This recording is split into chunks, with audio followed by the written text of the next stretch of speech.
Dreamscape presents The Cheated Wife by Alison Irving. Narrated by Jade, Yourell. Chapter 1. As I toasted the new year with my husband Tom and our friends, I smiled prettily and restrained myself from grinding my champagne flute into his handsome face. He grinned charmingly at me in the dim room, and his musky heat assaulted my senses as he leaned forward to smooth my long brunette hair back from my face. "Here's to a new year and new beginnings, Vicky," he sighed huskily into my ear, and caressed my butt with his huge hand. "To new beginnings," I repeated sweetly, and permitted his hand to linger for a short-lived moment. When I carefully moved away, his mouth hardened, and a surly expression marred his good looks as he glanced around to check my withdrawal hadn't been noted. No one but me would recognise his poor form, but then again, only the two of us were aware I was going off-piste from what we discussed before we left home. "It's crucial we portray a united front, sweetie," he'd earnestly explained as I'd pulled on my black dress earlier.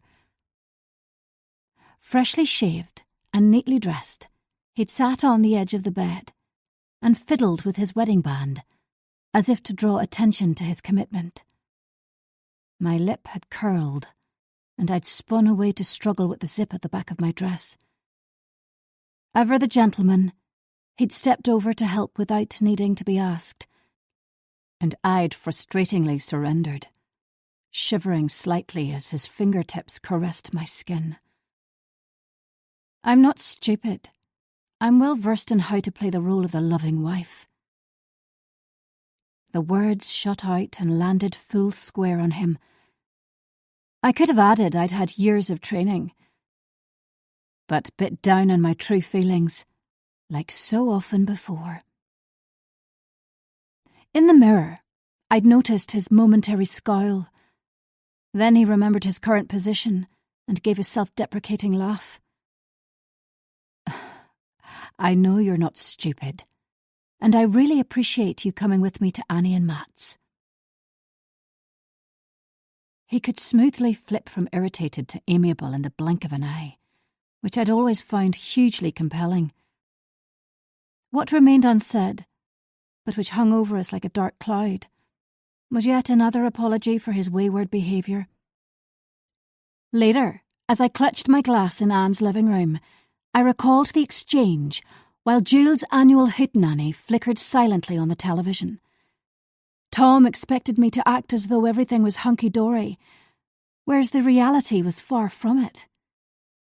But a New Year's Eve party was not the place to highlight the cracks in our marriage, and I smiled tightly at him. He stiffened, and I put stale air between him and me, to kiss my friends and their husbands on the cheek.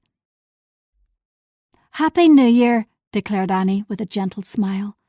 Her husband, Matt, chastely picked my cheek, terrified to loiter for fear Annie jumped erroneously to the conclusion I was sleeping with him.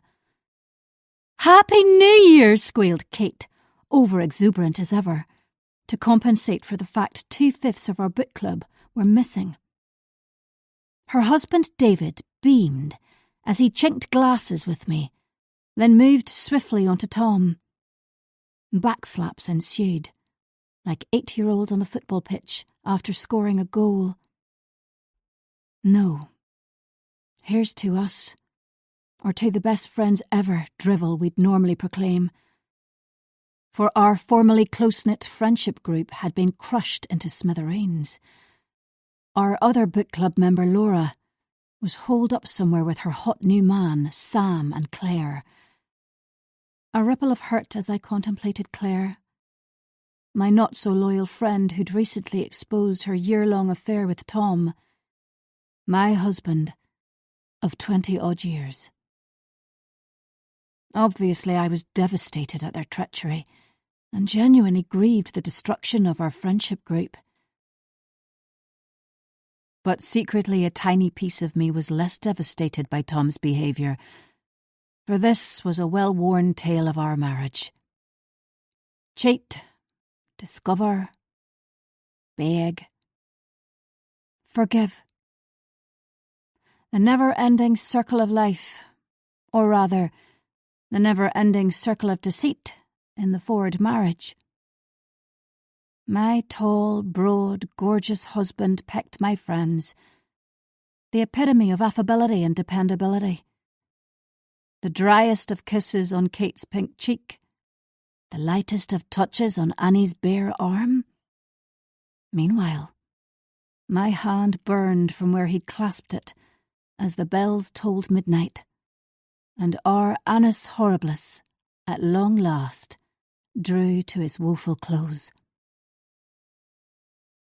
One death, one affair, and one visit from the police. It certainly would be a year none of us forgot quickly.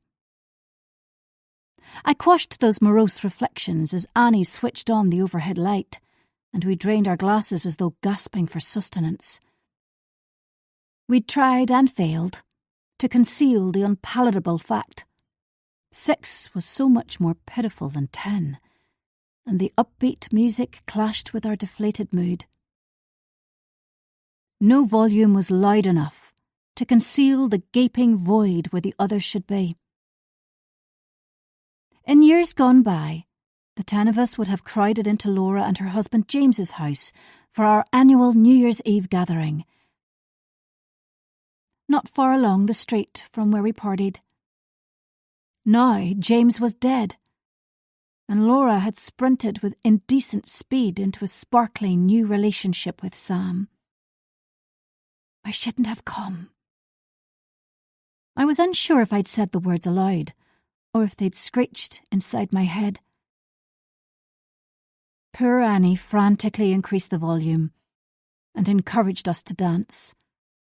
Despite her encouragement, the guffaws and copious amounts of alcohol fell flat. As the clock sedately ticked its way to 1 a.m, I'd had my fill of pretense.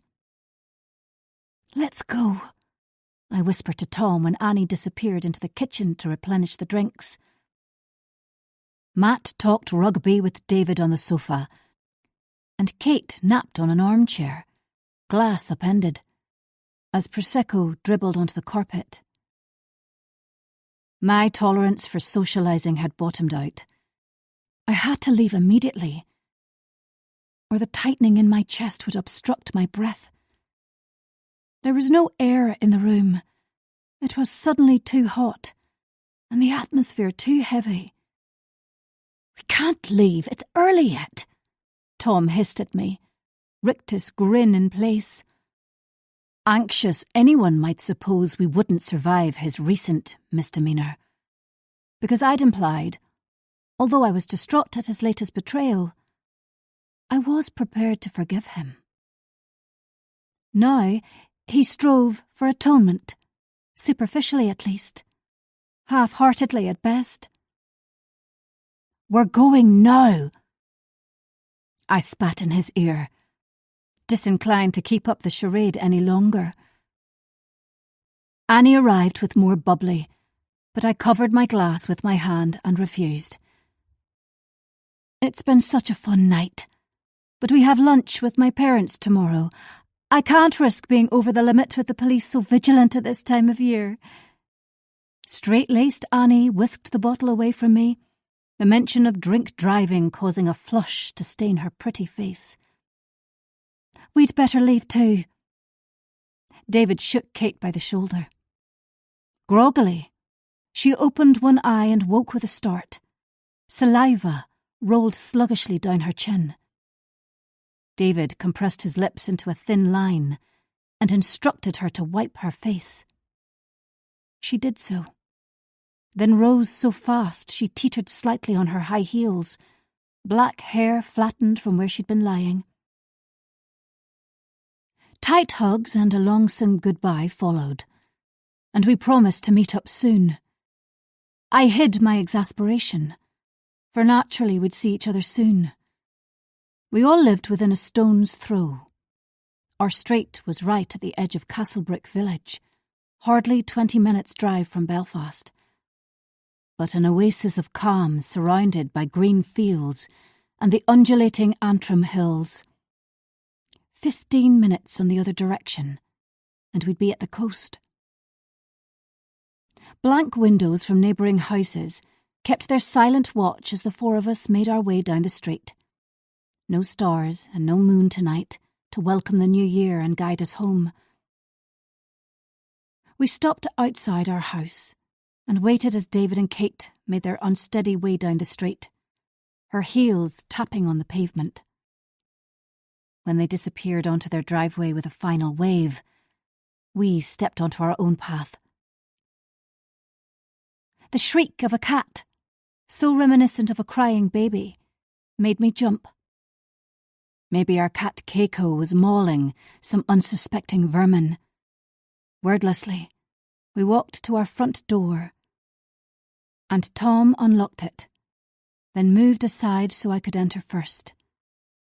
The still house appeared to hold its breath as it waited to see what transpired next.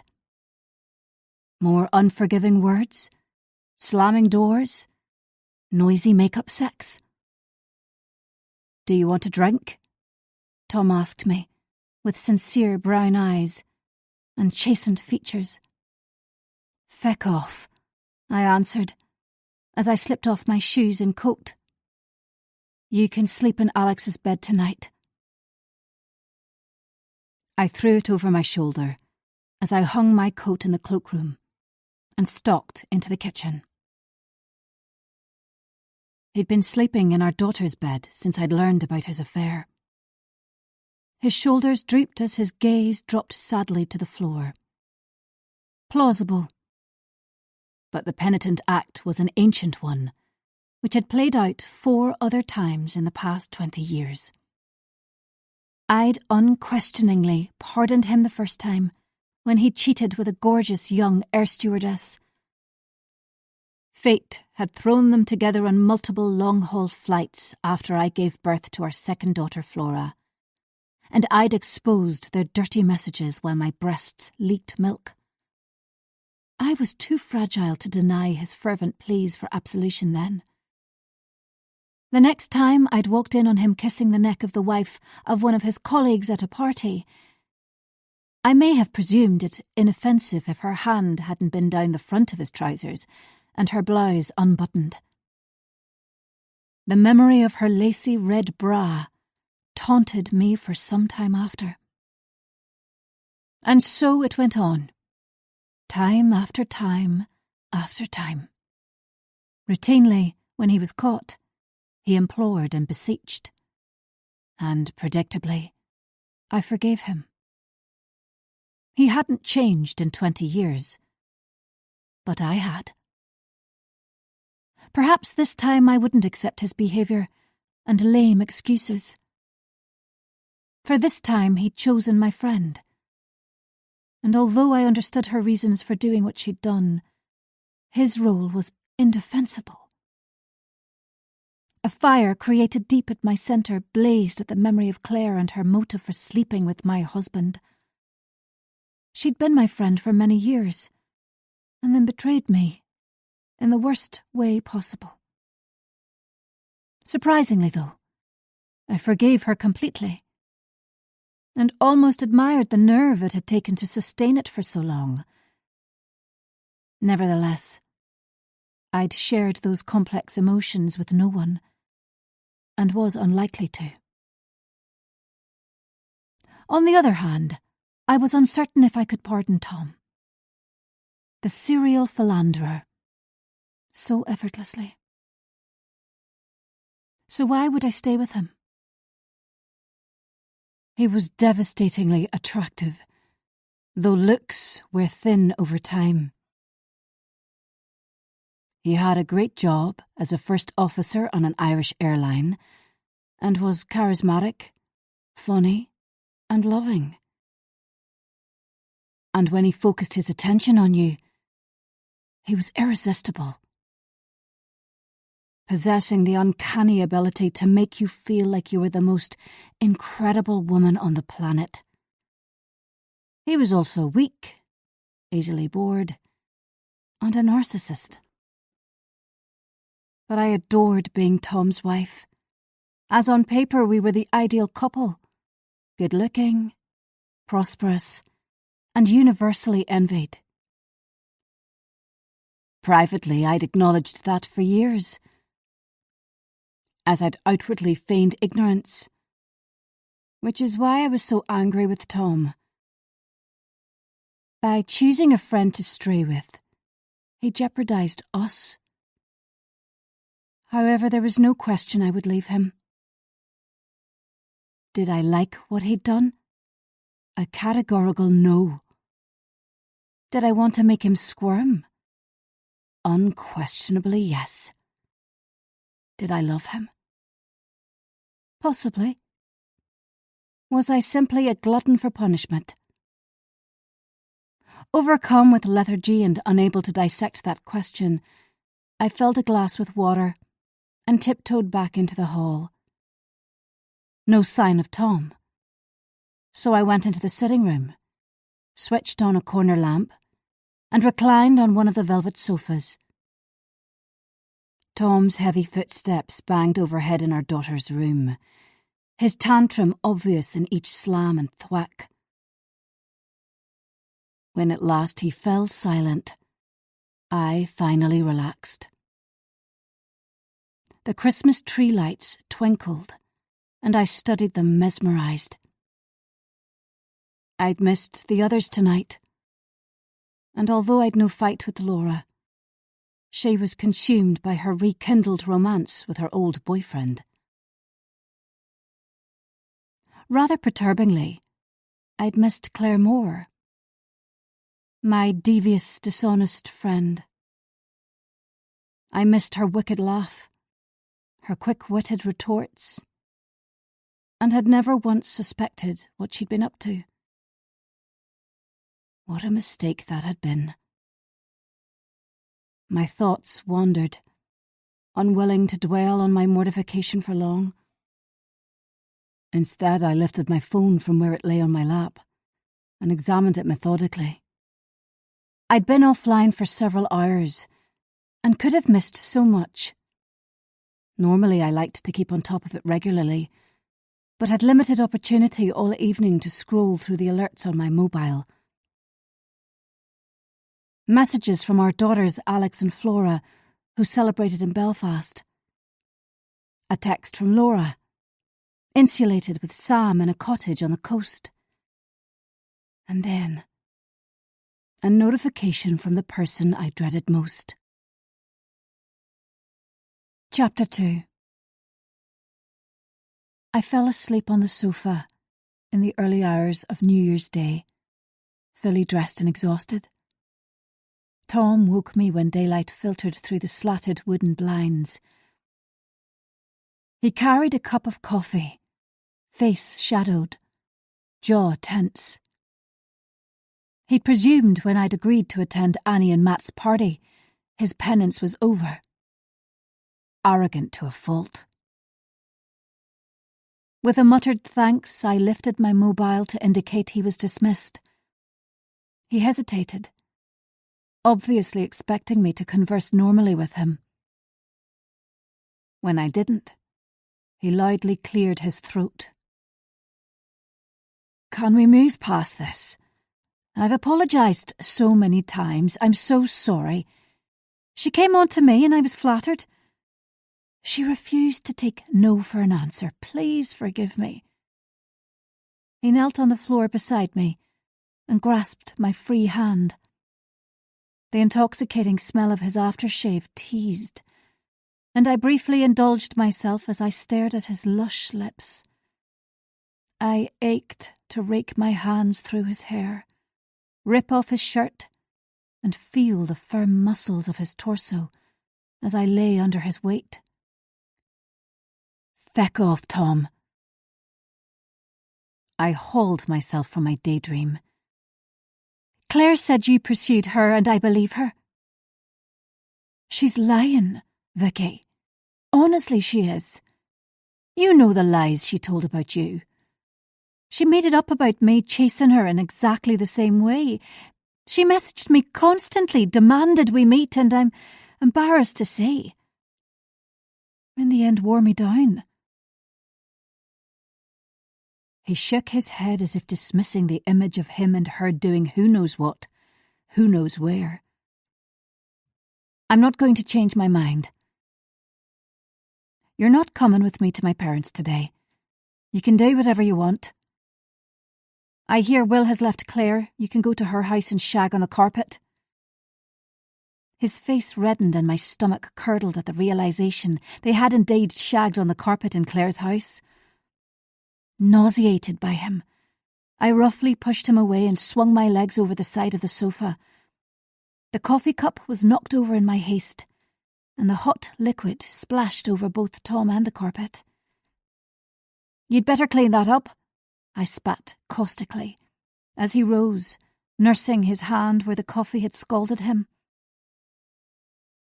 Hold your hand under the cold tap. I softened a little, as I hadn't meant to burn him. Promptly I pivoted away and left him standing in a puddle of coffee as my eyes misted over. To know he and Claire had been intimate in her house disgusted me. Perhaps this time he really had done the inexcusable. Hastily, I climbed the stairs to avoid him seeing how upset I was. And when I reached the sanctity of the bathroom, locked the door, and dejectedly stripped off the figure-hugging black dress I'd worn to the party. My lacy black lingerie followed and lay in a crumpled heap on the white tiles, taunting me. I nudged it out of the way with my toe and studied my reflection in the full-length mirror as the bath filled with water. Today, dark circles betrayed my sleep-deprived night and the toll the last few weeks had taken. Objectively, though, despite reaching midlife and the accompanying fine lines, I knew I was still attractive. Throughout my life, women either resented me for my looks or conversely wanted to be my friend. Attractive by proxy, if you like. Men made no secret of the fact they wanted me, but none of them had come close to Tom. And yet my husband repeatedly slept with other women, leaving me hollow. My exterior may be immaculate, but my interior was littered with deep flaws. I sighed sadly, added fragrant bath oil to the water, and lowered myself into it with a small moan. Purposefully, I put my marriage woes to one side, and my attention moved on to more pressing matters. The notification I received last night. My stomach, which had begun to settle, lurched once more. While this might be a new year, it appeared there was to be no new beginning. Usually I was unbothered by envy, as it tended to be harmless. But when it became more menacing, I was inexperienced in how to act or what to do. Anxiety pulsated as I tossed one idea then another around and pondered what I should do next. I soaked until the water cooled, and by then I'd planned my course of action. Filled with a sudden energy, I heaved myself out of the bath, briskly dried off, then wrapped myself in my fleecy dressing gown. Tom could make his own amusement today, for I needed time apart from him, and his hang-dog expression. Before we'd left for the party last night, I'd informed him he wasn't to attend my parents' New Year's lunch. He had glowered and asked in a pathetic tone what he should do on his own all day. "I don't care," I'd yelled. "There's bound to be someone desperate enough to want to spend it with you." There were many people who'd be happy to have him to themselves for a few hours. He'd cringed at my words, for I rarely lost control, and usually preferred to drip acid rather than pour a river of it over his head. In the bedroom, I searched through the drawers until I found the black cigarette trousers I'd chosen to wear with a loose-fitting cream silk blouse.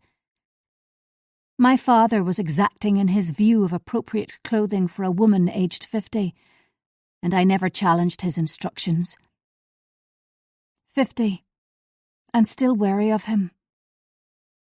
I snorted, slightly embarrassed. Tom remained downstairs, which gave me time to check social media once I'd dressed. Propped against the headboard, I inspected Facebook and Instagram, as twinges of apprehension caused my heart to race. Photos of fireworks, entwined hands, New Year gifts. I searched on, lost in an online world, and oblivious when Tom walked into the bedroom. "What time are you leaving?" he asked flatly. I flipped the phone over and raised my eyes. His were steely now. Coffee hadn't worked its magic, so he'd moved on to the next phase of his act. Contrition blended with antipathy. "When I'm ready." I began to rise, but he hampered my way. "What time will you be home?" "Alex and Flora will be here by 5. "I'll be home by then, don't worry. The girls know dinner will be at 6. The steak pie I'd prepared yesterday was in the fridge, ready for our daughter's arrival." "Please let me come with you. Your parents will ask awkward questions otherwise." "If they ask, I'll be honest with them." He was directly in front of me, which forced me to shimmy down the edge of the bed and slip past him. The air was charged, his annoyance obvious at my lie. He might believe I'd divulge his latest affair to my parents, but there was no chance of it, for I'd never give them a whip to beat me with. It was bravado, nothing more. I stretched into the wardrobe and unearthed a pair of ankle boots. Using the wall for balance, I pushed my feet into them and avoided eye contact. Tom stood with his hands on his hips. "Let me pass, please." My voice was measured, though I longed to bellow my sufferings as visions of his body entwined with my friend's ran riotously through my head. Slick with sweat, hot words of passion, bare-faced lies. In an effort to dissolve them, I blinked rapidly. Stubbornly they persisted as he stepped aside, and I made my way downstairs. My phone vibrated with a notification, but Tom was on my heels, so I set it face down on the worktop without looking. I studiously took no notice of him, made myself a frothy coffee, and popped a slice of bread into the toaster. He slumped heavily onto a stool at the breakfast bar and begged again to go with me, brow-knitted. Doubtless he'd believed me when I'd fibbed about disclosing his indiscretions to my parents. When I'd reached the limit of my tolerance, I said wearily, "Don't be bloody stupid, Tom. Do you really think I'd tell Mum and Dad about your affair? You know what their response to that little gem would be." He studied his clenched fists as a muscle twitched in his jaw. For my parents were the golden goose which kept on laying, and the prospect of the bottomless pit of money drying up was guaranteed to stop him in his tracks. "Thank you, sweetie." Back to contrition. "I'll hate the pie later so you don't need to rush home." He smiled sheepishly at me, then disappeared into the sitting room. His alleged remorse left a rancid aftertaste, and I was fully mindful it was the danger of my parents learning his secret which had caused his about-face. My mouth was dry as I nibbled the toast, and even with liberal lashings of marmalade, I had difficulty swallowing. For I was now distracted by another issue. The newest notification. When I checked it, and found it was nothing more sinister than a message from a work friend, my nerves dissolved. Today could be all right after all. Suddenly I was ravenous. My mouth no longer acrid. So I brewed fresh coffee and buttered another slice of toast. As I munched it at the kitchen table, I scrolled through my mobile again, replied to the New Year messages, texted my daughters to remind them not to be late for dinner, then began over.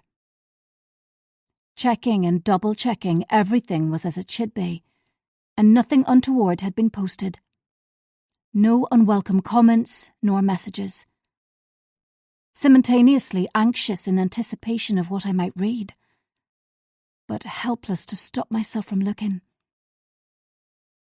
Before long, it was time to leave for the lunch at my parents', and I stuck my head around the door to the sitting room to say goodbye to my errant husband. Gloomily, he jerked his chin and silently reproached me from the sofa. A spasm of pleasure at his sour expression, and I swiftly turned on my heel. Fresh air buffeted me as I stepped outside, and instinctively I glanced around, alert for anything unusual. Satisfied no one was hanging about, I slammed the front door with as much force as I dared. It wouldn't do if a neighbour heard the bang or questioned our marriage. For appearances were everything. Anything else could be shrouded in haze and obscurity. What isn't seen can't hurt you. Can it? Chapter 3. It was a crisp January day, and the winter sun hung low in the sky. Wispy clouds streaked the sky and scuttled towards the coast.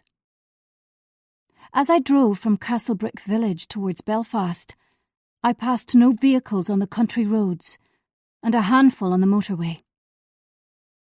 New Year's Day was either a time for an invigorating walk or a listless start improved by painkillers and television. The solitude bathed me in temporary happiness, and I used the drive to mull over my circumstances as 90s hits played on the radio. My irritation plunged with each mile I put between myself and Tom. Before Claire announced his infidelity in mid-December, he'd increasingly irked me by getting under my feet and tripping me up with his hovering presence. Uninvited fingers had slithered over nightly to stroke my bare flesh in bed. Unexpected gifts for me when he'd returned from a work trip. Too late, it had become clear his saccharine behaviour had been a smokescreen for his affair. Now I ached to have space without repeated demands for understanding and forgiveness. His interminable begging was tiring, and I longed to wake refreshed after a dreamless sleep. For him to return to work so I could take my time to explore if and why and how. His newfound remorse and accompanying clinginess intruded into the other facet of my life, which was entirely separate from my family. It fulfilled me in a way my jaded relationship with Tom did not, and had ignited exhilaration, enjoyment, and excitement. Until it didn't. My stomach sank as I manoeuvred the car along the West Link. The busier city roads needed greater concentration, but my focus was obstinately elsewhere, ruminating about my alternate life, which had become a little disturbing. Always apprehensive for that unwelcome face outside. Each buzz from my mobile caused a flash of nerves. The quiet knock on the door of my consulting room, uncertain who would enter. Persistent checking of my emails, texts, and social media. The sad thing was, there was no one I could trust, and to share the burden of my worries. which sometimes threatened to overwhelm. For it was unremitting, and in spite of what was said or done, it appeared there was to be no end. What had started so promisingly had disintegrated despite my wholehearted efforts, and I dealt with it alone when my husband had been occupied elsewhere, breaking his vows. I scolded myself often, for I should have known it would lead to disappointment. My mind was consumed with negativity as I arrived at the gates of my parents' house in South Belfast. Thankfully, my deliberations were cut short as I swung onto their driveway and parked in front of their garage. A quick glance in the mirror, then I lifted the chilled bottle of champagne I'd fortunately remembered to bring from the fridge at home. My father would have been furious if I'd not extended the courtesy of a gift when visiting them. The cool air calmed me as I walked across the gravel path and rang the doorbell. My parents' home was not a house which invited an informal hello when you entered without knocking. As I waited, I see gusts blasted, and my skin prickled at the whir of security cameras rotating towards me. The heavy oak door was opened by my mother, faultless in a baby pink silk sheath dress, slim and elegant. Though much shorter than my 5'11". Her hair was precisely sprayed in place, her makeup perfect. "Victoria, how nice of you to almost make it on time." She preferred a cheek for a kiss and graciously accepted the champagne. "What a pity my granddaughters were too busy to visit on New Year's Day." The second barb in as many moments hit its mark as I followed her down the hallway and into the lounge. I'd suspected my daughters would be hungover on New Year's Day and had bravely refused the invitation on their behalf. Dad lounged on his favourite leather armchair, half-moon glasses on the end of his nose. Strands of grey combed over his balding pate. He was reading World Without End by Ken Follett, a novel he'd failed to finish since my previous visit. He didn't look up, so I perched on the edge of a nearby overstuffed sofa. Mum disappeared into the kitchen, and my palms grew clammy. Surreptitiously I rubbed them on my trousers as I calculated how many minutes I'd be expected to stay. The doorbell chimed, and my mother's heels click-clacked back down the hall. Slowly, Dad placed the book on the mahogany side table and removed his glasses. "Victoria, good of you to join us. Where's your no-good husband?" He predicted my fluster, but I was well versed in his snide ways and had my lie prepared. "Dubai. A last-minute thing." The untruth slid easily off the tongue. The benefits of having a pilot for a husband, non-appearances easily explained. "Humph," was his reply, and the silence grew long and sour, the overpowering scent of disappointment saturating the air between us. We were biding our time until my brother and his perfect family joined our happy band. A small blonde whirlwind ran into the room and launched itself at Dad, who'd opened his arms wide and embraced the hurricane with a laugh. "Grandpa! Grandpa! Grandpa!" shouted the boy, my adored nephew Xander. The greatest success my younger brother Adam had achieved was to produce an heir to carry on the Harris name. The fact I practiced medicine under my maiden name and called my oldest child Alex after her grandfather meant nothing once the golden boy had arrived. But that was an old gripe, and one I couldn't rebuke Adam for, because he too had borne the brunt of our father's discontent. until the revered moment his wife Natalie had delivered Xander. Adam was tall and good-looking, and I loved my not-so-little brother. His wife Natalie, I loved a lot less. She now believed herself to be the equivalent of Jane Seymour, having produced a sought-after male for the demanding head of the family. I assumed she was too vacuous to recall Jane's fate. After I hugged my brother, Natalie and I air-kissed, as she lavished praise on my mum's dress, hair, and French manicure. For me, a dismissive smirk. "On your own again?" "Yes, unfortunately," I replied through gritted teeth. Dripping with faux empathy, Natalie pouted, then delivered her stock. "Poor you, Victoria. I couldn't bear it if Adam wasn't home every night. I'd miss him terribly and worry what he was getting up to on his own." The same thing every bloody time. A cold shudder trailed up my spine as I wondered if Tom had made a pass at her at some point. It couldn't be absolutely ruled out, although he generally had never been interested in catty snobs. We took our seats at the dining room table, and I was sorry I was driving, as the inclination to drown my sorrows was intense. As Mum served coq au vin, I conversed genially and did what I had done my entire adult life. Diluted my aversion for my parents and sister-in-law with bland words and insincere smiles. Xander played games on an iPad, something neither of my girls had been allowed to do.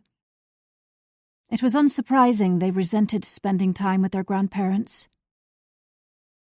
Lunch was a prolonged affair, and my mind wandered to the past. Long ago, I'd accepted I was a disappointment to my parents, a pale imitation of the dazzling offspring they'd anticipated. They discounted my career, family, and accomplishments, and instead perceived me an abject failure. My B in O-level French had resulted in a summer spent studying with a tutor before I resat it the following year. My cousin had been taken in my place on our family holiday to Mexico, and my grades never dropped again. After my silver medal win in a major triathlon, Dad coerced me into running another 5 miles that night, in the pouring rain, and along the city streets as punishment. Blistered heels and detached toenails served as a reminder to train harder. Studying medicine hadn't warranted praise when I became a GP rather than the orthopaedic consultant he'd envisaged. It was one of the few things I'd held my ground on, and his eyes had bulged at my audacity. I'd driven home to Tom afterwards with his snarl ringing in my ears as tears dripped down my face. "You couldn't achieve even that, could you? You've always been an embarrassment to me, Victoria." When I made the decision not to become partner in the practice due to family commitments, he'd sniffed dismissively. Sitting in my parents' prosperous yet inhospitable house, I wished I had the strength to stand up to them, to live a productive and independent life. Nevertheless, I again failed, as Tom and I had a tendency to live outside our means and relied on their one lavish gift: money. It was startling how two people so mean with their affection should be generous with their cash. But their reasons were shallow, and boasting to friends about me and Adam was one of the few pleasures we provided. Although they rarely complimented us to our faces, my parents' one saving grace was they'd never beat us. Their bruises had been purely emotional. I didn't particularly like either of them, but remained too afraid of the consequences to sever our flimsy links. After lunch, I sipped my coffee on the same overfilled sofa in the sweltering lounge as the clock ticked down to 4 o'clock. Then I made my excuses, my throat thick with pressure, and awaited the command for my dismissal. Dad permitted me to leave 30 minutes later, with the brusque instruction to visit in 2 weeks with Tom and the girls. Meekly, I agreed, and discreetly once again thanked them both for their substantial monetary Christmas gift. I would be thanking them ad infinitum for the rest of their lives. Free to leave, I fled to my car and started the engine. It purred reassuringly, and a quick glance at the door confirmed my parents hadn't waited, but were already inside with the door shut. Their Christmas wreath of greenery and berries hung lopsided on a red velvet ribbon, wilted and curled in the bleak atmosphere. Duty done. I drove out of the driveway and indicted left. A few minutes later, I pulled over to the curb and examined my phone.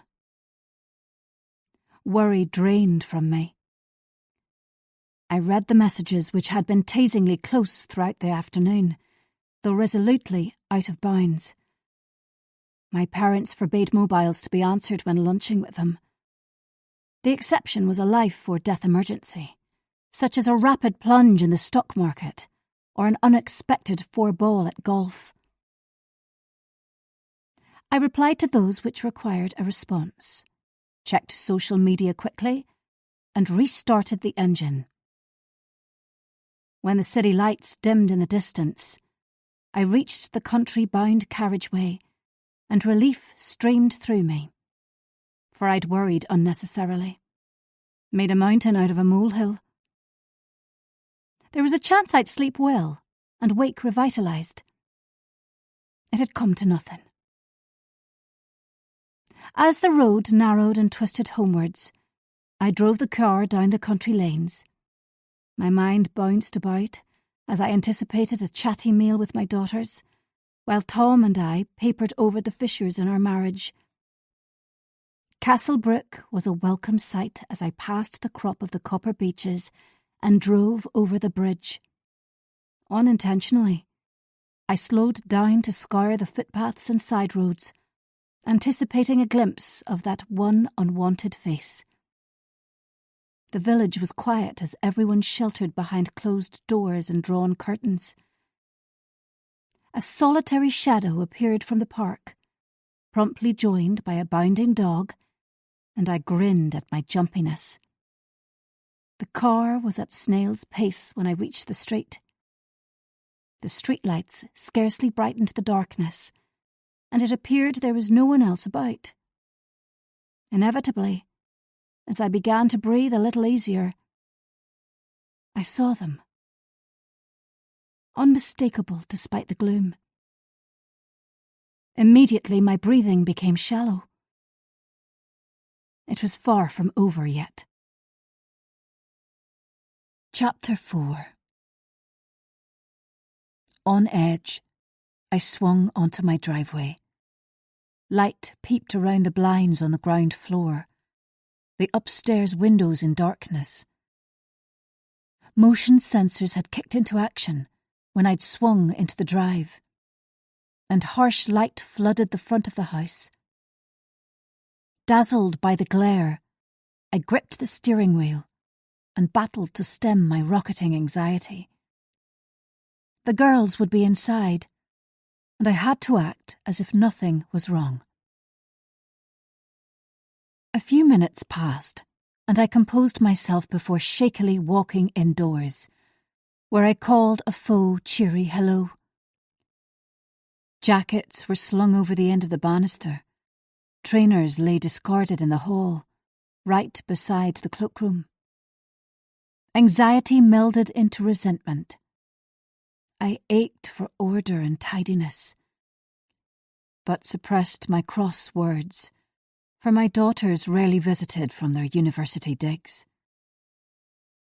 True to form, Alex and Flora had adopted their usual sprawled positions on the sofas in the living room, intent on their phones, television blaring, relieved they would ease the oppressive atmosphere between me and Tom. I gave both of them a quick hug. Hostilities would have to be suspended for a few hours. Alex's pretty face was ashen, brunette hair limp, and messily scraped into a long ponytail. The epitome of regret on New Year's Day following an exceptional New Year's Eve. Alternatively, Flora's brown eyes were bright and alert, signifying she was hangover-free, or better at hiding it. They indifferently asked after their grandparents, and I fabricated a wonderful afternoon, then requested they visit with us in 2 weeks' time. "But, Mom," Alex whinged. But I interrupted before she reached full flow, as it was non-negotiable. "I allowed you to miss today as it was a special night last night. You will attend in 2 weeks, and I won't accept any excuses." My tone was firm and rang with the echo of my mother's voice. "I'm sorry, but they're very keen to see you. It's been a few weeks." I lightened my tone, detesting a smidgen of Mum's seeping through. Alex's pale brown stare was defiant, jaw clenched. Flora quickly said she'd be happy to visit. Alex was my nonconformist child. Flora, the wily one, cannily keeping her grandparents on side. To her, they represented pound signs. Therefore she tolerated their tetchiness with good humour and awaited another handout. We chatted about their night, when they disclosed nothing meaningful and I accepted their caginess. They were adults, and I couldn't order them to tell me where they had been, or who they'd been with. Their attention soon drifted back to the TV, and I headed into the kitchen, where Tom sat at the breakfast bar, intent on his phone.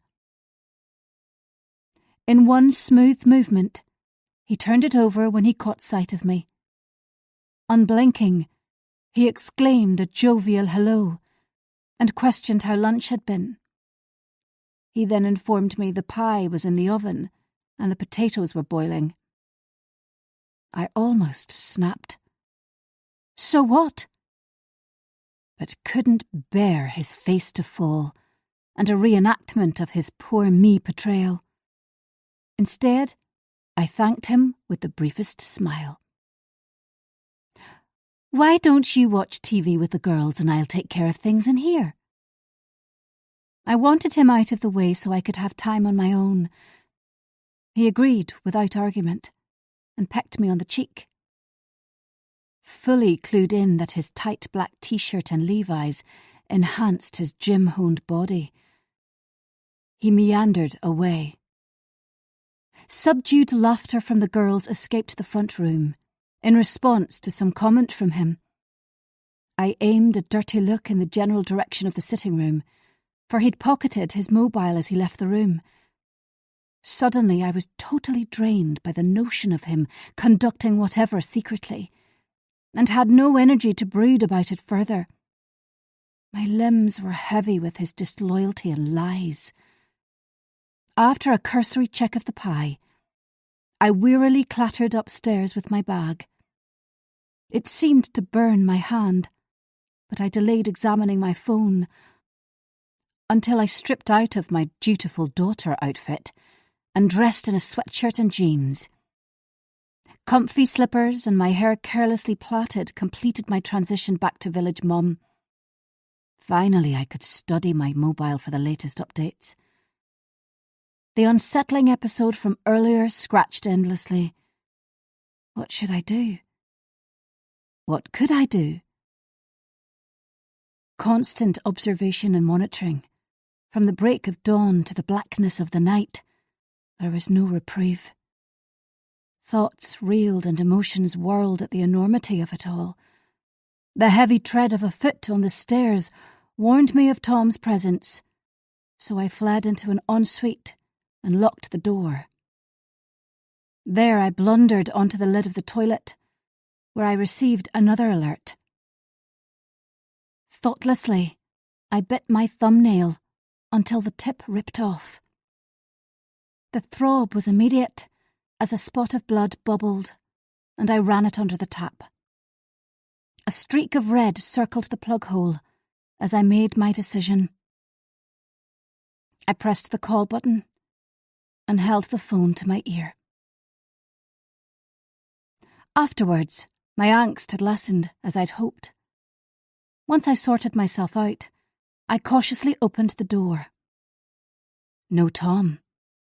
So I returned downstairs, set the table, and mashed the potatoes. Cream and butter made them fluffy and smooth.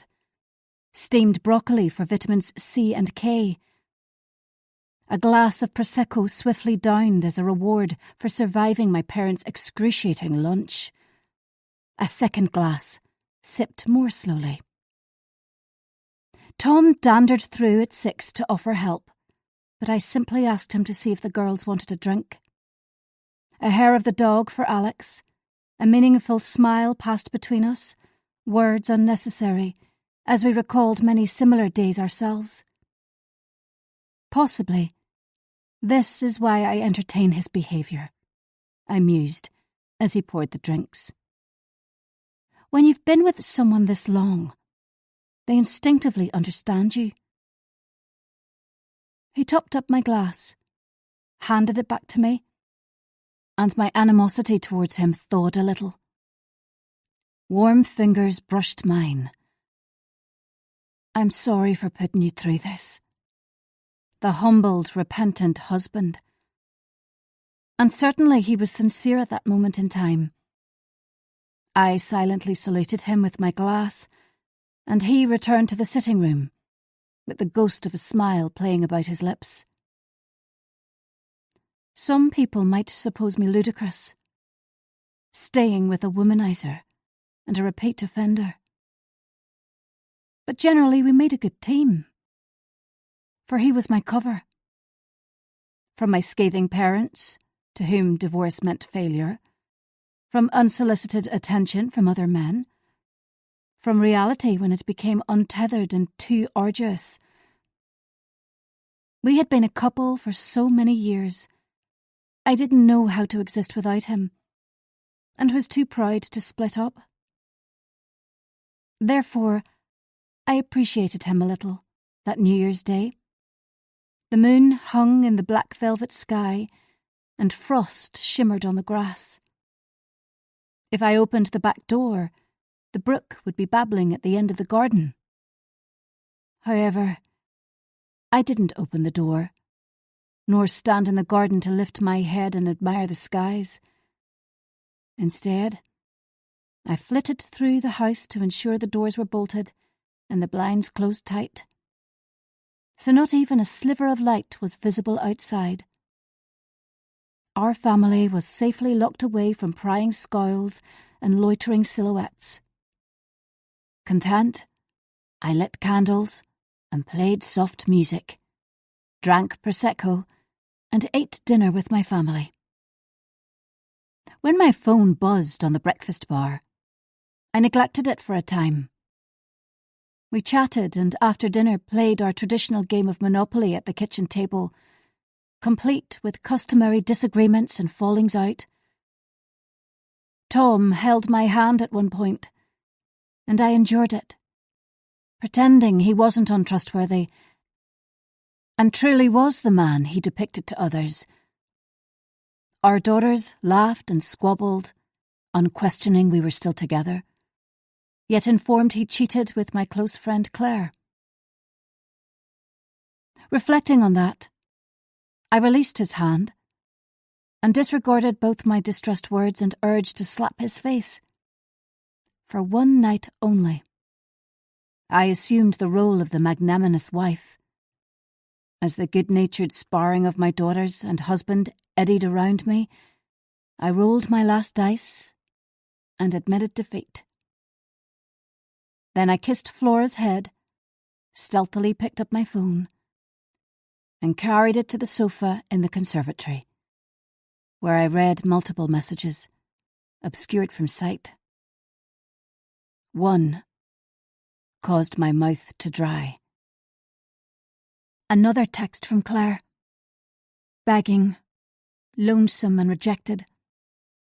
For Will had left her when she'd confessed her sins, and now her marriage was in ruins, her 2 daughters appalled by her behaviour.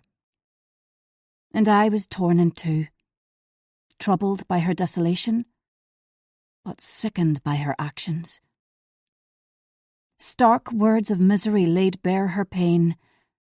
Tom's loud guffaw broke my reverie, the embodiment of nonchalance, as he teased Flora and topped up Alex's wine when he supposed I wasn't looking. Undeniably, the fault was fully his. For a minute, the intensity of my dislike for my husband verged on hatred, a forceful, intense hatred which propelled so violently through my body it lodged in my throat. I glanced again at Claire's bereft pleading. As harrowing as it was, I couldn't be seen to absolve her. Tom was indispensable. Claire was dispensable. The sinner was vital in his role as my protector. The sinned against had no role to play now. My heart hardened as I finally acknowledged I had no choice but to accept Tom's apology.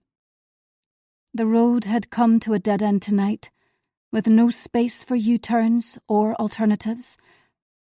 Ending our marriage was not an option. Claire's message was left unanswered, and my composure splintered a little. I sighed heavily and walked over to my family.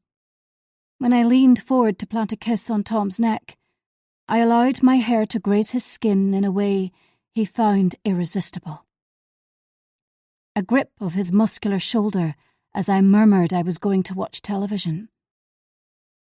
Hopeful eyes locked onto mine reflected his gratitude. We should watch some TV together. He covered my hand with his, and I dispassionately studied his fingers linked with mine, the fingers which had done unspeakable things to Claire, which I'd been blind to it all. For she'd described in minute detail exactly what and where it had occurred, this great deception. All in the name of revenge. A revenge she'd demanded years after the initial trauma, which had obsessed her. Ultimately, the only way I could maintain the impression of having won was to remain with the pawn from her game. So I smiled through gritted teeth and lowered my lashes to mask my sadness. The 4 of us filed through to the front room, where we chuckled our way through the reruns of Father Ted and Derry Girls. Much later, the girls disappeared into their bedrooms, and Tom and I faced each other on the landing outside our bedroom. My decision had to be quick. It may hurt me, but was unavoidable. I reached for his hand, led him into our bedroom, and softly closed the door. As he pawed me later, my mind rambled free. He'd taken me for a fool. But I was no fool. Not about him. Later he slept the sleep of the blameless, and I stared into the blackness. My mind careered chaotically, afraid this new year would bring nothing but heartache. We'd reconnected physically, but emotionally, we were further apart than we'd ever been. Chapter 5. Alex and Flora stayed with us for a few days, until they returned to their student lives. The house was quiet when they left, but I consoled myself I wouldn't miss damp towels heaped on the bathroom floor, long hairs on the plug hole, nor half-drunk coffee cups staining the furniture. The coolness between me and Tom had defrosted for those hours, as we presented a united front Once the girls had left, I was impatient for him to resume flying and give me the small luxury of an empty house. No sullen gawping. No, what will we do today? Incapable of refusing his requests for sex, dreading his hand, creeping over my thigh. This was how he demonstrated I was more alluring than Claire. How he proved she meant nothing. It was time I moved on, and there was no point in prolonging his sentence, for it was noticeable by his intermittent, stony expression. He presumed the whole sordid chapter should be forgiven and forgotten. The night before he returned to work, the sheets cooled between us like his ardour. Back to me. His breathing slowed, but sleep remained infuriatingly elusive. The headlights of a passing car swept across the ceiling, and my stomach tightened. After the relative haven of the past few days, the hiatus was coming to an end. I rolled away from my husband, and the rhythmic sounds of his breathing helped settle my uneasiness. Inhale, exhale, monotonous and mundane. The sounds of our marriage. Inhale, exhale, deceive, repeat. In time, my last conscious thought was not of Tom, but a direct blue gaze and full black beard. The next morning, Tom dressed for work, self-important in his uniform. His case was packed, pilot bag on top. To make me laugh, he placed his cap at a jaunty angle, a tradition prior to every long-haul trip. My response was bitter and dry. At the front door, I accepted his kiss on the lips as I shivered in the crisp morning air to see him off. It was a precaution so anyone snooping would see a dutiful wife and a loving husband. Attentive for anything unusual, I browsed the street. A dark shadow. An unidentified car. Nothing. All was as it should be. Faint sunlight split the blanket of cloud, but the temperature would remain in single digits for the rest of the day. The car revved before he reversed out of the drive with a final wave. Huddled in my fleecy dressing gown, I was deep in thought as the car disappeared. Peace descended on the street, and I glanced at Annie and Matt's house, curtains pulled, both cars in the driveway. Kate and David's was a few doors down, its untidiness contrasting with the rest of the street. And at the corner, Laura's house. James no longer with us. She lived there alone most of the time, unless her son Robbie or Sam stayed. I begrudged her nothing, for she'd withered through neglect with James and bloomed under Sam's attention. With a smile to myself, I returned to the warmth and locked the front door with a firm click. My joy was whooped quietly, as if afraid somebody would hear and judge me. One day on my own, and I'd numerous plans for it. There was no danger of Tom appearing unannounced beside me, or questioning what I was doing. In the utility room, I swapped my slippers for shoes and my dressing gown for a jacket, before stepping outside to call for Keiko. The misty morning light threw squat shadows across the garden. Bare branches of the mature trees extended heavenward. The brook separated us from the open fields, a fertile hunting ground for a young cat. Keiko appeared soundlessly at my ankles as I walked over the grass, which was wet with dew. She accompanied me indoors, and I diligently locked the door before I discarded my outdoor shoes and clothes. It was time to check social media and messages. so I lounged on the sofa in the conservatory with a cappuccino. Food could wait.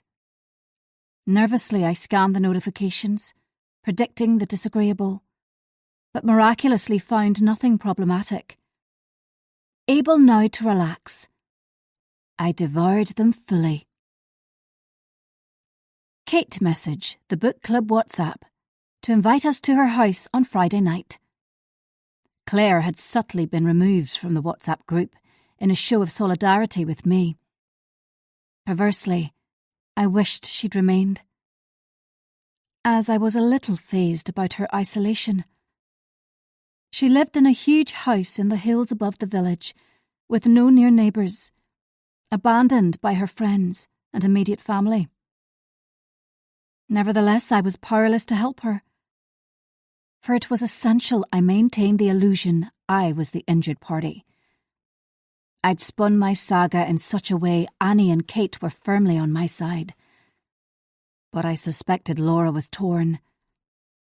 Once I'd replied to say I'd love to come, I trawled again, afraid something could have been overlooked.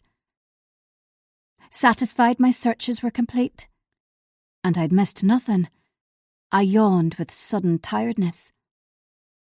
Probably it was the release after the past few days. I cast a critical eye around my open-plan kitchen. Nothing out of place. Immaculate. Spotless. The epitome of good taste and money. My parents had paid for the handmade units and granite worktops, Italian floor tiles and the chrome accessories, but in exchange they demanded perfection, though they rarely visited. To them, we lived in the wilds of the country, although the village was a short drive from Belfast city centre. Sarcastic comments were regularly made about Wellington boots, flat caps and thick accents. Their perception of my life was as removed from the reality as their fiction of doting parents. My gut clenched as I sat up. The briefest consideration of them disheartened me, and I wanted nothing to spoil my day.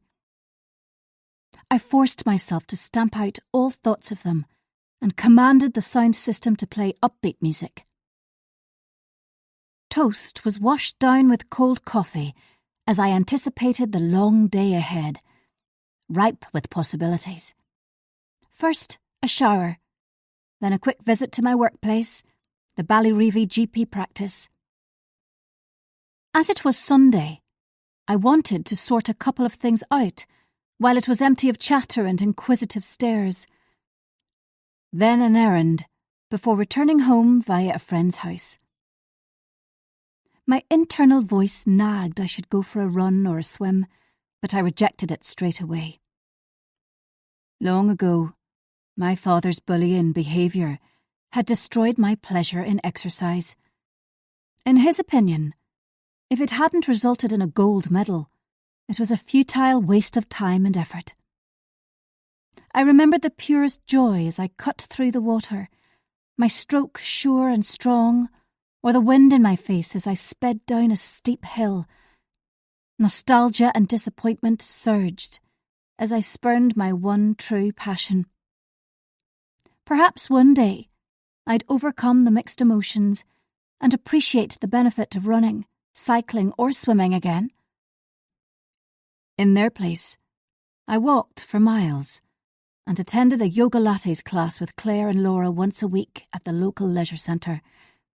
My heart missed a beat. I used to attend the class with Claire and Laura before. On autopilot, I put my cup in the dishwasher before going upstairs to wash away my heartache. After my shower, I dressed in a grey sweater and jeans and knotted my hair at the base of my neck. Makeup free and in the muted morning light, I could pass for 45. 40 at a push in the right light. Fine lines ran from my nose to below my mouth. Nasolabial folds or smile lines. I hated them, as they signified the compulsory smiles I wore at home, at work, with friends. Possibly it was time I succumbed to fillers or Botox. As I walked to the car, Kate appeared at the end of my driveway. A strong smell of garlic hit me full in the face as she greeted me. Kate's fondness for chewing raw garlic to ward off menopause was a source of much hilarity between us all, until she blew it in our faces. "Hi," she said brightly. "I couldn't remember when Tom was heading off with work, but wondered if you'd like a coffee."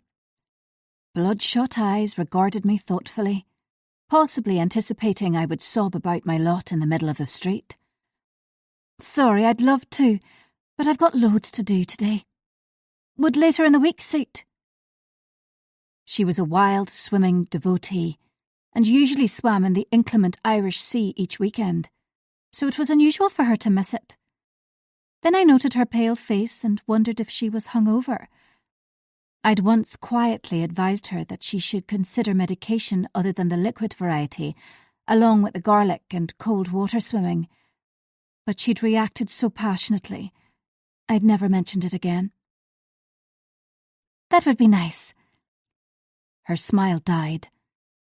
After a pause, she continued, "This may be a strange question, but have you noticed anyone hanging about recently?" In an instant, my armpits became damp. "What do you mean?" "Someone's been hanging about in the field behind the houses." My head whipped around as I instinctively glanced at the back garden. The field ran directly behind both our houses and was easily accessible by the road. I rubbed my temple. "I haven't seen anyone. Are you sure it wasn't a dog walker now the farmers moved the sheep?" "Definitely not. They were there early this morning, and I'm pretty sure someone was lurking a couple of days ago as well." "Did you get a good look at them? Was it a man or woman?" My questions were delivered in a volley, as I tried to find out what exactly Kate thought she'd seen. She wrinkled her nose. "I don't know exactly. Both times it was pretty dark, so I couldn't be certain. David says I'm imagining it, but I'm sure there was someone wearing a long coat and a bobble hat. The same person each time." It tied in with everything. Carefully, I hid my emotions, played it down, and promised I'd keep a close eye out for anything suspicious from now on. At last, she left me with a small wave and a promise of coffee soon. I slipped behind the wheel and replayed her words. Hopefully I'd been reassuring. There was nothing else I could do. My eyes roved around the street and I shuddered, though everything was as it should be. When I drove past the field a few moments later, a figure fleetingly emerged. But it had to be a trick of the light, for there was no one there. Was there? Chapter 6. As expected, the practice car park was empty, that penetratingly cold Sunday morning. Like many of my colleagues, I'd occasionally make the most of weekends to get ahead of my workload. In anticipation of a frenetic Monday surgery. Today I was alone. The low whitewashed building was set back from the road, and its windows sightlessly watched me, not even a spark of movement within. I gasped when a blast of icy wind caught me off guard as I hurried to the staff entrance. Once I'd unlocked the door, I quickly punched in the numbers, and the alarm's shrill beeping stopped. Quiet descended.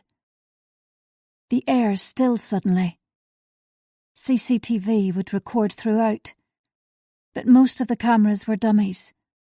Only the ones at the external doors and in the nurse's treatment room worked. The cameras didn't cover the car park, and we kept no medication on site.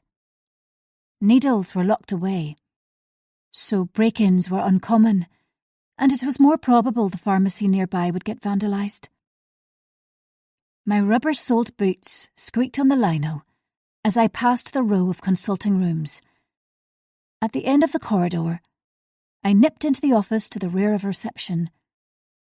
5 desks were pushed together, computer screens black, telephones soundless. Christmas cards from appreciative patients were incongruous against the clinic shelves, and a dying poinsettia dropped petals onto the tabletop. I crossed the room in a couple of strides, reached the pigeonholes, and withdrew the heap of envelopes from my clogged one. My colleagues' pigeonholes were similarly chock-a-block, mostly full of circulars and information from drug reps. Folded minutes from our last staff meeting caused the glimmer of a smile, because we'd also received them via email. So much for saving the trees. A single white envelope, addressed in old-fashioned sloping handwriting, probably a belated Christmas card from an elderly patient. Everything would keep for tomorrow. Then I retraced my steps down the corridor to my own consulting room and spent an hour catching up with communication from colleagues. This was the first year I'd had such a long festive break. Usually we split Christmas leave evenly. However, when I'd learned of Tom's extramarital activities, I'd spoken to Gloria, one of the partners, about the possibility of a few extra days off. Without spelling it out, I'd insinuated personal circumstances which needed extended leave. She'd accepted my request with no quibbling, just raised eyebrows and a query if I was all right. The additional time off had resulted in a multitude of emails, but only one disturbed me. Worry drilled as I digested it, and thought about how I should respond. I was completely at a loss. If I acknowledged it, things could spiral further out of my control. In due course, I chose to do nothing. Tomorrow, I'd reconsider, when I'd be surrounded by people and the building would be a hive of activity, in contrast to the stupor of today. I'd hoped to clear the backlog of emails and return to work one step ahead. But now I'd spent tonight fretting, a bundle of nerves. Foreboding crawled along my skin, and I had a sudden compulsion to get outside, to hear the wind howl and feel its chilly draught in my face. I switched off my computer, snatched my bag, and strode to the external door. A rumble of disquiet at the eeriness of the empty building, usually full of people. No sound, but my own laboured breaths and squeaking soles. I punched in the alarm code and slammed the door. Head down, I scooted to the car and threw myself onto the driver's seat. Concern coursed through me at the email's contents. Yet another attempt to disparage, to upset. I'd been intentionally misled again, and it was demeaning, threatening. I gripped the steering wheel until pain in my hands righted me. Slowly, I loosened my hold, although the joints ached for long minutes after. My fingers circled my mobile in my bag, and I glanced at it for the first time since I'd left home. Nothing. Not one message or alert. No missed calls or a friendly comment to boost me. It was such an uncommon occurrence. My head thudded with pent-up nervousness. Lack of communication was as disconcerting as excessive communication. It was as if someone was biding their time while they contrived their next move. I exhaled slowly and massaged my temples, willing myself calm, more in control. I put the car into gear and drove towards the supermarket in the town centre. It had a large car park where I could weigh everything up, and I parked close to the shop to piggyback off their Wi-Fi. In Northern Ireland, tills must remain closed until 1 p.m. on Sundays, and the clock on the dash indited it was 12:30, which left time to kill. A day which had promised much was now tarnished. Despondently, I switched the radio on to Chill FM and listened to Lewis Capaldi croon about someone he loved. Not the best song for someone whose husband had cheated and betrayed them. Tears brimmed. For my lost friendship. For broken dreams and shattered trust. For the impossible circumstances I was trapped in. If you could lose weight solely by crying, I'd have lost a stone in the past few weeks without effort. The seeds of a long-forgotten resolve took root, and I wiped my face. I couldn't change the past, but I could influence the future with careful planning. Because I had time on my hands, I made a couple of calls, which tamed my uncertainties. Much happier, my eyes drifted around the car park, which was now busy with early shoppers. There was nothing to worry about here. I could whiz around the shop, buy what was needed, then leave. On the stroke of 1, I got out of the car and briskly walked into the supermarket. I skipped the food, the clothes and the toiletries, added a couple of magazines and other items to my basket, and kept my head down in the off chance a patient spotted me. Thankfully, the self-serve tills were unoccupied, which left me free to scan my purchases without interruption, and I made it back to the car without bumping into anyone I knew. Before I started the engine, I debated whether to visit my friend as planned, for I recognised my agitation, and it never made for good company. In the end, I preferred not to cancel, as I'd been looking forward to it for several days. Nervously, I searched the cars and the faces of the shoppers one last time. And there, on the far side of the car park, a flash of red alerted me to them. Half hidden by a burly man with a crew cut, but distinctive when you're as fine-tuned as me. Their head was rotated away, as if to ignore my car, but I knew better. Blood roared in my ears, and I dropped as low as possible into my seat. I tracked them until they disappeared from view into the entrance of the supermarket. My neck tingled. I didn't believe in coincidences. When I counted to 20 and they didn't reappear, I turned the key and exited the car park.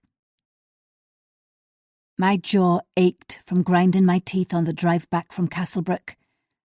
Tension was presenting itself in physical form. Always alert, always anxious. Although exhausted, I drove towards my friend's house. When I left the busy town streets behind, I breathed a sigh of relief, but my mind danced about. Had they known where I was? And if so, how? Castlebrook was a quiet haven, pavements deserted, roads empty. I passed the end of my street and parked in front of a red-bricked bungalow a couple of streets over. With a last glance in the mirror to establish my mascara hadn't smudged, I climbed out and walked up the path to the front door. A bedraggled Christmas wreath still hung from a cheap hook, and I yearned to take it down. Instead, I rang the bell and stopped back to eye the vertical blinds in the adjacent room. There was movement behind them, and within a minute, the door was answered by a tall, attractive man with a full black beard and bright blue eyes. My jumpiness dissolved as I switched on my megawatt smile and said hello. "Hi!" His face broke into a warm grin. "Come on in." Light-heartedly, I excused my early arrival as I stepped into the compact hallway and followed him into the kitchen where he offered me coffee. Familiar with the layout, I took a seat on a wooden chair at the table and asked how he was. "I'm all right, thanks. Looking forward to getting back to work tomorrow. What about you?" It'll be good to get back into some kind of routine. I offered banalities and drank him in. My friend Jake was an attractive man, though not quite as handsome as my husband, and 15 years younger than me. I'd never had a platonic male friend before him, but our friendship was deep and fulfilling. From the first day we'd met, we bonded over our similar sense of humour, love of athletics and Breaking Bad. He made a mean espresso martini, and from time to time when Tom was off doing whatever Tom did, I would visit Jake to binge-watch Walter White and sip a cocktail. It was quite some time since our last cocktail and crystal meth session. With an almost physical hunger, I longed to once again have drinks with a man who was gorgeous, but out of bounds, who'd seen beneath the surface of my shiny facade and liked what skulked there. He was one of my closest friends, and I detested when his attention was enticed elsewhere. Although a good friend, I'd never confided in him about Tom's betrayal or my tribulations. The book club had learned my wretched secret only as a result of Claire's role. Ashamed, I'd begged Laura and Kate and Annie to keep it to themselves, and had no reason to doubt them. "Do you want to come into the living room?" Jake's words broke into my trance and I nodded. He handed me a coffee in a chipped cup with a picture of a dachshund on it and offered me a biscuit, which I declined. Chatting away, I followed him into his snug front room. Such a masculine house, metal and leather, gadgets and remotes. No candles, flowers or knickknacks. A distinctly male space, testosterone blatantly on display. A pair of framed photos on the mantelpiece were the solitary concession to a softer touch. As ever, conversation flowed easily, and he made me laugh, while Tom receded into the distance. I sat on Jake's slightly sagging two-seater sofa, opposite to where he reclined on a black leather gaming chair, and put the past weeks to the back of my mind. Instinct warned me not to relax too much, to keep track of the time and too soon I had to leave, although he tried to cajole me into staying longer. Fog had descended since I'd been at Jake's, dampening sound, blurring the village. The streetlight's dull glow barely cut through the haze as we said goodbye at the door, and I had a sudden desire to unburden myself to him, to reveal my heartbreak at home and worries for the future. But I stamped it down, and without a backwards glance, walked to my car. When I stopped at the junction of his street, a car passed me, the face unsmiling.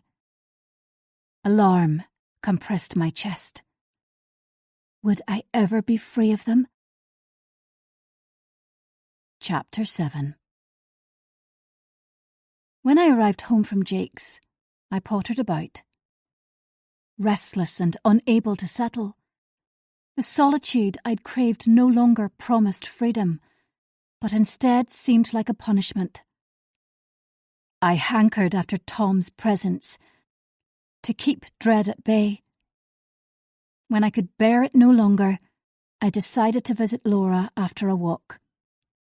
Her Mini had been parked in her driveway earlier, and it had been several days since we'd caught up. Dressed in my padded jacket, I pulled on the gloves and hat, knowing the freezing fog would chill me. Braving the cold was preferable to overthinking at home. The enticing smell of turf hung in the wintry air, and the fog swirled and shifted as I tramped along. No one was about. The street was still, and within minutes, calm spread through me. From habit, I glanced around for anything out of the ordinary, but assured I was alone, tugged the hat low over my forehead. As I strode along, I contemplated each house in turn, some in darkness, some with faint light seeping out.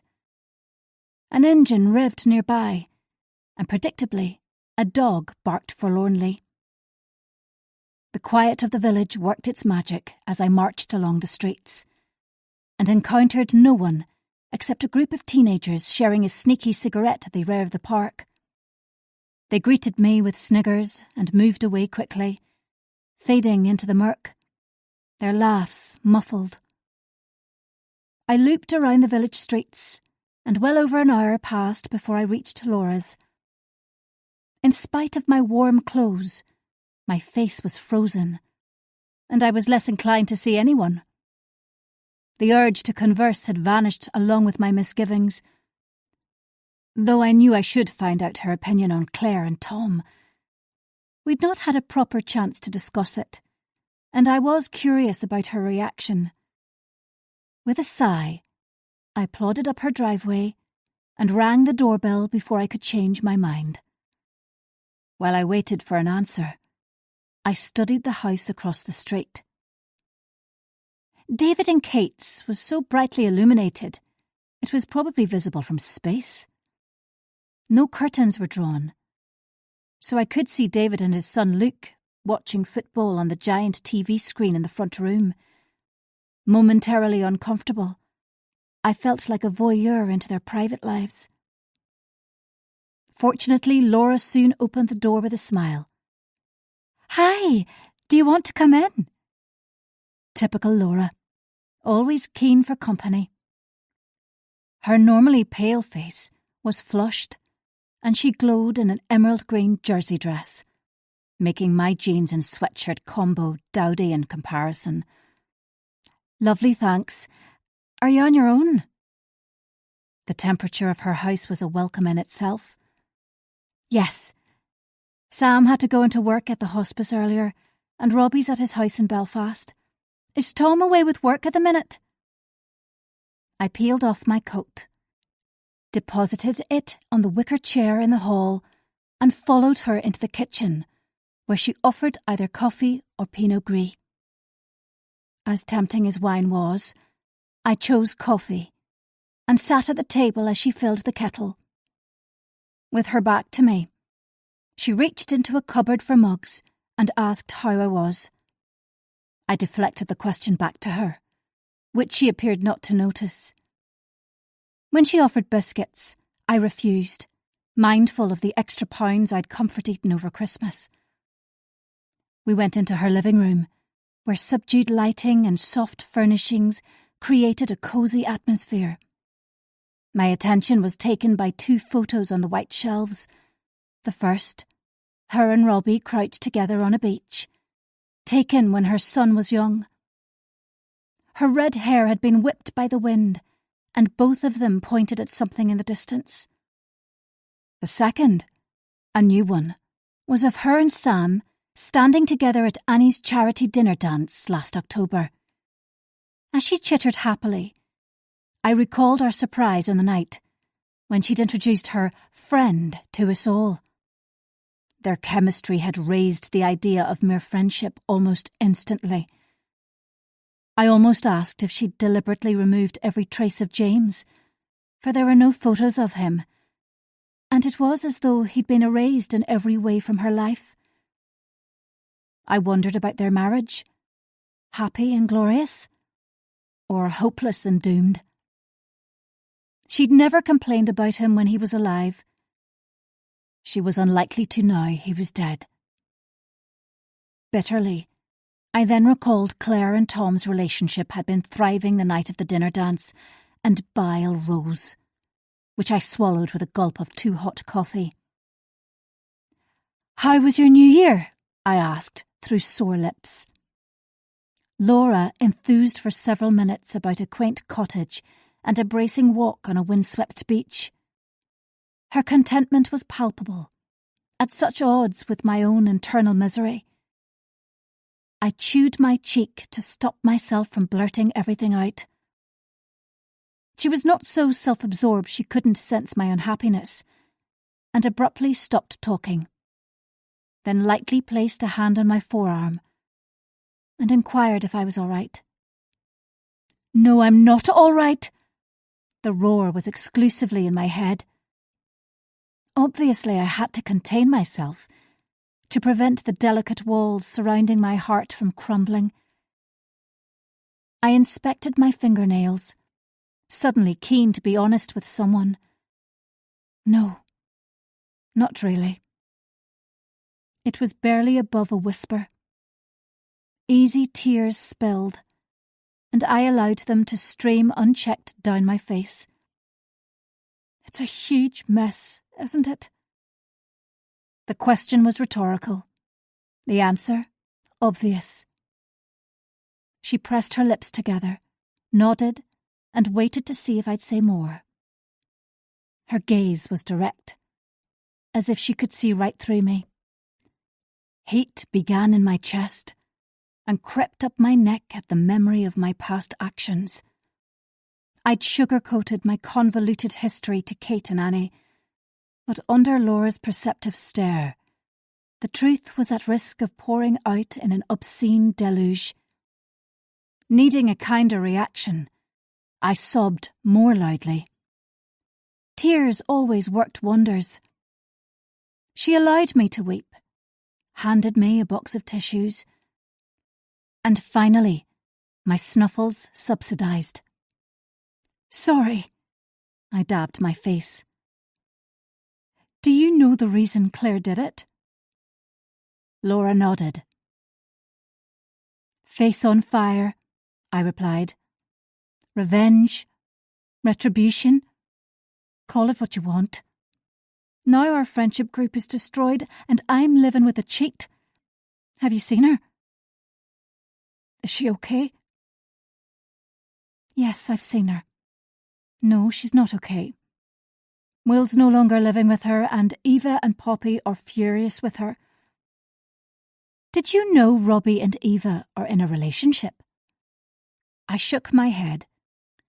Astonished, 2 childhood friends had crossed the line. It seems she was a tower of strength after James died, and their friendship developed into something deeper. She smiled ruefully at the clatter ring she wore on her left hand. No wedding band. Scarlet nail polish. I almost snorted my cynicism at 22-year-olds knowing anything about relationships. Then I reminded myself I'd met Tom when I was in my early 20s and thought I knew it all. How wrong I'd been. Are you looking out for Claire? Yes, I am. And I'll make sure she's not entirely alone. What remained unsaid twisted my stomach.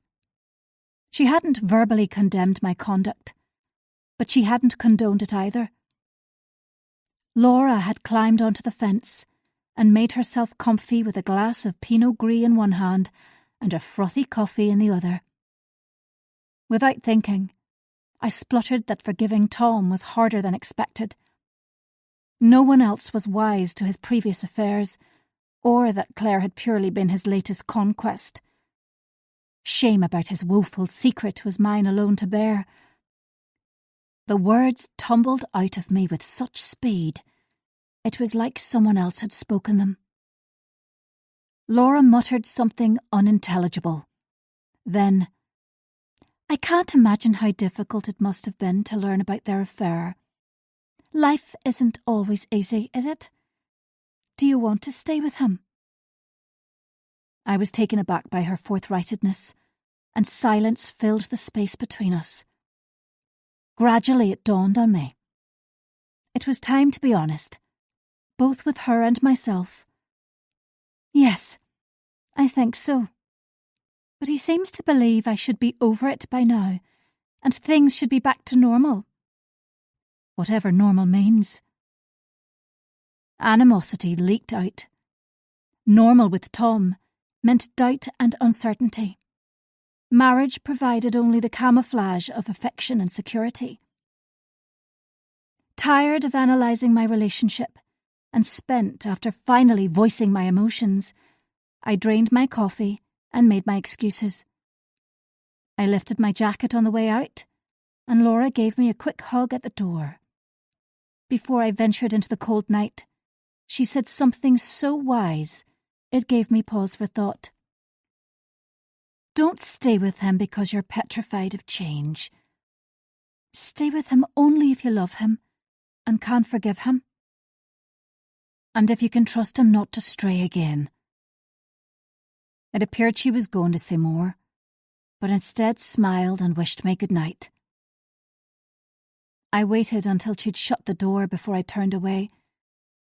Keiko shot out from under the bush and wound herself around my legs as I reached for my front door. Absent-mindedly, I stroked her silky head and I filled her dish, and re-ran the conversation with my non-judgmental friend.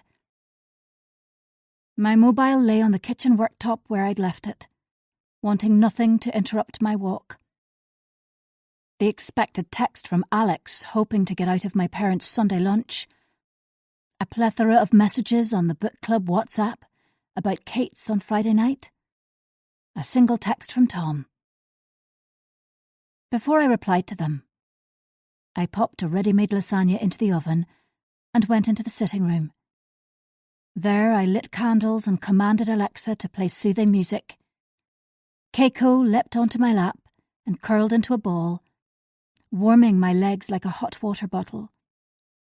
As I stroked her, I reflected on Laura's words. It was exquisite in its simplicity. I was unsure if I still loved Tom, but equally was agonizingly afraid of the unknown. There was a slim chance he meant what he said and would change. Hypothetically, we could move forward together. Visions of happy ever after crammed my head, until they were demolished by one irrefutable fact. I didn't trust him. Not one iota. Trust had to be earned. It wasn't automatic. He'd taken a sledgehammer to mine, and now it lay strewn into dust around me. Gently, I moved Keiko to one side of the sofa and went into the kitchen to extract the lasagna from the oven. Becoming a singleton could offer some advantages. No tethers, no friend zone. Boundless possibilities. But deep down, it wasn't an option. For some unfathomable reason, I would never leave Tom, no matter how bad his behaviour. And if I was honest with myself, he knew it too. Chapter 8. The following morning was my first proper day back at work since the festive break. As I cleaned my teeth after a not-so-healthy breakfast of peanut butter on a toasted bagel, worry unfurled in anticipation of the day ahead. The holiday had been an interruption before the tedium of reality resumed. A return to routine, slow and laborious. But with it, splinters of enjoyment, streaks of colour. I spat out my toothpaste, rinsed my mouth, and studied my reflection. In an effort to conceal my pallor, I'd massaged on a layer of Dove before bed, and the hint of colour plus abundant blusher suggested an invigorating start to the year. My patients and colleagues would be fooled by my impeccable exterior and professional demeanour. When I checked the time, I realised I was running late and sped downstairs, attention ready on the day ahead. My colleague Gloria parked beside me in the surgery car park. We exchanged pleasantries as we walked inside together, and she regaled me with a tale about her 3 boisterous children and a cracked coffee table. I smiled appropriately and reassured her that having a glass table hadn't been negligent with 3 children under 8. The staff room hummed with conversation, New Year's good wishes and gripes about thickened waistlines. My colleagues were a friendly bunch, and as we drank instant coffee, commiserated with each other about another day on the treadmill of work. Most of the admin staff were already at their desks, awaiting a bombardment of phone calls come 9 o'clock. Their tired smiles expected fraught patience and the occasional outspoken demand. Before we scattered into our consulting rooms, a few of us checked our pigeonholes. Chatted with Gloria as we stood by the pigeonholes and recognised the white envelope I'd seen yesterday. Before I could sort through my pile, a pungent fragrance polluted the air, and I wrinkled my nose in distaste. It emanated from Brona, one of the receptionists. Her blonde hair was newly bleached and cut into a sleek chin-length bob, which accentuated her fake tan. Although she wore the standard admin uniform of black blouse and trousers, she had one too many buttons open, and the eye was subconsciously drawn to her cleavage by a strategically placed necklace. She had the physique of someone who spent many hours in the gym or hot yoga. A plum talon pointed at the wall clock as she made a witty remark about school starting, and we all duly laughed. 3 of us stood in a well-behaved row to check our post, and rammed most of it into the recycling bin. Then it happened. A card was ripped from the inoffensive white envelope.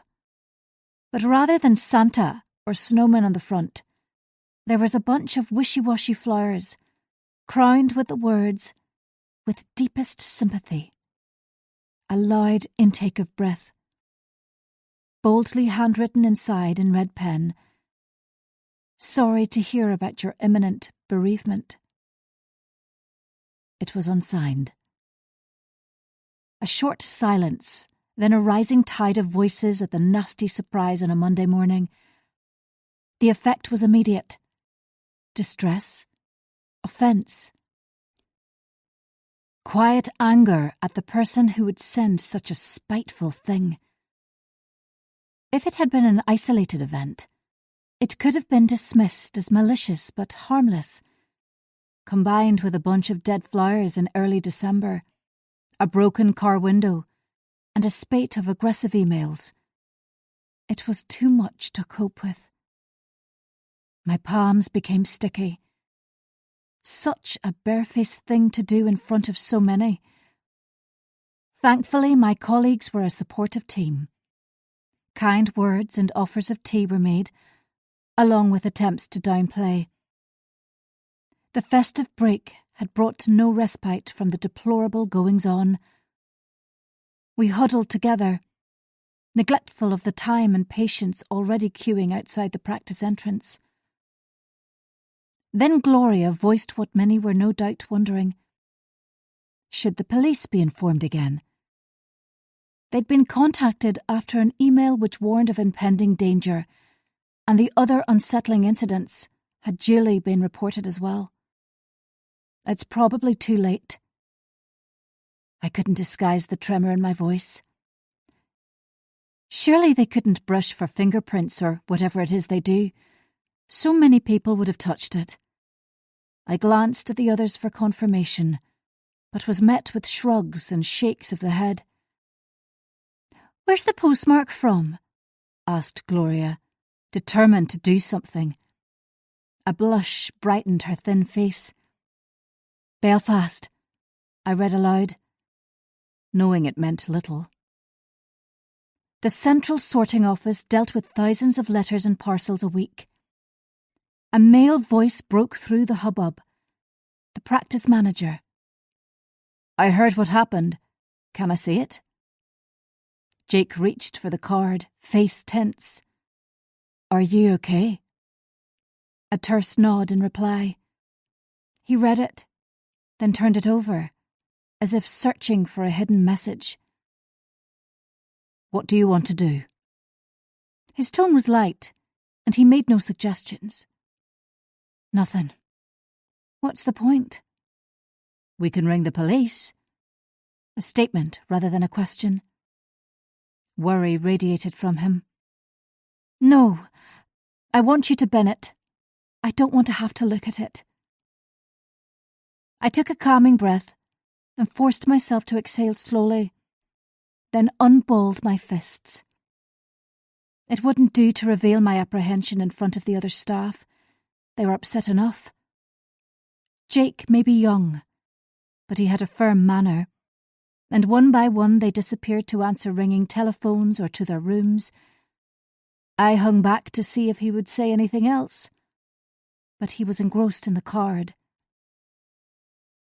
It was after 9 now, and I needed to be in my consulting room, preparing for my first patient. When I reached it, I firmly shut the door, leaned against it and sighed. Jake would come to find me later. The adrenaline which had propelled through me was short-lived, and now I longed to go home rather than facing a busy day with multiple patients and varying ailments. To be a good doctor required my full attention, up-to-date knowledge, and the ability to put myself last. On that Monday morning, I wished I'd stayed in bed to eat crisps and watch daytime TV. Instead, I had to put everything to one side and act as if nothing menacing had happened. The memory of the email I'd read yesterday flashed through my mind.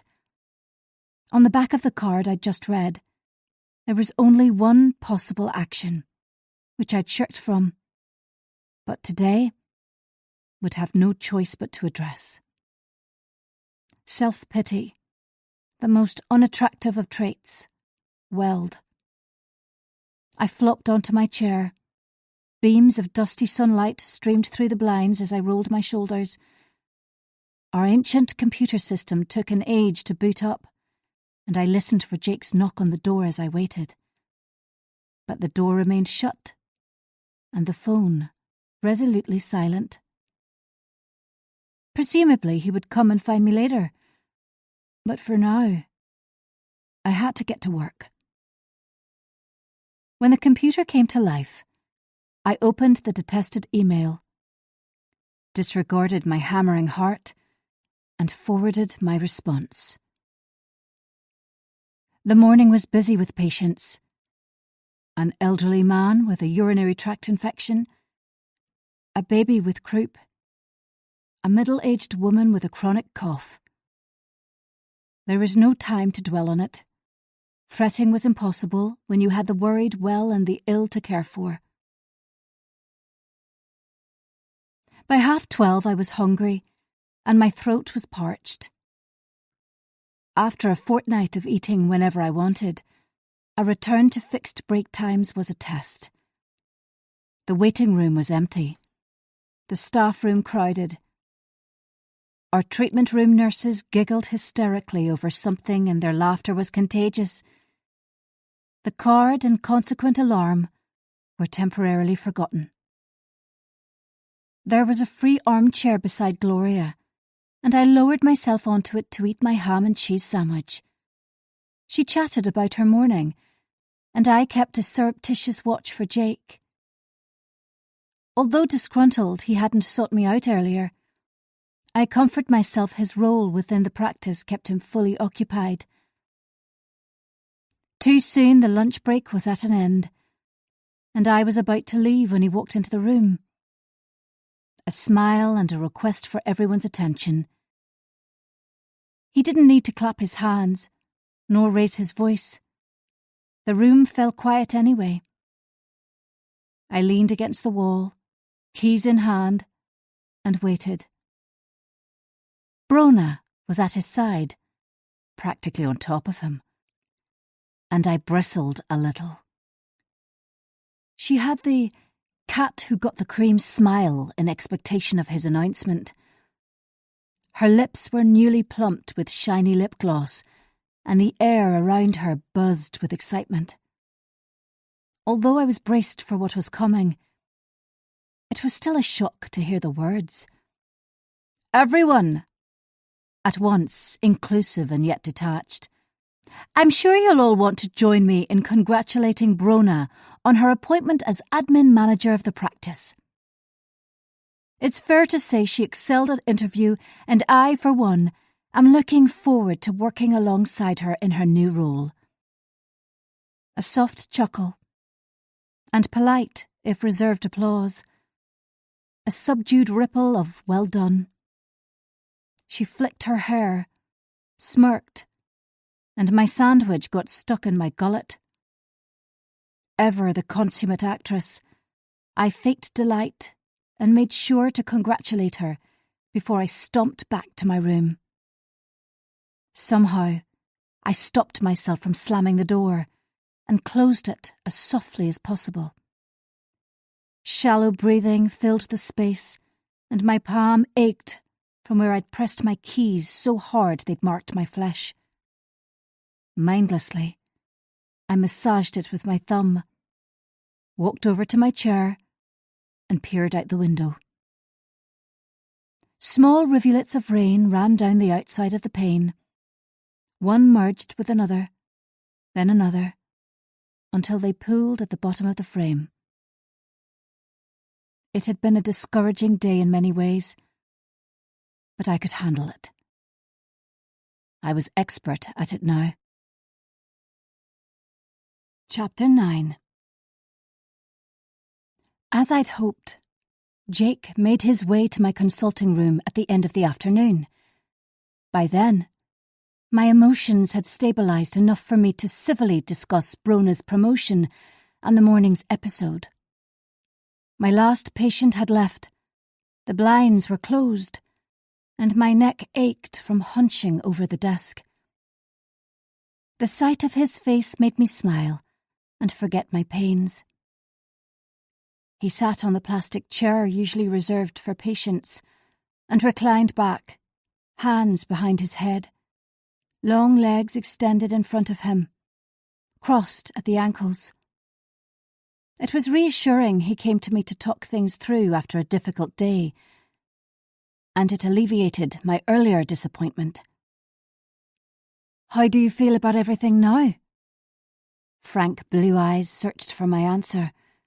"Fine," I replied, almost honestly. "What about you?" He studied the ceiling before answering. "That was pretty horrible to come into this morning, and I know it bothered everyone." His gaze settled back on me. "Do you really think the police shouldn't be informed?" "Perhaps. I don't know." We discussed it for a few more minutes. Then he changed the subject. "What's your opinion of Brona's promotion?" I rubbed my temple. "If she was the best person for the job, then good for her. What I really meant was, she's a lazy bitch who caused me no end of bother." But it was spoken in the confines of my head. My smile was sweet. Men can be easily duped by a pretty face and an inflated chest, as I appreciated wholly too well. His next words were exactly as I'd forecast. "There's been no talk about, well, favouritism, has there?" He licked his lips and gave an embarrassed laugh. "Not at all," I lied smoothly. "I haven't heard a thing." Predictably, there'd been chatter about the promotion. Brona had been at the practice less than a year, and many of the older women resented her. Brash, brassy, and brittle was how one of my colleagues had described her in the quiet of the staff room. This was after she'd suggested 5 vape breaks before midday was excessive, and Brona had subsequently flown into a rage. Now, she was going to be in a position of authority. Everyone worried the power would go to her head, leaving her ever more insufferable. Good. Jake's hesitation endeared him further to me. I would hate to be accused of bias. My true opinion suppressed behind light-hearted words, I commented the appointment was a fair one. A split second, then I meaningfully stated Brona would have to prove she was up to the job. He nodded without speaking, then straightened his tall frame. "I'm sure she knows that." With a tight smile, he left me to continue with my patient notes. After he shut the door, I stared unseeing at the computer and worried I shouldn't have said anything negative. Then I argued with myself that I had to express my honest opinion, or I'd have done us both a disservice. For I was livid with her promotion. She was touchy, arrogant, and had always acted as if working on reception was beneath her, which infuriated me, as receptionists are invaluable to the smooth running of a busy practice. Sometimes things happen for a reason, and hopefully fortune wouldn't favour the bold this time. I put it aside, quickly finished my notes, switched off the computer, and retrieved my phone from the drawer. The home page was bright with unread alerts, and I flicked through them. Most could wait until later, although I replied to Tom before I left. When I arrived home, I closed all the blinds and switched on various lamps. Having instructed Alexa to play happy songs, I decided to treat myself to a takeaway. First, though, I had to ring my husband. He'd suggested a time to call earlier, when he'd be free. Free of what? I wasn't sure. When he flew with work, I rarely asked where he was going anymore. It could be New York, Cancun, or Kuala Lumpur. It was irrelevant where he was physically. The bottom line was he wasn't at home and was with people other than me. The ideal screen for bad behaviour. I used to know exactly which route he was on, the name of the hotel he stayed in, and the room number. Immaterial now. He could tell me anything, and I wouldn't believe it. When trust is broken in a marriage, can it ever be regained? And yet ours limped on, scratched and battered. From the sofa in the living room, I listened to the foreign ringtone. 7 rings, and still not answered. Although we'd agreed the time for me to call. Annoyance flared, and I cursed him under my breath. Finally, on the 10th ring, he responded with an indistinct hello. Music boomed, a horn beeped, and voices gabbled. A woman's throaty laugh was hushed by a male voice telling her to be quiet. His long-suffering ball and chain was checking up on him. "Sweetie, is that you?" I gulped air, ignored the temptation to ask where he was, to allow the confusion over country versus actual location. Hotel bar or hotel room? His? Hers? My mind swirled. Bitterness overcame discretion, and I lashed out. Of course it was me. Who else would it be? "Hang on, I can't hear you," was his amused reply, as if I'd told a hilarious joke. When, in fact, I was the hilarious joke. A minute passed, and then another.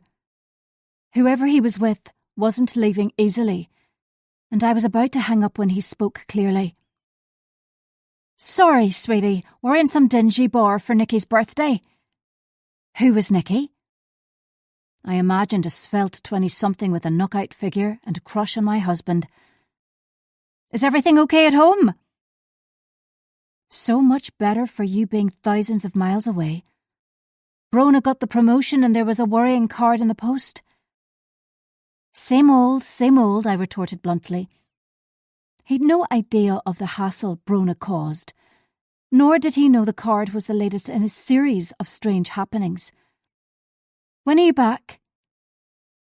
Had our conversation deteriorated to this extent? It was strikingly obvious I rarely talked to my husband about the things which daunted me. "Thursday night. I'll be home late, so you might not want to stay up." Before I could reply, the phone went dead, and I didn't bother to ring back. He was alive, which was enough. Keiko came meowing into the room, demanding food, and I plodded into the utility room to feed her. Temptation to pour myself a drink superseded the vow to drink predominantly at weekends, and I'd helped myself to a glass of Prosecco. The bubbles fizzed on my tongue as I went online to order a Chinese takeaway. Sweet and sour pork, special fried rice, prawn crackers, chicken satay. So much choice. Decisions. Once I'd ordered, I scrolled through my phone at the table. To make a bad day worse, one notification hissed venom. Tears stung. But before I got too worked up, my order arrived. I inhaled slowly, then answered the door with a smile, a gracious thanks, and a £5 tip. The spotty teenage delivery driver didn't even grunt his thanks, which stupidly hurt my already tattered feelings. Once I'd eaten, everything took on a minutely less dreadful glow. Tom was simply being Tom. I shouldn't let him get to me so much. I'd fallen for his looks, charm and temperament, so why shouldn't anyone else? Rona had unfairly been promoted, but now she'd have to prove her worth. And the card? Minor in the grand scheme of things. I drained my glass, stopped myself from having another, and dressed in my jacket, gloves and hat. Then I headed out into the cool of the night to find it had stopped raining, and the air was fresh and clear. Thousands of stars twinkled innocently above me. The brook babbled nearby. From habit, my gaze swept the length of the street. All clear. My feet carried me along a route I rarely followed. Music loud through my AirPods. As the beat thumped, life shifted behind windows, headlights dazzled, and I disregarded everything except what I could hear and see. My breath was cold, matching my emotions. Before I made for home, I reached a decision about what I should do next. Pleased with myself, I was eager to get organised. Tom would be back before I knew it. And then the temperature would rise, and silent accusations would recommence. Each moment had to count between now and then. Energetically, I stripped off my outdoor clothes and took a seat at the breakfast bar with a notebook and pen. List-making was one of my favourite things, with a neat square beside each point, a goal scored. When one was ticked off on completion, I jotted down everything I could think of, no matter how ridiculous or absurd. By 11 o'clock, I was out of ideas and needed sleep. But not before I placed an order for the first item on my list. Then I buried my notebook in the back of a drawer Tom never opened. A final check of my phone after I climbed into bed. I bolted upright when I read a message from Kate. "Hi girls, would you mind if Miranda from the end of the street came along to book club on Friday night? She's been asking me for ages, and I thought the time was right." The sudden rush of adrenaline at the sight of her name. Memories of a disturbance and raised voices. Threats and recriminations. I knew Miranda's reputation from way back, and the thought of her joining us was an immediate red flag. Suddenly I was too hot, and sweat rolled down my neck. I texted Laura privately. "What on earth is Kate doing? Miranda's not someone I'm comfortable spending time with." Patient confidentiality meant I couldn't reveal more. I had to hope she'd read between the lines. She messaged back in moments. "Kate's lost the plot. Does she think she's going to replace Claire with Miranda?" My mind reeled as my hands were tied regarding her medical history. Also, book club was sacred. We were more than a book club. We were the best of friends, who told each other everything. Obviously, that was essentially untrue. But the premise was correct. How could Kate be so insensitive to think someone who barely knew us could replace Claire? I pictured Miranda. short and bony, with a sharp nose and sharper tongue. From the little I knew of her, she revelled in gossip, delighted in others' misfortune, and would be my very last choice. But I was too late. Annie had already replied. "I'm happy with that." They must have planned this already. It was a two-pronged attack. If I disagreed now, it would seem petty and juvenile. But I couldn't bring myself to welcome her. It stuck in my craw. Claire, rejected and lonely, sprang to mind, and I bit the inside of my cheek. Miranda might come along on Friday night, but she would never be in my gang. Chapter 10. The busy week passed quickly, and I stayed late on Thursday to catch up on paperwork and make onward referrals. The highlight was when my online shopping had been delivered on Wednesday. It brightened an otherwise dull day. When Tom shut the front door late on Thursday night, my form dipped. Sleep had evaded me before he arrived home, and remained determinedly out of reach.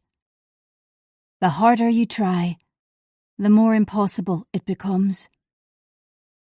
I was alert to every noise as he padded about downstairs. Lights flicked on, tap running, calling for Keiko.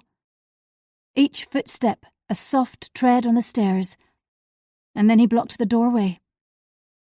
A broad silhouette, his face in shadow. "Are you awake, sweetie?" A sigh in the darkness. Seconds to make a decision. My stomach jolted. Yes. The landing light was switched off and plunged the room into darkness. Small sounds as he undressed. My heartbeat loud as I waited for the inevitable. His body warm and reassuring as he joined me in bed, heavy and strong as I forgot my enmity. When he dozed off, I rolled towards him and lightly ran my fingers down the length of his spine. This dishonest, lying husband of mine, who held my heart within his careless grasp, come what may. The next morning, I rose after 9, as Friday was my day off. Tom slept on, spread-eagled on the bed. For a few minutes, I could pretend I was fine. We were fine. I studied his face, relaxed in sleep, and it became crystal clear. I would never leave him. We were bound together forever, through the good times and the bad, the hair-raising ups, the death-defying downs. Although it didn't mean I was going to make it easy for him. I dressed in the ensuite before going downstairs. In the kitchen, I reached into the very back of the drawer beside the sink and withdrew my list. What should I tick off next? So many choices. But I'd choose an easy one. The shower started overhead. It wouldn't be long before Tom appeared. Throughout our marriage, he developed a sneaky habit of grilling me about my credit card spending. It was wearisome to be checked up on. Plus, it took the enjoyment out of gift-giving when he'd already seen the bill.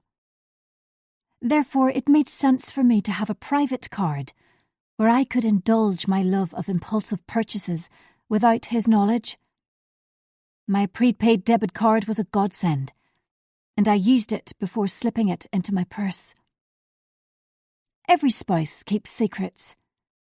It's the reward for tolerating morning breath and toenail clippings on the floor. My secret was a debit card he knew nothing about. His secret was sex with my friend. Tit for tat, I'd just settled onto a stool at the breakfast bar with my phone when Tom appeared behind me. He wrapped his arms around my waist and nuzzled my neck.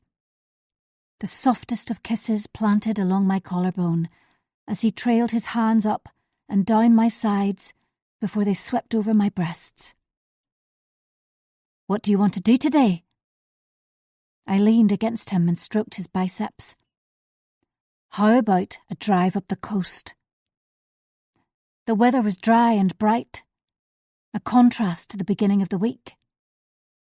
"We could go to Jennings for lunch." He strolled over to the Nespresso machine and helped himself to a strong black coffee as my glower seared the back of his head. Jennings was where we'd inadvertently had lunch with Claire and Will in the autumn.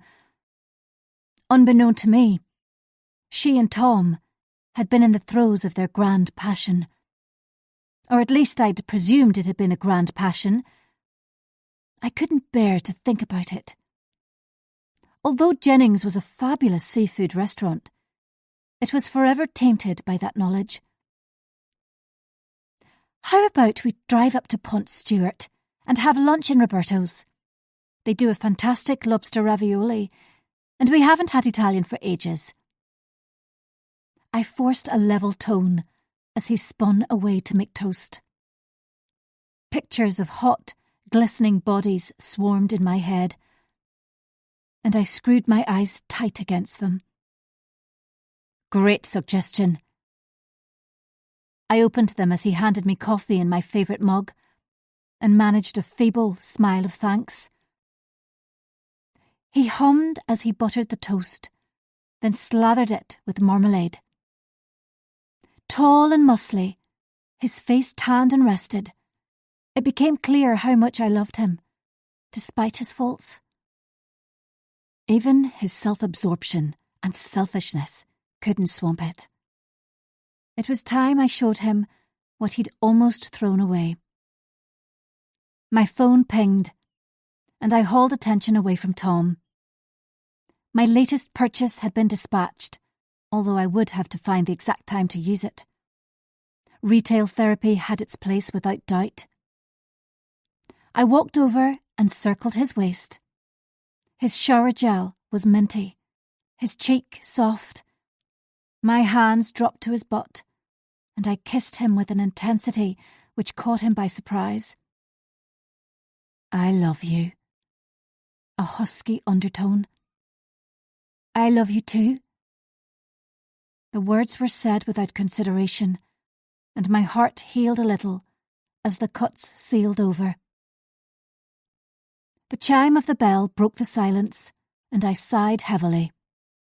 Tom plonked himself down on the table and grinned as I went to answer it. Kate. Tiny in an oversized padded jacket and pink woolly hat. Groaning to myself, I attempted a phony smile and opened the door. "Hi." Forehead furrowed, her lips twitched in the approximation of a smile. "Hi." I kept the door half closed, unwilling to ask her in. She was tireless in her crusade to find out exactly how I was feeling, if I'd exonerated Tom, and what we should do about Claire. Her brows snapped together before she spoke. Vicky, this may not be convenient, but I need to speak to you about the person who's been walking in the fields behind the houses." "Oh, right. A moment. Do you want to come in?" Before I got a chance to step out of the way, she darted past me, and I shut the door with a loud bang. She'd already made her way into the kitchen. Tom's sullen hello floated out to me. Uninvited, she'd taken a seat at the breakfast bar and eyed my coffee longingly. There was no option but to offer her one, and she readily agreed as she took off her coat and hat. A girlish giggle for Tom's benefit as she requested a cappuccino. I had the sinking feeling this was going to be no short visit. Once the coffee was dispatched in front of her, Tom made his excuses. She watched him until he disappeared from view and softly asked how I was. "Fine. We're fine." I refused to admit anything else. Tetchily, I changed the subject.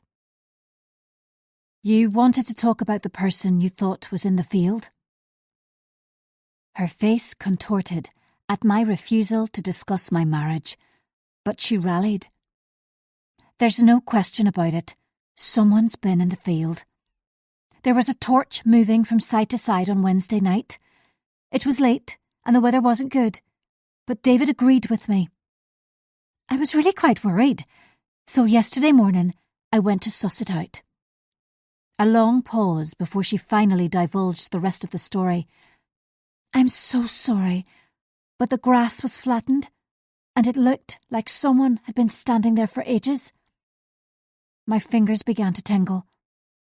"Standing where for ages?"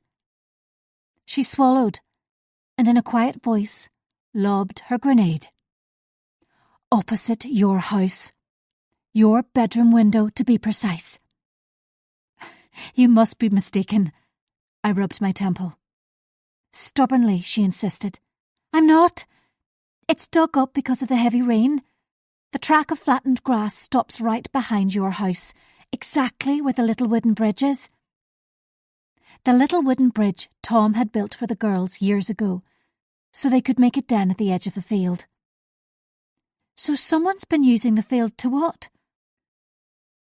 "Watch my house." My voice wobbled. She bobbed her head up and down. "But why?" "I don't know." She squinted at me. "Has anything odd happened recently?" The car window, the bouquet of dead flowers, the sympathy card, and of course, the emails and messages. "No, nothing out of the ordinary at all." My lie was delivered like a pro. Kate wasn't to be trusted, and I didn't want to be the subject of more gossip so soon after Tom's affair. "Well, David and I will be on the lookout for anyone hanging about, especially when Tom's away with work. How is he, by the way?" Straight back to the state of my marriage. I pinched my lips together in frustration. A frustration Kate failed to recognise. I snapped. "He's good. We're good sorting things out. Please don't worry. With time and space we can work through it." She patted my hand like you would a dog and rose when Tom entered the room. His jaw was set, and I wondered if he'd overheard her quizzing me. There was a frostiness about him, normally reserved for our children when they'd misbehaved. She wittered merrily on to conceal her self-consciousness. My temper was holding on by a thread as I showed her out. Before I shut the door, the dam broke. "Kate, I don't want either Tom or Claire mentioned tonight at book club. Okay?" She winced. "Of course not. I won't say a thing." I should call her out for inviting Miranda, but simply didn't have the energy to cope with watery eyes and a quivering lip. Instead, I contrived to smile and shut the door quietly, though I wanted to slam it so noisily Miranda would hear it at the bottom of the street. Tom stood in the middle of the kitchen, hands on hips. He glowered so intently I began to laugh. Before long, he joined in. Kate's words were suppressed along with my suffering as my husband enveloped me within his arms. Today, we'd go out for lunch, and I'd pick the rest apart later. Chapter 11. Lunch with Tom at Roberto's had been lovely. Once I moved past my irritation with Kate. He'd driven me up the winding North Coast road with the writhing Irish Sea on one side, rolling Antrim hills on the other. The weather was kind, and the hazy outline of the Scottish coast shimmered in the distance. while the rocky Ailsa Craig rose out of the sea. Sunlight sparkled on the water as we ate up the miles. We sat at a window table in Roberto's and held hands like young lovers as he ran his foot up and down my calf. Decadent for a school day. The restaurant hummed with activity. The clatter of cutlery and chink of glasses. After lunch, we'd strolled along the seaside path, past the herring pond, and along the prom, where I'd insisted we eat ice cream in the shadow of the clifftop convent. The day had given me respite from my worries, but now they burrowed and bored as I got ready for book club. Hot water cascaded over me in the shower, and I reflected on my friends while I lathered and soaped. Book club usually provided an opportunity to drink too much alcohol and catch up on each other's gossip. Laura had set it up 15 years ago, and over time, reading books had become secondary to our friendship. Books have the power to connect, even when you don't have much else in common. Ironically, I had more in common with Claire than I'd ever expected. This would be the first time we'd all be together since our night at the Morinview Hotel in early December. All minus Claire. As I dried my hair, memories of that night surged along with the savage memory of her spite, as she'd broadcast her deception a couple of weeks later in a different hotel. Shame singed my cheeks at the recollection. She'd done her worst, and the fallout reverberated on. Head dizzy, I rested it on my hands until the world stopped revolving. Once they'd learned of her subterfuge, Kate and Annie had united on my side, horrified by her deceit. Tonight, I'd expected them to bolster my emotional support, but now Kate had invited Miranda, who was practically a stranger.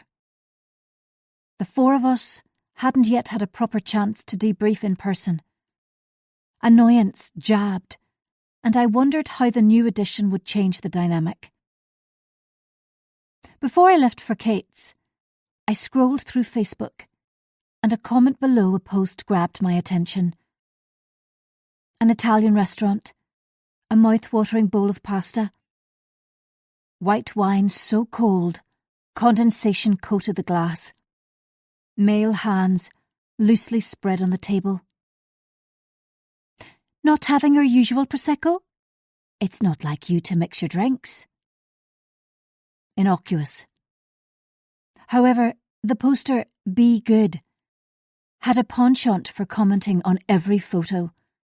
Their page was empty. The cover photo, miles of golden sand. The profile picture, Harley Quinn. I skimmed her other comments. Have you painted your sitting room? I preferred the grey. New dress? The black was nicer. You were with another man yesterday, keeping a secret. Every recent post had a similar remark, a snide comment meant to undermine. The obvious answer was to block, but each time before, someone new had taken their place, and the comments started again. It may have been days later, but before long, a new follower meant a repeat of the pattern. Potentially, social media was the scourge so many believed, but I, like so many others, was slightly addicted to it. Embarrassing for a woman my age, but when it worked well. It provided an opportunity to connect with distant friends and colleagues who worked abroad, and more usefully, to keep an eye on my daughters and the aspects of their lives they hoped to hide. Plus, I loved to share photos, which showed off my gilded lifestyle. Like a teenager, I accepted every friend request, unless they were a patient or one of their relatives. The downside was the occasional unpleasant comment. As I browsed, I had a piercing thought. Previously, I'd never worried about new followers or why they wanted to friend me. Could one of Tom's ex-lovers be my Facebook friend? If so, why? To monitor our lives? Reluctant to let go of him completely? I finished applying my makeup with a shaky hand, breath short. If I dwelt on it too long, it would tip me over the edge. I had to straighten my shoulders and bury it deep. There was no alternative. Downstairs, I popped my head around the door of the sitting room. Tom lolled full length on the sofa where he'd fallen asleep soon after we arrived home. His long legs hung over the end, mouth slack. My blood ran cold as I worried yet again about the shadowy women he'd slept with over the years. But there was no time to brood, as I had to leave, so rammed the phone into my bag and headed for the fridge to grab a bottle of Prosecco to take to Kate's. I shouted goodbye to Tom and stepped into the still night. The bite of freezing air was welcome on my overheated face. Laura exited her house as I drew level with Kate's and called a cheery hello, which I responded to with a smile and an equally cheery response. Sam's Ford Focus was parked in her driveway, meaning he was inside, but had no issue with her going to the book club. She was lit from within, a woman in love. Discontent squeezed my chest despite my smile. "Hi, how are you?" Her empathy was a far cry from Kate's meddlesome questioning earlier. "All good. How are you?" "Though I don't need to ask. You're glowing." My voice cracked and I cleared my throat. She laughed, tucked her arm through mine, and we walked down Kate's drive together. The living room curtains were open, and Miranda gesticulated wildly on the sofa. Laura raised her eyebrows in a question, and I shrugged my answer. Neither of us were impressed with our new member. It was going to be a long night.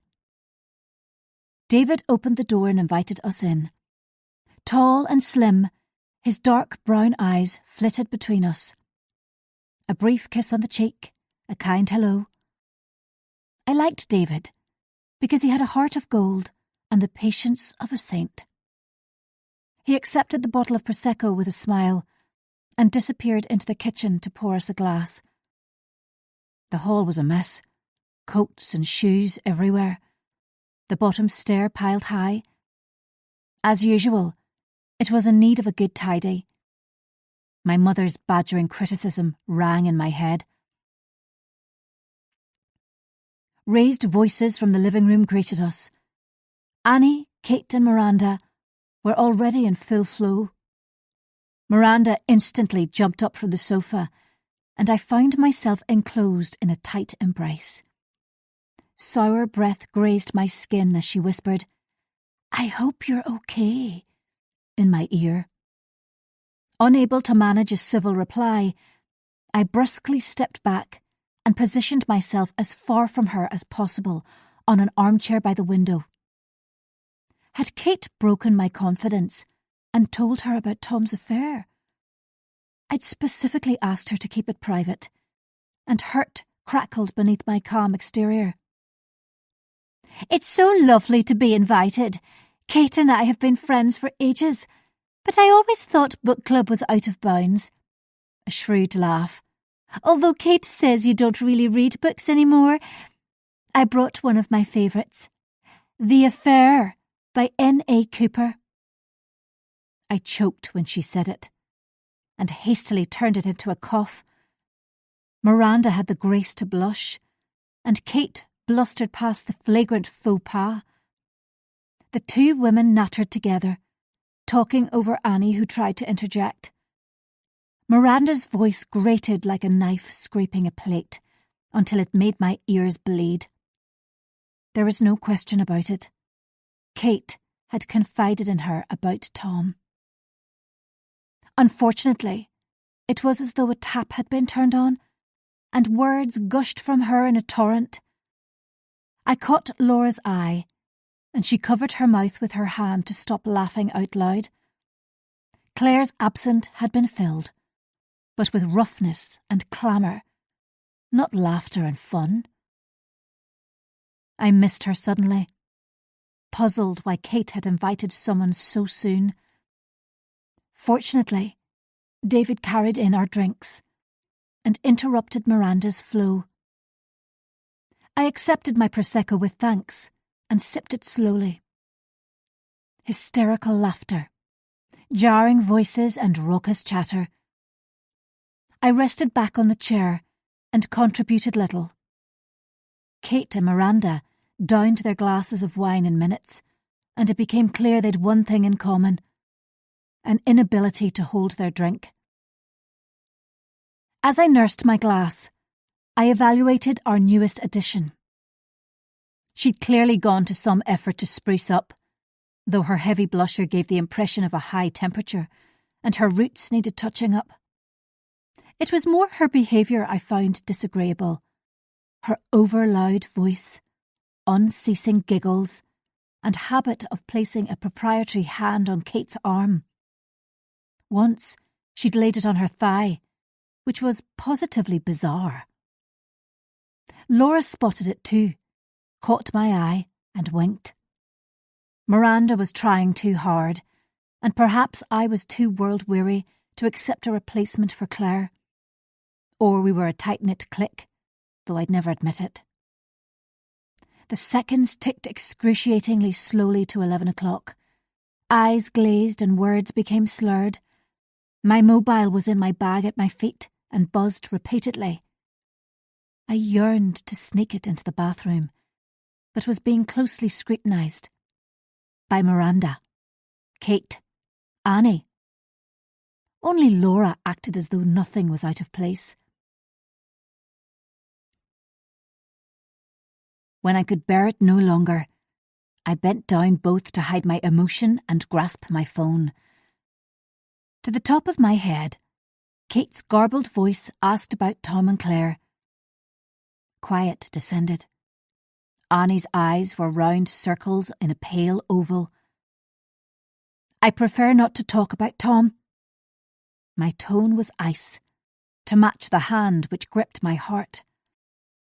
You can tell us. We're all friends here. And have your best interests at heart. The words spewed from Miranda, their sharpness like vinegar poured over an open wound. My throat closed, and I quietly repeated the sentence. There would be no talk about my husband in front of an outsider. I looked at Miranda, who quickly hid her smirk with her hand, but not before I clocked it. Kate bumbled on, regardless of my discomfiture. I saw Claire the other day. She looked awful. Her hair needs a wash, and she was wearing an old pair of tracksuit bottoms. For a minute it seemed like she was going to corner me, but then slunk away with her head down. I can't believe she would betray your friendship. Miranda swallowed another slug of her wine. It must be difficult for you when Tom is away with work so much, and Alex and Flora are at uni. If you ever want a coffee, I don't work now, so feel free to call any Friday you're off. Miranda's beady eyes gleamed their delight. Something about this woman was off. The knowledge of it chipped at my subconscious, but I was too uneasy about Claire to work it out. Unable to bear it, I staggered to my feet. I'm not feeling well. I'm going home. I no longer cared if I appeared rude. I needed to get away. Kate's head shot up. I'm so sorry, Vicky. Please stay. Indignation flowed through my veins. These were supposed to be my friends, the girls I could tell anything to without judgment. Tonight they wanted me to bare my soul for their own amusement. The damage was done. And if I didn't flee from the stuffy, untidy house, I'd say something I later regretted. Laura rose too, and calmly asked Kate for our coats. Annie was deep crimson, but sat on, clearly torn about what to do. Miranda's thirst for gossip was etched across her cheeks. "I'm sorry, Kate. I don't want to ruin the night, but I must get home." I lowered my voice, though it took every ounce of self-discipline I possessed. "I know you didn't mean any harm, but I am not going to discuss my marriage or Claire tonight. I told you earlier. I shouldn't have to ask," ricocheted around my head. Kate unsteadily led the way into the hall and rummaged about in the cloakroom for our coats.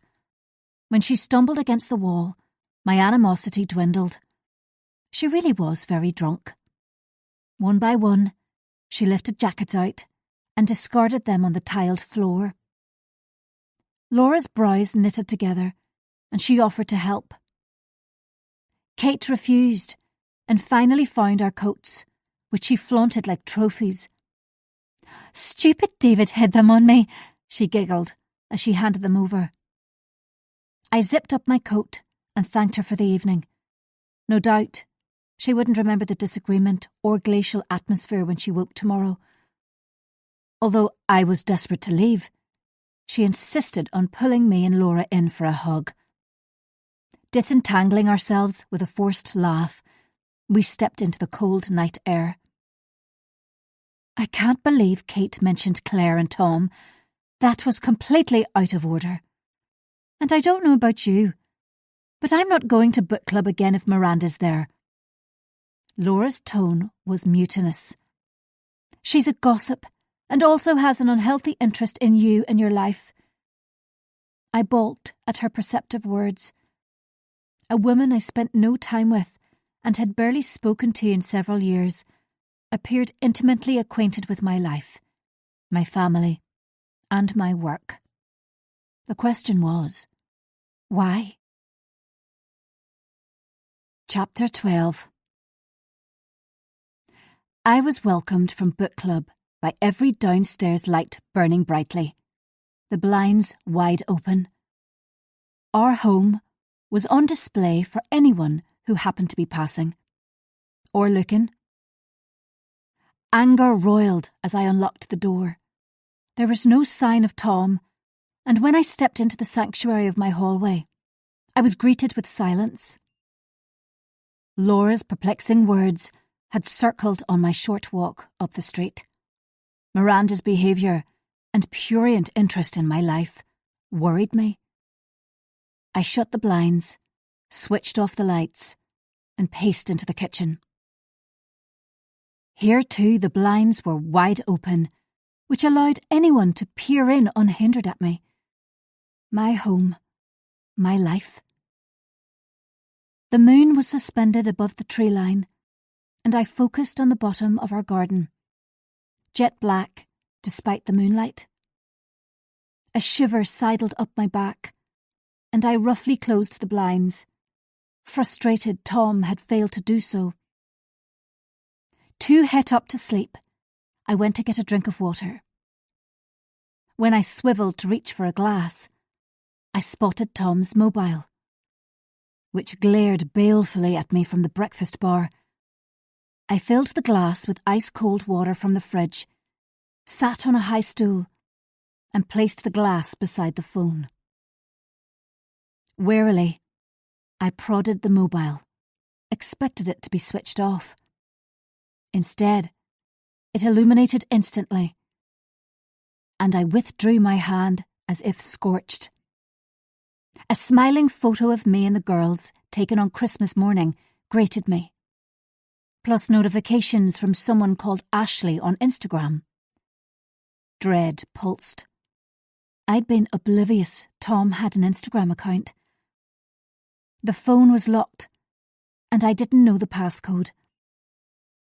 I weighed up what to do, then swiped the screen to reveal snippets of 3 messages. I told Robin I'd be home. We could book a room. Okay, I'll see what I can. Was he cheating again so soon after Claire?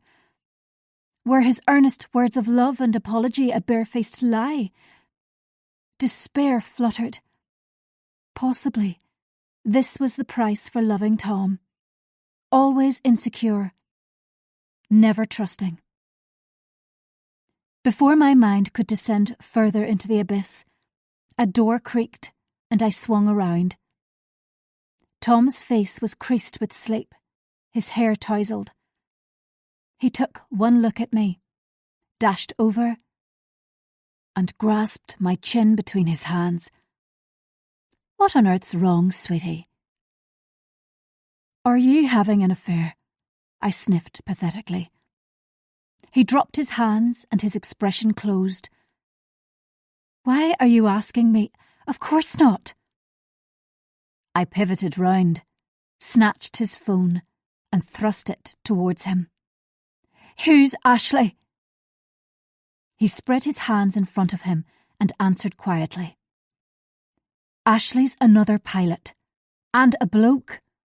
Robin's his wife, and we're planning a stag do for Ewan. I'd been introduced to Ewan before. A naive 20-something with a rugby player's neck. Then why do it over Instagram? Why not text like anyone normal? It's supposed to be a secret. Robin is a total pain who complains constantly about Ashley's job. He's afraid of upsetting her about something as trivial as this. Here. He keyed in his passcode so rapidly, I missed the numbers. And held out the mobile. Read them. Tiredly, he slouched onto the stool beside mine as I read the messages. They really were organising a stag do, and Ashley did have a nagging wife called Robin. Tom's face was tense and closed. My words got stuck in my throat, and silently I handed it back to him. My passcode is our wedding anniversary, for when you want to check my messages again. His tone was aggrieved. Okay, was all I could summon before I buried my head in his chest. His familiar smell and strong arms surrounded me, and I exhaled loudly. I could either allow this to eat me up, or I could move on. Inch by inch, mile by mile. When he led me upstairs by the hand, I repressed my swirling worries. It was the two of us, navigating our way through shattered dreams and injured pride. Next morning dawned fine and sunny, though I slept late. Tom brought me breakfast to bed, then left me alone as he disappeared for a shower. I relaxed against the headboard and studied my phone. With the drama when I'd arrived home last night, I'd missed so much, but was relieved to find nothing out of the ordinary. No new emails, no unkind comments on Facebook, not even a menacing text. I half expected a message of apology from Kate, but suspected she'd been nursing a hangover in bed. Then I had a sudden thought. Had Miranda been added to the book club WhatsApp? Nervously, I checked, but thankfully she hadn't been. Her thin lips and hooded eyes bellowed a warning, while her non-stop questions ruffled me. How did she know so much about me and my life? My instincts howled alarm, especially after Laura's observation, and I made a mental note. She was someone to be careful around. As I drank my coffee, my thoughts rolled on. We lived at the end of a cul-de-sac where cars turned regularly. Deliveries, neighbours, visitors. When Tom left the blinds open on a dark night, it was like living in a goldfish bowl. I must remind him to close them as darkness fell, without explaining the importance. He was ignorant to what I was contending with, and it had to remain that way. The shower stopped, and I hopped out of bed, disinclined for a rerun of last night.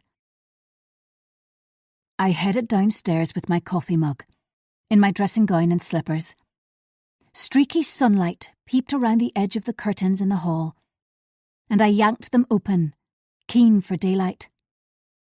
There was a bright splash of colour outside the front door, and I did a double take. Leaning against the doorframe was a bouquet of flowers.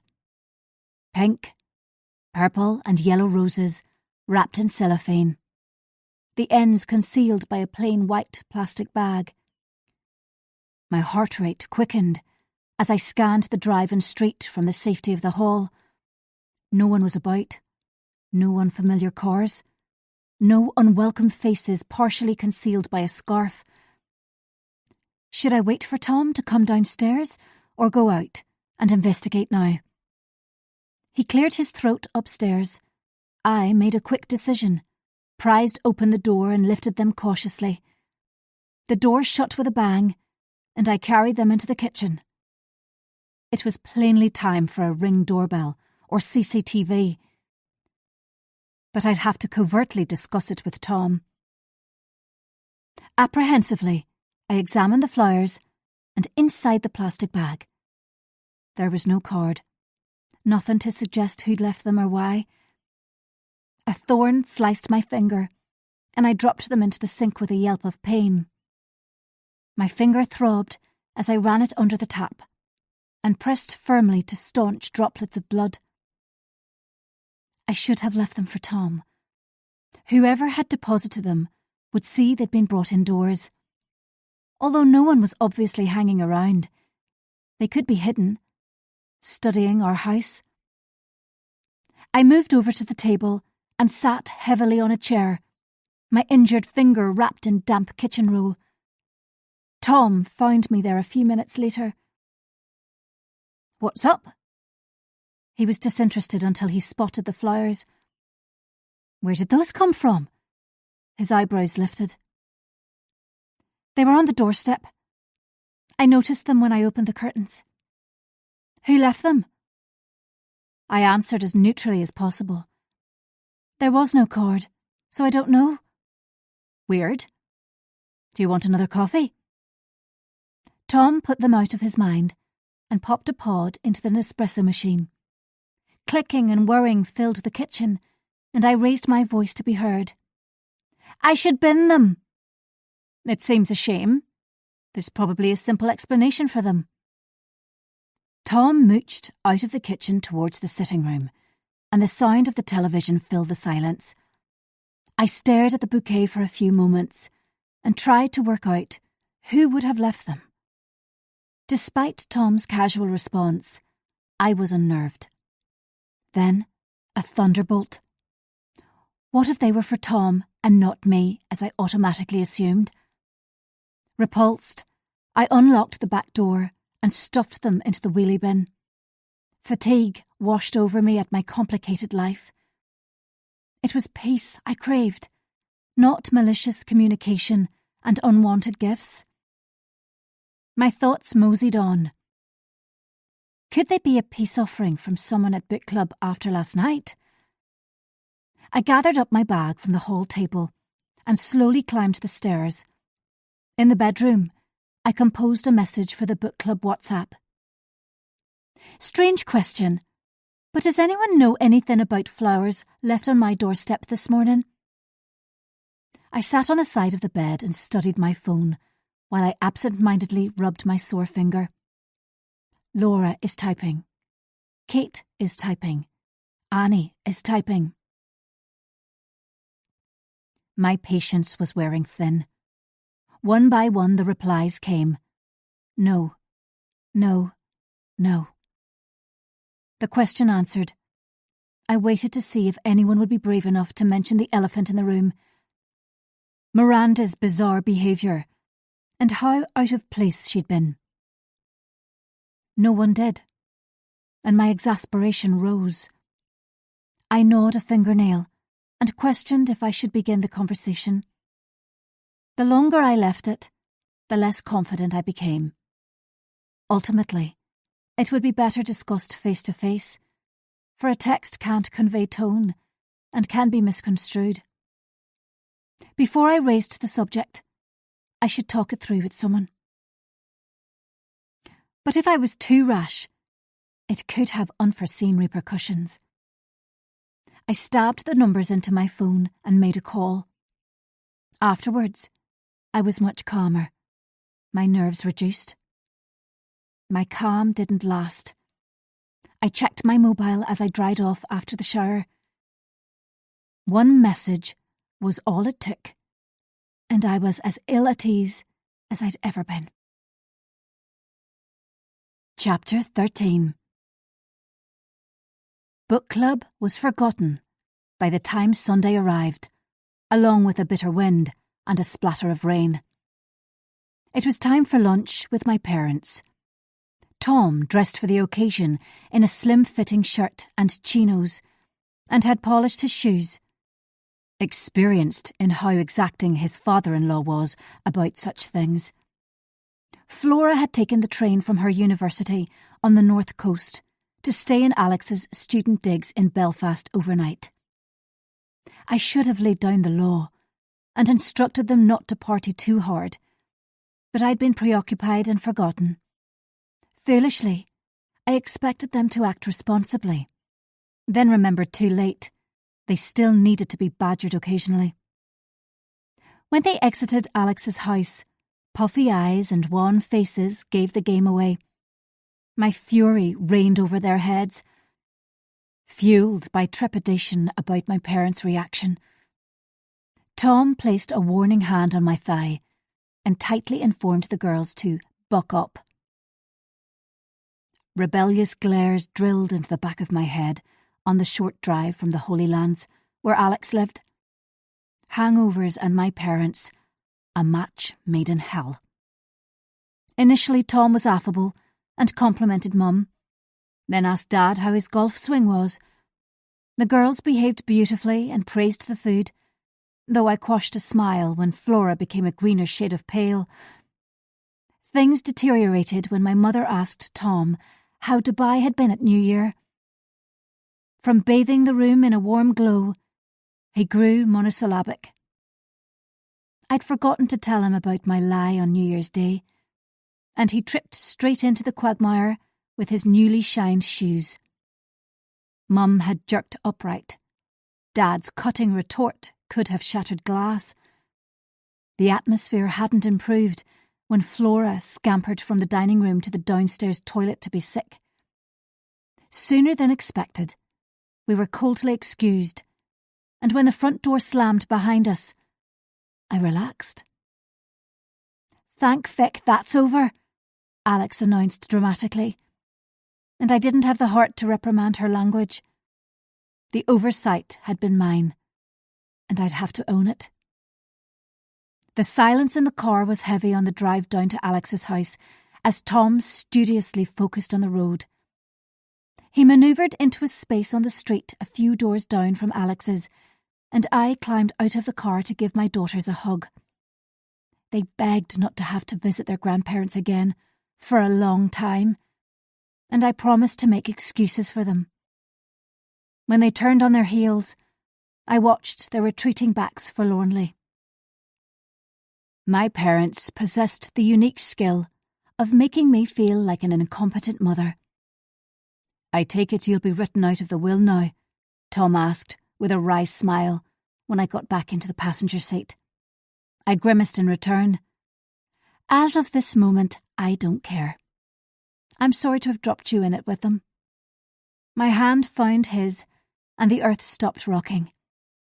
We'd been play-acting for my parents and the girls, but could release a sigh of relief now we were on our own.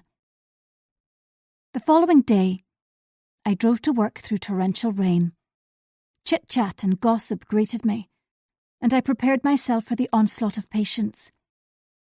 Almost everyone had disappeared to their rooms by 9 o'clock, but I'd spilled coffee on my blouse and ineffectually rubbed at it with a damp cloth in the staff room.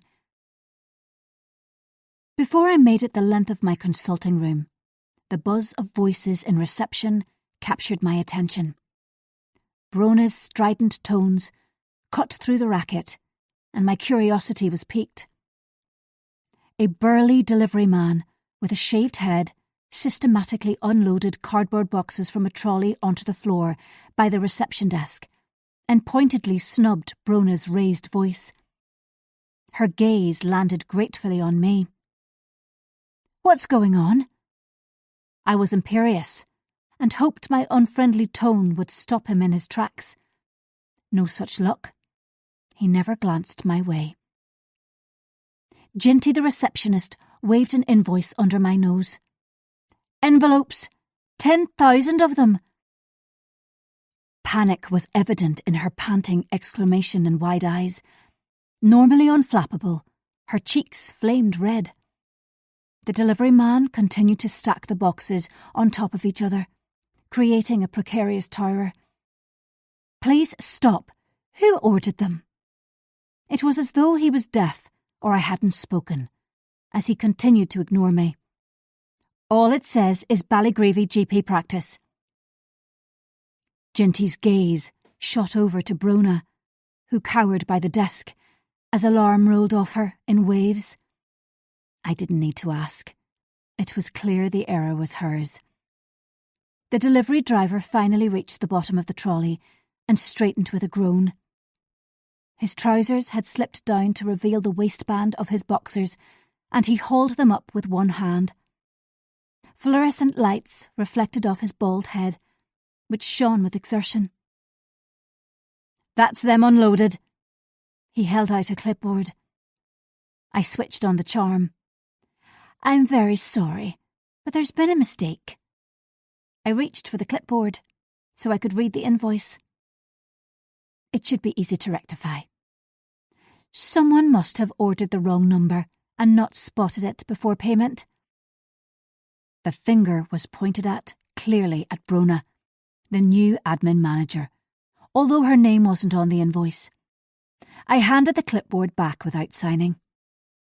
"Please reload the trolley and take them back." The delivery driver folded his arms across his beer belly. "Are you serious? It's taken me ages to unload them all." What I wanted to say was, if you'd listened to me in the first place, this wouldn't have happened. But there are many ways to skin a cat, and I opted for the soft touch. My first patient was already in the waiting room, fully engrossed in the unfolding charade. Several other patients queued to check in, attention fixed on us. The predicament needed to be diffused as quickly as possible, and for once Brona was speechless. She chewed on a talon, face mottled and tight. Fake tan had caked around her fingers, and her palm was a telltale orange. "I'm sorry to inconvenience you, but there's clearly been a mistake with the order. If we give you a hand to reload them, could you please return them?" I almost batted my eyelashes, and at last his lips lifted in the briefest smile.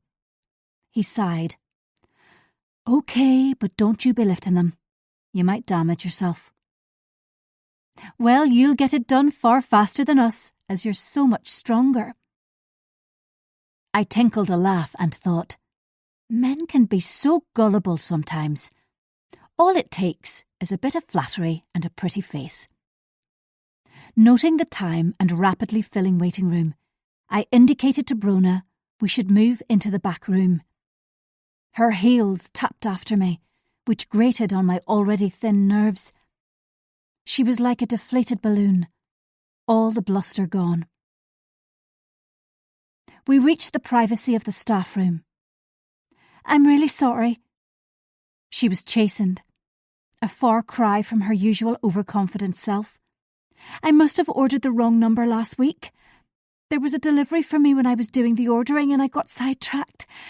When I went back to the order, I didn't check the price or quantity.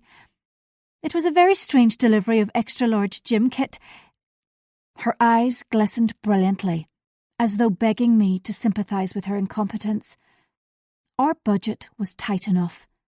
Mistakes like this could be costly. Summoning my patience, I cut in. "Mistakes happen, Brona. You must be more careful in future, especially as you have responsibility for ordering admin supplies now. Let's hope there's no problem with the return and no damage done. If not..." My voice tailed off. I'd leave her to jump to her own conclusions. Jake was elsewhere for training. He could sort it when he returned to work tomorrow. "Thanks for your help. I've got to organise staff meetings and training now. So if you hadn't stepped in, I'd be even more pushed for time." I had no interest in what her job entailed, but nodded politely and left her to it. My patient accompanied me down the corridor to my consulting room, and I switched into Dr. Harris mode. She was a sweet, elderly woman with arthritic knees and accepted my apology for the delay with good grace. It wasn't until the end of morning surgery I was able to give the shambles with Brona some thought. Like many of the staff, I had reservations about her ability to do the new job. It was busy with many more responsibilities than she'd had before. Unfortunately, as I wasn't partner, I had no say in her appointment. It had been a fait accompli when I'd been informed. Irritated again, I watched the rain, which bounced off the ground and lashed the panes. Puddles dotted the car park, impossible to avoid completely. A woman struggled past with a multicoloured umbrella, which blew inside out as she reached her car. Another miserable January day.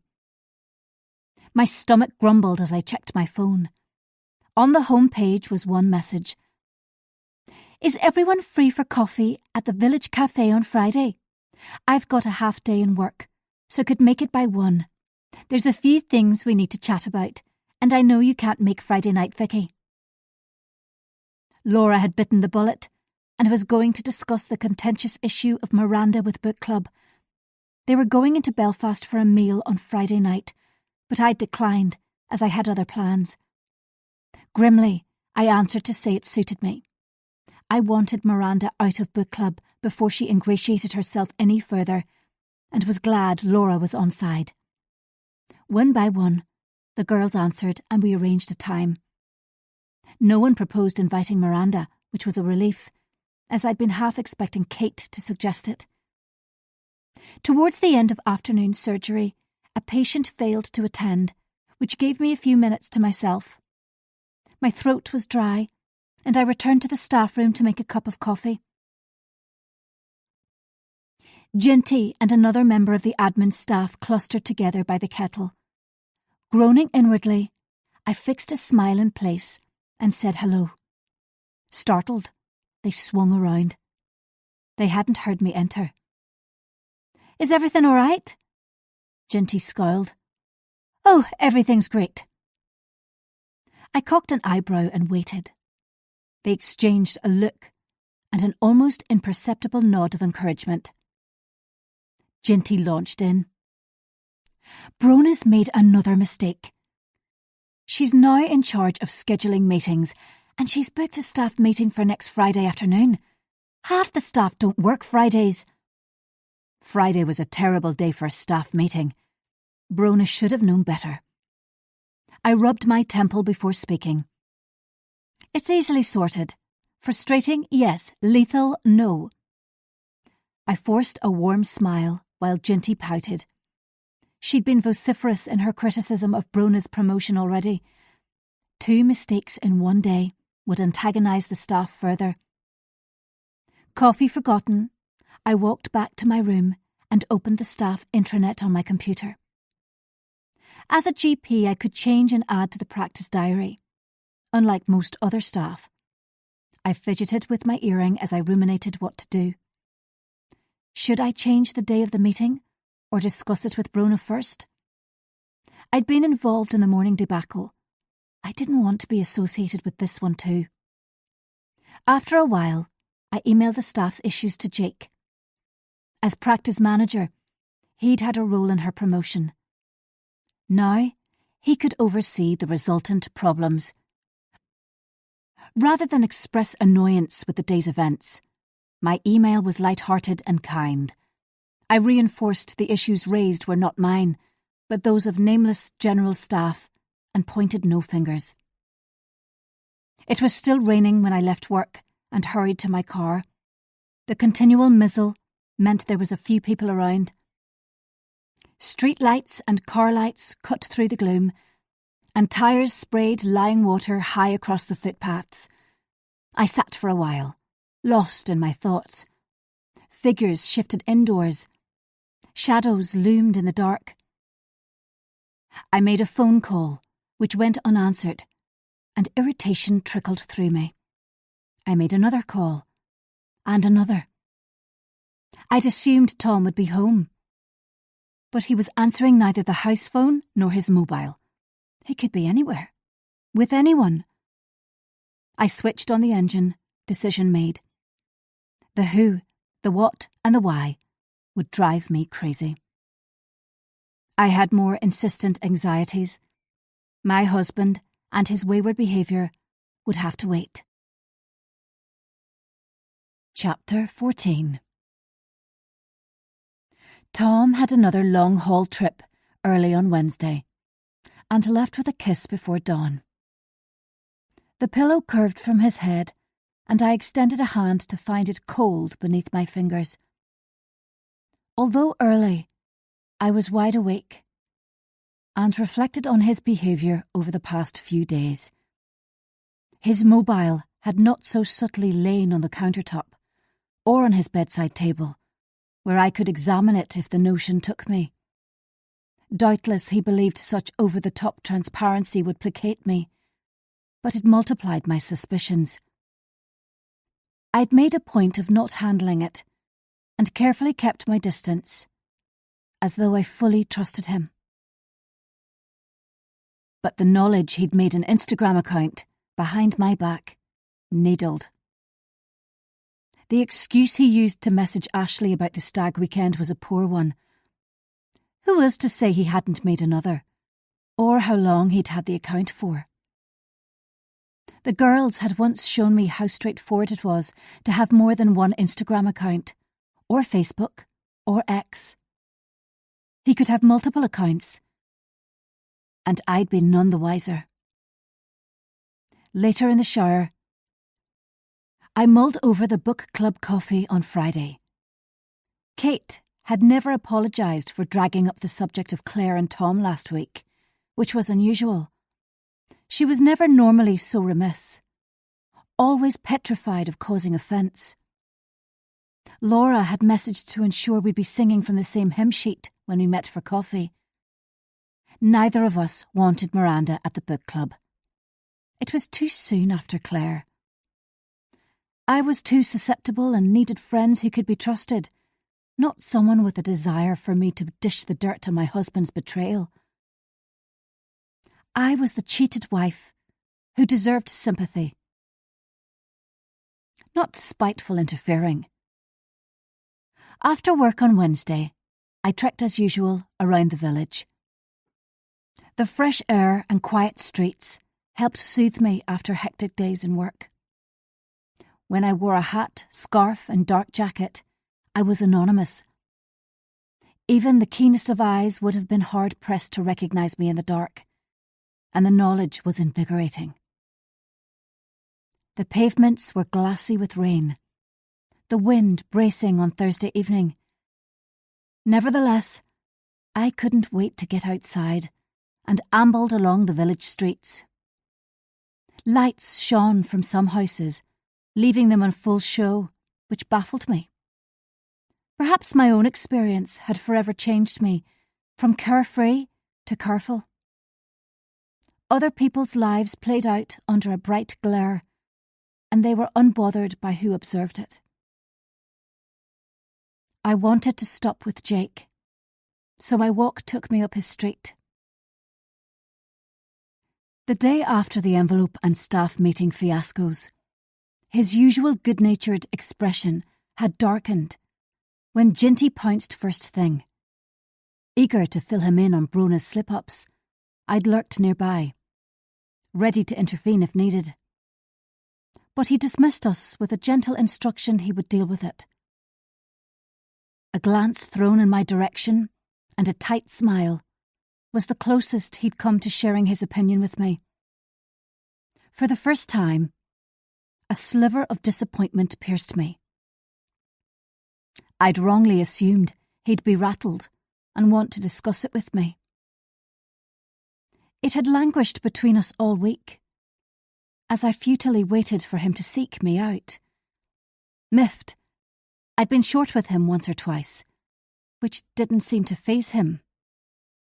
By Thursday evening, I was ready to make amends and smooth over any bad feeling. When I reached his bungalow, it was in darkness, and there was no car in the driveway. Fuming he wasn't there, my phone buzzed in my pocket as I exited his street.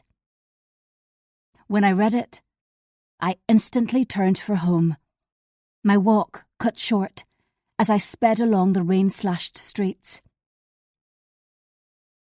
Kate was confident the mystery person was in the field behind my house again.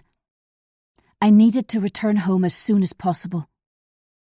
Head down, against the wind, I passed first Miranda's, then Laura's, Kate's, and finally reached my front door. My eyes had patrolled incessantly, but there was no one around. No one I could see anyway. With the door locked, I texted Kate back. My response was measured and at odds with the turmoil in my head. Once I'd removed my outer layers, I made myself a coffee, then headed upstairs to run a bath. My trousers were soaking, my legs numb with the cold.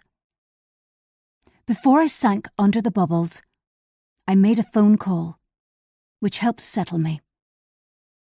From the depths of my bath, I reran everything again. Working through it helped to straighten out the chaotic jumble in my head. I'd clarify everything with Jake soon. There was no need to brood about it. Kate was unreliable, easily excited, and prone to exaggeration. My doors were locked, the blinds tightly closed. Although my phone glowed with notifications, I avoided them. My thoughts ebbed and flowed as I gradually warmed up and my to-do list lured.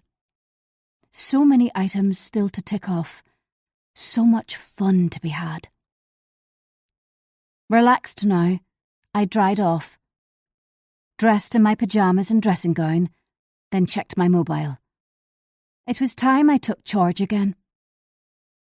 In the kitchen, I rifled into the back of the drawer, retrieved my list, and carried it into the sitting room. There I lit a couple of candles and made myself comfortable on the sofa, with a throw over my legs. Keiko slept on the armchair nearby, and her purrs made me smile. The list was creased and well thumbed, but I added another couple of items which I'd come up with when walking. Anticipation fizzed at seeing it in black and white. There was one glaringly obvious online purchase I could make, which would take a bit of time to sort, but was perfect for the task at hand. Which reminded me, it wasn't long until Tom's birthday, and I'd need to buy an appropriate present. A reminder of our recommitment to each other. Something showy and expensive to silence questions and vicious tongues. I'd rack my brains for the ideal gift in the next few days. My laptop was on the coffee table, where I'd left it last night. I became engrossed, and before I knew it, it was after 11. Once my order was placed, I sighed contentedly. Another item ticked off. My earlier aggravation was forgotten, subdued by the thrill of achievement. Tired but not ready to sleep, I swiped through social media. I shouldn't check.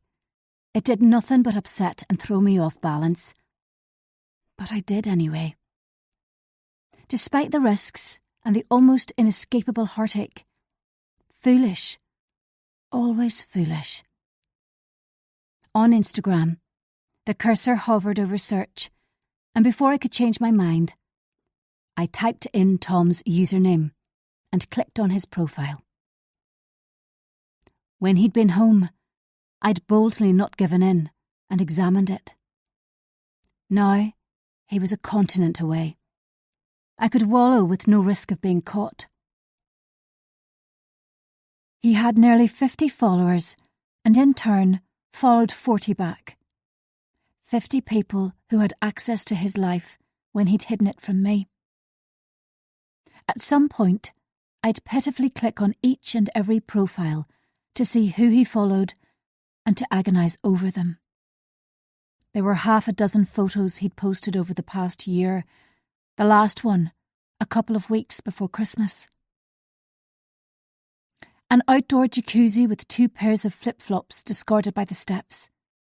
A far-flung beach spanning miles, turquoise sea lapping the shore.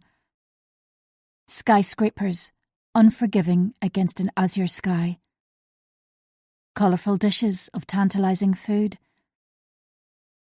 Tents. I clicked on the first photo. The tropical beach. 10 likes and a single comment. "Looks amazing. I can see myself sunbathing in a bikini there." The username was C. Wood. It meant nothing to me. Next photo. A square white plate on an oak table. Same commenter. "Sushi's my favourite. You've put me in the mood." Quickly I checked them all. C. Wood had commented on every photo. My stomach heaved as I clicked on their profile. An arty shot of Napoleon's nose, the basalt rock face which towers over Belfast, a lone figure near the edge faced Belfast Loch.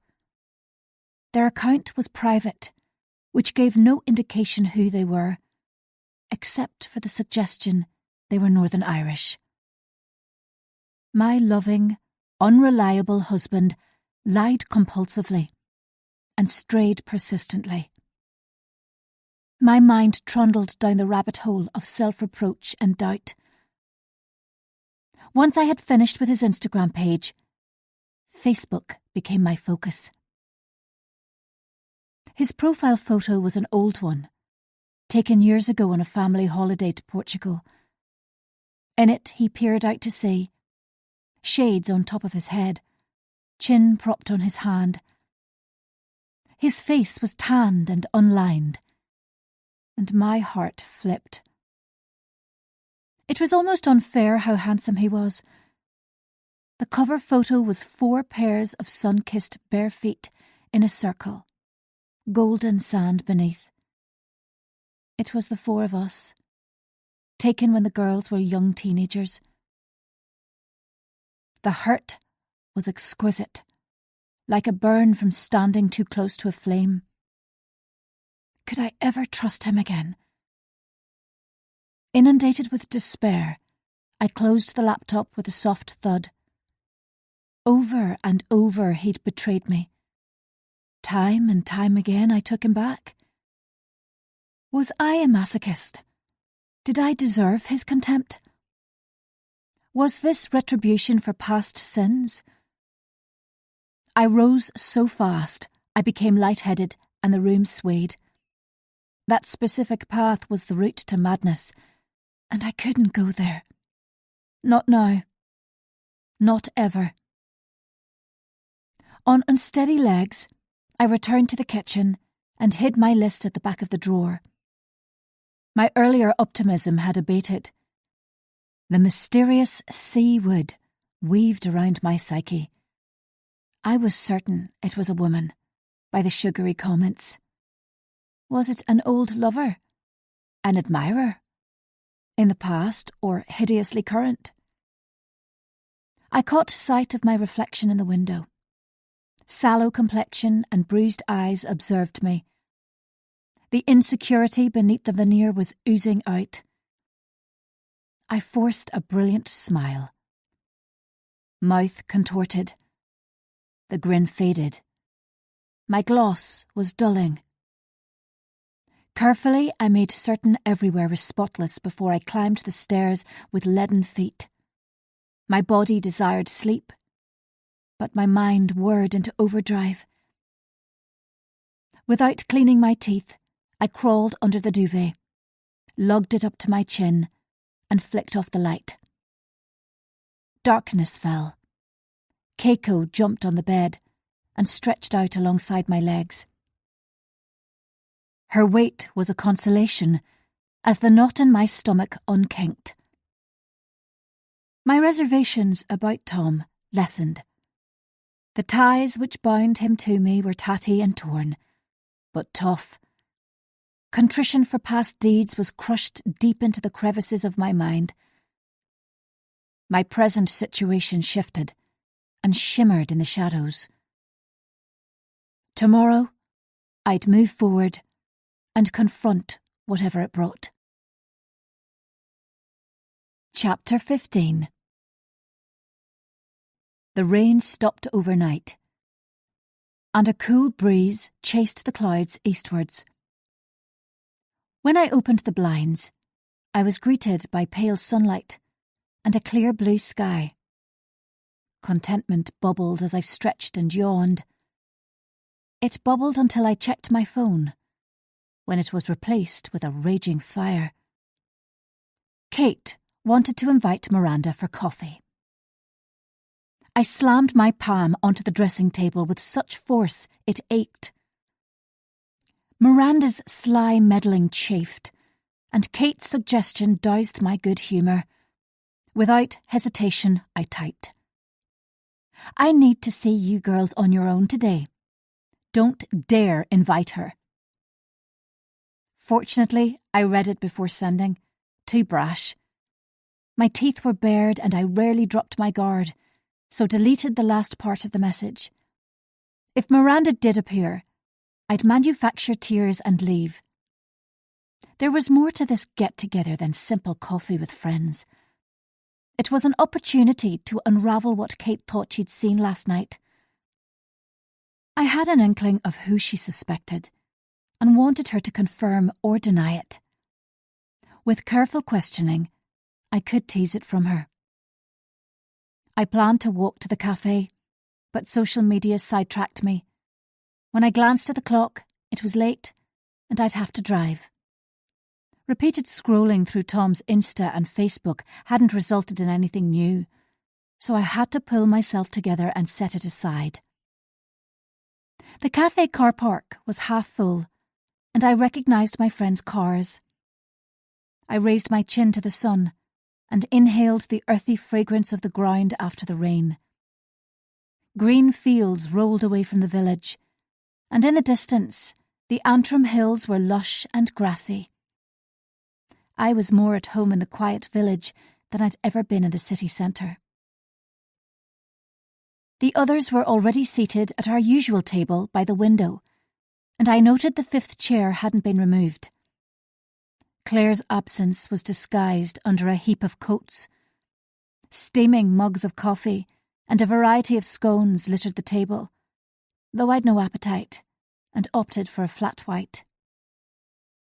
Laura was mid-story about Sam's dog Nigel stealing a sausage, and an enwrapped Annie tucked a shiny chestnut curl behind her ear. Kate's pallid complexion was poorly concealed by heavy foundation. Her eyes wandered restlessly, never settling for long on one person. Uncertainty was engraved between her brows. There was no sign of Miranda, but part of me expected her to emerge like a genie from the bottle. "Hi, girls," I smiled warmly at my friends. "How are you all?" Lukewarm replies and vague nods. Laura's nerves were obvious as her fingertips drummed on the tabletop. "All fine, thanks." Laura cleared her throat, but delayed speaking as the waitress set my coffee down. "It's time we had a wee chat about book club." She launched straight in with no preamble. "Kate, I'm sure you meant well inviting Miranda, but to be honest, I found it a bit strange and hard going. The usually timid Laura had grabbed the bull by the horns and was wrestling it single-handedly.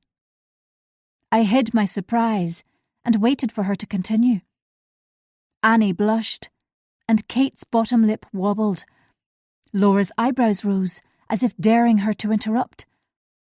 A cold gust from an open window brushed my skin as I mutely appraised my friends. Laura was rosy-cheeked. Annie hugged herself, and Kate's chin shot up. Laura continued when no one spoke. Look, Vicky needs the support from people who've known her for years, not someone we don't know very well. Kate opened her mouth to answer, but Laura held her hand up and she shut it again. Her tone was kind. We know book club means more than it says on the tin. We're friends, confidants, and we as a group have to muddle our way through this situation. We need time to process and come to terms with it.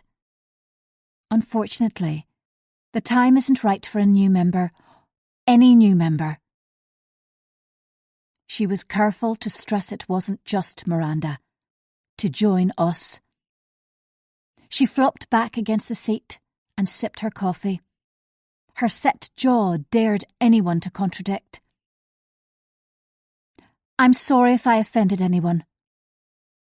Kate's lip had stopped wobbling, and there was a surprising frost in her tone. Miranda's a good friend of mine, and has wanted to come along for ages. This seemed like a good time to invite her. It's going to be both embarrassing and difficult for me to uninvite her. I cursed under my breath to stop myself from snarling. She should have discussed it properly before announcing it as a done deal. Laura calmly jumped straight in. You didn't offend anyone, Kate, but I personally think, for now, it's best we keep book club to the four of us. Perhaps in time we can reconsider. My snort of delight quickly became a cough. I liked this new Laura, the one with fire in her belly. For too long, she'd been a shadow of herself. But without James' overbearing presence, she revealed hidden depths. Kate replied it would be hard to let Miranda down, and I clenched my teeth. Who cared? She'd rammed her way onto a front-row seat to watch my life combust. Maybe she could come along in a couple of months. For some reason, Kate wouldn't drop it. She was like a dog with the proverbial bone. Perhaps. Laura was non-committal. Annie nodded in agreement, and I expressed my gratitude for their support and apologised to Kate for my oversensitivity. The conversation I dreaded had been sorted with barely a bang. I squeezed Kate's hand and readied myself. It was time to discuss the person behind the house. Then a sudden movement outside distracted me. Blonde hair and stooped shoulders. A dejected green stare. My heart thumped unpleasantly. Claire. Dressed head to toe in black, apart from a red handbag. She was frail and in danger of being blown over in the wind. Snapshots swarmed of that awful day at the Avery Hotel in December, when she'd exposed her affair with Tom and my life had spectacularly detonated. Annie, too, had spotted her, and comically halted mid-sentence, hand mid-gesture. Claire froze on the other side of the window. Misery carved into her face. She should have been with us, drinking coffee and gossiping. Instead, she was outside both the cafe and book club. An impenetrable wall divided her from us. Blood rushed to my head, and my mug clunked onto the table. Kate's head swung around, and she bayed furiously. She better not come in here. She's not. Please stop staring. Laura's tone again invited no disagreement. and I threw her a grateful glance. Claire had moved away and was now out of sight. The silence between us was prickly and loud. Everyone waited for my reaction. Thanks. That wasn't pleasant. I allowed a slight hesitation in my voice, and a single tear rolled down my face, which I slowly wiped away. My unknowing, trusting friends comforted me, as if Claire would cause me harm. A stone of shame sat heavy in my stomach. Laura said little, but stared intently at her silver-clad ring. I narrowed my eyes, uncertain whose side she was on. Claire's? Mine? Both? Then Kate spoke. Vicky, this brings me on nicely to the unknown person behind your house. She drew air quotes with her fingers, and I almost laughed at her. Luckily, the laugh got stuck. I observed her solemnly and leaned towards her. A deliberate pause. I'm almost certain it's Claire. What's Claire? What unknown person behind the house? Annie demanded. Kate animatedly filled them in about the person walking in the field, and how she was convinced they were spying on my house. She rounded it off by announcing firmly, and the fact she was outside the cafe today when we're all here proves she's watching Vicky. Kate was in her element. Laura's sceptical expression didn't change until I admitted there was indeed a flattened patch of grass directly opposite my bedroom window. Kate's triumphant smile lit up her whole face, and I raised my palms in defeat. I've not seen anyone hanging around, and especially not Claire. Annie folded her arms in front of her. I don't mean to be funny, but your house doesn't back onto the field, does it? Yours overlooks the neighbouring one, with no direct access to the road.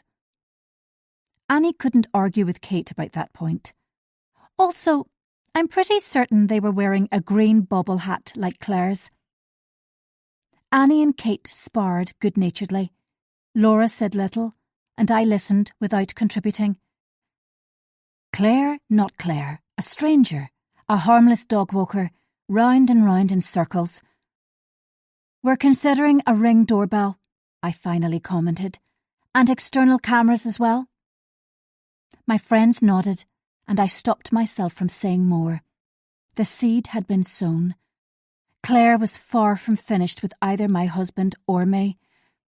I worked to disperse her image, which had taken up residence in the forefront of my mind. Any coolness between us melted as we finished our coffees. We'd been friends for years, so no disagreement smouldered for long. Outside in the car park, we had a group hug before we went our separate ways. Are ye sure you can't make tonight? We can easily change the booking, Laura asked. And I shook my head, with vague mutterings about other plans. Yoga lattes, then, on Tuesday evening. I murmured an indistinguishable reply, and again shook my head. No, me neither. Her face contorted sadly. My stride was sure when I left them with a wave, knowing they'd discuss me later when they went out for dinner. I got into the car and watched them leave, until the car park was deserted again. I sighed with sudden fatigue, haunted by Claire's angst-ridden expression. To divert myself, I checked my phone. It was bright with notifications, and I spent a few minutes doggedly reading them all. Suddenly, I sensed eyes on me, and my head shot up. Nothing moved. There wasn't a sound. No one was there. But my cheeks burned. I longed for a day without worries or trials, a clear sky and a free mind. But as was increasingly usual, the day brought its own darkness. Chapter 16. Before I joined the book club for coffee, I'd messaged Jake to suggest I visit him later. That was the vague plan I'd alluded to with Laura. The book club knew he was a friend from work, but weren't party to how close we really were. My need to discuss everything with him outweighed my hurt at his distance over the past few days, and the invitation from the girls to go out for a meal.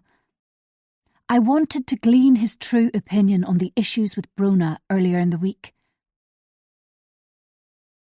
He still hadn't replied by the time I reached home, and I clutched my phone at the breakfast bar. The sloshing of the dishwasher couldn't mask the booming of the book club discussion about Claire, and resulted in a headache I couldn't shift. The sight of Claire gazing sadly at the four of us had tugged at my heartstrings. Still waiting on Jake's reply, I carried the laptop into the sitting room and settled on the sofa. Outside, the wind wailed, and a pall of pewter cloud rolled in to hide the sun and snatch the daylight. Within minutes, rain pattered on the window, but I made myself cosy by switching on a floor lamp and tucking the woolen throw around my legs. Although I was tempted to light the wood burner, I decided there was little point, as I'd hopefully spend the evening at Jake's. Soft music played, and my misgivings about Claire drained from me as I indulged in retail therapy. Jake's reply illuminated my mobile while I scoured the internet on the laptop. "Sorry, busy this evening, but could have a quick coffee after work." My heart sank. I'd assumed we'd spend time together and order a takeaway like so often before. A dull ache in my jaw cautioned I was grinding my teeth again. Enraged, I massaged my sore face and mulled over his message. The detachment between us pinched and burned. A lick of doubt. Was he annoyed with me? Had I inadvertently insulted him? I replayed the week. Could his coolness be related to Brona's errors? To me, her behaviour had been unprofessional, but I'd hoped my poker face had hidden my honest feelings. On Tuesday, Genty had confided a quiet rebuke from Jake had been given when Brona complained the mix-up about the staff meeting had been someone else's fault. I wondered how long the practice tinderbox could survive without igniting completely. My reply took me several minutes to compose. Coffee at a cafe near the practice would have to do. I checked the time to find there was 2 hours until we could meet. First Claire. Now this. A noisy rapping on the front door broke into my musing. I peeped through the wooden slats, and although distorted by the rain, I recognised the red anorak. Miranda. Impulsively, I ducked down on the sofa and hoped she'd disappear if the door wasn't opened. But she was persistent and rang the bell as well as knocking. Too late I remembered my car was in the driveway, and she was sure to hammer on the door and ring the bell until I answered. Furious with her, I flung back the throw and strode to the door. Her face lit up when she saw me, and I opened the door just wide enough to see her clearly. "Hi, Vicky. I saw you drive past my house earlier and knew you were in."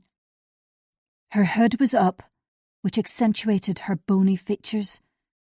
I blinked and fought to keep my face straight, unwilling to show how shaken her comment had made me. When I didn't respond immediately, she held out a grubby plastic bag. It would be churlish of me not to accept it, or to invite her in. So I opened the door a few inches wider. Despite the lack of invitation, she stepped past me so swiftly the damp of her coat assailed my nostrils. "Come in then," I snapped, unable to hide my annoyance. She ignored my surliness and grinned as she lowered her hood, and ran a hand through her lank hair. Her eyes flicked up and down the hallway, past and around me. She rocked on her feet as she absorbed my home, my safe space. "I brought a few books I thought you'd like." Again she preferred the bag, which I now accepted with a vague smile and feeble thanks. Without looking inside, I set it on the hall table. "There's some mint arrow tray bakes from the bakery in there as well. Kate said they're your favourite." No doubt, she was anticipating the offer of coffee, along with gossip about my marriage and ruined friendship. I hid my frustration, switched on my gloomy face, and said, "Thanks so much, Miranda. Unfortunately, I have a headache. Otherwise, I'd offer you coffee." I moved decisively towards the front door, turned a blind eye to the anger which blazed across her face, and turned the handle. When I glanced back, she remained rooted to the spot, fixated on my sitting room. "I wanted to ask you something." It was as though I hadn't spoken or opened the door. An icy blast chilled me, and I suppressed my groan of impatience. Not wanting to close the door, and thus my implication, keep her indoors, I pushed it over a fraction. She turned from my sitting room and spoke in an undertone. "Kate told me she thinks Claire's been walking in the field behind your houses. As you know, I'm on the other side of the street, so don't have a clear view. However, I don't work, and I'm home a lot. Would you like me to watch out for her? I could come up here and check she's not sneaking around when you're out." Alarm swept over me, and I gaped at her. If I agreed, Miranda could legitimately call at any time and say I'd given her my blessing. A suspicion as to her reason floated into my mind, but it was slippery and indistinct, gone before I could seize it. "Thanks for the offer, but as I explained to Kate, I doubt Claire would be prowling around. There's no need for you to worry." I'd remembered in the nick of time not to mention our earlier coffee. Her smile vanished as her fake geniality evaporated. "Fine." It was spat out. "I'm in a good position to help a friend out, but don't worry, I know when I'm not wanted." Too late, she recognised her error. The mask dropped back into place, and she gave a humourless laugh. "I'm sorry, you're probably right. I like to help my friends when I can." The casual use of the word friend caused me to shudder. Once Miranda took hold, she was rampant and suffocating. I hid my antipathy, smiled blandly, and opened the door again. This time she took the hint, and left with a couple of taps on my hand. The imprint of her sticky fingers stuck to me, and I went directly into the kitchen to wash my hands. As I soaped, discomfort itched my skin. It was both her overfamiliarity and her interfering. Desperation to be my friend seeped from her like a bad smell. On my way back to the living room, I spotted the plastic bag. Sighing, I peeked in. 3 books and a squashed box of tray bakes. Gingerly, I reached for the first book. Men are from Mars, women are from Venus. I tossed my head in annoyance and withdrew the next one. Why has nobody told me this before by Dr. Julie Smith? A self-help book which I flipped through.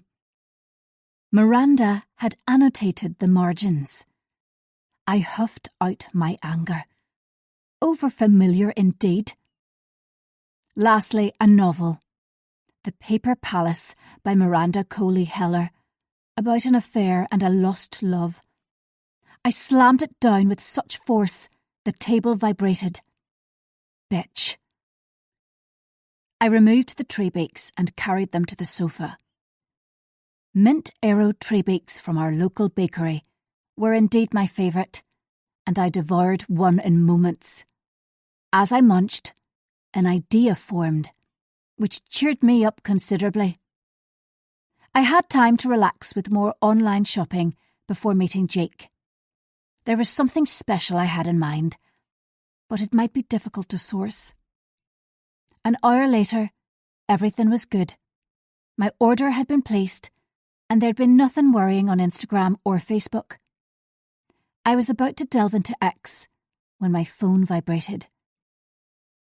Is it okay if Brona comes for coffee? An angry retort formed, then slipped away. No one could accuse me of rashness nor loss of control. My true response had to be whitewashed beneath the polished exterior I was at pains to portray. I deliberated before replying. The sole explanation for Jake inviting Brona was to discuss the week. As I was his friend, and presumably they needed some guidance, eventually I lied. It was no problem, and I'd see them both later. A little happier, I went to change my clothes. Makeup and a carefully curated shell were my barrier. Upstairs, I applied more makeup, then changed into a more flattering top. It had a low V-neck, which required a necklace, so I rummaged in my jewellery box and selected a gold calla lily pendant. Unfortunately, the clasp was minute, and I struggled to close it as my nails were too long. I leaned forward to see better in the mirror over the dressing table and finally fastened it. Once secured, I was about to turn away when I caught sight of a charging lead plugged into a socket behind the dressing table. Obscured from the room unless you leaned right over. Intrigued, I reached down as far as I could, but it was too low and all I felt was wall. I dropped onto my honkers, crawled under the dressing table, and scrabbled around on my hands and knees until my hand finally closed around the plug. Despite wriggling it around, it was firmly stuck in the socket with no room for manoeuvre. Frustrated, but not defeated, my fingers trailed along the lead until they encountered something firm and solid. Panting by now, I worked at it until a corner was visible, and I yanked more forcefully. A sleek black iPad toppled out from its hiding place. Bemused, I picked it up. I'd never seen it before, and dread constricted my lungs before I opened it. It must be Tom's. I summoned my nerve and flipped open the cover. And there it was. His clandestine device, with all his dirty secrets laid bare before me. Chapter 17. Marriage is complex, full of nooks and crannies, disappointments and delights. Some, like mine, would never be boring or humdrum. Neither would it be secure and steadfast. The drive from the village to Ballyravy to meet Jake and Brona helped clear my head, allowed me come to terms with my discovery. Tom's not-so-secret iPad would give me access to his plans and allow me to stay one step ahead of him. Rather than crumble under the knowledge, I'd use it to my advantage, and he'd be none the wiser. I could secretly inspect his messages and emails, Instagram, Facebook, and DMs, along with his photos. I smiled in satisfaction as I drove into the car park beside the coffee shop. Instead of worrying about him straying and imagining all sorts, I'd be able to check up on him any time I wanted. Which made the GPS trackers I'd recently purchased redundant. Maybe though I should err on the side of caution and slip one into his gym bag anyway. Or sew it into the lining of his jacket. The trickiest issue was he could wear a different jacket or leave his gym kit at home. If he were a woman, he'd mostly use the same handbag. which was why I'd bought 2 trackers. My initial idea had been to hide one in the glove compartment of his car, but so far it remained an idea rather than an action. For I was afraid he would locate it, or it would beep and alert him. I'd made use of the many lonely hours on my own to study how to turn iPhone tracking notifications off. My plan was to adjust the settings the next time I got my hands on his mobile. There'd been nothing especially incriminating on the iPad since Christmas, just some earlier overt messages between him and Claire, which he'd archived but not deleted. I'd sagged with relief there were no obscene photos, for my face had flamed when I recalled how Claire had texted me photos and a video as proof of his affair. Despite his declarations, a year was a long time to cheat with someone.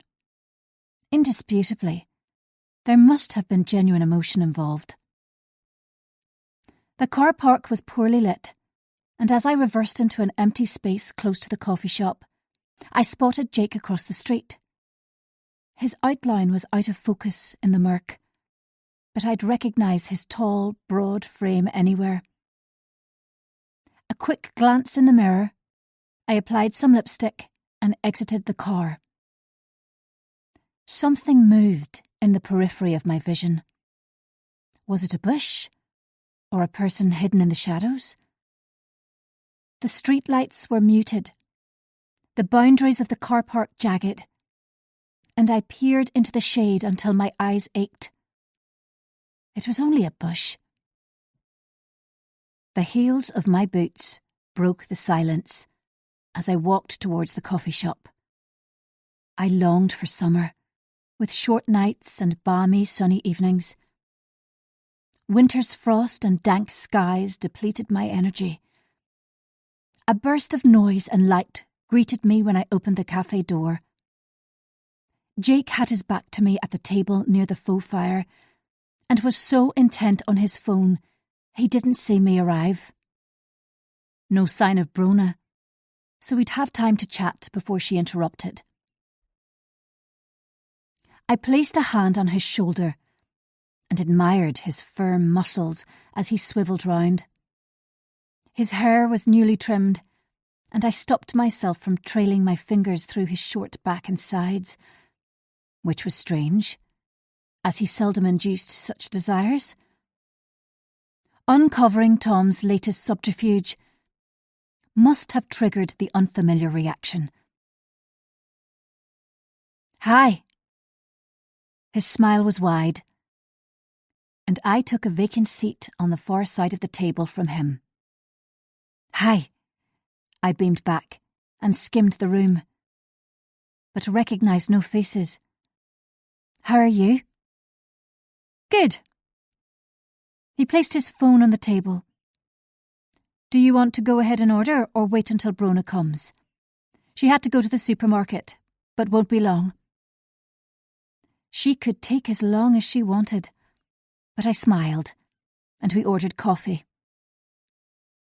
"Sorry, I don't have much time. I'm meeting some mates later."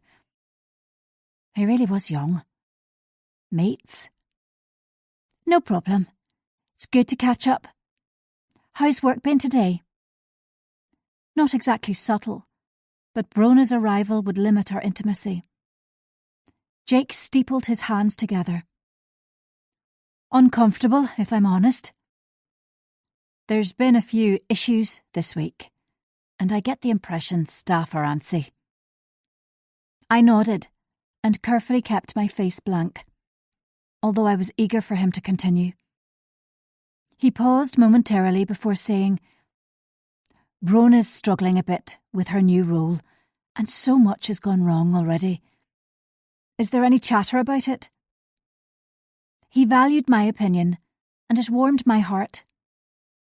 I'd rehearsed my response to such a question over the past days, expecting him to ask. For Jake trusted me completely. When he had work problems, he ran them past me. Gradually I'd become his confidant. Slowly, and with apparent reluctance, I said softly, Yes. I'm afraid there's been some chit-chat. You know what they're like.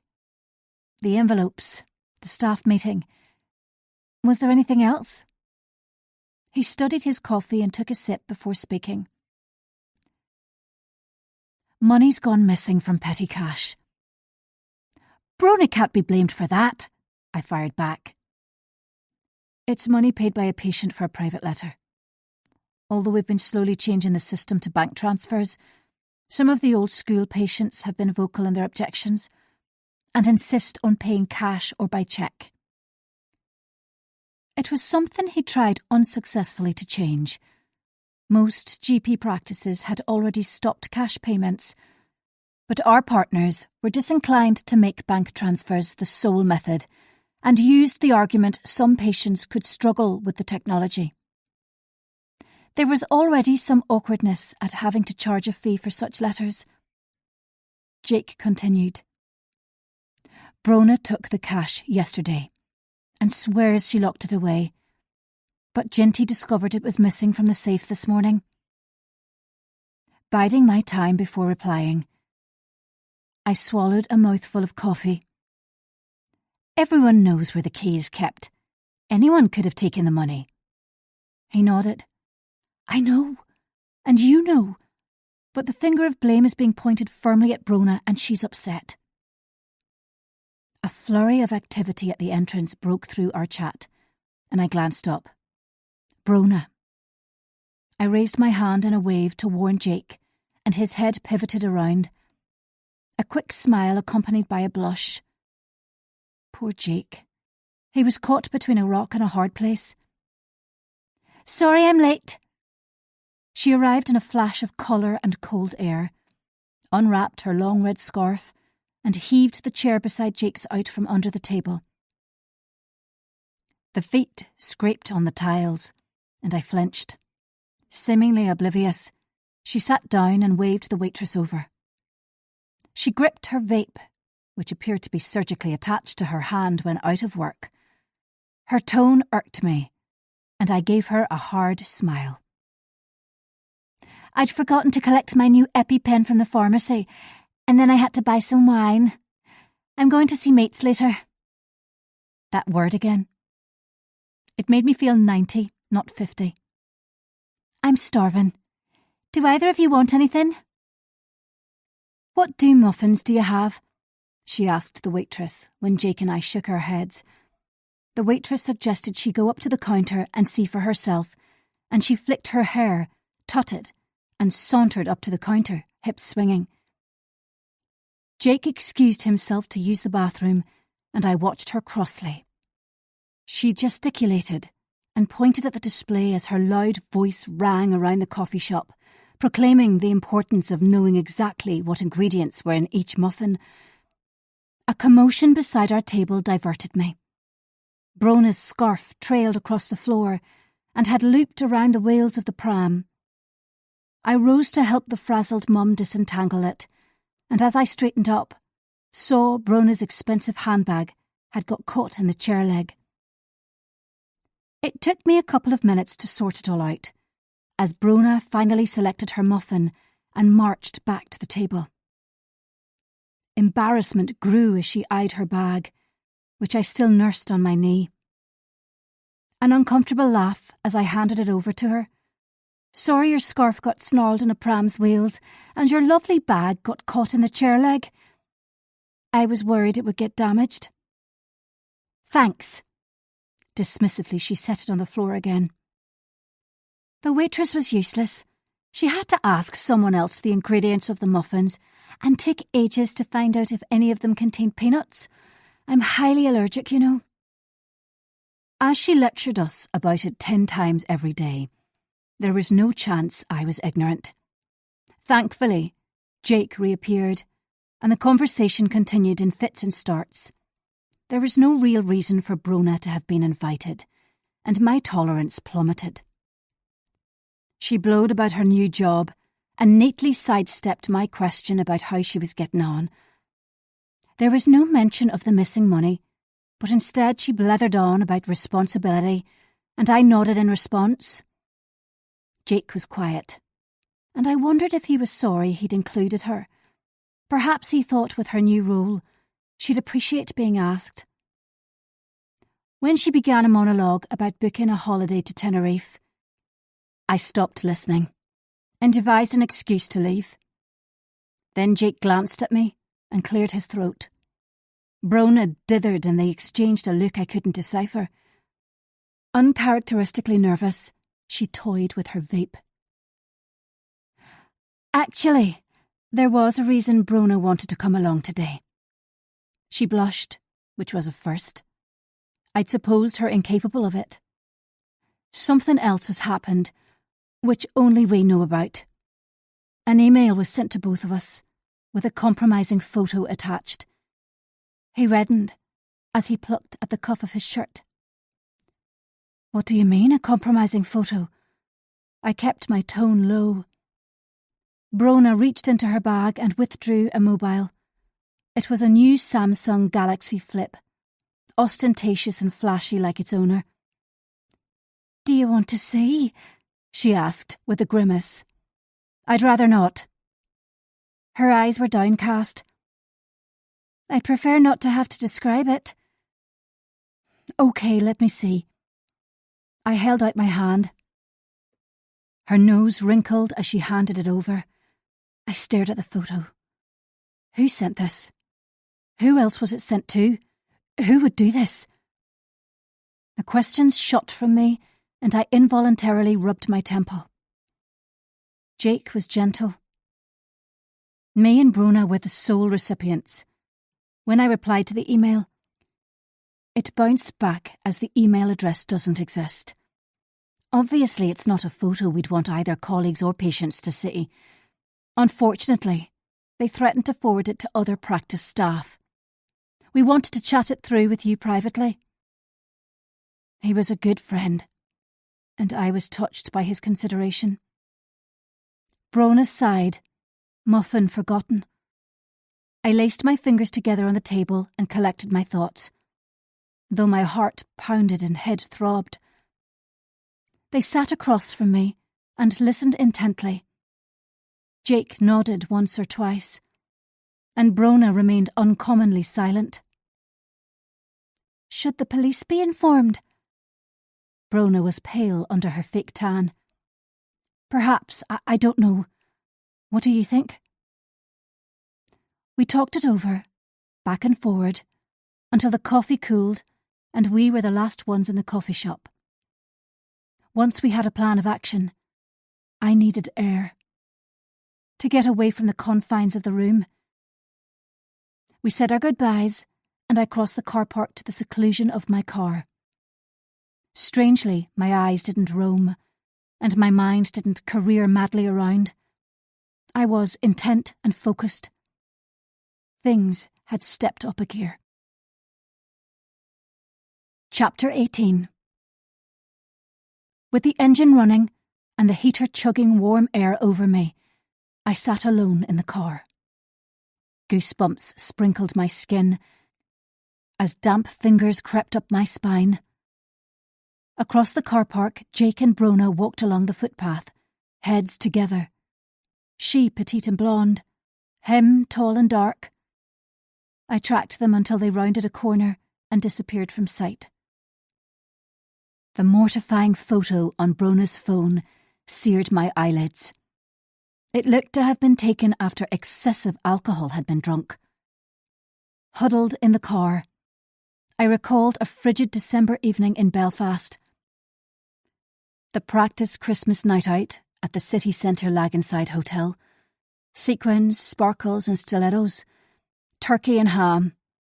Copious bottles of bubbly and the lights down low as the DJ began to play. It was the week after I'd learned of Tom's affair. My heart was broken, my pride shredded. I shouldn't have gone, but had to maintain the pretense my life was picture perfect, to conceal the defects beneath layers of lies. I'd wanted to wound Tom in the way he'd taken a knife and plunged it into me. The music had slowed, and one by one my colleagues had waved goodbye. And still I stayed to flirt with a man half my age at the bar, consolation for my splintered heart. Sadness oozed from me as strangers revelled nearby. The explicit image taunted me. A drunken kiss on the neck, the man's face hidden, barely concealed inner thighs caressed by a large hand, the dress short and tight, mouth parted, gaze unfocused, facing the camera. A horn honked and disrupted my recollections. The car was now too warm and heat spread across my face. I opened the window to gasp fresh air, put the car into gear and drove off, mind racing. The email had been creepy, there was no question of it. Possibly the police would be informed. A sense of impending doom crashed over me, and my palms became slick on the steering wheel.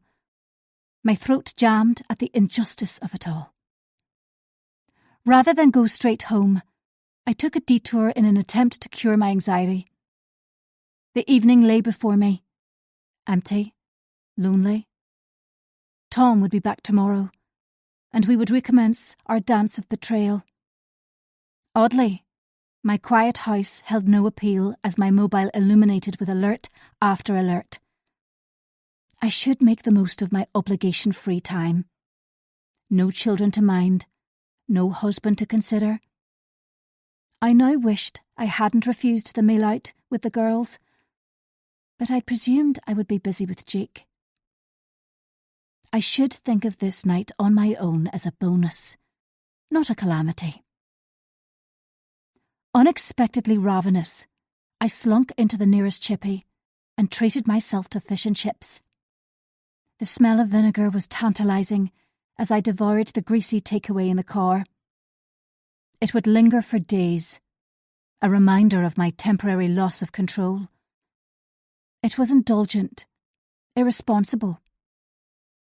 Around me, the town was waking up from its early evening stupor. A nightlife I'd forgotten existed emerged from side streets and along pavements.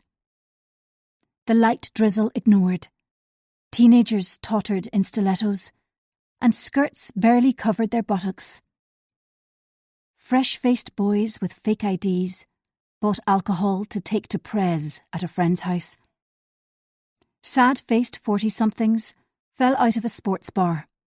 Vibrant and noisy, this world materialised every Friday night, when I was shielded in my suburban home amongst velvet furnishings and Jo Malone candles. Secluded in my car, I stayed out much later than expected, and enjoyed watching the town buzz around me. The mundanity of life was blisteringly apparent as a young couple threaded their way through the crowd, hands entwined, passion brightened their faces. That life was the one I used to live, before middle age and an unfaithful husband sapped me. When parenting and responsibilities had ingrained their stories across my face. Most of the time I relished my life. On nights like this, regrets multiplied. Miserably, I drove away from my sheltered parking space and along the jet-black lanes. My silent home greeted me. No garish lights, no vivacious voices. I'd been so preoccupied. I'd forgotten to phone Tom, and he in turn hadn't rung me. My daughters sent a cursory text once in a while, and unforeseen longing for company floored me. Before I closed the curtains at the front door, I glanced outside. Standing under the lamppost outside Annie's house was a solitary figure. Too far away to see their face, too indistinct to reveal if it was a man or woman. Bundled up in winter clothes, they were squat and bulky. I was afraid to blink as they walked down the far side of the street, until hidden from view. I almost dashed outside after them, but it was too dark and too risky. Instead, I trudged upstairs, and Keiko's amber eyes regarded me from the bed, reflecting the landing light. Her purrs broke the silence when I stroked her soft head. She was naturally nocturnal, but the rain was relentless, and my bed lonesome. I allowed her to stay in my room, and her rhythmic purrs soothed my rattled nerves. Next morning, I slept late, and when I woke, the email was foremost in my mind. Keiko had jumped off the bed in the early hours, and I was alone. Automatically, I reached for my phone and retrieved it from where it had charged overnight on the bedside table. A rash of notifications, which I hungrily scrolled through.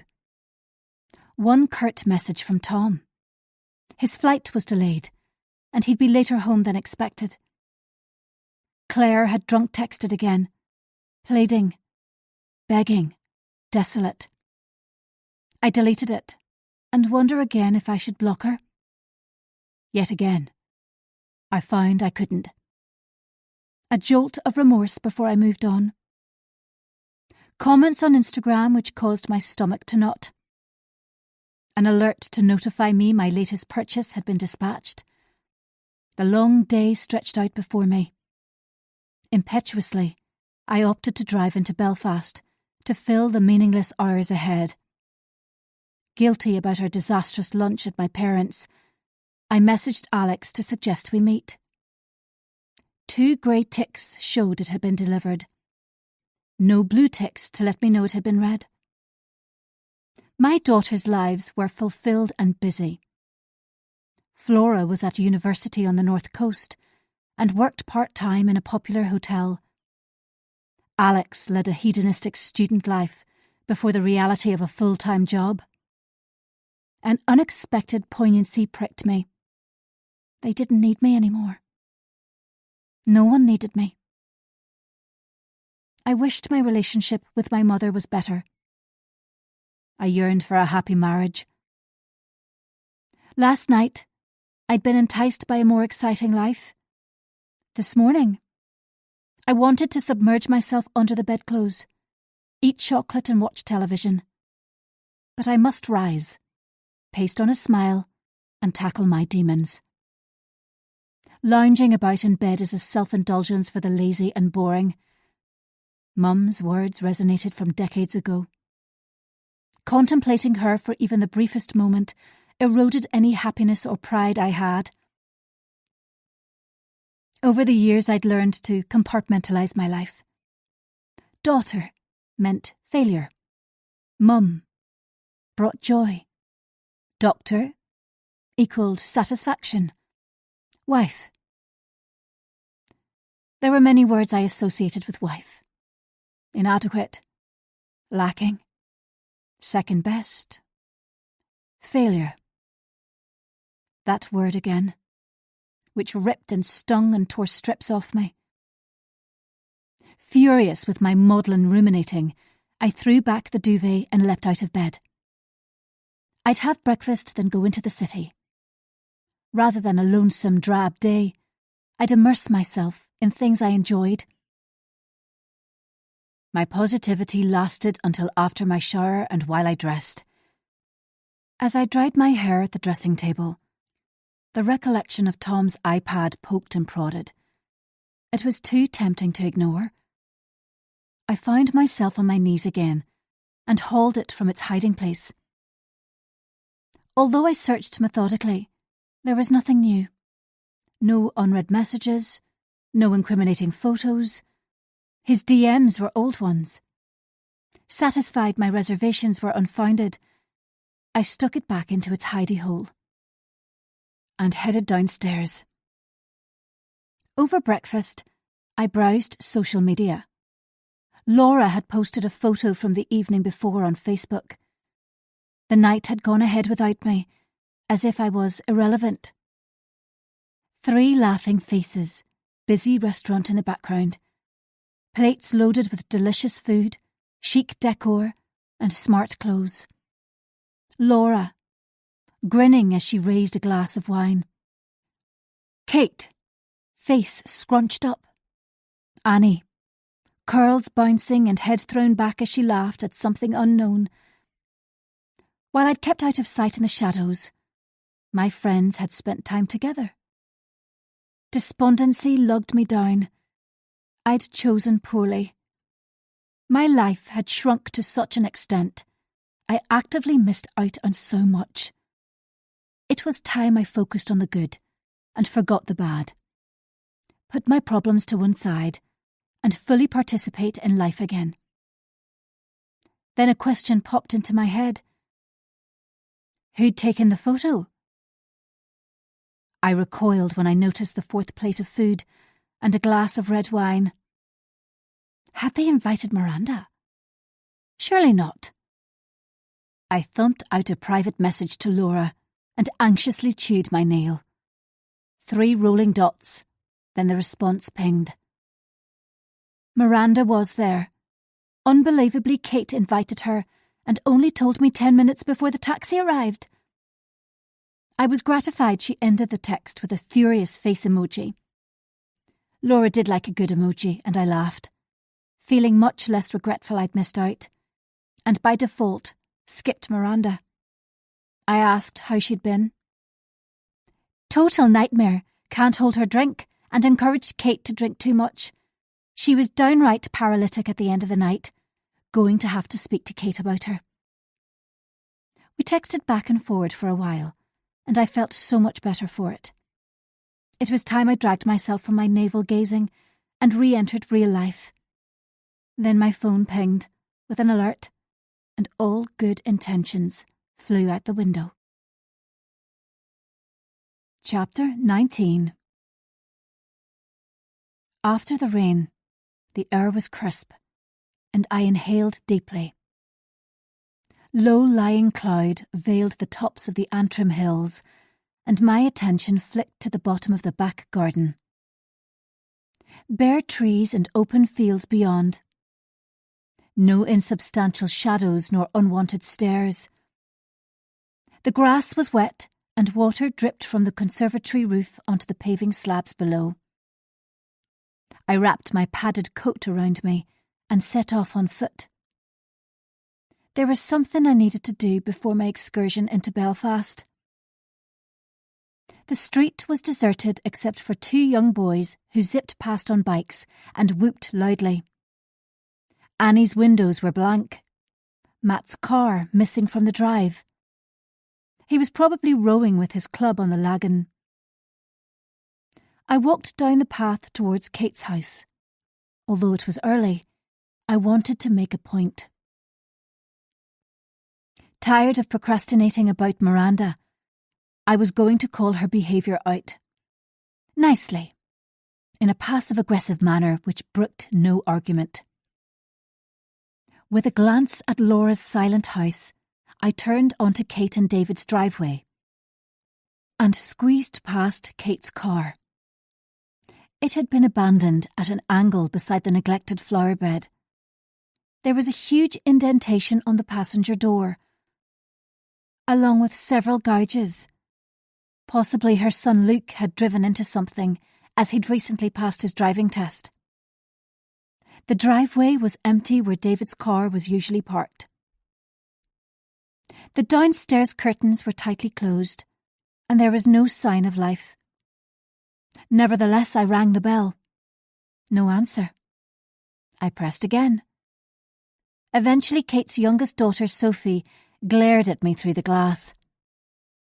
I raised my eyebrows and eyeballed her expectantly. Rather than open the door, she bolted away, and a muffled shout reached me. Good manners cost nothing, but Kate always labelled her the problem child. Several minutes passed, and irritation grew as I swithered between standing with my finger on the bell and leaving. When no one reappeared, I had no choice but to walk away.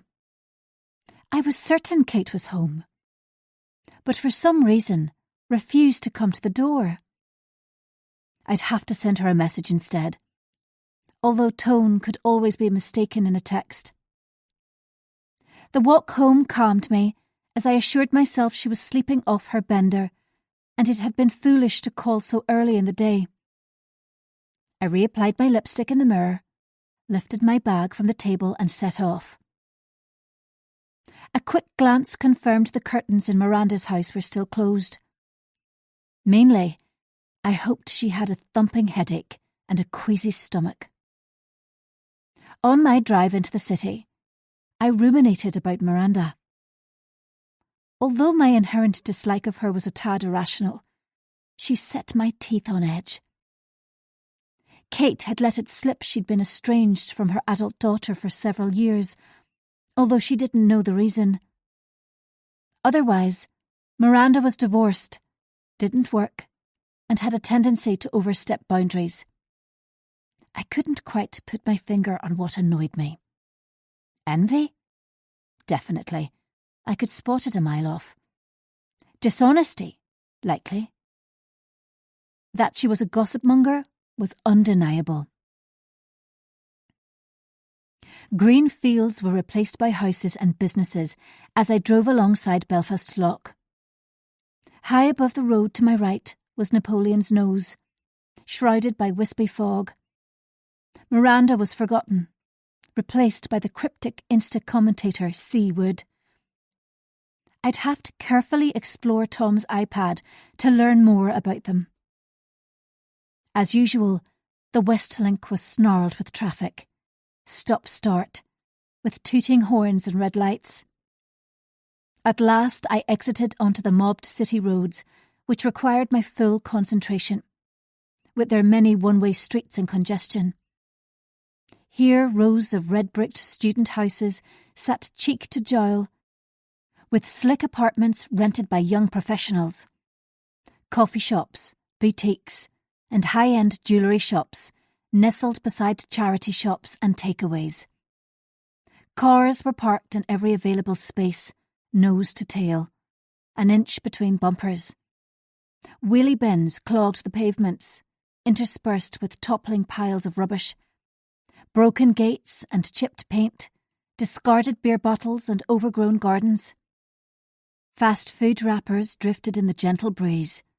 Up and down I drove, losing patience, until I found a space and reverse parked haphazardly.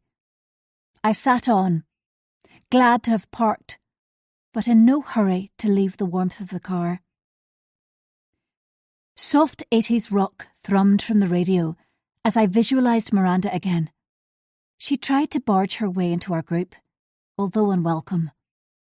We'd not exactly been friendly, but she was brazenly unperturbed. I acknowledged that possibly I was too inflexible to accept a newcomer. A volley of noise erupted as the door of a nearby house opened, and a group of people spilled out. Miranda was forgotten as I hunched lower on the seat. My car was out of place amongst the scratched and dented, and I wanted to draw no attention to it. Head down, I checked my phone, but there was still no response from Alex to my offer of lunch. It struck me how ridiculous I'd been driving to within a few streets of her student digs, but in my loneliness, it had seemed like a good idea. If she replied, I could legitimately claim to have been window shopping the new season's fashions in Oliver Bonas or Please Don't Tell, rather than somewhat sadly hoping for a catch-up. Meantime, the group had walked in the opposite direction from my car and made their way along the pavement. Once they were out of sight, I exited into the pong of exhaust fumes, overflowing bins and spilt beer. Certain the car was safely locked, I made my way onto the lively Lisburn Road. My attention was taken by a window display, and I temporarily forgot Alex's lack of reply and my cares. Instead, I absorbed the silks and the pleather, and treated myself to a new burgundy crossbody bag. My phone bleeped in my pocket, and as I stepped out into the sunlight, I read the message. Alex would love to meet me. My heart lifted, for I was inordinately pleased.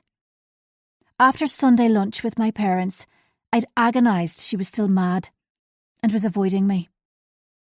Happily, I suggested brunch in one of her favourite cafes in an hour's time, which allowed me plenty of time to shop, and her to get out of bed. I was captivated by the jewellery section in Oliver Bonas when I detected someone hovering nearby. An insipid middle-aged blonde openly inspected me. She wore a battered wax jacket and black Doc Martens, nondescript apart from the challenge in her pale blue scowl. Her boots squeaked as she marched over, and my hackles rose, though I didn't recognise her. An elusive memory of those eyes and the tight sneer. She'd invaded my personal space, and I couldn't step back without knocking into a cabinet. Her snarl was unashamed, pupils dilated. "Well, well, well, if it isn't Dr. Harris." The moment she spoke, my skin tingled at the abrasive, cruel voice. "We missed you at the school reunion. Such a shame you couldn't make it. Or were you too important to make it?" Her head tilted to the side as the words slithered out. Elodie Brooks.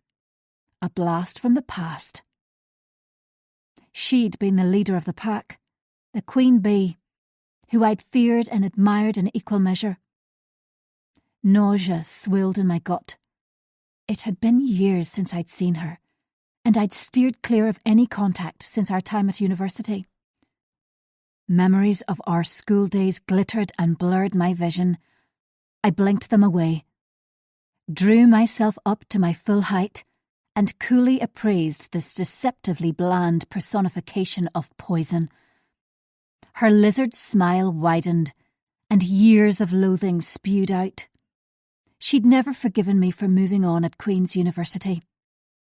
Medical students had naturally garnered respect, and her payback had been vicious. I had seconds to react. If I showed weakness, she'd launch herself for the jugular. Bullies generally backed down when confronted head-on. I plumbed the depths of my courage and fixed a haughty smile. My tone was caustic. "Elodie, I didn't recognise you. I see you get your blonde from a bottle these days. Are those the same DMs you wore as a teenager?" The smile wavered before she recovered. "I'd recognise you anywhere. The same conceited know-it-all with a few more wrinkles and lines. Well, we're 50 now. Wrinkles are to be welcomed, except in our clothes." I copied the slow inspection she'd subjected me to a few minutes ago, and regained my composure. She wouldn't needle me further. "Anyway, it's been delightful. But I'm meeting my daughter for brunch. On your own, are you?" Before she could answer, I mustered my dignity and aimed for the exit. My leg banged against a table, but I kept going, keen to put space between her and me. Head down, I tore away from the shop and our checkered history.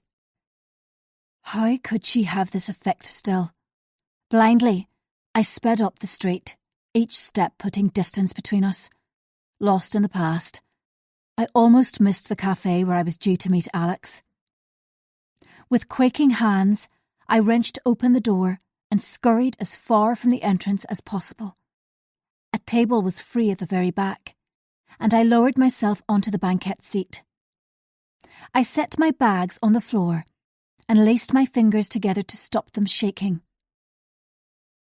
My emotions charged around until I got them under control. It was incredible how a confrontation with her could distress me. As they settled, I glanced around the cafe. It was long and narrow, with an adjacent room. Busy and popular with both students and shoppers. I was lucky a table had been free. Laughter and chatter from a group in the next room filtered through. An older couple sipped coffee and read the papers in silence. A young mum spoon-fed a toddler in a high chair and stared at her mobile. A normal, unremarkable Saturday morning for those who'd not been goaded by the school bully. Claire sprang to mind, and I shuddered. Would I ever recover from her deception? Did she feel she'd evened the score? Or was there more doom and gloom ahead? The appearance of Alex saved me from falling into the pit of self-loathing. She barreled through the door in a flaming ball of brilliance, though she was pale. Her presence cheered me. I hugged her tightly and savoured both her youth and her perfume.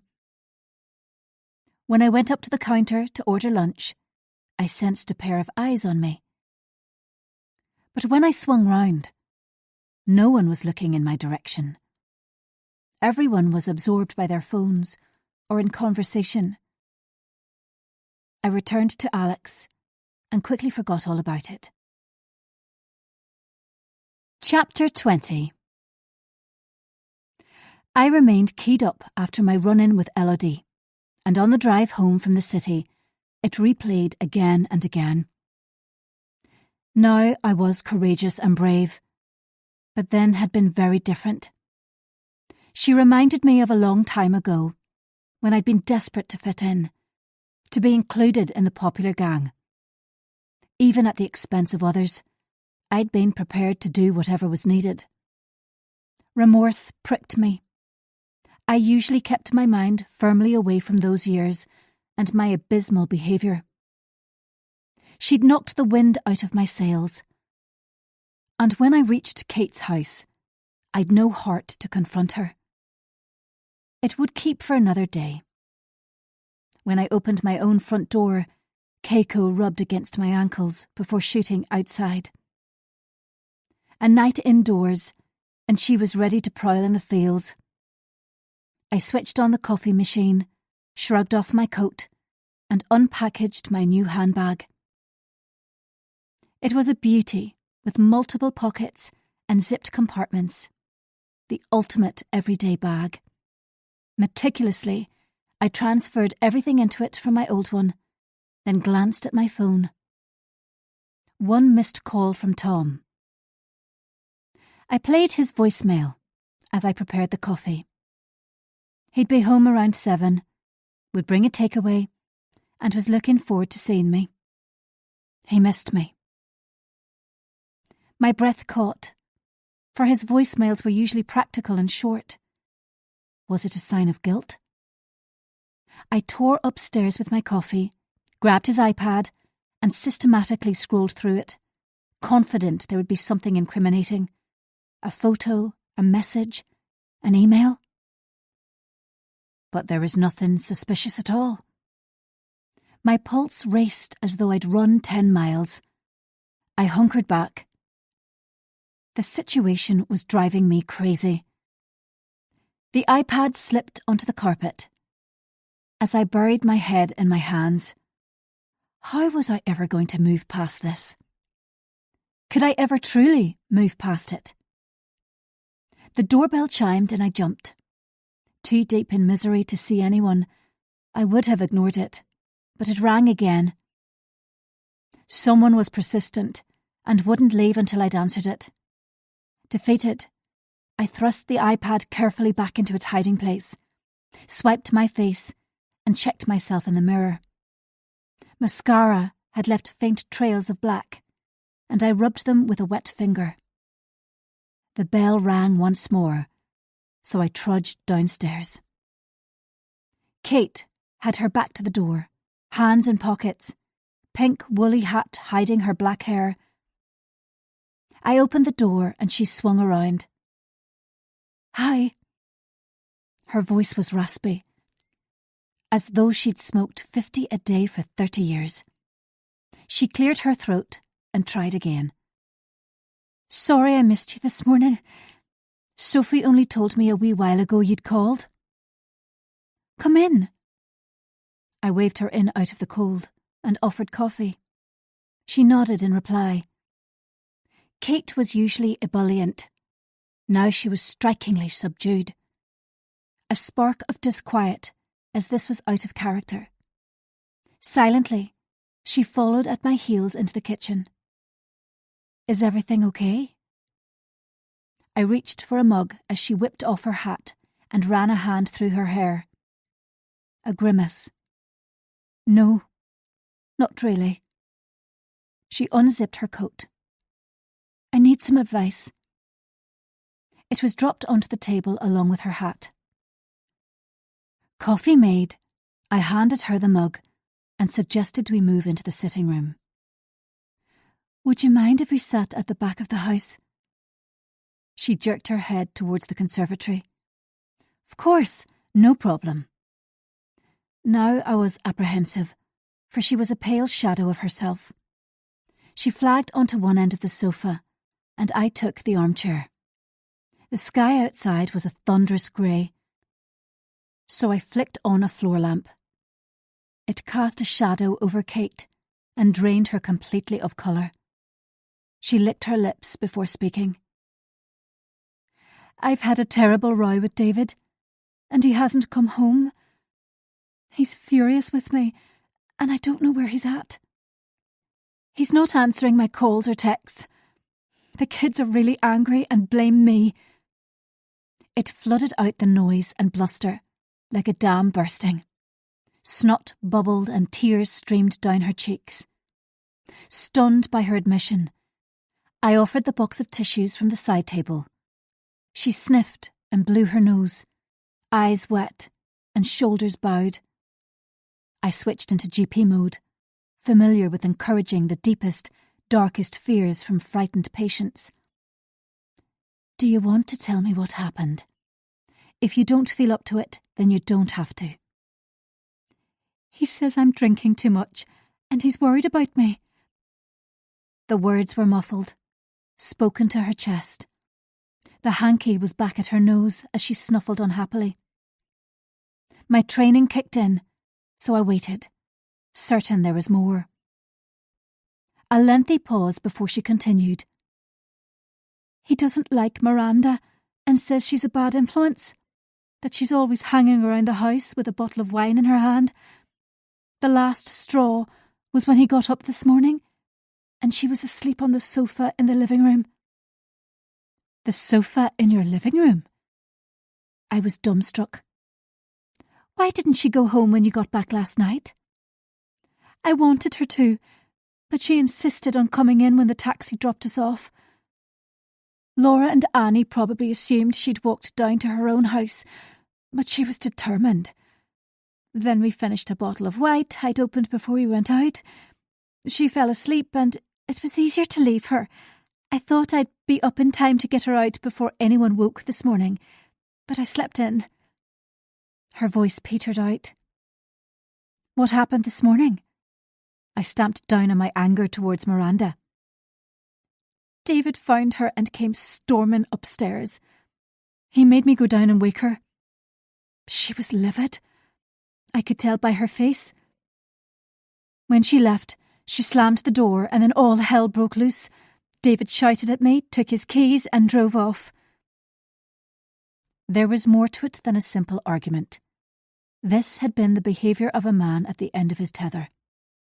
I wasn't sure what Kate expected of me, but I had to voice my uneasiness about Miranda, especially now.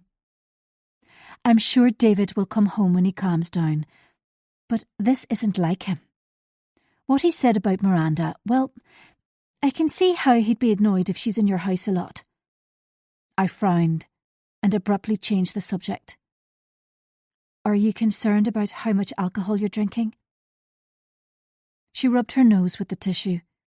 Not really. David's concerned about how much alcohol I'm drinking, but that's because he rarely touches the stuff.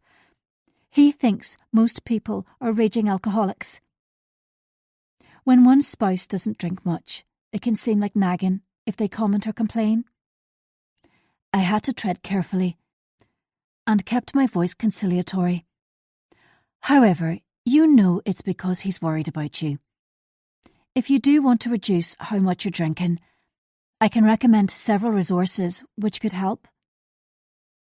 The change in her was immediate and unmistakable. Her expression shut down and she pursed her lips. White knuckles grasped the mug. I was afraid she'd up and leave, so helplessly changed tack. Miranda and her dubious influence on my friend had to be addressed, and I dived in. You and Miranda seem to have become very good friends very fast. She sniffed and nodded. I scrabbled around for a harmless remark. It's great you've friends outside book club, but the rest of us don't feel ready to replace Claire with anyone, not specifically Miranda. Miranda was determined I invite her to the book club at my house.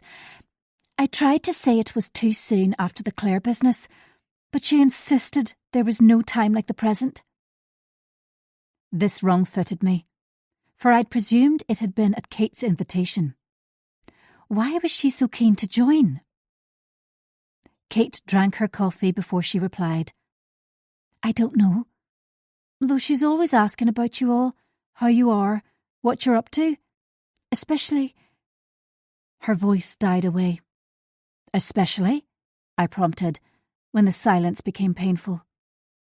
Especially you and Tom. The hairs on the back of my neck stood up. Especially me and Tom? Why?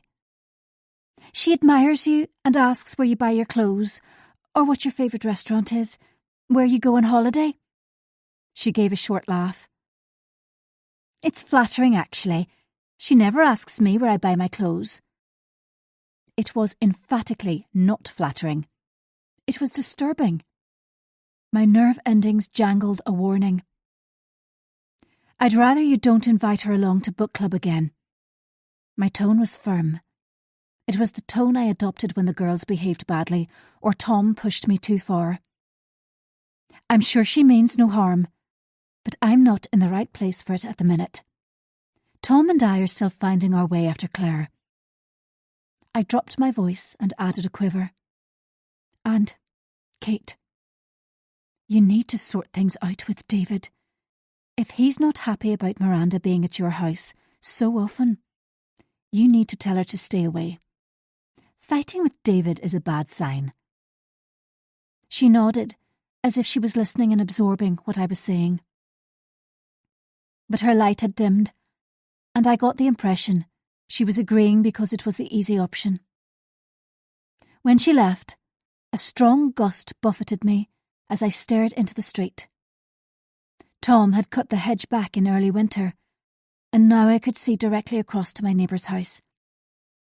If I stretched far enough, I could make out the light from Miranda's upstairs room, which meant she could see mine.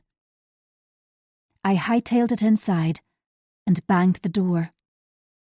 Kate's words swam around my head. If I hadn't been so preoccupied and encouraged her to be more forthcoming, if I'd been less selfish, would it have changed anything? Chapter 21. Tom arrived home from his work trip in a jovial mood and bearing gifts. A Chinese takeaway, Prosecco, and a bottle of Daisy by Marc Jacobs. I smiled my thanks, and my brain hummed with questions and doubts. Why would he bring a present? Was it an olive branch? An expression of remorse?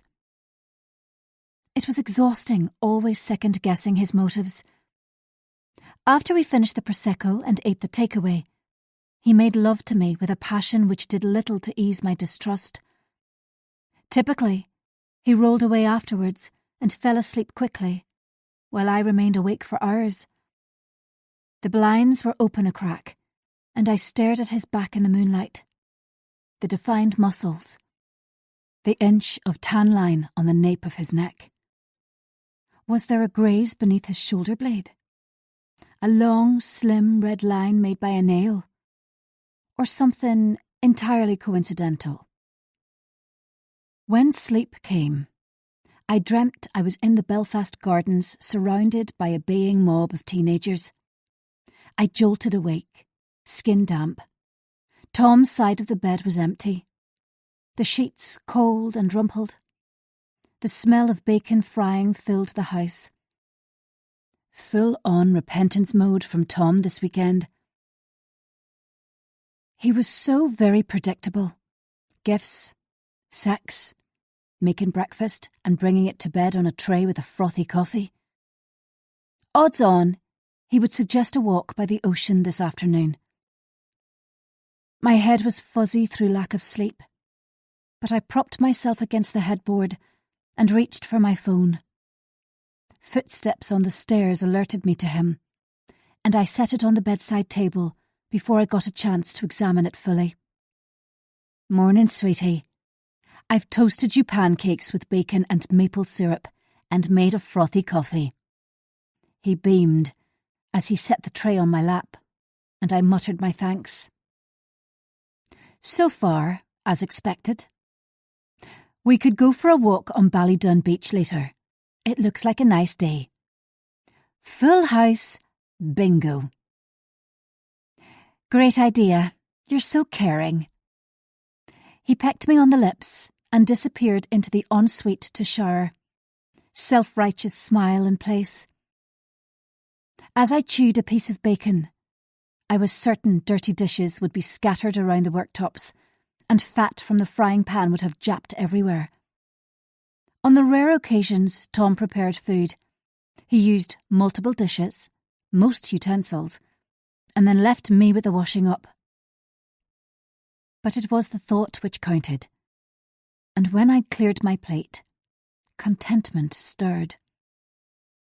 I headed downstairs to clean up long before Tom reappeared in the bedroom. He'd been right.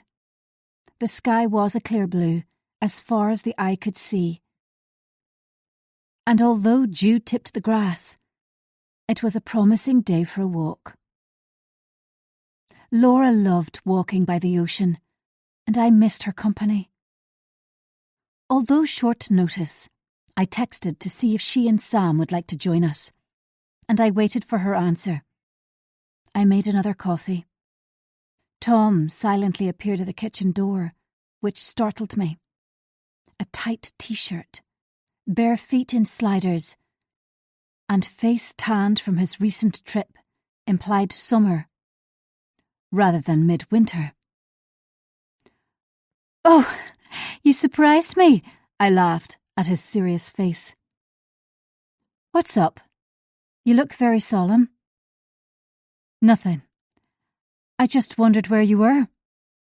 His expression clouded. "You should shower if we're going for a walk." I was flummoxed by his monotone. What could have happened between bringing me breakfast to bed and now? "Yes, I'll go now. By the way, I texted Laura to see if she and Sam wanted to join us. Was that okay?" He nodded, but didn't answer, and strode over to the coffee machine. I slid my phone into the pocket of my dressing gown and sipped my coffee. Back to me. His hands splayed on the counter. Inexplicably nervous at his rigid stance, I walked over, circled his waist, and asked what was wrong.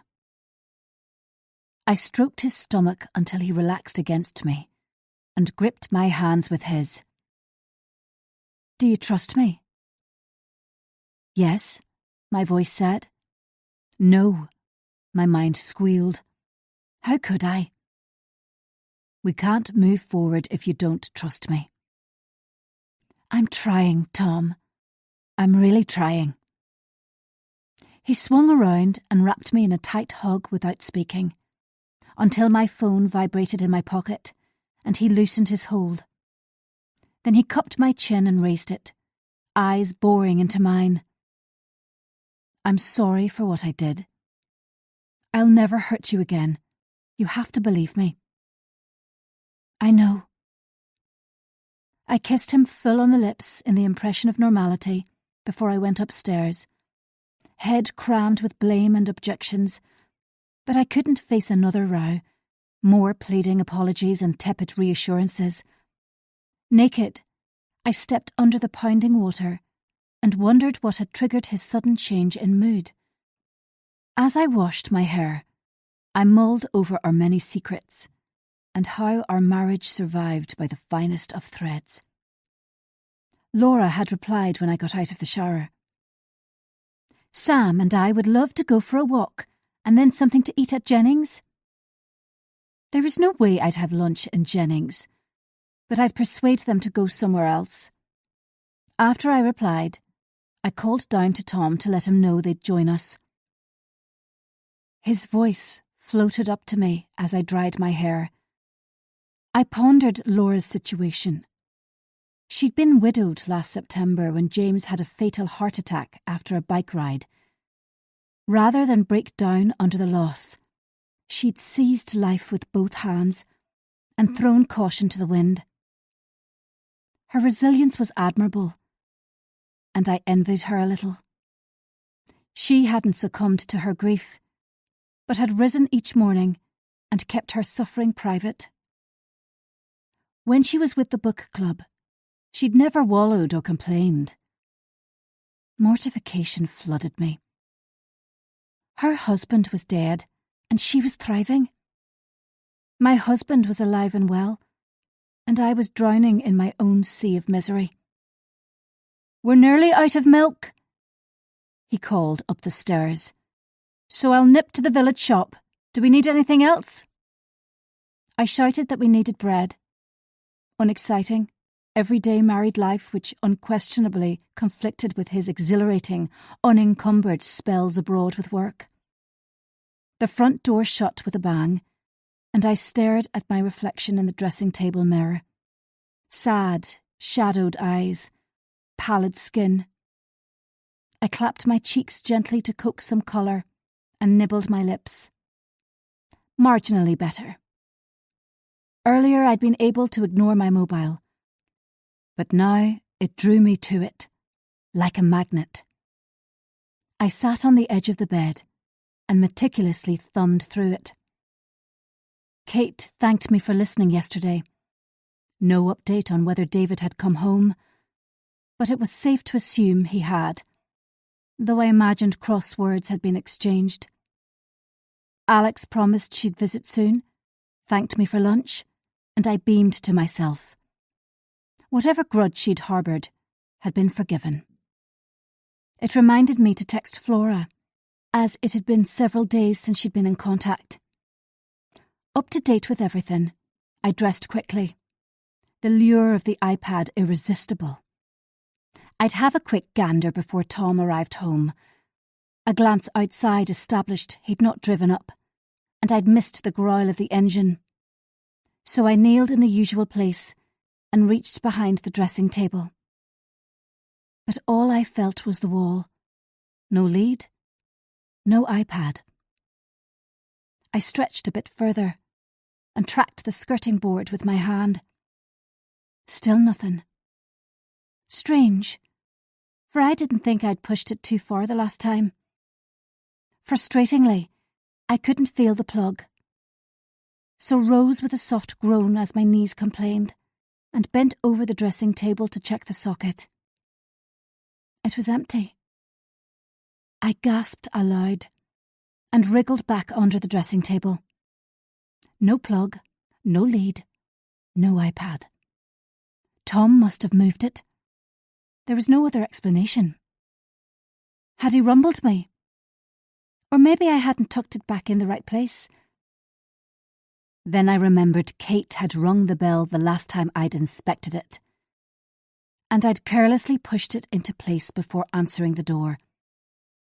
Rather than meticulously ensuring it was exactly as Tom had left it, I'd roughly shoved it behind the dressing table, and therefore part of it must have stuck out from the hiding place. My gut twisted. If he guessed I'd found it, it would explain his offhand manner in the kitchen earlier, and now he'd hidden it somewhere else. Futile sobs built, and I slapped my hand hard on the dressing table. My one method of checking up on my husband's messages had been ripped from me. I'd have to strip search this room when he next went on a work trip to locate its new hiding place. Meanwhile, I still had the GPS tracker, which would allow me to know where he was going, if not his communications. Minimally happier, it was apparent the time had come to use it. I'd hide it in the glove box of his car when we drove up the coast later. Really, he gave me no option but to monitor him. He'd made his choices, and now I had to accept the consequences, no matter how harsh or bitter they may be. Chapter 22.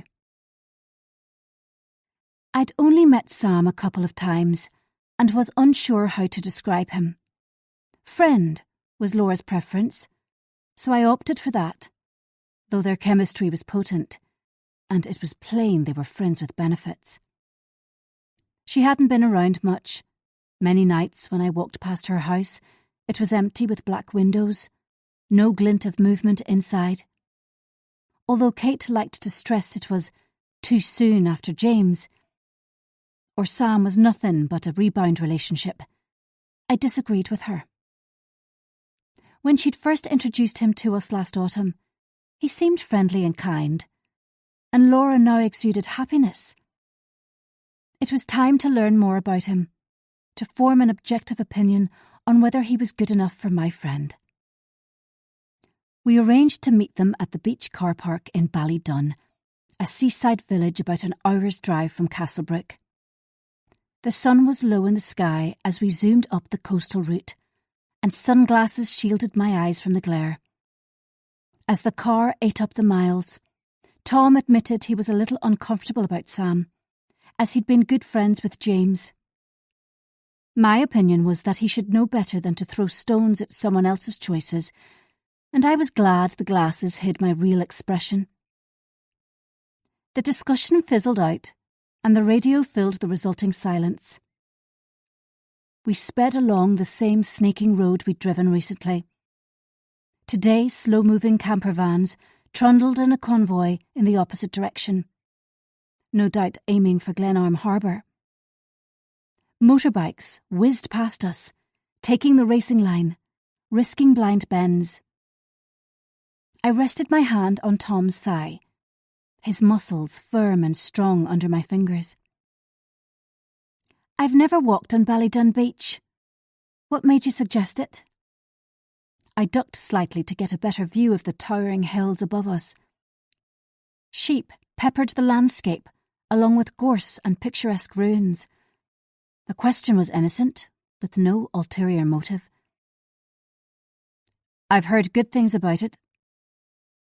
The rough edge to his voice caused me to swivel around. His attention was firmly on the road, but a blush warmed his complexion. Have you been before? I retracted my hand and asked as lightly as I could. Once, a long time ago. Abrupt to the point of rudeness, which made me imagine all sorts. Silence descended and hung heavy between us for the remainder of the drive. My head full of questions, but I bit my tongue to prevent them exploding out. Tom concentrated on the road ahead and didn't speak or try to ease the now sulky atmosphere.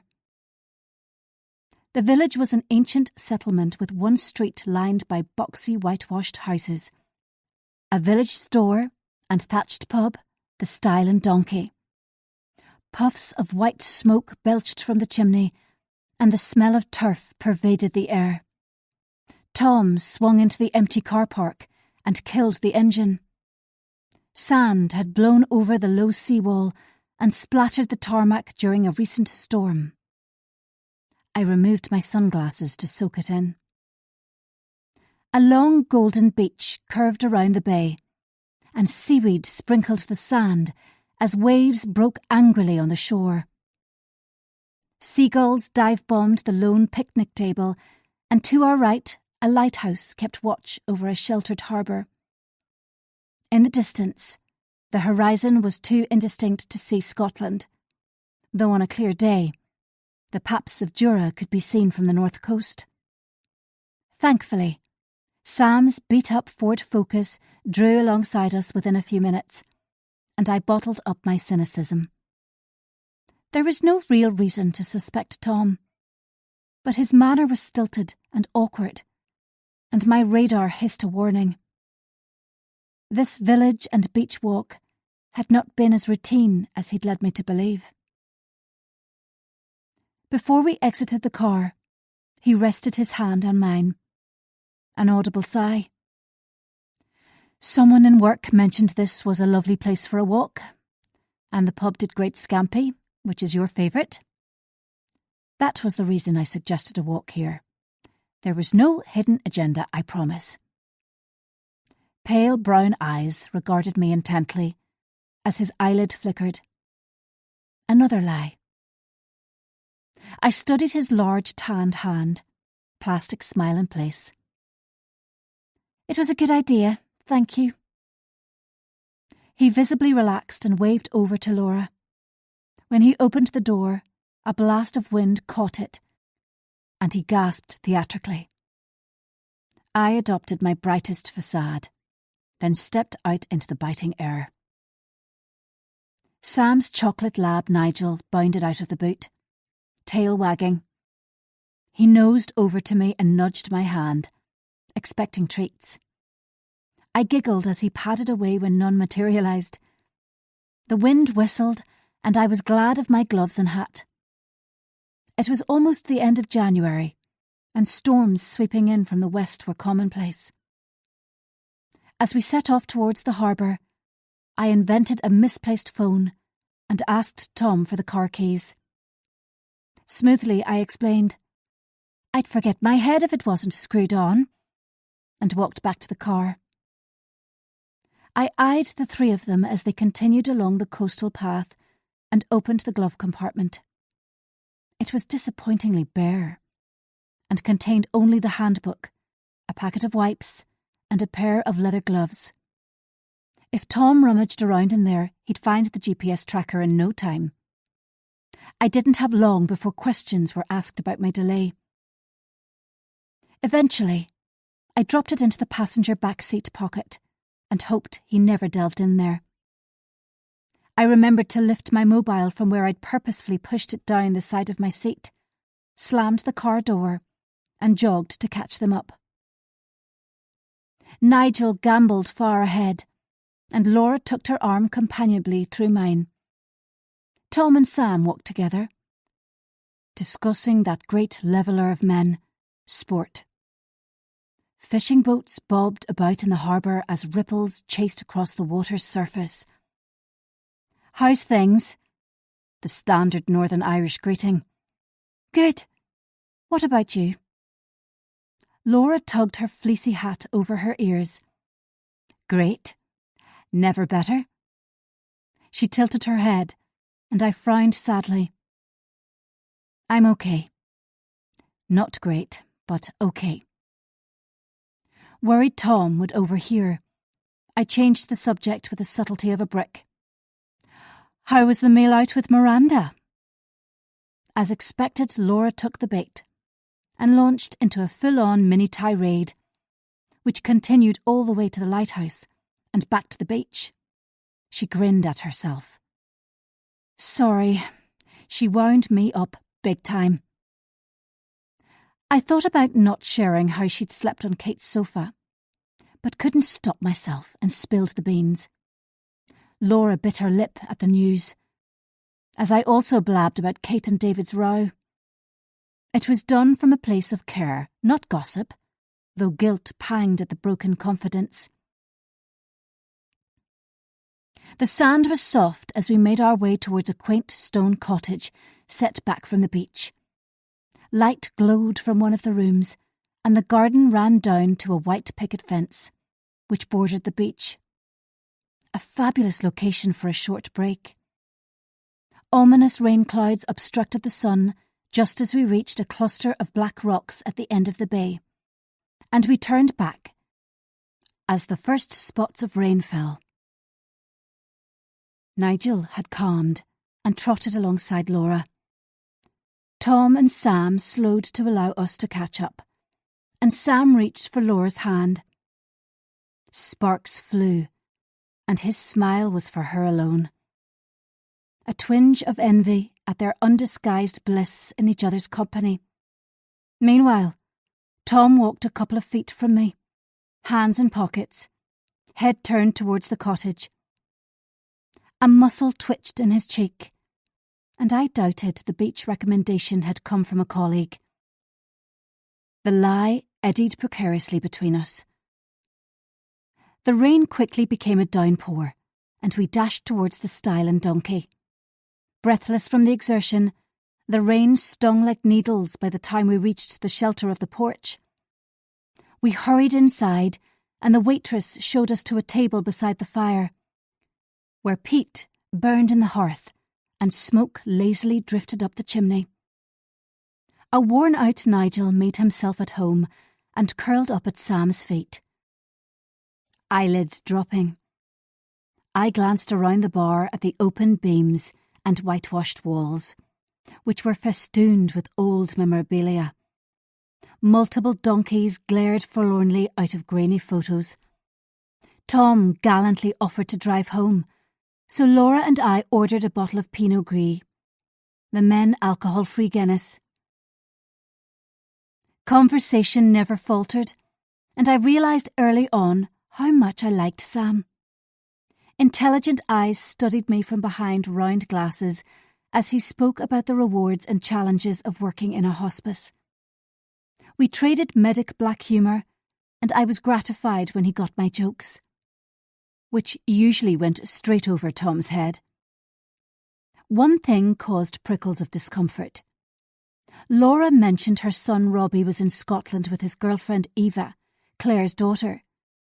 As soon as she said it, she blushed and shifted her weight apprehensively from side to side.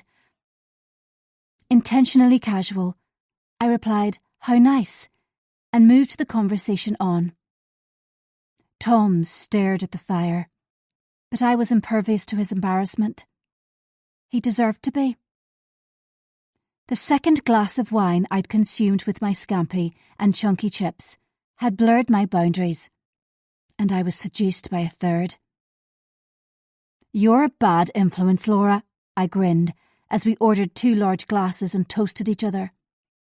With the orange glow from the fire, wine and hum of conversation around us, I realised how much I'd missed this. Friendship and laughter. Meals out with friends. For the past few weeks, I'd been insular and distracted. Claire's big reveal before Christmas and accompanying disruption had left me unanchored. Sudden weariness swept through me, and I fervently wished it was over, or at least the end was in sight. And yet, I had no say about the future. Rather than relax me further, the third glass of wine soured my stomach, and I declined another. It was time to go home, shut the door, and lock out the world. The elements outside the pub were ferocious in their intensity. Rain was like stair rods, and wind pummeled as soon as we stepped out of the protection of the pub porch. Its howl was matched by the roaring of the waves as they boomed on the shore. I pulled on my hat and gloves, and we made for the car park, but had to wait before crossing the street. A white convertible hurtled towards us, splashing through puddles, headlights on full. Tom jerked me back from the curb before it reached us, to avoid the spray. It drew level, and as it passed, a haggard face regarded us through the windscreen. My stomach soured further. Claire was the driver. Chapter 23. If Tom had recognised Claire in the speeding car through Ballydun, he kept it to himself. On the drive home, he wordlessly concentrated on the road, and it festered between us. My erratic pulse finally settled into its usual rhythm once we reached the outskirts of Castlebrook. When he pulled into our driveway, I could contain myself no longer. Rain beat on the roof of the car and reduced the din in my head. Before we could exit the car, my pain spilled over. It was Claire who drove past us in Ballydun. The tremor in my voice was genuine. I know. It was quiet, reserved. Why was she there? I don't know. His face was white. Honestly, I don't. Every time you say honestly, you're telling a lie. I spat it out, and he shook his head in denial. I haven't spoken to her or contacted her since the night at the Avery Hotel. I can't make you believe me, but it's true. I'm tired of this. Sick of it. Each time I feel we're approaching semi-normal, something sets us back to square one. The shrillness hurt my ears. His voice rose. I'm sick and tired of it too. Sick of you watching me like a hawk. Tired of the revulsion in your face when you look at me. If you can't forgive me, maybe it's time I moved out. Sorrow bubbled so fast it left me woozy.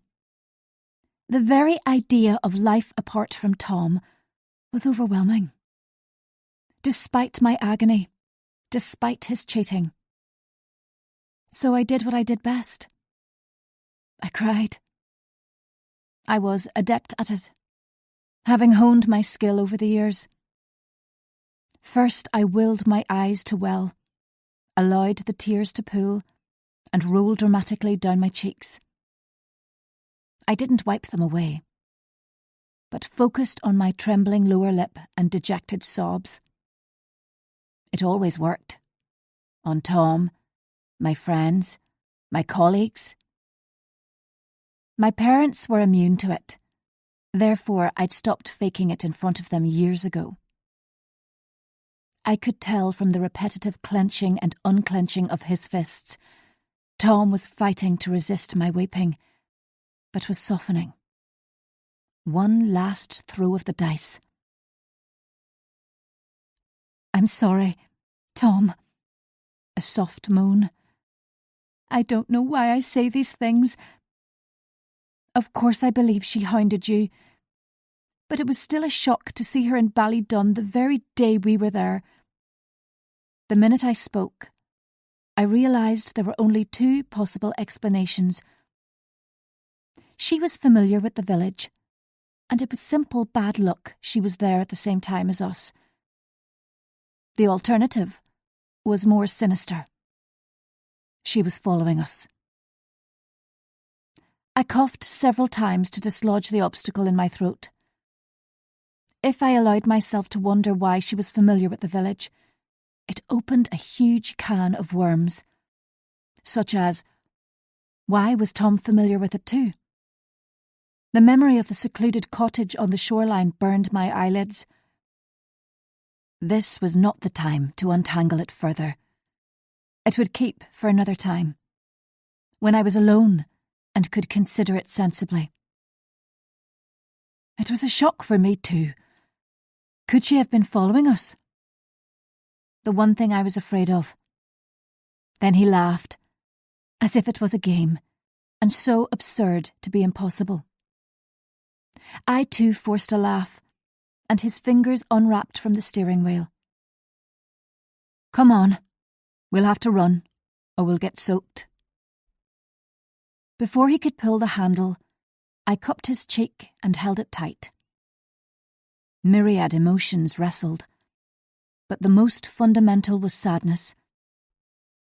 I love you. The thing you had with Claire was one of the worst things I've had to contend with. But I made my choice, tough as it was. I don't want you to leave, but you must understand I can't forget it as easily as you. I was rarely this honest with him. Sometimes I'm going to get annoyed, sometimes angry. You have to accept it. Now the tears were very real. No performance required. Lured by the luxury of honesty, I almost admitted I'd found his iPad, had resorted to using a tracker to keep tabs on him, and was embroiled in something I could see no way out of, which kept me awake at night and wired during the day. A problem shared is a problem halved, after all. Then wisdom took hold, and I said nothing. He leaned over and rested his forehead against mine. The hammering of the rain combined with the sound of our breathing, and the earth temporarily steadied. I can't keep apologising for my mistake. The heady smell of his aftershave swathed me. I understand why you doubt me, but I was simply a fool who fell for her story. She used me. Deliberately and maliciously used me for her own reasons, and I was the idiot who should have said no but gave in. He fell back against the seat, and, for the first time, distress was written over his face. I couldn't allow myself to dwell on it, so kissed him with more emotion than I had in weeks. Hands linked around his neck, I held him close for a few moments. When at last we pulled apart, the rain had eased. Should we make a run for it?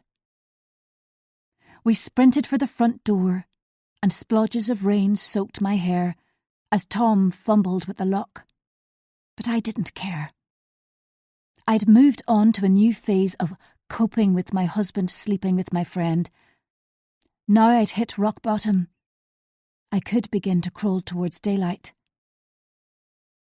Finally the door opened and he ushered me into the dry. We shook ourselves like dogs and deposited our coats in the hall cupboard. It was dusk, and soon the street lights would come on. Tom called from the kitchen to ask if I wanted coffee or Prosecco. "Coffee, please." I'd had more than enough alcohol for one day. I sat on the bottom stair to remove my boots, and with a groan, untied the laces and removed the first one. Outside, a blaze of red caught my attention as it streaked from the side of the house towards the street. There was no mistaking what it was. Miranda. My jaw dropped as she scrambled out of the drive and crossed the street without a backwards glance. Undoubtedly, she assumed she'd sneaked away unobserved. She must have been loitering in my back garden. How long had she been there? And more importantly, why had she been there? I'd refused her suggestion of keeping an eye out for Claire, so she couldn't use it as an excuse. Also, Claire had been in Ballydun, so nowhere near the village. I wondered what reason Miranda would have dreamt up if she'd been caught red-handed. Annoyance nipped at her poking around my garden when I was out. Furious, I pulled off my other boot, hauled myself into standing, and strode into the kitchen. Tom scrolled through his phone at the breakfast bar. A frothy coffee sat nearby, and he smiled when he heard me. "That's for you, sweetie." Then a frown. "What's up?" I paced over to him. "You know Miranda, who lives in the last house on the left?" A nod. "Well, Kate invited her to book club, and I don't like her at all. She's crafty, and has been hanging round, trying to wheedle herself in. Seems to think there's a vacancy and she's the right person to fill it." I didn't want to highlight his indiscretion was the root of it all. "She's just snuck out of our driveway, which means she was in our back garden when we were out." "But why?" Tom's brow wrinkled. "I don't know. And I'd taken my boot off so couldn't chase her." I sighed heavily. "We need to get a Ring doorbell and maybe CCTV." "Isn't that a bit over the top?" "There might be a good explanation for her being around the back. Have you checked? Maybe she left something." Surprisingly, his calm answer had the opposite effect. I exploded over the frothy coffee and wiped Tom's sceptical expression from his face with a few well-chosen words. "For feck's sake, there is absolutely no reason she should have been at the back of our house. We talked in the car for ages. She must have watched us, bided her time, and waited till we were indoors before she raced out the front." "OK." He held his hands up. "You're right. There's no plausible excuse. Do you want to check outside or do you want me to?" Relief coursed through me. He believed me. There was something distinctly odd about Miranda. "Will you, please?" I remained in the kitchen as he unlocked the back door and the outside light automatically illuminated the garden, suppressing the dark. He wandered down to the bottom of the lawn, where he faded into the shadows for a few minutes, then reappeared empty-handed. When he reached the patio, he directed a shake of the head at me, then squinted and bent down until the very top of his head was visible. When he straightened up, he held a dirty plastic bag. Chapter 24. Tom reluctantly carried the plastic bag indoors as if contaminated, carefully placed it on the floor of the conservatory, and nudged it with his shoe. His face reflected my sentiment, baffled mixed with aversion. "Go on, open it," I demanded finally, as curiosity battled with distaste. He winced but agreed. "Okay." Unenthusiastically, he bent down, and with 2 fingers opened the bag and gaped in. "It's some sort of tin. Should I take the lid off?" I nodded, intrigued. He reached in and withdrew a round lid. Laughter rang around the room. "What's so funny?" "You need to see for yourself." He stepped away from the bag to give me space to look inside. A bashed, homemade cake decorated with slices of mint arrow. At the side of the tin, a white envelope was visible, smeared with sticky chocolate icing. Horrified, yet perversely fascinated, I extracted it from the bag and ripped it open. The card was flimsy and cheap, with a bunch of wishy-washy flowers on the front. Inside, a few words were scrawled in vaguely familiar writing. "Sorry you missed our great night out in Belfast. Hopefully you'll join us next time. Love, Miranda. Kiss, kiss." Tom was convulsed with laughter, and I too began to giggle. She was over the top and a bit dull, but from the safety of my kitchen and with Tom beside me, I was baffled by her, not afraid. If she got the slightest inkling of inclusion, we'd never get rid of her. But it didn't make her dangerous. "I'm not going to eat the cake. It could be laced with laxatives or something equally as unappealing," I declared once my giggles had subsided. "There's no way your new friend would be that vile, is there?" "She's not my friend," I growled, and carried the bag outside, where I thrust both the cake and card into the wheelie bin. A creeping sense of uneasiness caused me to glance over my shoulder. I listened intently, but all I could hear was the distant rumble of traffic on the village bypass and the gurgling of the brook. The exterior light blinked off, leaving me in darkness. A flutter of discomfort as I returned indoors and shut the blinds, though it was barely 4:30. A turn of the key, and whatever, or whoever, was securely bolted out. Tom disappeared to watch sport on the television in the sitting room, and I settled on the sofa in the conservatory with my coffee. I pinged a quick WhatsApp to Laura about Miranda's cake and the slightly unnerving card. She replied with a shocked emoji, then followed with a text. "She's trying to buy your friendship. Run for the hills." Laughing face. She'd summed it up in a nutshell. There was nothing especially menacing, and I was well versed in sorry overtures of friendship.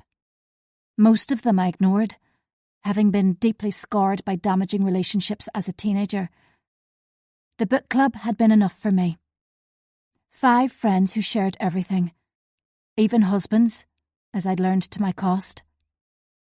Unwilling to sink into despair, I put negativity aside and surfed through social media. Relieved there was nothing worrisome, I checked Tom hadn't silently reappeared over my shoulder and opened the GPS tracker app on my phone. Sure enough, it showed Tom's car in our driveway. A tiny fizz of pleasure. Then I remembered the missing iPad. Tom must have worked out I'd unearthed it and secreted it in a different hiding place. I tapped my fingers together as I wondered where it could be concealed. In reality, it could be anywhere in the house, or the garage, or his work. I'd have to hunt for it when he was next out. Before that, I needed to access the settings on his mobile to switch off tracking notifications. Energetically, I jumped up so fast I spilled my coffee. I cursed, patted my jeans with a damp towel, and combed the kitchen. No mobile. Potentially, Tom could have it with him in the sitting room, and was at this very moment furtively messaging someone. Heart in my mouth, I tiptoed to the door of the sitting room and quietly opened it. He was sprawled on the sofa and dozed in front of rugby on the TV. No sign of the phone in his hand or lying beside him. There was no way I could sidle over and explore his pockets without waking him. Then it struck me. His coat pocket. There was a slim chance he'd slipped it in there, and I hadn't noticed it in the car or since we'd arrived home. As quietly as possible, I crept out to the cloakroom under the stairs and groped about in his pockets. My fingers circled his phone in the inside pocket of his coat, and I jubilantly carried it into the kitchen. There I leaned against the worktops, with a clear view to the sitting room door. If he woke and came to find me, I'd pop it into a drawer. Breath shallow, I entered his passcode and read his latest text and emails. Everything was as it should be. Astonishingly, I was mildly disappointed. I'd expected something, anything, to be out of place, to verify he hadn't really changed, but was still the cheater he'd always been, who told a lie with the same sincerity he told the truth. Swiftly, I turned off tracking notifications and returned the phone to his coat pocket, not in the least guilty at my actions. Really, it was his fault. Broken trust and injured feelings had led to this situation. Irrespective of what he said, or I'd asserted earlier, he shouldn't expect me to move on so quickly. Trust had to be earned.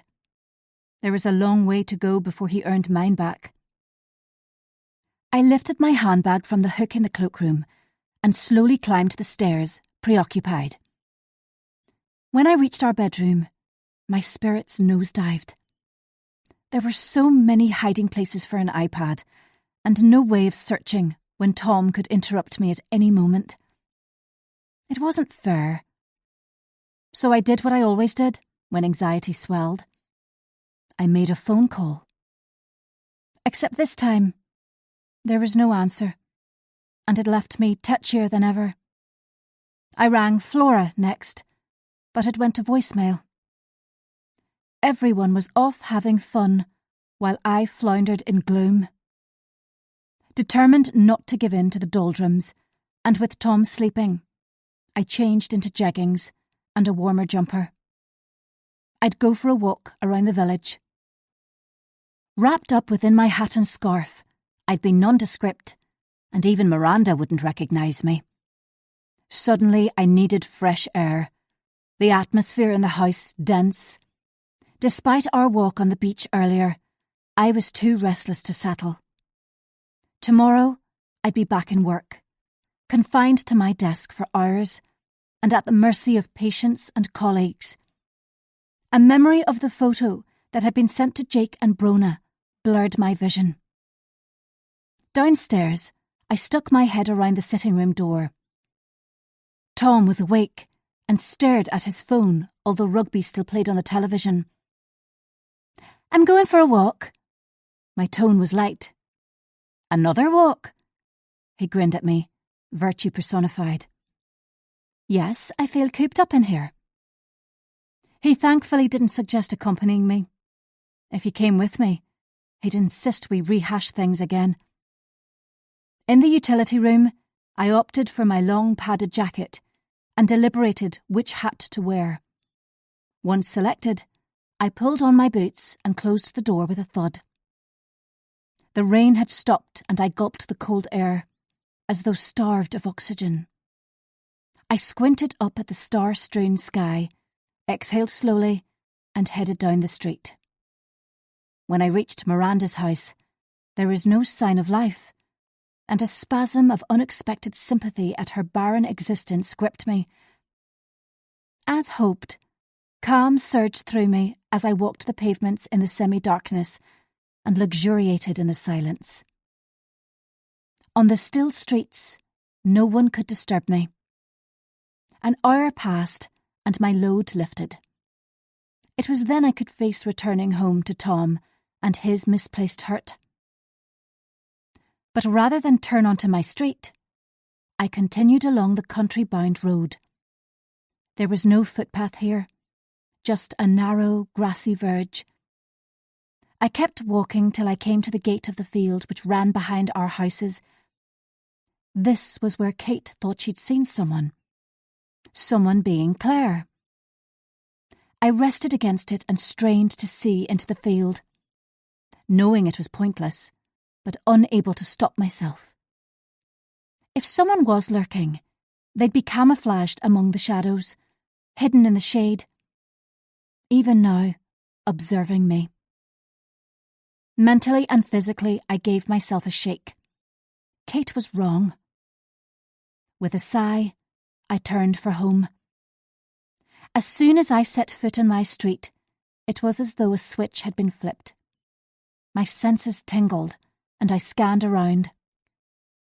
No one was about, but it didn't mean I was alone.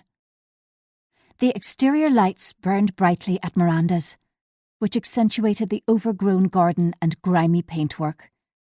As usual, her rusty car was parked in the same spot on the driveway, condensation on the windows. The curtains in the front room were slightly open, though I couldn't clearly see inside. Nerves thrummed, and I jumped as a loud bang broke the hush. I swung around. Nothing stirred. Nothing moved. I scurried on with my head down as the sound of maniacal laughter harassed me, though rationally it was a figment of my imagination. The possibility I was losing my mind was real in that moment. Out of breath, and with a pulse galloping, I reached the safety of my own garden, where I flattened myself against the side wall to recover. Tom mustn't see my alarm. He knew nothing about what haunted me or spurred me on. It was my secret, one I had to keep at all costs, or my cosy life would be upended. Once I was back in control, I moved from the dark into the light of my home. Tomorrow would bring its own dilemmas and rewards. Until then, I'd lie beside my untrustworthy, duplicitous husband and pretend everything was good. Chapter 25. The persistent beeping of the alarm clock ripped me from a pleasant dream on Monday morning. Pale slivers of dawn peeped around the blinds as I reached over to silence it. 7 a.m. in the middle of winter held none of the promise of a brilliant summer day. I sluggishly eased myself out of the warm bed and reached for my slippers. Tom snored with his back to me, as far from me as possible without actually falling out. This was a standby week, which meant he may be home or could have a short-notice flight. He loved these weeks, when he had the house to himself and all manner of time on his hands. I was less enamoured, especially as I wanted him elsewhere so I could comb the place for his iPad. I dressed in the half-light and quietly snuck downstairs, conscious I was running late. My bed had been too inviting, the air too chill, and I dawdled under the duvet. Breakfast would be on the go, with coffee in my takeaway cup and a speedy slice of toast. I raised the blinds in the kitchen to fuzzy light. A thin layer of ice coated the world, making paths and roads slippery. increasing the chance of falls. The front door shut with a soft thunk, and I nervously slid my way across the drive to the car. Although the air was freezing and dry, it was a welcome respite from the rain. Once safely seated, I turned the heating on full blast. Hatred for the ice mingled with nerves about the day. A strange sense of foreboding uncoiled, though there was no particular reason, and I put it down to a combination of the peculiar morning light and treacherous conditions. Shunning the ungritted country roads, I took the main route into Ballyrevy. A van had already mounted the pavement outside the village school and was now abandoned with the hazards flashing. 15 long minutes later, I pulled into the deserted surgery car park. I was later than usual, but had still arrived before most of my colleagues. Many of them lived rurally, meaning icy roads and late arrivals. The surgery was warm, and I gladly unwrapped my many layers in the staff room. Ginty was on her own, brimming with gossip about the weekend. She launched into a long-winded tale about her dog, and I nodded along with one eye on the time. 10 minutes later, we were joined by Brona, whose gloss was a little less shiny. Lipstick had bled into the fine lines around her lips, and there was a white stain on her blouse. Suspiciously like toothpaste. "Morning," a dry mutter. "Morning." My cheery reply appeared to fall on deaf ears. Ginty disappeared out to reception with an undisguised sneer. Brona's glare at the back of her head was penetrating, and I was glad not to be on the receiving end of it. When we were alone, her shoulders relaxed and she cracked a smile. "Is everything all right?" I finished my coffee, not wanting to prolong our one-to-one time. "Not really." With a quick bow of the head Ginty's direction, she charged on. "She's been criticising me again, although she thinks I don't know it's her. All the weird things that happened last week. I'm sure she's behind them." Before I answered, I swallowed the last of my coffee and wondered how I could feel dog-tired so early on a Monday morning. My tolerance for petty bitching was at an all-time low. "What makes you say that?" "Isn't it odd how much has gone wrong for me in a short space of time? Someone has it out for me, and she's jealous of my promotion," Brona grumbled. A moment's silence as I pondered how to reply. "Honestly, everyone agrees your promotion was undeserved, not just Ginty." A half-truth. "You're not great at your job." A blatant lie which dodged the matter entirely. Everyone makes mistakes, be kind to yourself. Obviously, I opted for the lie. "Thanks. I really appreciate your support." I smiled pleasantly and stood, excuse that I needed to check the post before my first patient already on my lips. At her next words, though, I faltered. "By the way, were you in Café Musgrave on the Lisburn Road on Saturday?" She nibbled on a talon, and I noticed she'd removed the worst of her fake tan disaster from her fingers. Tense, I worked to keep my voice indifferent. "Yes, I met my daughter Alex there for a catch-up. How did you know?" A blasé shrug. "I thought it was you. I was with friends and would have said hello, but you were engrossed in conversation." "What a coincidence." My tone was intentionally glib, to hide my agitation at being spotted. "You should have come over to meet Alex." I turned my back and washed the mug, as my breath got trapped in my lungs. "Next time I will." "Were you all right after our coffee on Friday? About the email and the photo, I mean." She flipped from cocky to tentative in a heartbeat. "Yes, though it was quite upsetting. Were you okay?" A nod, as she sucked her lower lip between her lip. When she spoke, her teeth were stained pink, and I could have warned her, yet remained silent. It was a nasty surprise. I can't understand how anyone could do something so intrusive. She expelled a loud breath. I know, I can't understand it either. Unwilling to discuss it further, I said, You have lipstick on your teeth? I squeezed her hand in a show of solidarity, knowing I would scrub mine clean at the sink in my room. I'd better go, it's almost 9, and half the staff still aren't here. It's going to be a busy morning. She turned to the mirror and I fled down the corridor to my room. There I soaped my hands, keen to wash the sickly smell of her perfume down the plug hole. Once dried, I sank onto my chair and booted up the computer. The room smelled musty, and I flung open the window to guzzle clean air. As I waited to get online, I replayed the conversation with Brona. Something had jarred when she asked about the Lisburn Road on Saturday morning. She'd seen me, and yet hadn't come to speak to me or acknowledge me. The hairs on my arms stood up. She'd been cagey, then deflected attention to the photo.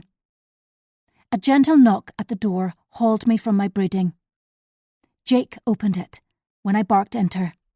He smiled, and I unthinkingly beamed back. His beard was neatly trimmed, and he was unusually formal in his shirt and tie. I swivelled around in my chair. Going somewhere posh today? Usually he wore chinos and an open-neck shirt. I'm meeting my solicitor later. His blush made me long to stroke a cool hand along his cheek. I wanted to catch up after our chat on Friday. I hope you didn't lose sleep over it. Why was he seeing a solicitor? He shook his head and ran a finger under his collar. Before he spoke, he cleared his throat. I've been wondering about everything that's happened over the past few weeks. I'm still of the opinion the police should be involved again. My stomach lurched violently. I'm not so sure. They weren't much help before, and there's no way of knowing who's doing it. Everything is traceable. He leaned against the door, hands in pockets, legs crossed at the ankles. Here's the thing. I know the emails and so on are untraceable, but there must be a way to track down who sent the unwanted gifts. Then there's the comments on social media and the crank calls. I can't believe nothing can be traced. Exasperation made his voice firm. A few days before Christmas, I'd stayed late and he'd found me alone in the staff room. He'd taken one look at my face, and I'd no choice but to show him an offensive comment on Facebook. Since then, the comments had continued on a regular basis. Mechanically, I rubbed my temple before speaking. If you're sure it's the right thing, then go ahead and speak to them. Is that why you're going to the solicitor? He grinned and I relaxed. It had been a stupid question, which he took with good grace. No. I'm going to see the solicitor about the house. Long story. He made a show of looking at his watch and moved away with a smile. I'll see you later. His words hung in the room, and my face ached from my obligatory smile. The repeated suggestion of informing the police made me faintly nauseous. I leaned forward, elbows propped up on the table, as his words resounded around my mind. Another uncomfortable thought hammered and banged. In some ways, Jake knew me better than my husband. He cared how I was, whereas Tom cared first and foremost about himself. Unquestionably, it was the wrong way of things.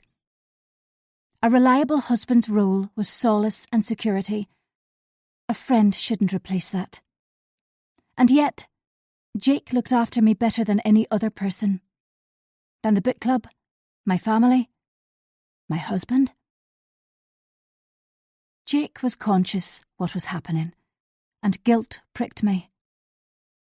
Tom had no idea what I was coping with, because I concealed everything from him. Jake was purely a friend, and I'd never wanted more from him. Our relationship had never crossed the line, nor would it. However, I valued it as much as my marriage. In the same way I'd do anything, no matter how demeaning, to protect my marriage. I was prepared to do anything to protect my friendship with Jake. I rarely corrected him when he was wrong, nor complained when he cancelled or put others before me. But to assume I didn't bruise when he let me down or fret when he failed me was to assume incorrectly.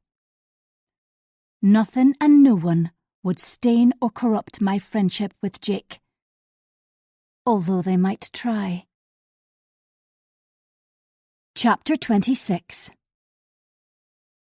Monday morning sped past with no issues. Some patients cancelled, giving me unexpected free time to catch up with paperwork. Others had requested a phone call, and by lunchtime I was less uptight and more on top of things. I'd been so flustered before I left home, I'd forgotten to bring my packed lunch with me.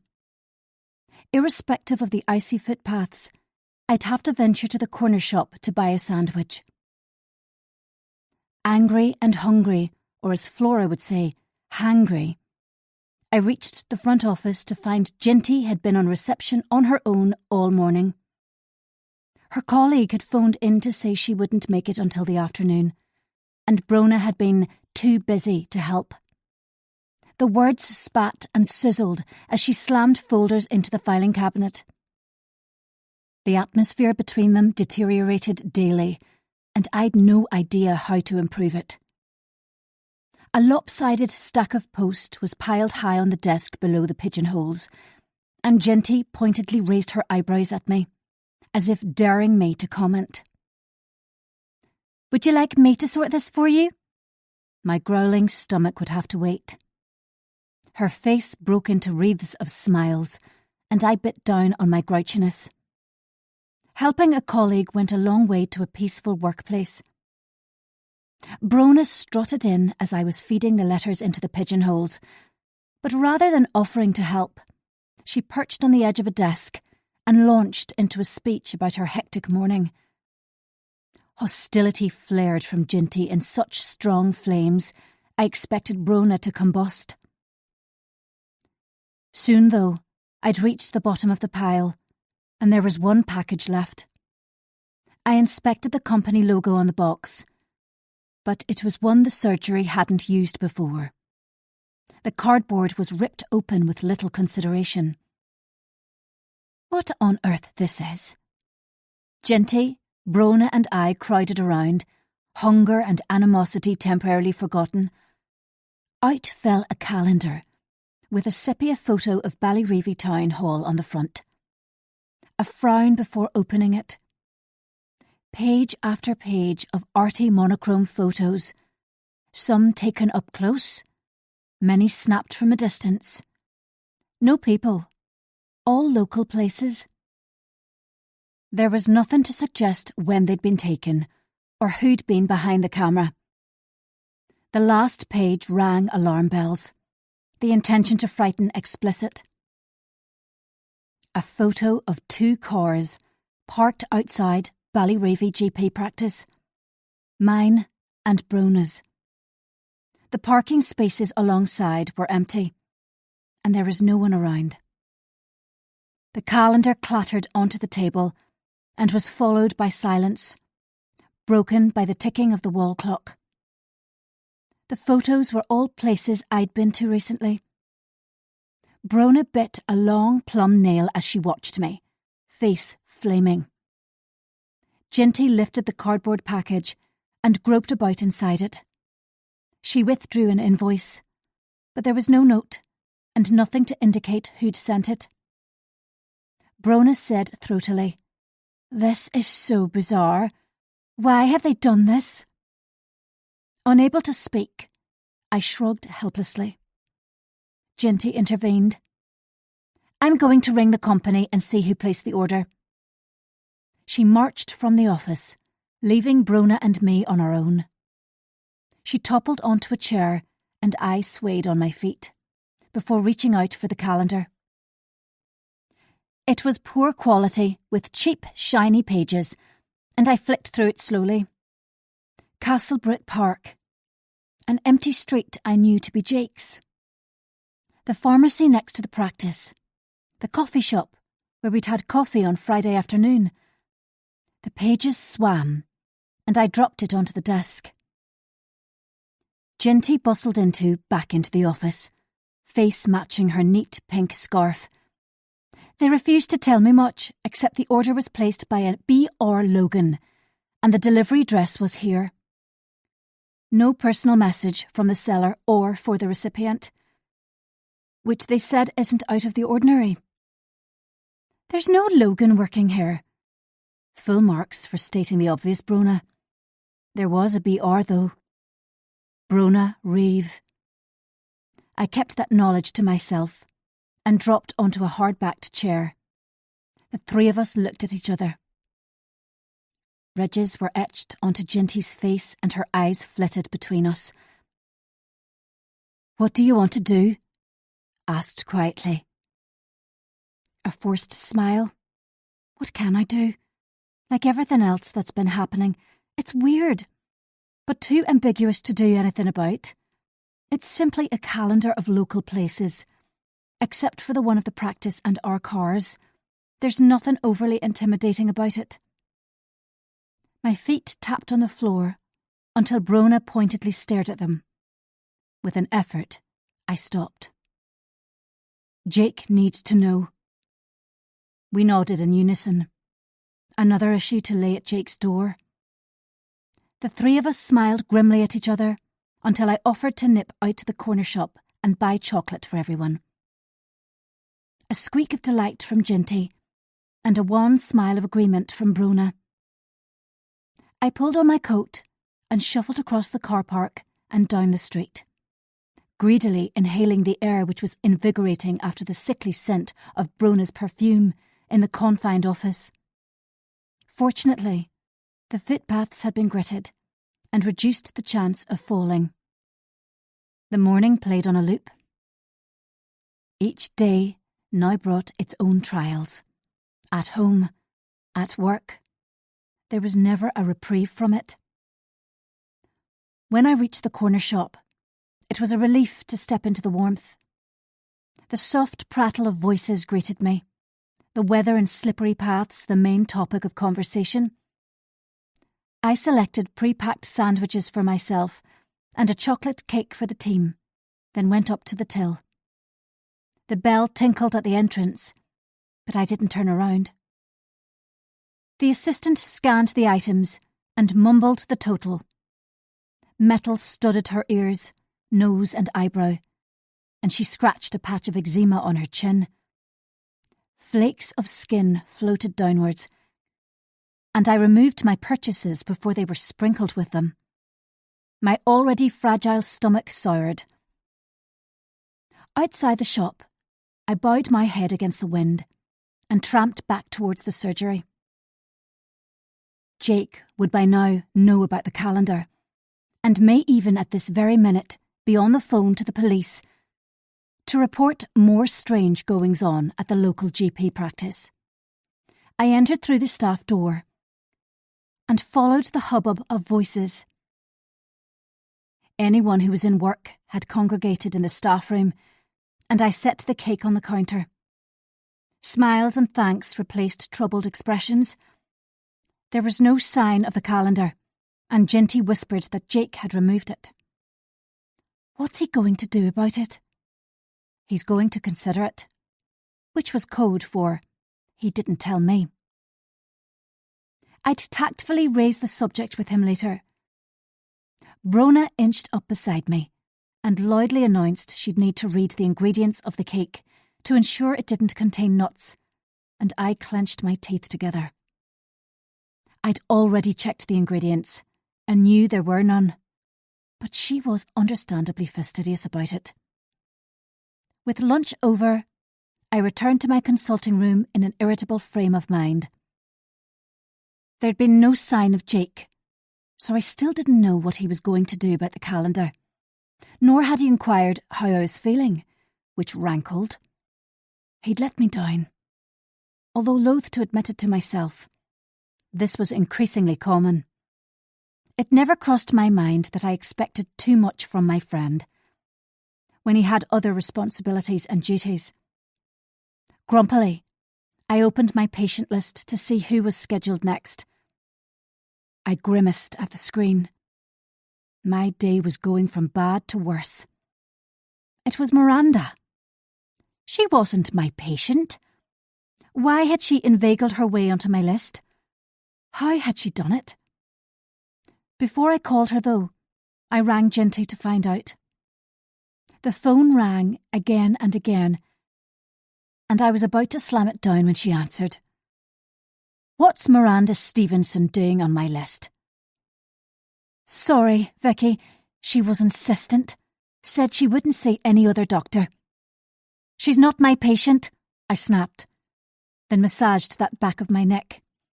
It wasn't Ginty's fault. Patients didn't always see the doctor they were registered with. "I'm sorry. She's a neighbour and I've seen her a couple of times socially, so it would be unethical to treat her." "What would you like me to do?" Ginty was chastened, and I hated myself for making her feel bad. "It's okay. I'll call her through and explain it to her myself after I've familiarised myself with her notes. If she complains about a delay, tell her I've been unavoidably detained. And don't worry, I know she can be persistent." Remarkably, I managed to refrain from bashing the phone down. Furious, I accessed Miranda's notes and gasped aloud when her frequent consultations and medications filled the screen. Although I'd known of her distant medical history, it was her more recent issues that unnerved me. I was so riveted that when a bird hit the window with an almighty blow, I uttered a loud yelp. My head shot up with such force, I jerked my neck. Was it a bad omen?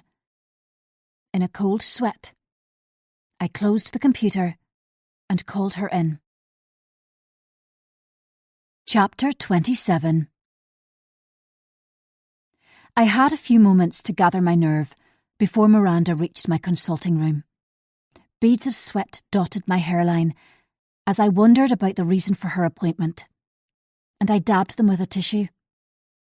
She made me jittery, but I'd have to hide it. Half a dozen raps on the door, and I worked to keep my voice strong. "Come in." Slowly, the door opened, and her head appeared, accompanied by a titter. "Dr. Harris, so good of you to see me."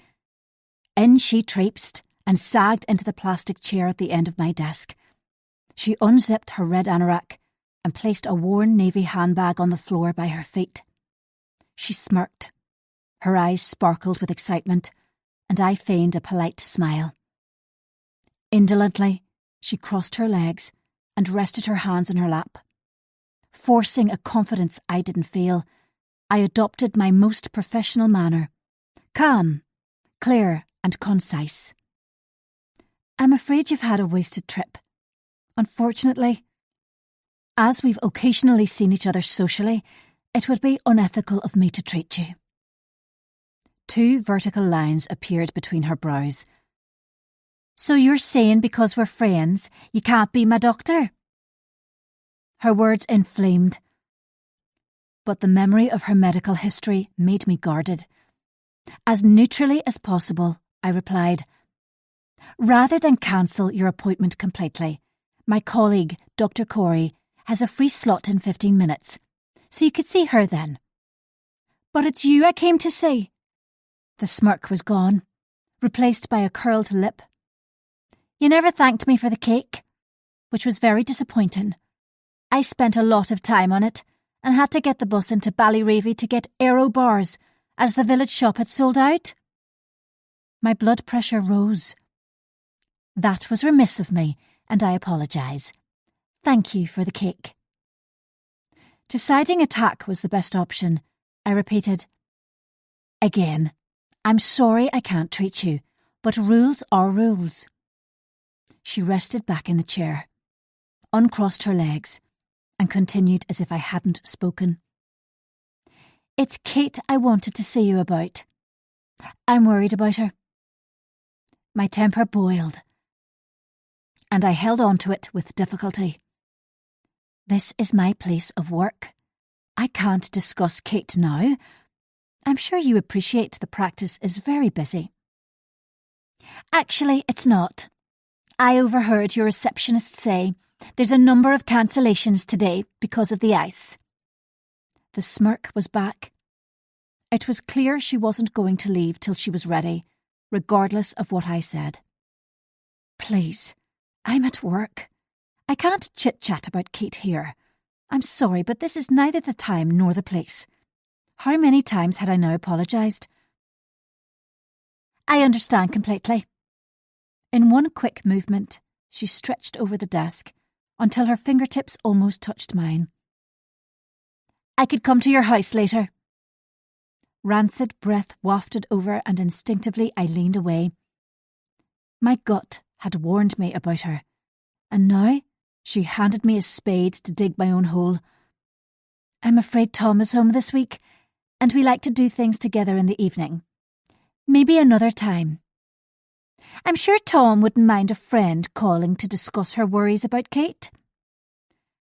Why don't I pop over to yours after dinner? The words were out before I engaged my brain, and could not now be retracted. She practically licked her lips with delight and leapt out of her chair. Great! See you about 7. Without a backwards glance, she strode out of the room with her handbag over her shoulder, anorak folded over her arm. My mind spun. What the hell had just happened? No wonder poor Kate had found herself railroaded about the couch issue. A vice-like pain crushed my head, and I futilely massaged my temples, shocked by how rapidly the conversation had deteriorated and how manipulative Miranda had been. I questioned what I should do. Decision made, I lifted the phone and rang reception. Ginty answered, and I asked if Miranda Stevenson had left the building.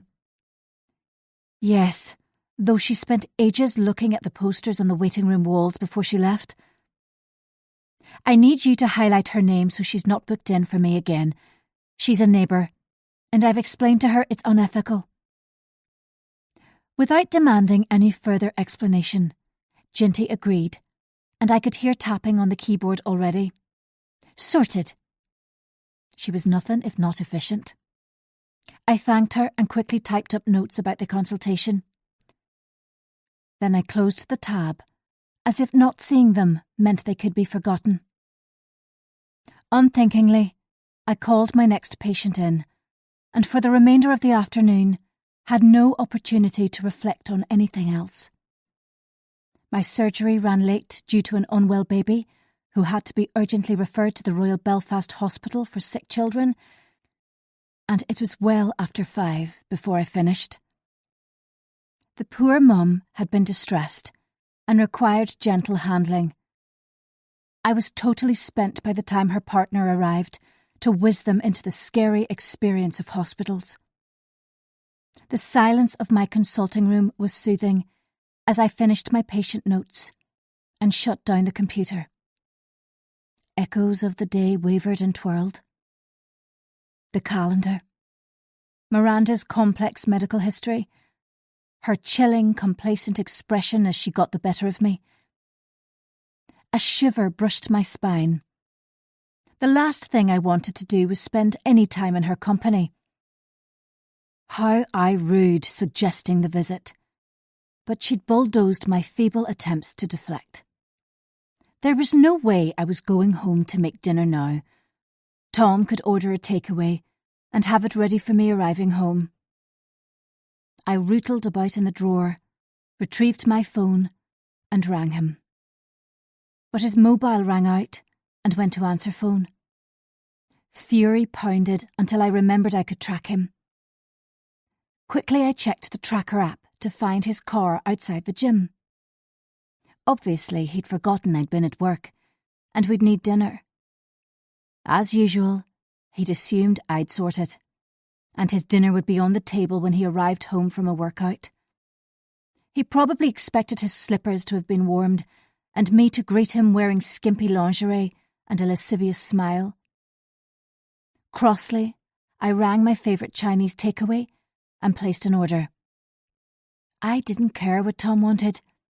He could have chicken curry, which he didn't much like. My attitude was foul, and I needed to take it out on someone. He'd be my punch bag tonight. I switched off the lights and walked down the corridor to the waiting room. Everyone had already left. Reception was deserted, the back office in darkness. I went into the staff room to get my coat, and the sound of a stifled giggle reached me. Disconcerted and as quietly as possible, I followed the noise. Light spilled from one office, the only place the giggle could have originated. My boots creaked a little, and I wished my breathing wasn't so laboured as I made my way down the corridor, which ran parallel with the one I'd just come from. Before I reached the room, a husky voice spoke, followed by a girlish titter. The door was slightly open, and I could see part of the room, although it was doubtful they could see me. Jake's feet were up on the desk, crossed at the ankles, hands clasped behind his head. His top button was undone, his grin wide. On the other side of the table, Brona too had her feet on the table, head thrown back, chest thrust forward. She was fiddling with her vape. Instantly offended, I shrank back, terrified they'd spot me lurking in the darkness. My impulse was to sneak shamefully outside without alerting them to my presence. But something hardened. It may have been the result of a difficult day, or the sneer on Miranda's face at my inability to refuse her. I crept back along the corridor, then hit the light switch. Bright fluorescent lights beamed, and I blustered down the corridor as my boots protested loudly. When I reached Jake's office, their feet were on the floor. I halted at the door, as if surprised to find them. Jake's awkwardly cleared his throat. "Vicky, you're late tonight." "Yes, it's been a long day, rounded off by a very sick baby." Brona smoothed a peroxide strand into place and simpered. "Are you all right after everything today?" I nodded and managed a tight smile. "Yes, I'm fine, thanks." A beat. "I'll be off then. See you tomorrow." Jake smiled vaguely in my direction, but his attention had already strayed back to Brona, as if she was more important. I stalled by the door, thrown off guard. The ensuing silence dismissed me, and I left with a limp bye. Each footstep slapped against the lino, my limbs tense. So much had gone wrong since Brona had joined the practice. She'd weaseled her way into a position of authority, and now expected to be treated with respect. Her brazen, pushy attitude had won her few friends, apart from Jake and the male partners, who'd been duped by her pretty face and flirtatious manner. They were blind to her vapid, inane personality. Hurt mingled with resentment. As I drove down the deserted streets to collect our takeaway, I deliberated what, if anything, I could do about it. Chapter 28. Jake and Brona were still on my mind as I parked near the Chinese takeaway on the main street. Jake's attention sliding past me onto her burned vividly. In an effort to feel better, I placed a quick order online, which sheared off the worst of my stress. When I exited the heat of the car into the frosty air, my breath was a frozen cloud, and although gritted, patches of the footpath were still icy underfoot. Walking required my full concentration. One wrong step, and I could end up in a heap on the ground. Impatience simmered as I reached the foggy, warm takeaway. The queue was long, and my mouth watered at the appetising smell of curry. 10 minutes later, I finally reached the counter and paid in cash. The order wasn't ready. I'd have to wait. A kaleidoscope of the day mashed and churned as I leant against the wall, hands in my pockets. I focused on the tinny music blasting from the speakers in an effort to repair my tattered nerves. Once the food was ready, I plodded back to the car. My phone vibrated, and I glanced at it before driving off. Tom had received my earlier message and only now was offering to order a takeaway.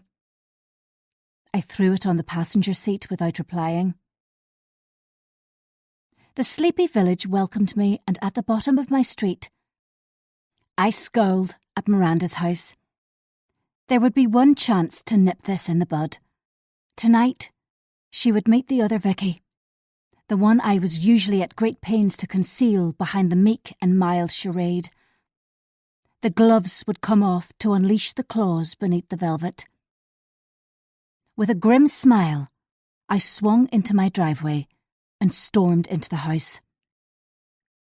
Tom looked up from where he lounged on the conservatory sofa and offered a half-baked apology. The carry-out was thumped onto the breakfast bar, and I bashed around in the cupboards for plates. He said nothing, until I'd slammed and banged my annoyance away. When he reached into the fridge and extracted a bottle of wine, I lifted my chin in agreement. Wine on a school night was probably a bad idea, but might make me feel better. We sat at the breakfast bar, and I spooned the food onto the plates. A pang of guilt at Tom's wince when he unboxed the chicken curry. I savoured the wine before swallowing, and once my throat had lost its dryness, gave him the precise version of my day. The calendar was omitted, but I told him about the visit from Miranda.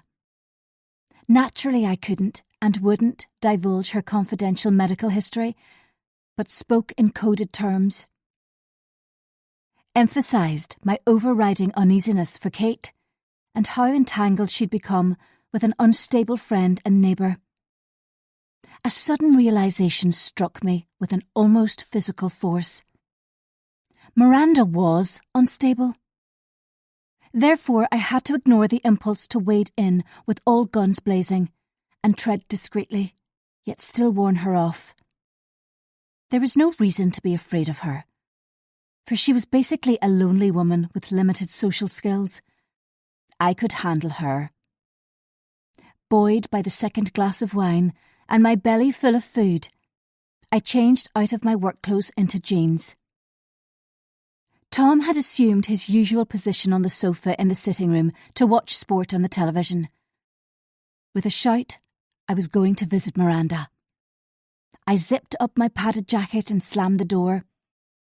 I was still unsure how to approach her, my earlier plan of attack having shriveled and died. On the short walk down to her house, anger brewed again, which propelled me on. I'd enough on my plate without this. As I walked onto Miranda's unkept driveway, my pulse beat erratically, and I acknowledged how nervous I was. Dazzling exterior lights blinded me, and I blinked repeatedly to dislodge white flashes, rang the bell, and waited. Miranda leapt forward to wrench open the door within seconds. "You're late by 15 minutes. I clamped my teeth to kill my sarcastic response. "Come in then, or you'll let the heat out. Do you want a cup of tea?" "No, thanks." A fusty smell hit me when I stepped inside the dingy hallway, and I instinctively scrunched up my nose. The sole light came from a dim table lamp, at direct odds with the brilliant glare from outside. She beckoned me to follow her, and I trudged into a cramped room which faced the road. She took the armchair by the window and waved me on to an overstuffed chair beside a brick fireplace which housed an electric 3-bar fire. Her chair was set at an angle, apparently positioned to give a bird's-eye view of the street. When she didn't offer to take my coat, I slipped it off and laid it on the arm of the chair. The material was threadbare, the corduroy worn.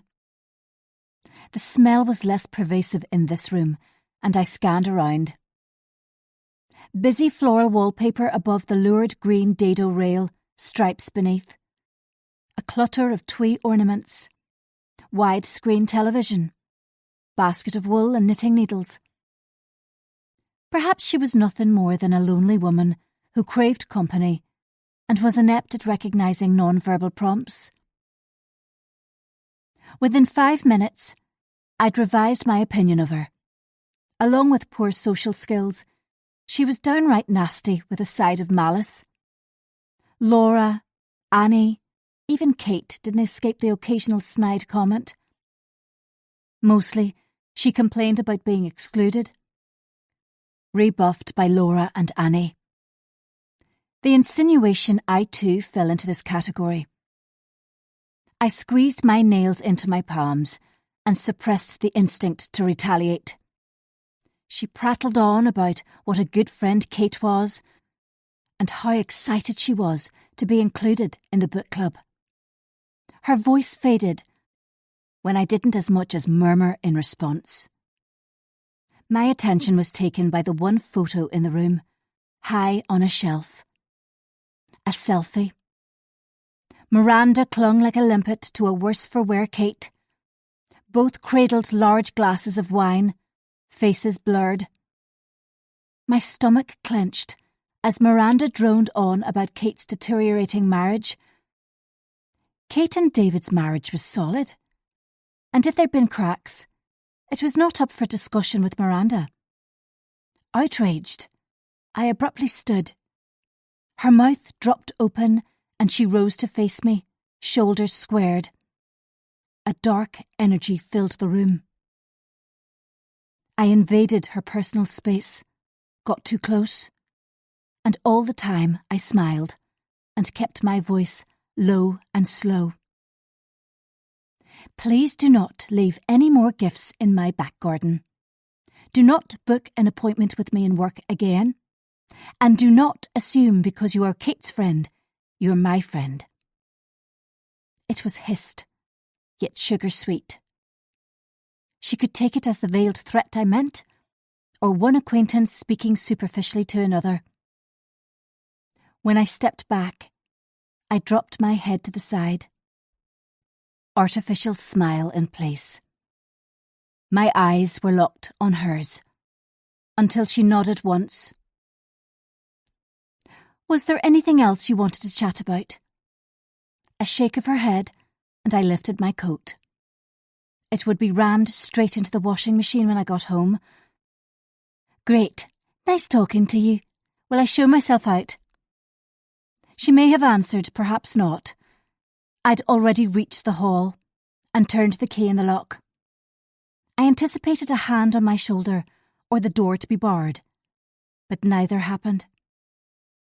The gentle breeze outside had never been so welcome, and I inhaled its clean fragrance deeply.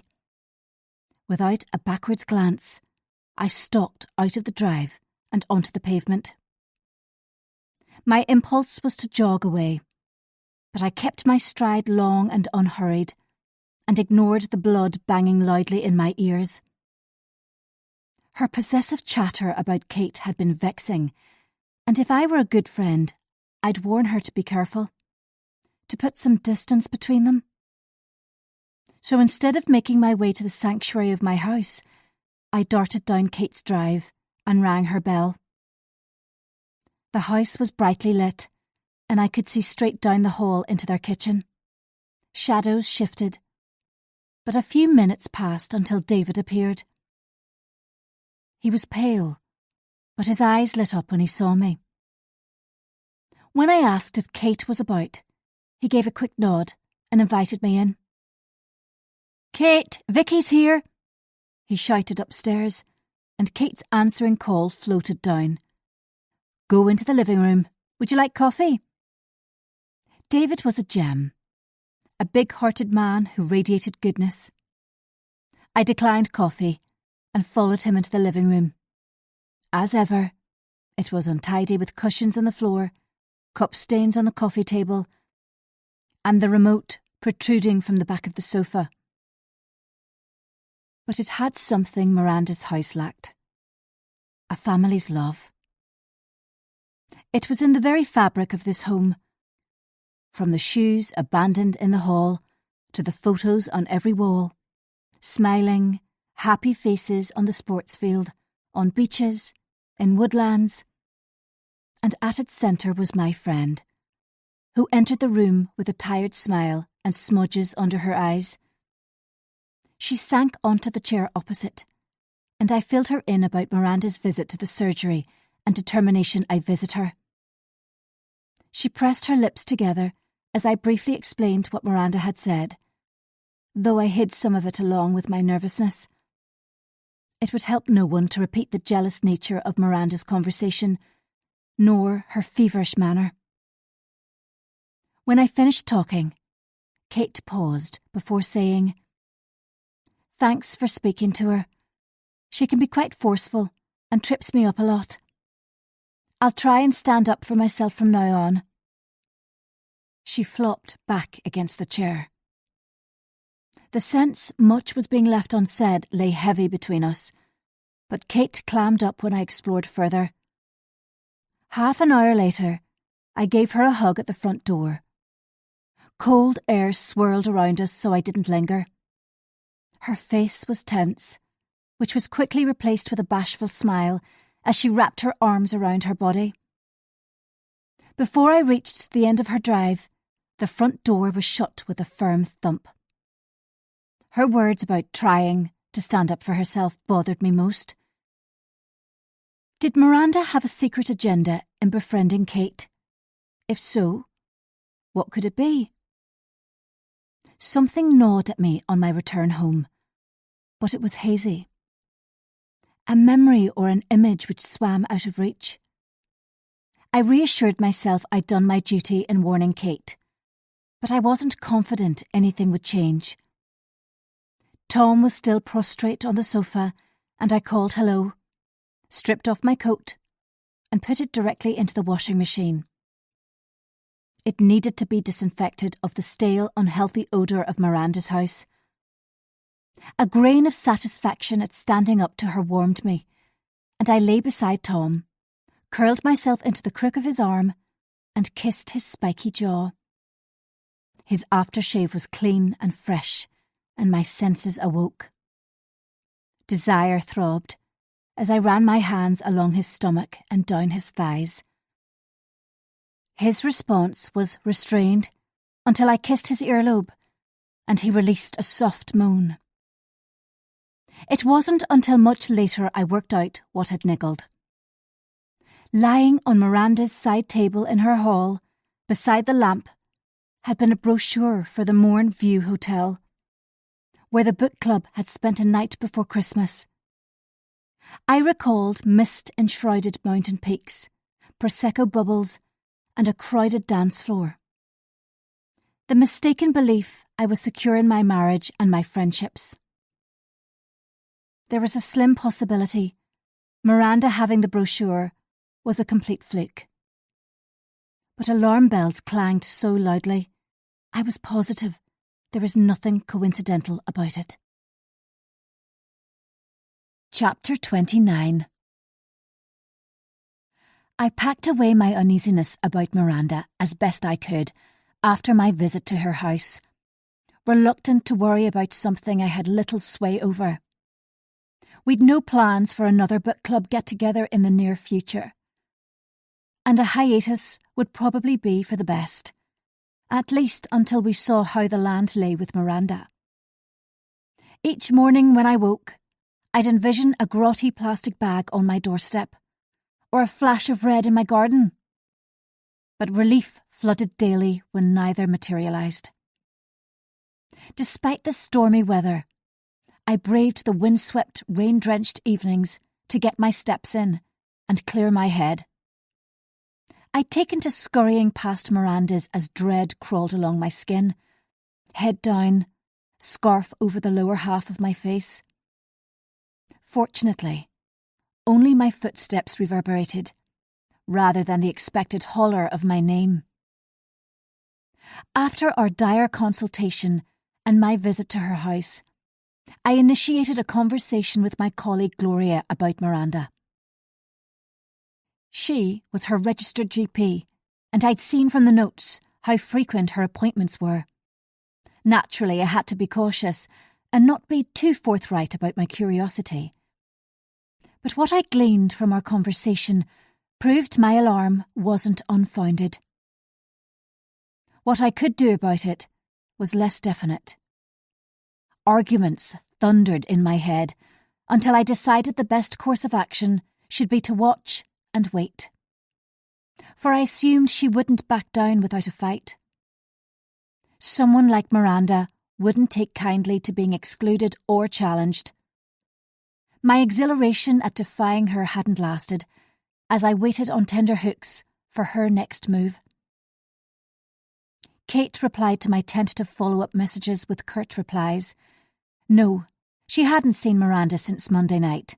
Yes, she would distance herself. No, she didn't want to meet for coffee. None of this was out of the ordinary. Sporadically, Kate would back off and put a barrier between us, usually when stressed. My good intentions to watch out for her took a back seat as life got in the way. My mum left a rare voicemail on Thursday morning. Unemotionally, she instructed me to visit next Saturday afternoon at 3:00. I was to come alone, as there was something she and Dad wished to discuss with me. She gave no indication what it could be, and I gripped my phone tightly as I replayed the message. My plans for an early dinner with Tom and the girls for his birthday would have to be rearranged. It never entered my head to refuse the directive.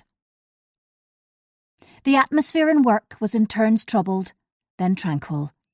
Troubled when Ginty and Brona shared the same space, tranquil when one of them was elsewhere. The calendar never reappeared, and I didn't probe Jake about it. At lunchtime, the following Monday, his hot stare singed me in the staff room, and a frown darkened his features.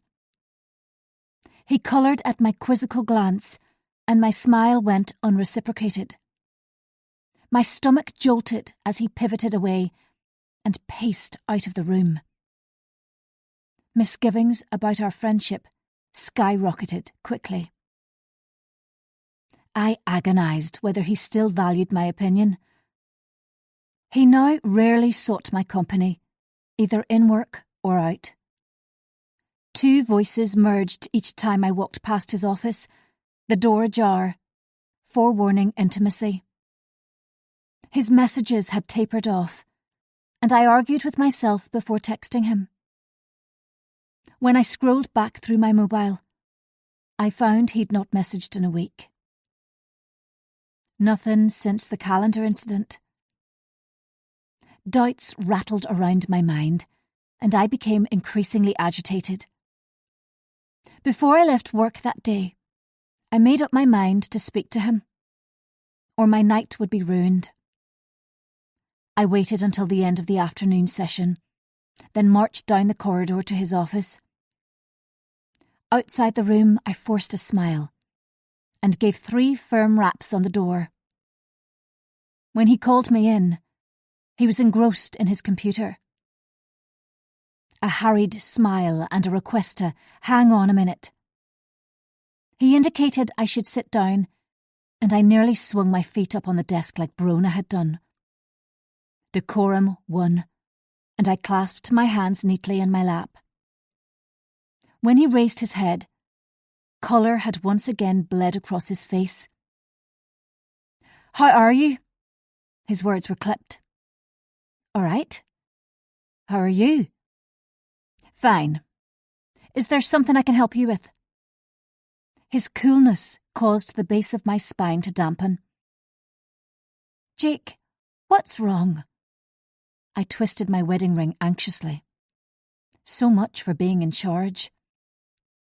His bright blue gaze searched my face. Then it dropped to the pen he rotated between his fingers. There's been a complaint from a patient, and I'm conducting an investigation. Until then, I'm sorry, but I can't say any more. It's crucial I remain impartial. A complaint about me? I stammered. A nod of the head. Written or verbal? Written. I have to follow procedure and will speak to you officially about it in time. His tone was gentle now. This is a horrible situation, but I must follow the procedure thoroughly. Can you tell me what it's about? There was no need to tell me who'd made the complaint. It was patently obvious. Miranda. What had she concocted? A complaint tarnished a doctor's reputation, no matter the outcome of an investigation. I wanted to throw a hissy fit, but had to appear calm and unflappable. Jake couldn't meet my eye, and I backtracked. Don't tell me. I can guess who made the complaint, but I've no clue what it could be in relation to. At least, there's nothing professional it could be related to. I'll speak to you officially about it later this week. But Vicky, please don't worry. You're held in high regard here. Little consolation. However, I thanked him and prized myself out of the chair. I wanted to demand he stop this ludicrous witch hunt, but managed a fleeting smile before I closed the door. With sweaty hands and the beginnings of a headache, I scarpered down the corridor to the seclusion of my consulting room. My heart thudded in my chest as I retrieved Miranda's notes to remind myself what I'd written after the appointment last Monday. In the health service, if it's not documented, it didn't happen. I prayed I'd been thorough, but a kernel of apprehension settled in my gut. The notes had been written in bad temper, and I could have revealed my testiness. Thankfully, they were simple and concise. I apologised to Mrs. Stevenson and explained as we are neighbours and occasionally socialise together, it would be unethical to treat her today. An alternative appointment with Dr. Corey was offered but refused. No medical issues were discussed with the patient. Head in hands, I concentrated on slow breaths to help settle my nerves. Worry trickled away as I grew increasingly infuriated with Miranda's cunning. She'd taken our measly personal relationship and used it to bludgeon my professional reputation, as though she was a woman scorned. It was a reaction out of proportion with my puny attempt at standing up to her. My instinct was to confront her at home. However, the longer I considered it, I realised it was a terrible idea, as she could allege intimidation, and her vindictiveness seemingly knew no bounds. I mulled it over as the surgery quietened outside my door, and the rain beat a gentle tattoo on my window. As the sky darkened, I resolved the best way to get back at her was to ensure she was dropped from book club. To isolate her from the group she was single-mindedly determined to be part of. There was no time like the present. My campaign would begin today. I sighed away my sullenness and reached for my mobile. The home page was brilliant with notifications, but none required immediate attention. Eventually, I opted for separate messages, rather than the general one on the book club WhatsApp, meaning I could tailor them individually, and each of my friends would suppose they alone were being trusted with my problems. To Laura, something awful has happened in work today regarding Miranda. Will you be home for a chat later?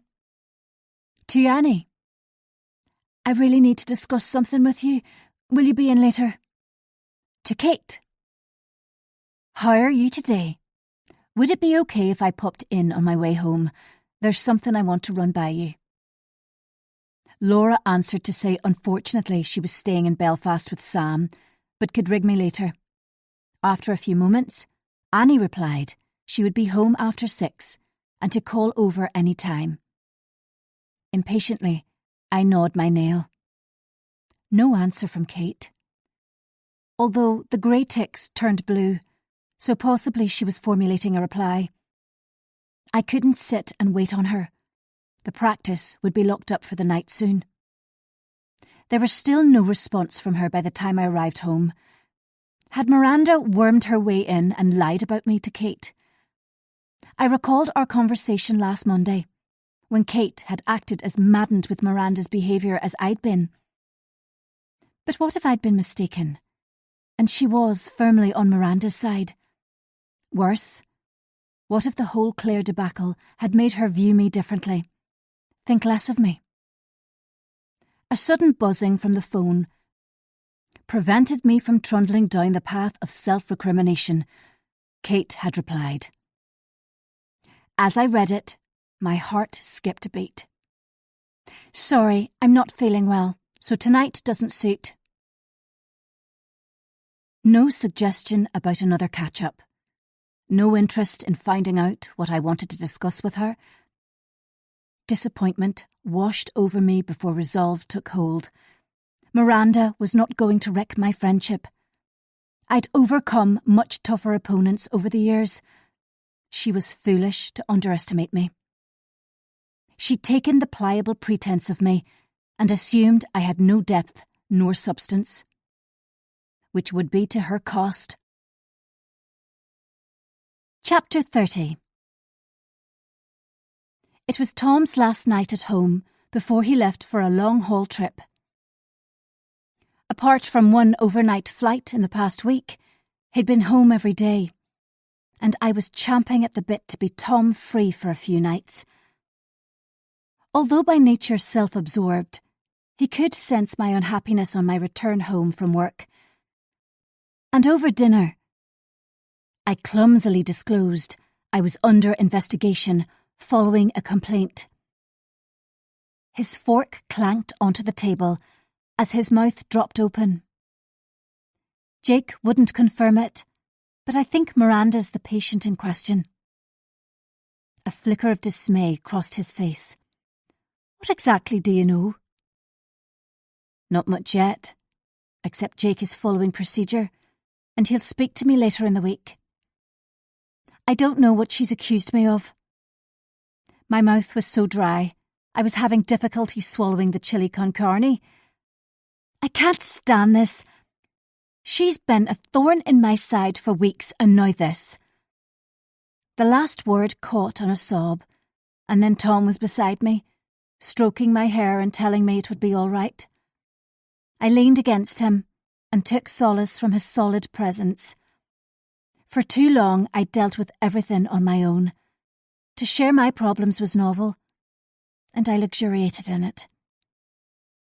I'm sure the investigation will show no cause for concern. She's goading you.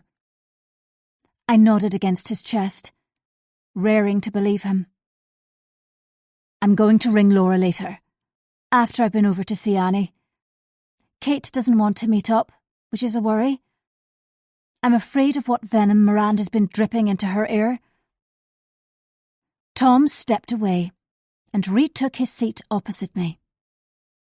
Kate's been your friend for years. She's unlikely to take the side of someone she's known for 5 minutes.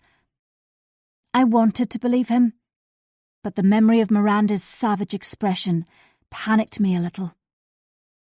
I wanted to curl up with the curtains pulled and retreat from the world, but forced myself to go over to Annie's house after dinner. Perfunctorily, I checked the street, but it was empty. Lights glowed from hushed houses. The moon peeped out from behind a cloud. The howling of the wind was the only sound. Matt, Annie's husband, opened the door, greeted me good-naturedly, and showed me into their living room. They had no children, Just a new unruly rescue dog called Roger, who barked excitedly, jumped around and chased his tail. Despite myself, I giggled. Matt adopted a stern tone, belied by his dancing eyes and beaming smile. He was a head teacher with a passion for motorbikes and rowing. Annie spent many hours complaining about her husband's hobbies, but his firm muscles and rugged good looks more than compensated. Annie came into the living room, took one look at me, and coiled her arms around me in a hug. Matt subtly disappeared into the kitchen with Roger, having offered to make coffee. "What on earth's the matter?" Her nose crinkled. Stumbling over the words, I told my sorry tale about Miranda and her strange behaviour. Keen to see how she reacted, I surreptitiously studied her, chin dipped to my chest. She shook her head once or twice, but otherwise gave no indication she knew anything about Miranda's vendetta. Matt carried in 2 cups of coffee, and I drank deeply, as my throat was like sandpaper after I'd offloaded. He left us alone, and Annie didn't speak immediately. The silence was broken only by Roger's muffled barking from the kitchen. The suspense increased. What if she took Miranda's side? However, I needn't have worried, for when she began to talk, I learned she'd felt pressurised into agreeing Miranda could come to book club, and was herself progressively alarmed by her influence over Kate. What are we going to do? The "we" warmed the depths of me. I don't know. All I can do is wait for the investigation, and hopefully it will clear things up professionally. As for personally, the next half hour was spent discussing our next moves, and when I left, I was relieved Annie was in full agreement with me. I should have gone straight home, but couldn't bring myself to. The craving to pound the streets was too great, and I didn't fight it. I needed headspace to work through my uncertainties, which multiplied by the day. My mind was a riot of worry, which in turn left me unable to think clearly or make good decisions. For there was no question, my recent decisions were dubious at best, destructive at worst. Living life under a microscope, persistent hassles and doubts, inconsistent friendships, a vulnerable marriage. The issues I faced appeared insurmountable as rain fell and wind blasted. I blended into the shadows and appreciated the darkness. For a time, I was invisible. Until too soon it came to an end, and as I made for home, my worst fears were realised. A figure at the window, scowl searing, hands on hips, the reproach inaudible. I sneaked past with my chin tucked into my scarf, unable to hide, caught in the spotlight. My mind crowded with recriminations. The risks I took outweighed the gains, and now I'd been spotted. My presence noted. In my pocket, my phone vibrated, and I retrieved it as I neared home. Laura was free to talk now, but my voice was lost, choked by alarm, and so I messaged back with numb fingers to ask we leave it for another time. Relieved to be safely back home, I unlocked the front door and rushed inside. Tom was upstairs packing for his work trip, and I shouted hello. My coat was wet, my face cold, and I went into the utility room to strip off my outer clothes. As I was about to leave, Tom appeared and began to rummage in the drawers. "What are you after?" "I'm looking for my New York baseball cap, the navy one with the red letters." One by one he pulled caps and hats out, and soon they were stacked on the countertop in a haphazard pile. "Here, let me take a look," I snapped, irritated with his fumbling. "You'll have everything out in a minute." He never faltered, though, as the drawer was emptied. No sign of the cap he wanted. Everything was shoved messily back in, and he hauled open the one below. "Tom, why don't you have a look in the cupboard by the window? I'm sure it was hanging on a hook in there." Ignoring my suggestion, out came hats, scarves and gloves, and landed in a heap on the floor as he cursed. No cap. He was about to replace everything when he crouched down low and reached into the very back of the drawer. "What's this?" He scrabbled around and tugged on something I couldn't see. Probably something that fell down from the top drawer.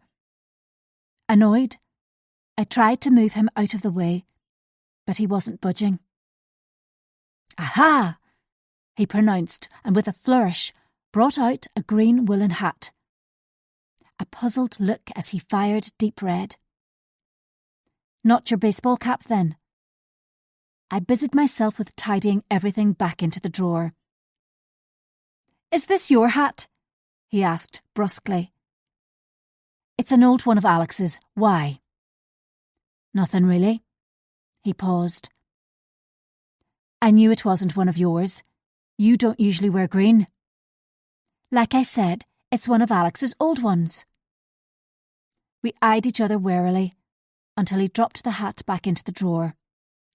Then he swivelled and opened the cupboard I'd suggested a few minutes ago. The atmosphere was electric.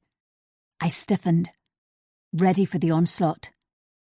He reached in and pulled out the baseball cap with a soft exclamation. In a strangled voice, I asked, "What's so special about that hat?" "This?" He brandished the baseball cap. "No, the green one." I sensed what he was thinking, or rather, who he was thinking of. The rigidity of his face gave him away. He could dismiss it, but his embarrassment spoke volumes. It reminded him of Claire. The urge to confess waned before it reached my throat. He didn't deserve to know what tortured and haunted me, not while his brain and conceivably his heart were still recuperating from his tragic love affair with my friend. His jumpy movements, tight jaw, and burning face gave it away. I smiled stiffly and walked over to caress his cheek. The heat of it scorched my fingers, but I kept my voice steady and light. "Are you okay?" A faint, "Fine. Just a bit harassed getting sorted for my trip." I leaned forward and kissed his neck, trailed my fingers over his biceps, and told him I'd miss him. Throughout, indignation and pain shrieked in my head, and a green glower burnt my eyelids as she spat out the reason she'd cheated with my husband. Chapter 31. Tom had recovered his equilibrium after unearthing the green woolen hat, and made love to me with his now customary intensity. He was so predictable. I tolerated it, as I always did. He could commandeer my body, but never my mind. I woke from a fitful sleep when the alarm clock beeped, and it was still dark outside. He eased himself out of bed with a groan, before disappearing into the ensuite. I burrowed beneath the duvet and turned my back, disinclined to see the grooves on his face, nor hear the forced jollity in his tone. Something shadowy had settled in his expression after he found the hat last night. Something I could guess at, but would never verbalise. Before he left, he walked around the bed to give me a kiss. His breath against my ear tickled. His chin was soft from his shave. A promise of love, to which I responded with, "Me too."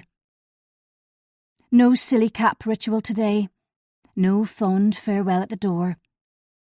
Now fully awake, I listened to his footsteps on the stairs and his low call for Keiko. When he shut the front door, she bounded onto the bed and coiled herself into the crook of my knees. It was still early, and I could doze for at least an hour. But the temptation to scour the house for the iPad was irresistible. I stroked Keiko and apologised for moving her before I leapt out of bed, blood pumping with expectation. A wasted, futile hour of searching later, my temper was frayed, and I was no further on. Nowhere in the bedroom was left unchecked, unless I ripped up the carpet. Agitated as I was, I dismissed it straight away. While showering, I persuaded myself the time spent searching hadn't been pointless. I was one step closer to finding it. My thoughts glided onto work, and the looming shadow of the investigation. The worry of it fidgeted and writhed, always present, never resting. As I ate breakfast in the kitchen, morning television blared to distract me. With the last mouthful of toast, I resolved to treat the investigation with the disdain it warranted. My notes corroborated that I'd been compassionate and professional. No matter what Miranda blamed me for, my behaviour had been impeccable during the consultation. When I arrived at the practice, I pasted on a smile and greeted my colleagues with my blandest facade. Non-confrontational would win the day.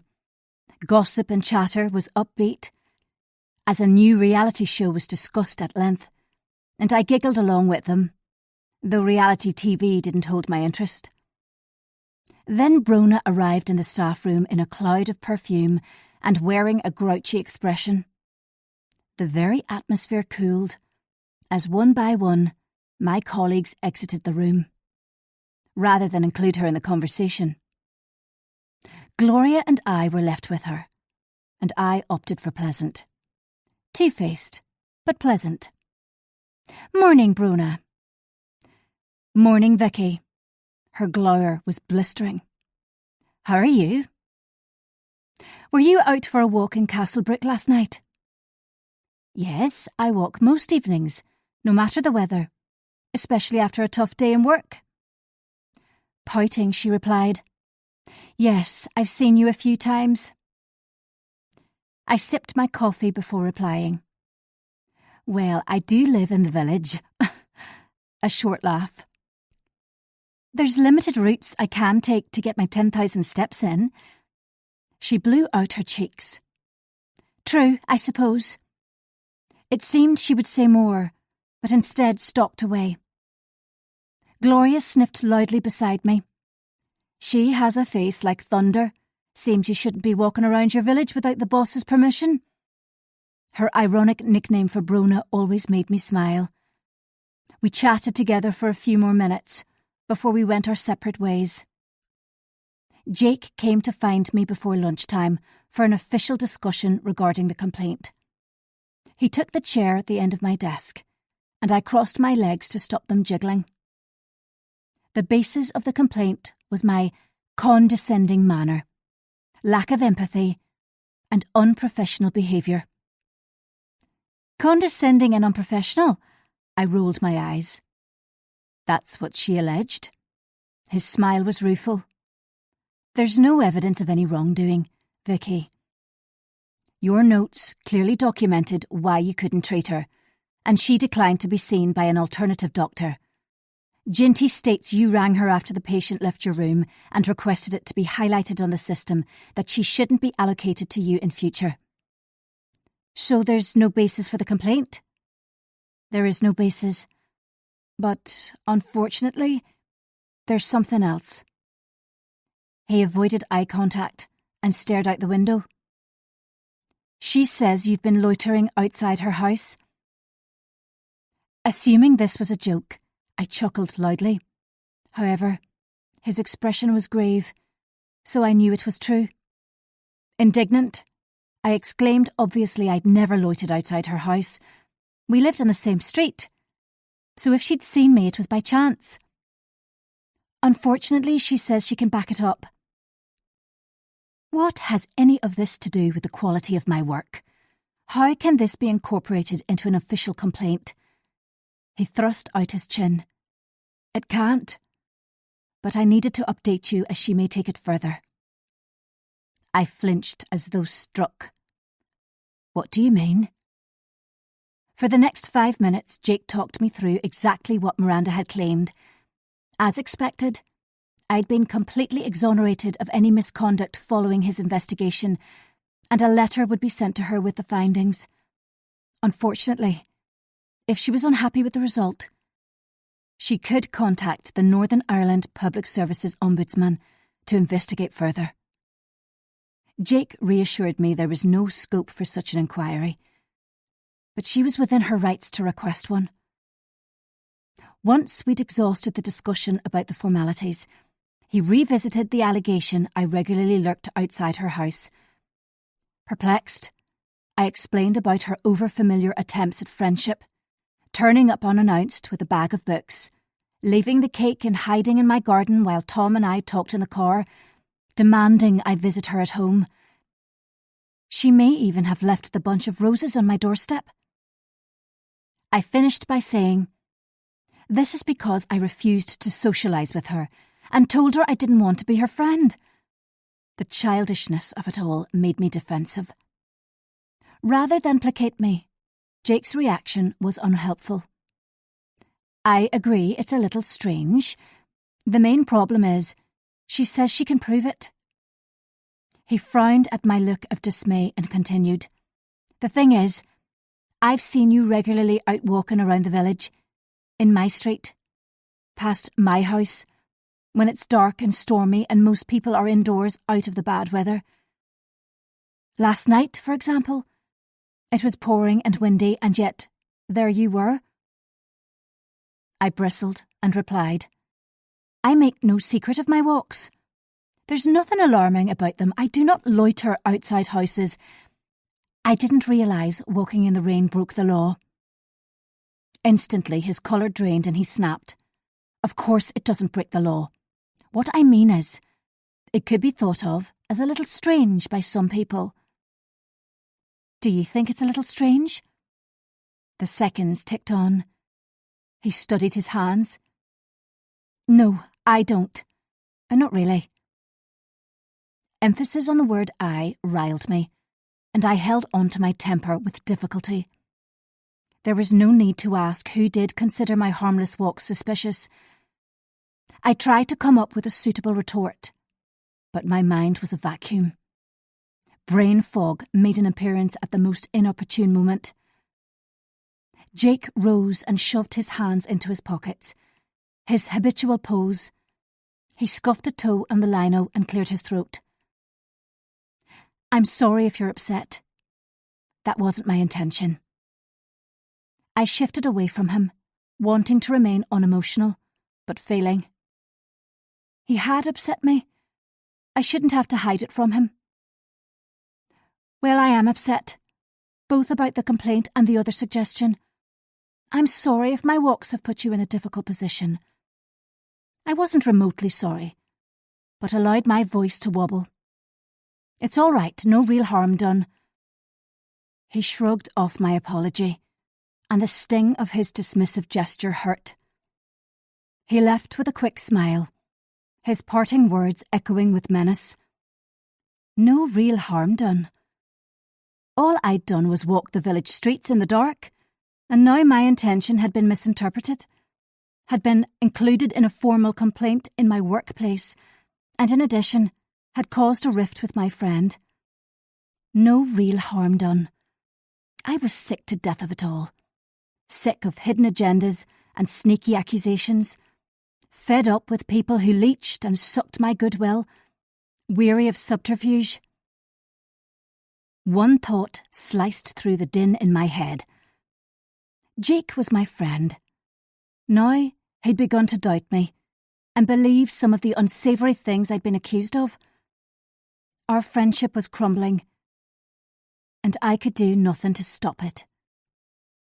A stabbing pain in my chest caused me to double over, and I gasped for air. Throughout, the rain pelted the window, and my phone flashed a warning.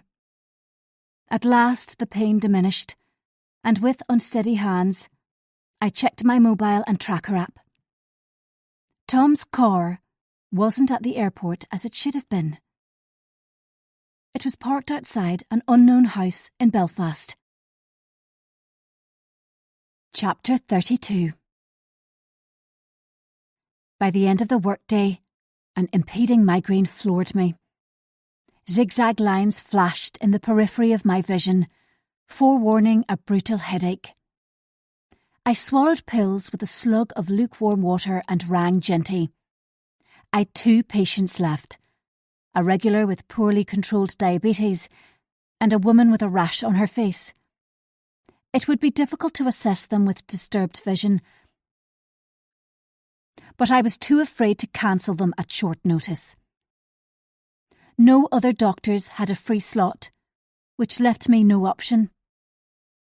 Half an hour later, the diabetic patient had been referred to a specialist diabetes nurse, and the lovely woman with a bad case of rosacea left the consulting room. Grateful the cream I prescribed would help. My sight had cleared, replaced by a headache which drilled into my head, the nausea which rolled over me in waves. I longed to get into bed and pull the duvet over me, but had to drive home first. As quickly as possible, I typed my patient notes, then switched off the computer and made my way to the staff room. Ginty raised her eyebrows at me until I explained about the migraine, and her face screwed up in sympathy. "You're very pale. Get yourself off home and don't come in tomorrow if you're still unwell." She was familiar with my debilitating migraines, and I appreciated her kindness. There was no one else around as I trudged down the corridor towards the staff exit. Jake's door was open, and before I reached it, voices drift out. I should have walked past, but my name was mentioned as I approached the doorway. "Keep going," screamed my brain. No way was the response. Eavesdroppers never hear any good of themselves. Everyone knows it. As I slowed and ground to a halt, I ignored reason and heard most of what was said. Chunks were too muted, but it was enough to make me question everything and everyone.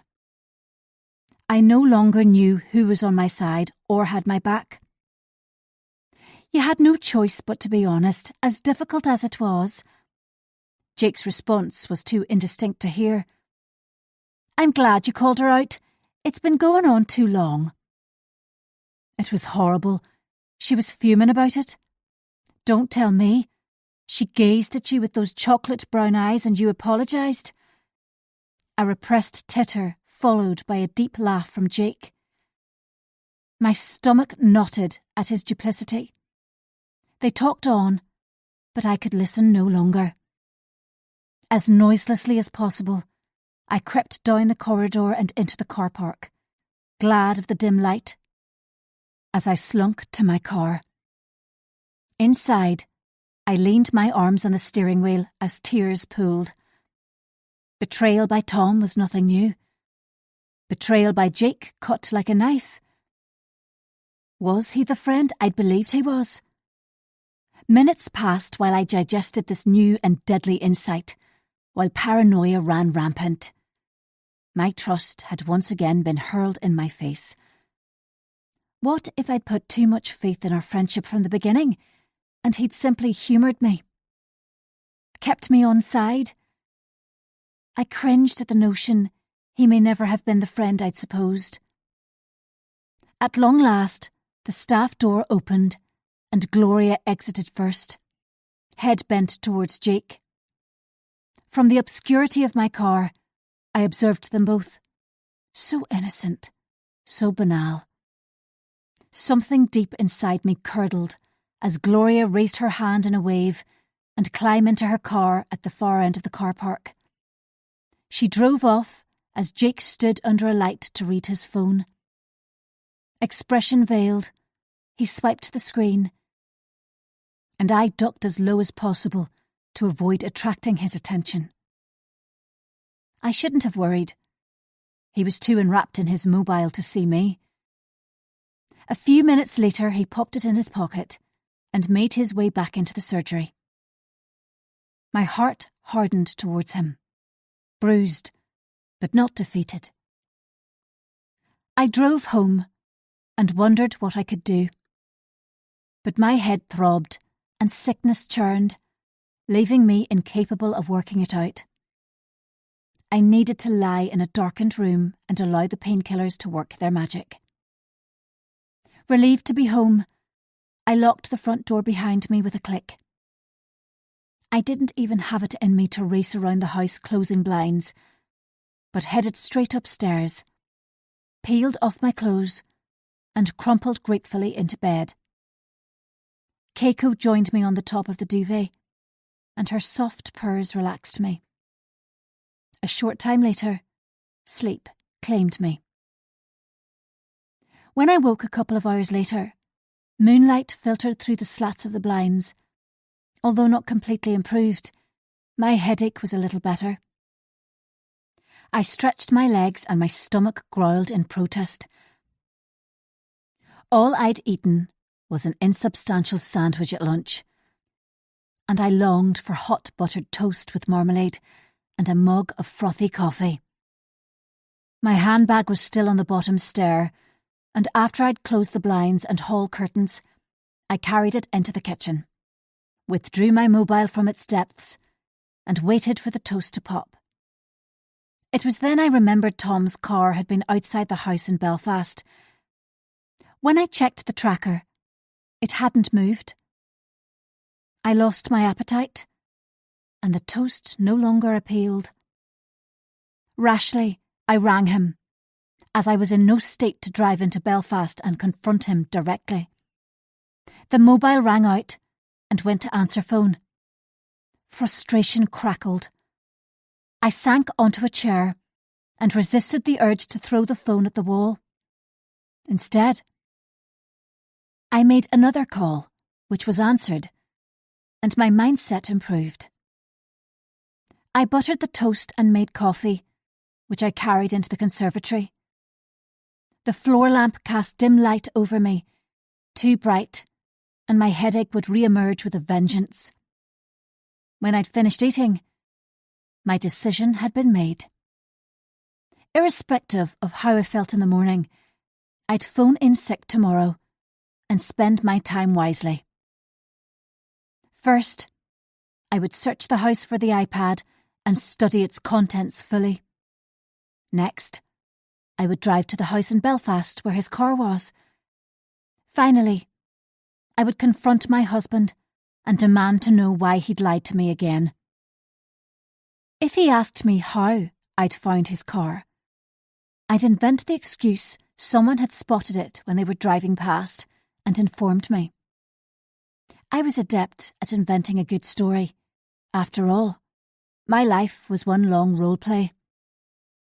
Fatigued by the migraine, my disappointing day and more qualms about Tom, I opened the back door to let Keiko outside for a night of prowling. The damp air held the fragrance of wood smoke, and I inhaled deeply. In the distance, pinpricks of light twinkled on a hillside road, and I remembered Claire, secluded in the hills on her own. Misery sapped my already depleted energy as I returned indoors. After I piled the dirty crockery into the dishwasher, I plodded upstairs, where I climbed back into bed after swallowing 2 strong painkillers without brushing my teeth nor cleansing my face, craving the oblivion of sleep. However, my phone buzzed again. A message from Jake. "I'm sorry if you were upset earlier." Unable to devise an appropriate answer, I switched the phone off without replying. Rather than gaining respite from sleep, my brain was hypervigilant with negative thoughts which zipped around uncontrollably. It was after midnight before I dozed off. No further forward. Next morning, the beep of the alarm dragged me from an unpleasant dream where I was drowning in quicksand. I'd forgotten to reset it last night, but needed to advise work I wouldn't be in. The headache still thumped, although the queasiness had subsided. So I took yet more tablets and washed them down with water. Then I messaged both Gloria and Jake to notify them I was unwell and would be taking the day off. Appointments would need to be cancelled or rearranged, and I kept my messages short and factual. No promises whether I'd return to work tomorrow. It would depend on how I was feeling later. The mobile began to vibrate as I set it on the bedside table. Tom's name flashed bright. After the briefest hesitation, I picked up. Hello? Hi. My lips were thick, my voice reedy. Sorry, I had a missed call from you when I was in the air. Is everything okay? Where are you? Petulance spilled out, but I couldn't stem it. New Delhi. The cacophony of noise suggested it was true, but still I doubted him. His words tumbled over each other, some getting lost in the tsunami of background sounds. I had a complete nightmare yesterday morning. Ashley asked me to give him a lift, but when I arrived at his house, an engine light came on, and I had to leave the car there. Robin whinged she'd be left without a car if he took theirs, so she ended up driving us both to the airport. My car's still in front of their house in Belfast. Could you ring the AA and get it sorted?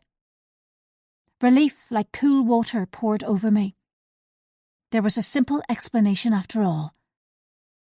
My heart broke a little for our precarious marriage as I told him of course I'd sort it. When he hung up, I was almost giddy at my lightened load. My headache was manageable, the nausea mild. If I snoozed for another couple of hours, I'd be refreshed and well enough to consider everything. Before I fell asleep, the offensive words I'd overheard yesterday spun around my head, words which chipped away at my self-belief and eroded my faith in friendship. The text from Jake hadn't helped. Conversely, it deepened my bitterness. Jake wasn't altogether to blame, for he was easily led by a pretty face and devious words. Our friendship was a testament to that. But I laid fault exclusively at the door of the person I disliked more intensely anyone else, who tried to belittle me and damage my reputation. And no one could chastise me for my actions, nor the result. Chapter 33. I dozed on and off for a couple of hours, and woke as insipid daylight peeped through the blinds. My head still ached, and a sweaty sheen coated my skin, leaving a faintly acrid odour. I needed a long soak in the bath and something to eat. Then I remembered I had 2 days to play Hunt the iPad. If it was in the house, I'd unearth it. I buried the worry Tom had removed it, and even now, it was in his car. Or New Delhi. Or in a skip somewhere. In reality, it could be anywhere. My good form spoilt as I contemplated never finding it. With a faint moan, I propped myself up against the headboard and grasped my mobile. Why was it always the first thing I reached for? Like wearing a hair shirt, it scraped and rubbed me raw, but I wore it anyway. A message from Gloria. You poor thing, hope you feel better soon. I snorted, replied my thanks and read Jake's. It was similar, but with an addition. Sorry to hear that. Hope it wasn't because of our meeting yesterday. If you're well enough, we could have coffee after work on Friday. I sniffed with annoyance before replying. There was no chance of me having coffee with him on Friday. I'd much rather wallow in wretchedness a bit longer. After breakfast, I ran a bath and while waiting for the tub to fill, systematically searched the entire ensuite. No iPad. The girls' bedrooms were next on my list. I poured scented bath oil into the water and sank under with a soft groan. Soothing music played from my phone to relax me. The luxury of an unexpected day to myself lifted my mood. There was my unfinished list in the kitchen drawer. I'd take some time to see what else could be ticked off this week. The arranged visit to my parents was on Saturday afternoon. Even if I was at death's door, it would be impossible to cancel. And then there was the excruciating issue of Miranda. I remained in the bath until both the water and my contemplations cooled. The headache was a dull throb, the queasiness minor. There was no guilt about taking a sick day. I'd not missed work in 3 years, and I was sick of my predicament. Dried and dressed, I went downstairs and opened the blinds. Keiko watched me from the windowsill in the conservatory and wound around my ankles when I let her in, mewing her impatience at having to wait for food. Once fed, she strutted off to find a warm spot in the sunshine. By lunchtime, I'd completed most of the items on my to-do list and had carefully searched Alex's bedroom for the iPad without success. Except for an ancient girlish diary hidden at the back of the wardrobe, there was nothing. I pushed it back under the heap of old shoes and moved on to Flora's room. Undoubtedly, it was shameful to ransack my daughter's private spaces as though they were nothing. My woeful excuse was it was due to a tired, overwrought mind, ignorant to how far I'd waded from the right route. Ultimately, though, I had to take full responsibility. For there was no iPad. But there was something worse, which caused bile to burn the back of my throat. My fruitless search was almost complete when I recalled Tom's initial hiding place behind the dressing table in our bedroom. There was a chance my not very imaginative husband had replicated it in another room. My fingers groped around the back of the dressing table, which was too heavy for me to pull out. Nothing. Next, I groped behind the bedside table. Flushed with success, I yanked something out. However, it was not the anticipated iPad. Instead, it was a bundle of folded notes, roughly tied together with a navy ribbon. Naturally, I shouldn't look. I should put them back without invading Flora's privacy further, but I didn't. Conscience suppressed, I untied the bow and opened the first sheet of paper. It was a hate letter, full of spite and animosity, and signed by Bryony, Flora's friend from school. Horrified, I glanced through the others. There must have been a dozen. Different writing, different pens, calling my daughter names, ugly, repellent names, some signed by many names, some unidentified. Déjà vu. I clutched my stomach as memories engulfed me. A different school. A different victim. A howl escaped my lips as I rocked back and forward on my knees. The carpet burns unnoticed.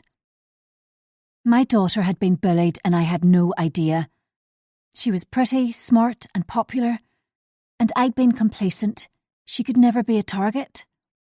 Swiftly I rose and charged to the bathroom, where I retched my misery. My poor, lovely daughter, who'd been unable or unwilling to talk to me through the last difficult year in school. I'd been diverted by my own life, as she wilted and shriveled into a waif, who dismissed my sporadic queries as stress of A2 levels, and I accepted her explanation without delving beneath the surface.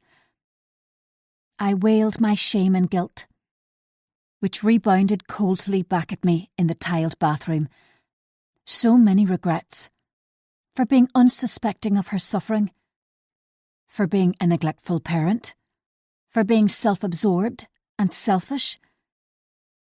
I pictured Flora with her warm smile, razor-sharp cheekbones, and wicked sense of humour. Dark circles. Saturday nights alone at home watching movies she'd loved as a young teenager. Withdrawn and silent as she observed her phone, biting her lips, eyes brilliant. How could I have been such a terrible mother? She never told me. I wrapped my arms around myself on the hard tiles as I whimpered aloud and chastised my failure as a parent. And then the slow dawning. Perhaps the spiteful notes were merely the tip of the iceberg, and much worse had been sent in a private online world only Flora had access to. How relentless it must have been for her each time her phone buzzed.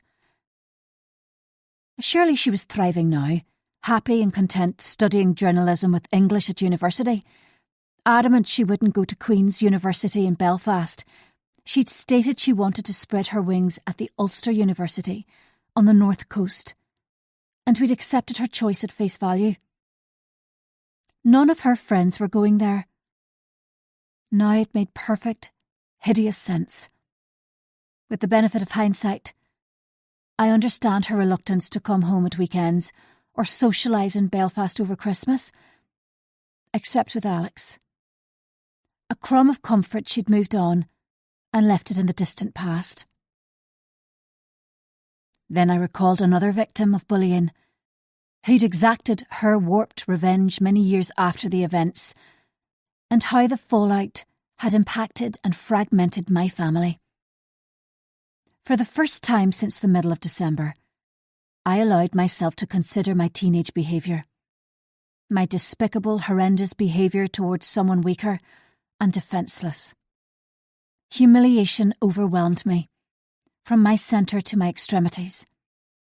Now the cool tiles were welcome, and I lay until I became stiff and sore. The iPad would wait. I needed to contact Flora and offer to drive to the north coast. To hold her in my arms and see for myself she was flourishing now. I'd never be able to admit I found her stash of hate letters. It would make certain she knew how loved she was, and the door of communication was pasted open, never half closed. My own situation paled into insignificance beside my need to prove myself a good mother, and I hauled myself into a sitting position using the side of the bath. The headache was back, more invasive than before. Perhaps I deserved it, for being a poor mum and generally rotten person. This reality check singed in its ferocity and undermined the persona I'd created and portrayed to everyone. Perfect, pretty Vicky, who disguised the truth from everyone, including herself. Signing heavily, I walked on aching legs into the bedroom, where my mobile lay on the bed. Then I rang Flora. It went to answer phone. But I left a message suggesting I drive up to visit her on Friday. I was sorry I hadn't seen her for a few weeks and told her I loved her, which in itself was not unusual, but over time had become a formality. The extent of my despair was hidden by a cheery tone, but each syllable was heartfelt. My mission to find the iPad was temporarily forgotten as I anxiously waited for her to contact me. I reclined on the bed in the dim light, with the phone clamped to my chest. Each vibration caused a rush of fear. Around an hour later, Flora messaged to say she'd love me to visit on Friday after her last lecture. Tears welled as I replied. Guilt assuaged a little, I resumed my search. A cursory browse through the spare room revealed the iPad in the bottom drawer, not hidden. Instead, it unashamedly lay on top of a woolen throw, with a charger beside it. I lifted it out and switched it on, though my heart wasn't in it, still preoccupied with my earlier find. When I checked it, there was nothing new. No rogue emails. No proclamations of love or lust from an unknown woman. No incriminating photos or videos. I switched it off and replaced it where I'd found it, knowing there would be a time when the impulse to explore it would win. But for today, I'd done enough snooping. It was time to move beyond this, to condemn it to the past. Either I trusted him or I didn't. No one was forcing me to stay with him. It was my choice, one I could change at any time. For now, I was staying, despite the pain and the lying. My own purgatory. In love with a man who was faithless, haunted by past deeds and bad memories, condemned forever to chase rainbows, and to be plagued by demons. Chapter 34. Next morning, my headache had lifted, and the nausea mostly gone. But I rang in sick anyway. A GP must be fully well and able to concentrate on their patients. Feeling under the weather would do them a disservice. This was the worst migraine I'd suffered from in months, probably as a result of the strain I'd been under. After a night of hurtling emotions and poor sleep, the rising of the sun brought a chink of light. Rather than race out to work, I had a self-indulgent morning, filled with daytime television and calorific stodge. In the late afternoon, I was ready to visit Kate. It could be put off no longer. Her car was in the driveway, the curtains open an inch, so she must be home. Once I'd rung the bell, I glanced around as I waited. The flower beds were a mass of dead plants and decaying leaves. A broken terracotta pot lay on its side, clumpy soil a hardened mound on the path, discarded garden tools rusted in a heap by the side wall. The neglect disturbed me, for image is everything, and the scruffiness of her home had become more pronounced over the past year. Kate and David's children were teenagers now, and required less attention. Also, Kate didn't work, and not for the first time. I wondered how she filled her days. It was several minutes before she answered the door with a vague smile. Her hair was dishevelled, sweat bottom stained. The odour of burnt toast greeted me. "Oh, hello." A whiff of raw garlic she chewed to manage menopause symptoms drifted over. "Hi, could I have a quick word?" Her gaze skimmed past me, and I stopped myself from turning round to see what she was staring at. A shiver caressed my skin. Perhaps Miranda had magically appeared in Kate's garden, summoned to provide backup. "Yes, come in." Kate stepped back to allow me pass, and firmly shut the door. Thankfully, Miranda didn't materialise indoors either. I unzipped my jacket, but she didn't offer to hang it up, so I awkwardly kept it on, despite the stifling heat. Silently, I followed her into the kitchen and barely suppressed my gasp of astonishment. The place was a tip, much worse than merely untidy. It resembled the aftermath of a hurricane. Clothes and shoes on every surface, dirty dishes toppled in the sink, and on the countertop. The floor sticky underfoot.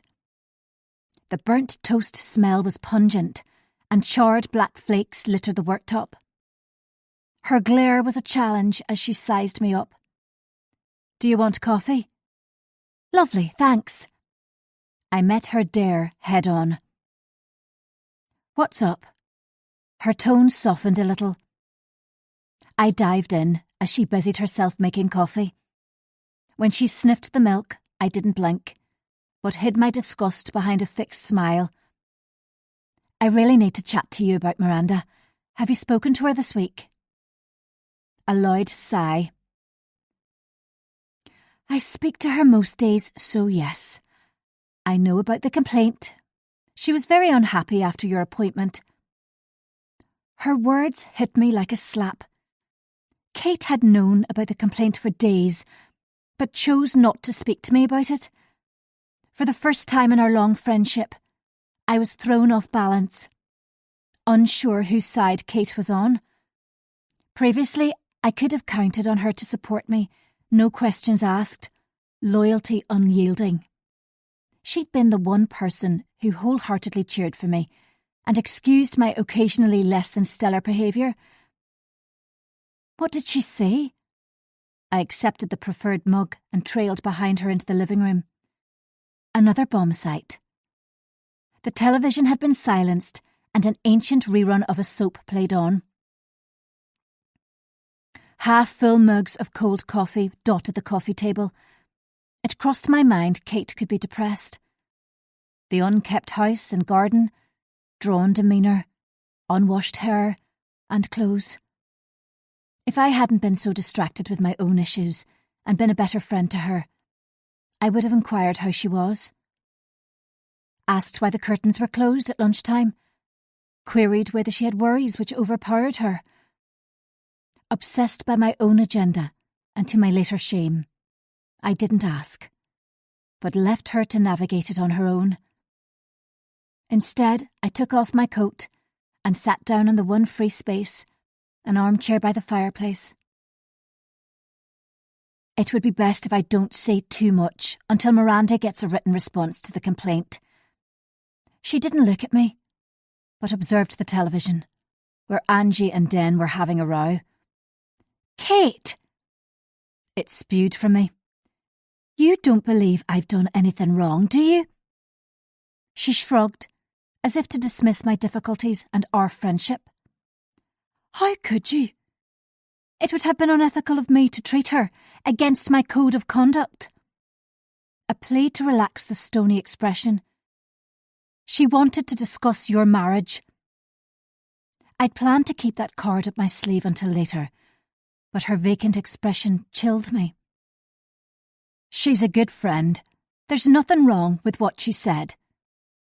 Totally emotionless. My jaw dropped at her comment. I was banging my head against a brick wall, so lobbed my last grenade. "She's made a complaint. I've been lurking outside her house." "Well, have you?" Her voice was weary, not horrified as I'd predicted. "How can you even ask?" Again, a shrug of dismissal. My temper rumbled. "You've been one of my best friends for years, hers for a few months, and yet you're taking her word over mine?" I sounded unhinged, but no longer cared. "I'm not taking sides. I'm neutral in all of this.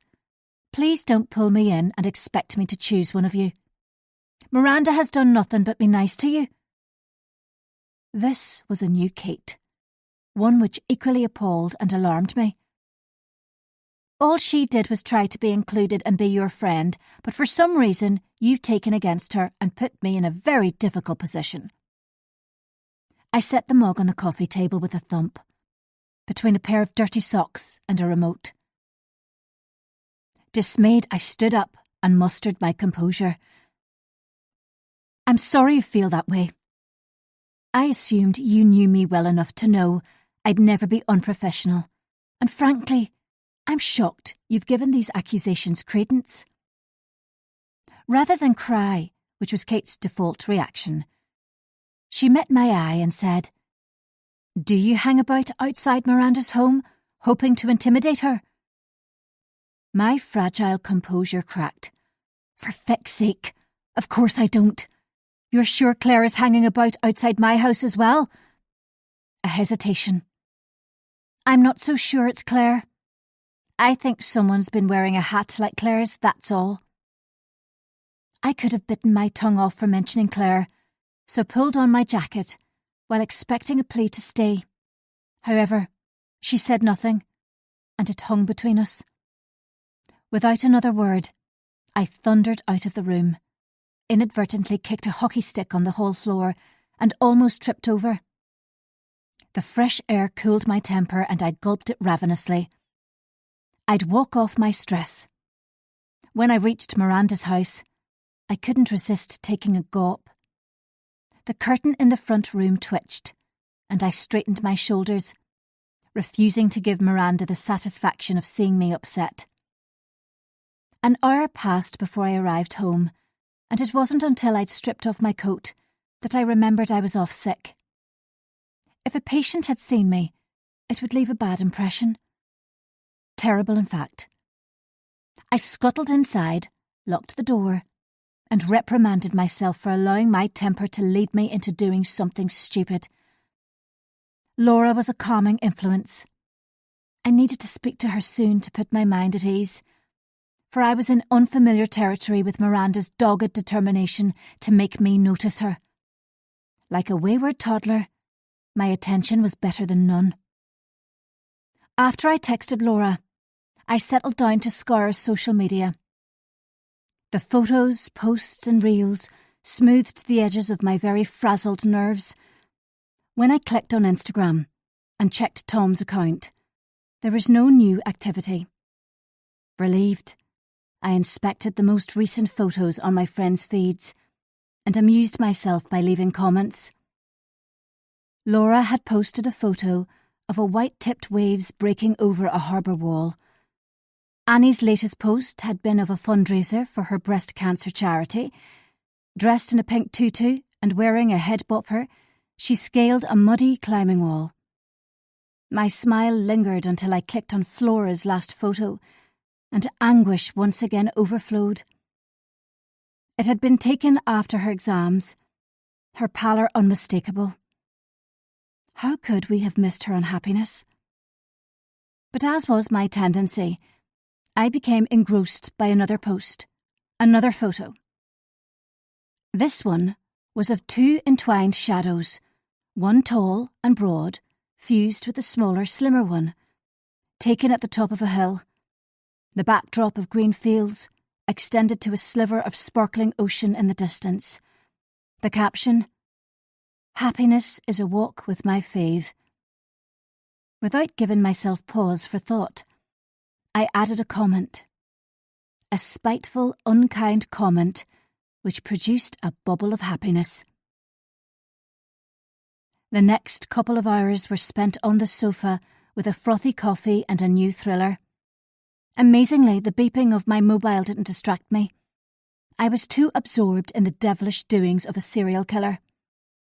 When I tore myself back to reality, I reached for my phone and checked my messages.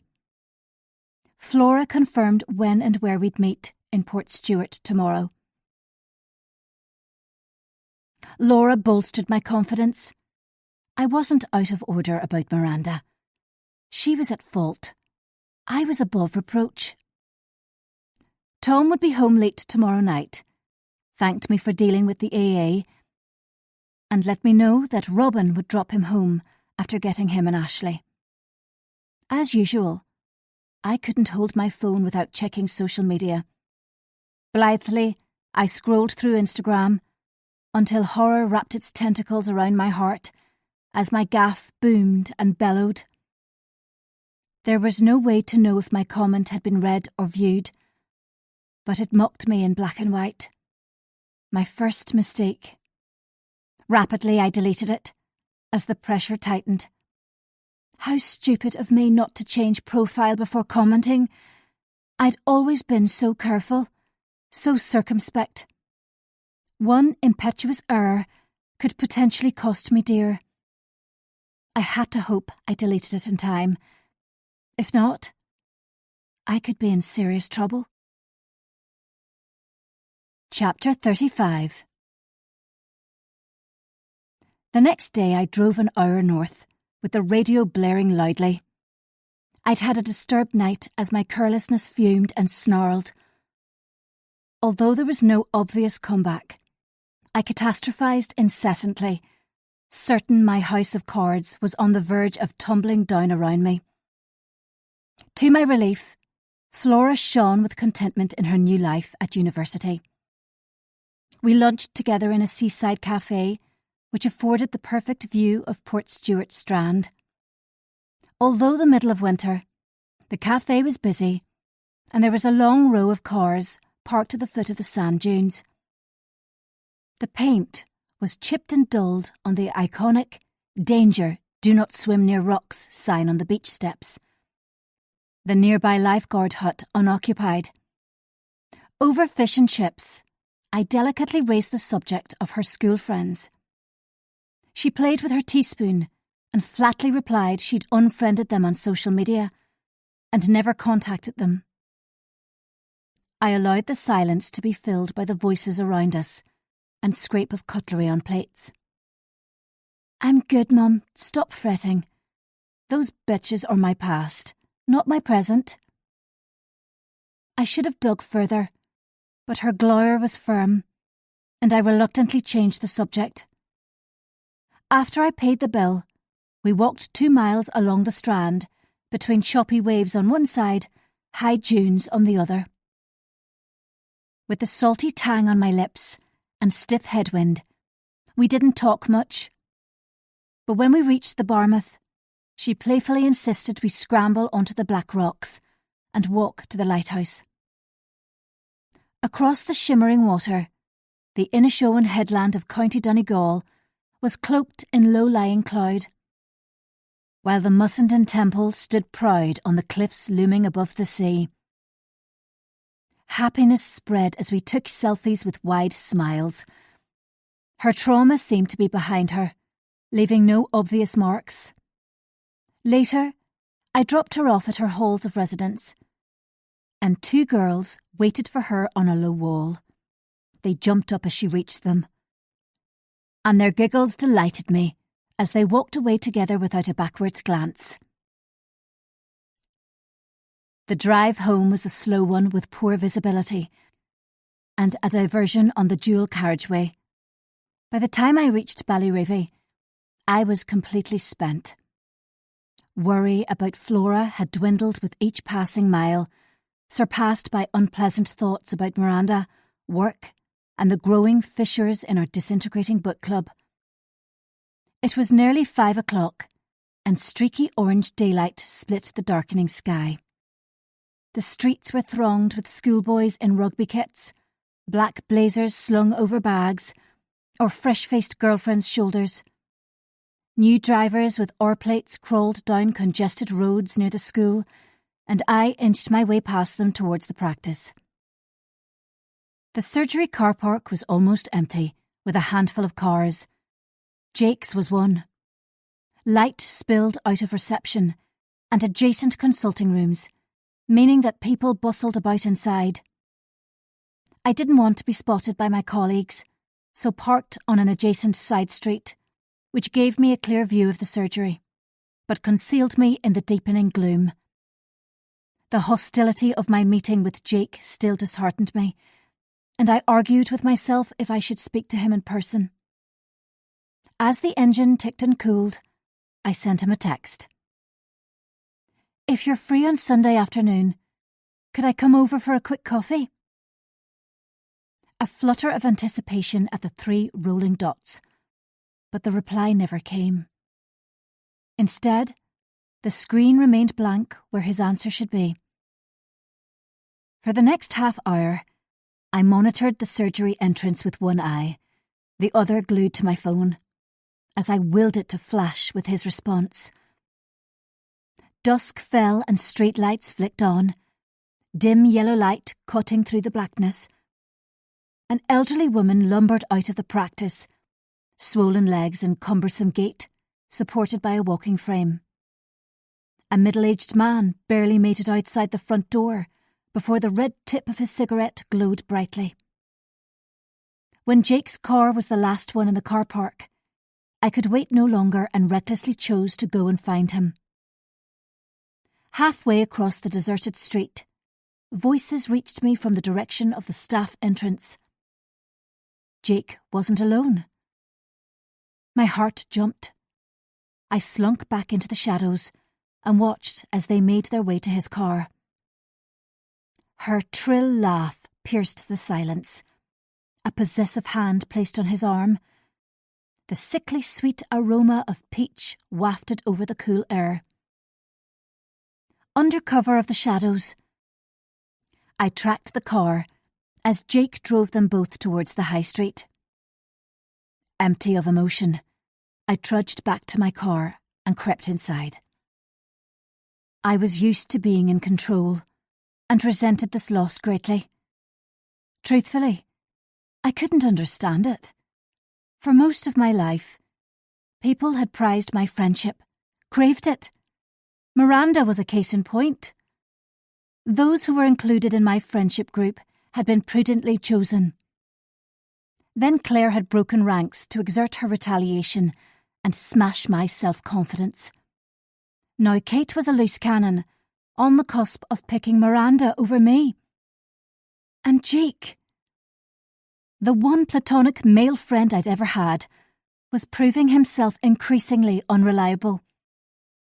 It hurt, the sneakiness and disloyalty. I could only be expected to shoulder so much before I snapped. Really, it wasn't my fault. The decision I reached as condensation formed on the windscreen and my fingers ached from compressing the steering wheel. I started the engine and drove straight to the supermarket. It didn't take long to get the ingredients I needed, and I added a bottle of Prosecco to the basket. Tom would be home later, with his deception and lies. If I drank a couple of glasses before he came home, it would erode the fierce ache of hurt. After a short hesitation, I added another bottle. There was the summit with my parents tomorrow.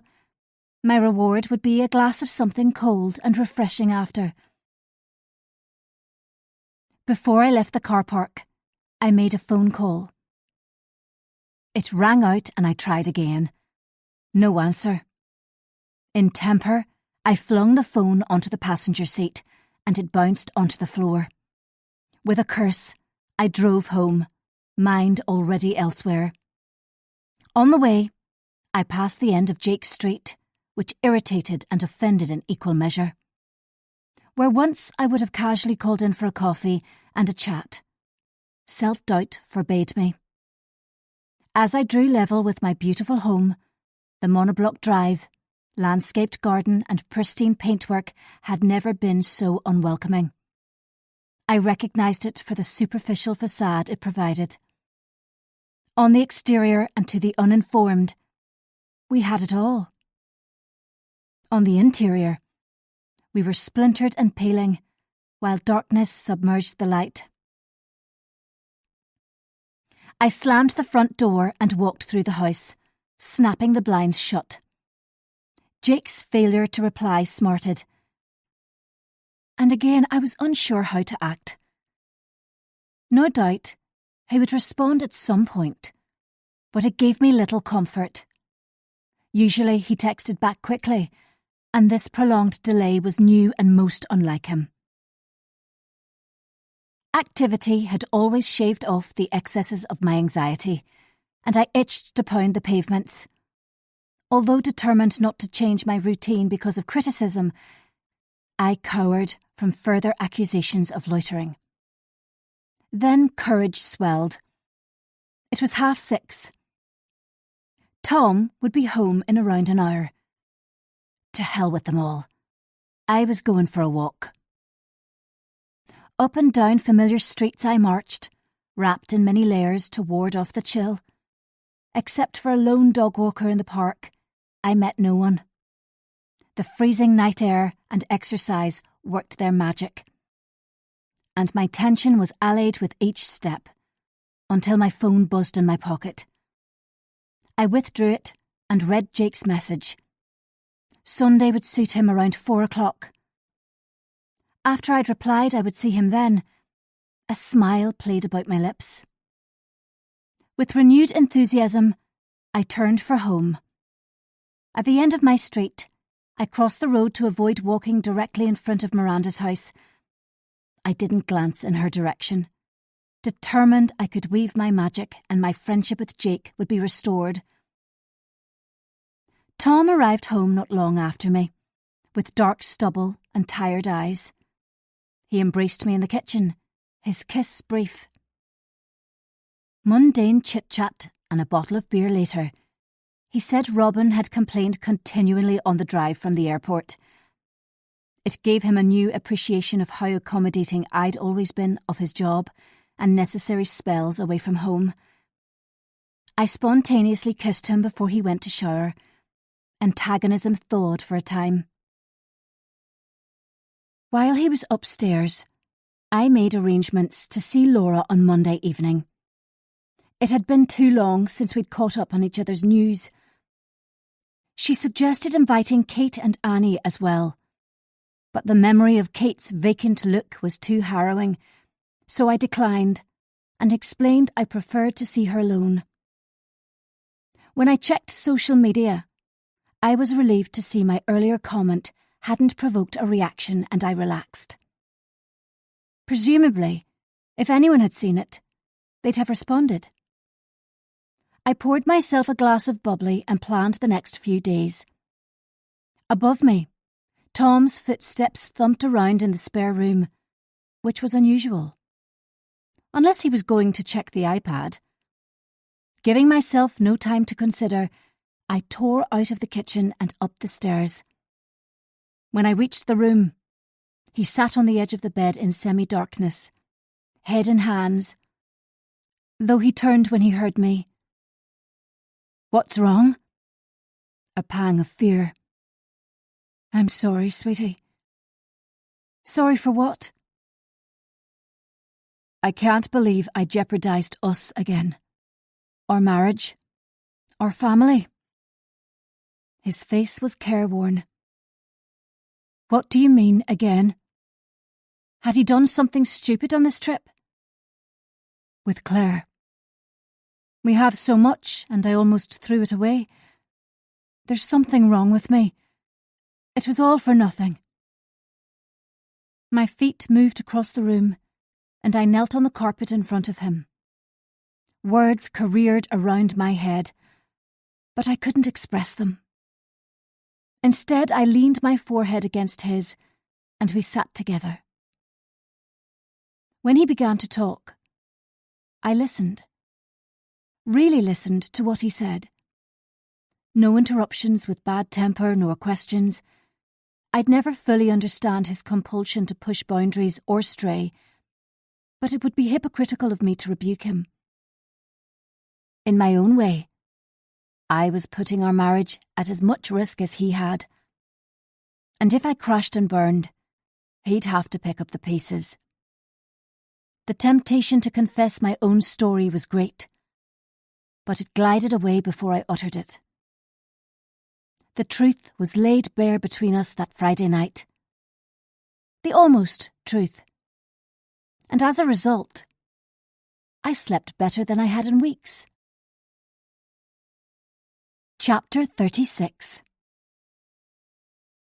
The late winter sun hung low in the sky on the morning of the visit to my parents. When I woke, fragments of my talk with Tom whispered to me, and I smiled at the memory. We were finally beginning afresh, with a greater understanding and acceptance of our sullied past. Tom climbed out of bed with the mumbled instruction I should lie on. He'd bring me breakfast.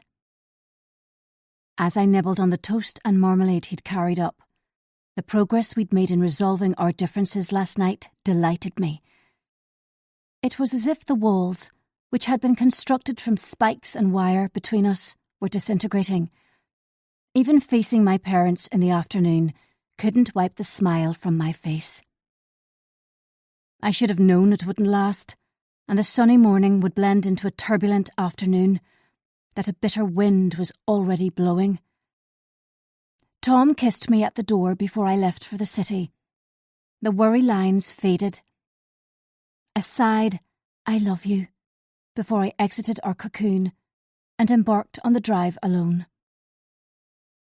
The earlier sun was blotted out by thick cloud, which settled on Cave Hill high above Belfast. Occasionally, optimistic rays of watery sunshine would perforate through, then were obliterated. The congested motorway and city streets whizzed past, and I hummed to myself. Memories of our candid talk and the aftermath flashed. We were finally laying the ghosts of his affair to rest. When I arrived at my parents' house at exactly 2:55, I experienced a twinge of dismay at the prospect of dealing with them. Although I try not to let their digs bother me, I reverted to childhood in their presence. One steely frown or negative comment, and my self-assurance crumbled. In anticipation of seeing them, my stomach flipped. Within a minute, Adam drove in behind me. No Natalie nor Xander today. Another smidgen of foreboding. They'd never summoned us without our families before. I watched in the rear-view mirror as my brother unfolded himself from the car and lifted a hand in greeting. He straightened up, strode over, and opened my door. As he leaned down, his smile was uncertain. "Hey, sis, do you know what this is about?" "No idea." I climbed out of the car and squinted up at him. 3 years younger and 5 inches taller than me.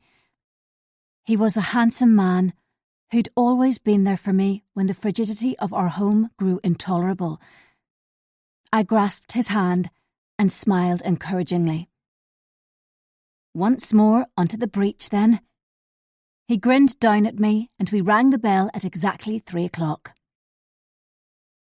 My mother opened the door within moments, as if she had been hiding behind it with a stopwatch to ensure we entered at precisely the commanded time.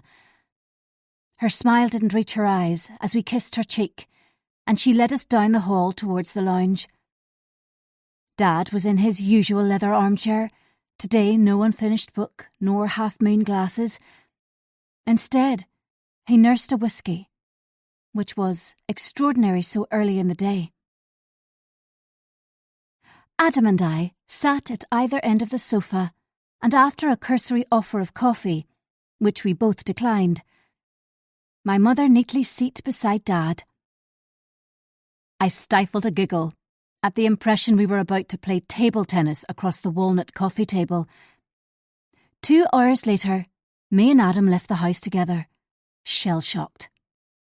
Silently, we hugged before we got into our respective cars. The drive home passed me by, my mind consumed with my father's blunt words. "I have been diagnosed with advanced cancer." My emotions were perplexing and varied. I hated my father, but I loved him too. Years of failing to get a compliment or word of praise, of fierce demands I could never achieve, cold stares and malicious lectures. And yet, I'd assumed one day we would build bridges and smooth over our disagreements. Now, we were running out of time to make amends, and as the bomb exploded, his taut jaw and puckered brow provided little leeway for reconciliation. Sobs erupted from me as I wailed my heartache, which peeled around the car. His prognosis was guarded, dependent on how he responded to treatment. In his usual intransigent manner, he'd laid out his wishes in a firm, matter-of-fact way. My mother had sipped a sherry, face caked with powder, hand shaky.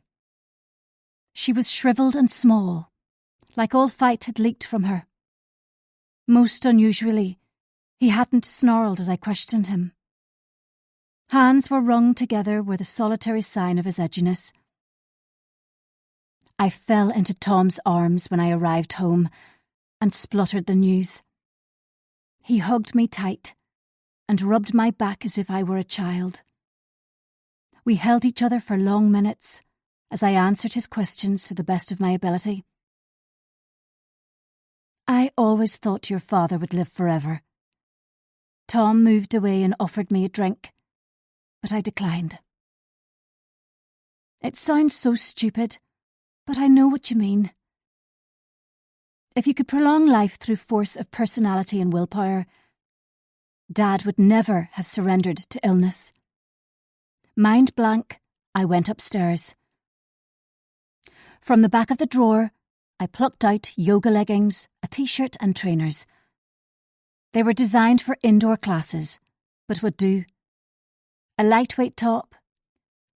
Then I tied my hair into a low ponytail. With a shout to Tom, I was going out. I slammed the door. My face lifted to the moon, and the rain as I inhaled the clear air and did some stretches. The tumult in my head could be silenced only by exercise. I walked onto the pavement and began to jog. The tyrant of my youth had been confronted with his own mortality. The shadow he'd cast over my life had been long and bleak, but now it would lighten and shorten. The burden of his expectations and inevitable disapproval would become as nothing, an illusion, relegated to history. The rain was painful as my lungs burned and muscles cramped. It had been too many years since I'd eaten up the miles on the pavements and running tracks, my stride sure and long. Now I was middle-aged and relatively unfit, despite my walks and sporadic exercise classes. Fulfillment now was in the release of pent-up emotions and the expunging of nightmares, not the chasing of medals or winners' podiums. On the way home, I slowed to applaud and gulped desperate gasps into my protesting lungs. The rain was a deluge, as grief fought an inner battle with the promise of freedom. My clothes were soaked as I stopped outside Miranda's, hands on hips, guzzling air. It was a natural resting spot, under the streetlight. The fine mizzle slanted downwards, artificially yellow in the soft glow. My heart rate gradually slowed, and the cramp in my muscles lessened as adrenaline spiked. My first run in decades. Not pretty, but happiness surged through me. I studied Miranda's house, the external lights unforgiving and cold. If she spotted me, I no longer cared. She could do her worst, and it would never be enough to bring me to my knees. Exhausted from my run, I dawdled past Kate's house with its broken outside light and dented car. Inside, my fickle friend hid from conflict as her life hurtled around. Gentle and impressionable, she was a natural prey for stronger characters. When I reached home, the gushing torrent of sadness at my father's news had become a trickle. I was resolute and determined. I was my father's daughter. I would survive, and may ultimately thrive. Tom's face reflected his surprise I'd gone for a run, but he stretched his arms out wide before pulling me tight against him and rubbing my back. From time to time, I'd confessed how much I missed it, and he'd questioned my resolution to abandon it completely. My reasons were intricate and not easily fathomable. Perhaps it was a natural reaction to being confronted with my father's news, or possibly it signalled a fresh beginning without his tirades to drain my peace. Whatever the reason, I hungrily consumed the steak and chips Tom cooked as I showered. Originally I'd planned a birthday meal out with the girls, but had cancelled when my parents had summoned me. Instead, I'd booked a table at one of our favourite restaurants in Belfast on Tuesday, his actual birthday. Unfortunately, it meant the girls couldn't join us, but my parents' decree had to be obeyed. After dinner, we watched a movie together on the sofa in the living room. Although grief ballooned when I recalled my father's news, I listened to the comforting thump of Tom's heartbeat and savoured the strength of his arms around me. For a short time, I put everything aside and focused on the present. But as Tom dozed off, I squirmed out of his embrace and turned the volume of the television down, but didn't switch it off. As quietly as possible, I went into the kitchen and retrieved my mobile from my handbag. I sat at the breakfast bar with a glass of Prosecco which fizzed in my mouth. Methodically, I skimmed the notifications and messages, read posts and left comments. Repetition of the familiar took the edge off my worries. Then I removed my list from the back of the drawer. One item left to tick off. One I had written weeks ago, but never acted on.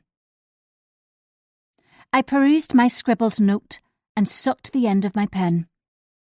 My plan had been laid, the wheels ready to set in motion. It was a final step in a path I'd chosen many months ago. Or rather, the path which had been chosen for me. I had debated and vacillated, first one way then the other. As time had passed, and the path became increasingly rocky and onerous, I'd run out of options. A fire raged inside me, leaving me incapable of choice. One last thing, and everything would return to normal. My marriage intact, friendship restored, obstacle defeated. Chapter 37. Almost inevitably after my father's news, I had a restless night where I dreamt I was swimming in a race, wearing a weighted suit. No matter how hard I swam, I sank to the bottom as the jeers of the crowd and bellows from my father badgered me. I woke with a start and tasted terror on my lips. My skin was clammy, the dream too vivid to dismiss quickly. It took over an hour before I fell back to sleep. Next morning, wisps of the dream remained, and my vision blurred. Over the years, I'd sporadically dreamt of competing, but usually I won. Not this time. I'd thrashed about, but my opponents had broken free, and only splashes on the water's surface remained. Tom's side of the bed was empty, and I was grateful I could cry alone, without meaningless words of comfort or inept back-rubbing. Perhaps I would never get to the bottom of my convoluted emotions regarding my father, or possibly it was simply too fresh. At last my sobs subsided, and my mind recoiled from grief. I hoped for a stress-free day with minimal obligations, and mentally ran through my short to-do list. Ease my tired, throbbing legs with a long soak in the bath. Visit Jake in the afternoon. Cook a leisurely dinner for me and Tom. Routine Sunday relaxation before the frenetic work week. After the bath, I went downstairs to find Tom hunched over his phone at the table. Straight away he set it face down, screened it with his hand, and raised virtuous eyes to me. "I left you to sleep on. You thrashed around all night." "Thanks." I had no energy to confront him about my doubts. "I had a bad dream." "About your dad?" "About drowning." "Oh, sweetie, you poor thing." Instantly he rose, enveloped me in his arms, and rubbed my back. Rather than soothe, this time it irritated. I stepped away and popped some bread into the toaster. "It's fine, I'm fine." He then disrupted my plans with the suggestion of a beach walk, which he presumably believed would stop me from moping. I glanced out of the kitchen window to find the rain had cleared overnight, and the morning was dry and sunny. So I agreed, though thought, as long as it isn't Ballydun Beach.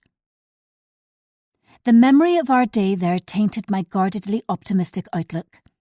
However, I smiled thinly when he suggested a different beach with a seaside cafe.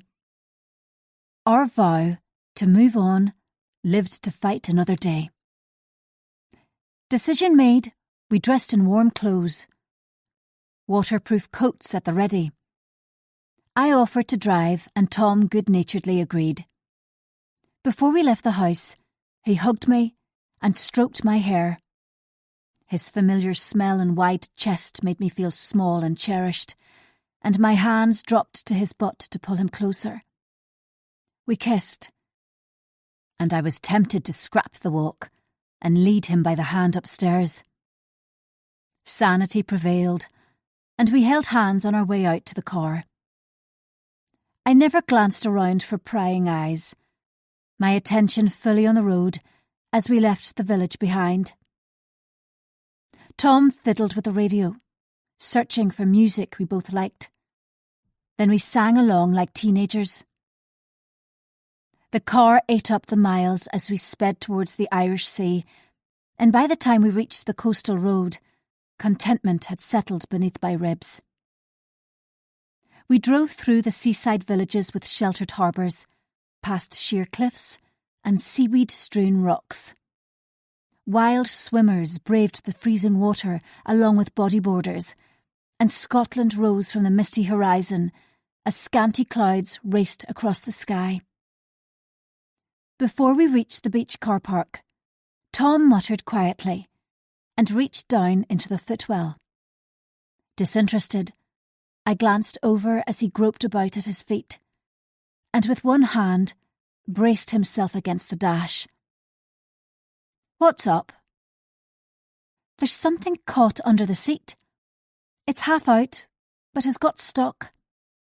His words blasted a warning, for immediately I knew what it was.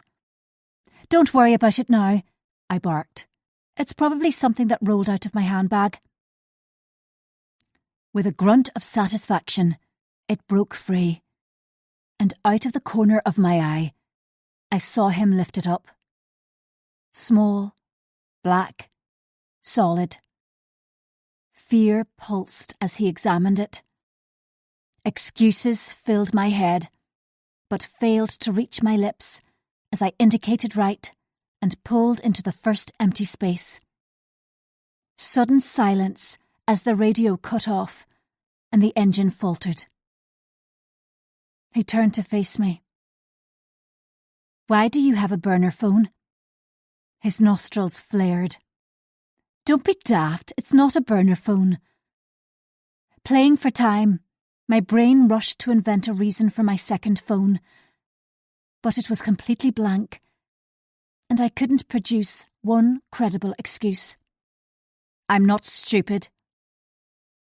Too late, I recalled he was the expert at deception. Abruptly, he pressed the button, and to my horror, the screen illuminated immediately. There was no PIN code, no Face ID. After all, it was a secret. There was no need to protect it from anyone. Usually it was concealed in the depths of my handbag.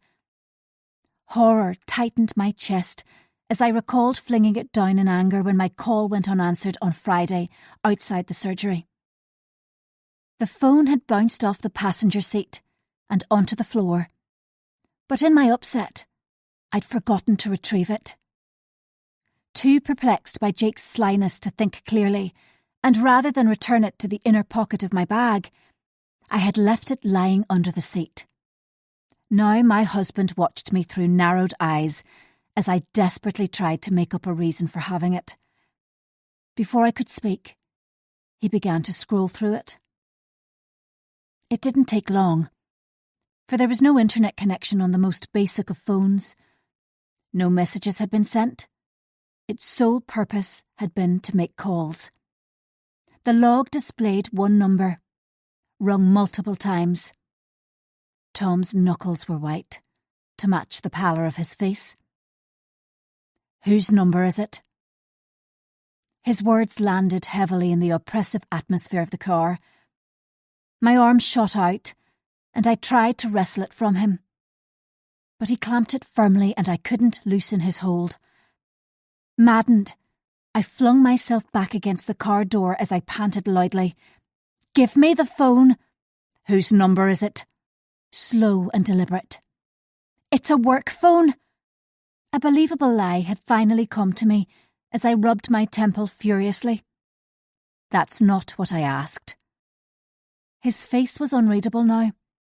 I refused to answer, but stretched out my hand as if he would calmly pass the phone over and we'd continue merrily on our walk. Without speaking, he paused at the number, then poked it angrily. Please, my voice broke. Give me the phone. His head swung from side to side, and he clutched it tightly. Sickness swept over me as the seconds ticked over. I could hear the ringtone clearly. Once. Twice. It was answered on the fourth ring. A woman's breathy voice. Hello? Tom's answering hello. Who is this? Tom paused, bewilderment palpable. No doubt, he'd been expecting a man to answer, and the female voice had thrown him. I grabbed the phone from his open palm and disconnected the call in one swift move. Then I snapped. I told you it was a work phone. That was Ginty, the receptionist. No big deal, except now I'm going to have to explain why my husband was ringing the poor woman on a Sunday. But why do you have a work phone? And why did you get angry when I found it? Confusion contorted his face, but I seized the chance of escaping the noose.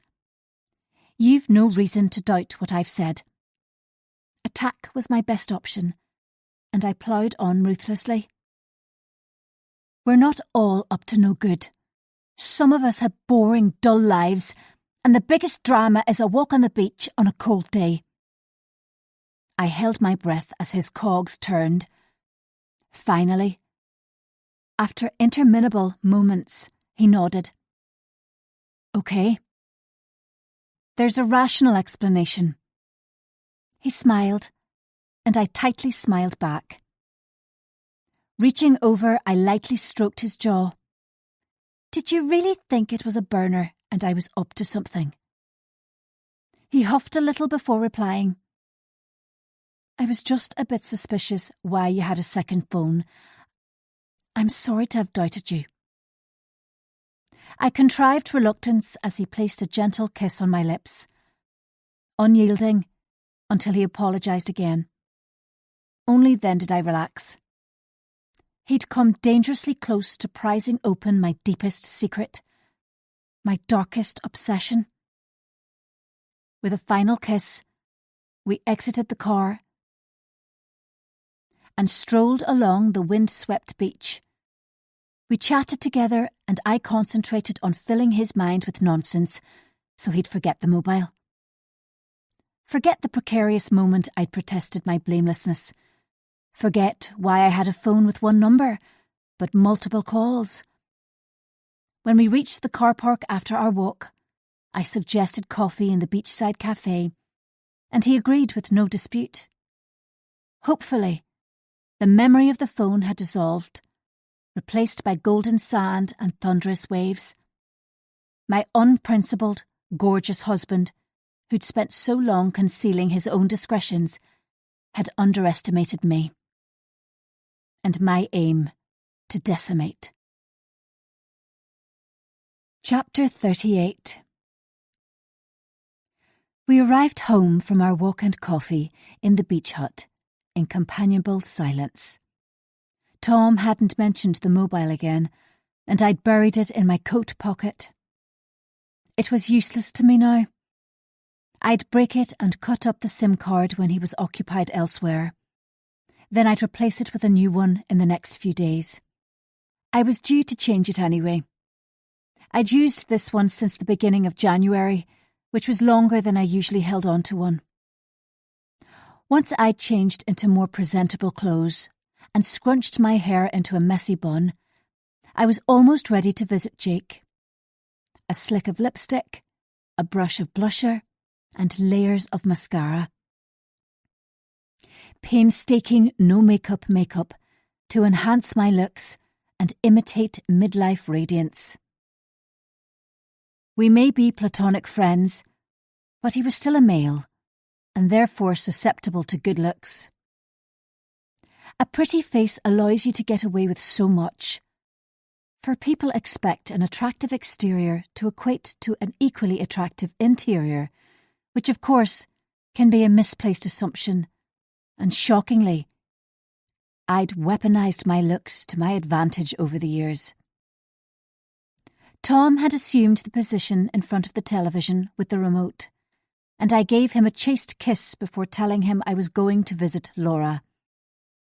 If he'd been observant, he would have recalled her car wasn't in the driveway, but as usual, he never questioned me or my whereabouts. My friendship with Jake was my guilty pleasure, private yet essential to my well-being, as fundamental to me now as breathing. It had relieved the banality of my life and added fire and spice, which had been sadly lacking for years. There was a slim possibility Tom would disapprove of me having a male friend, therefore I'd hidden it from him. There was no possibility of him understanding not all male-female relationships ended in sex. As weeks of lying had slipped into months, the opportunity for honesty had passed. What he didn't know wouldn't hurt him. I trudged down the street, alert for anything out of the ordinary.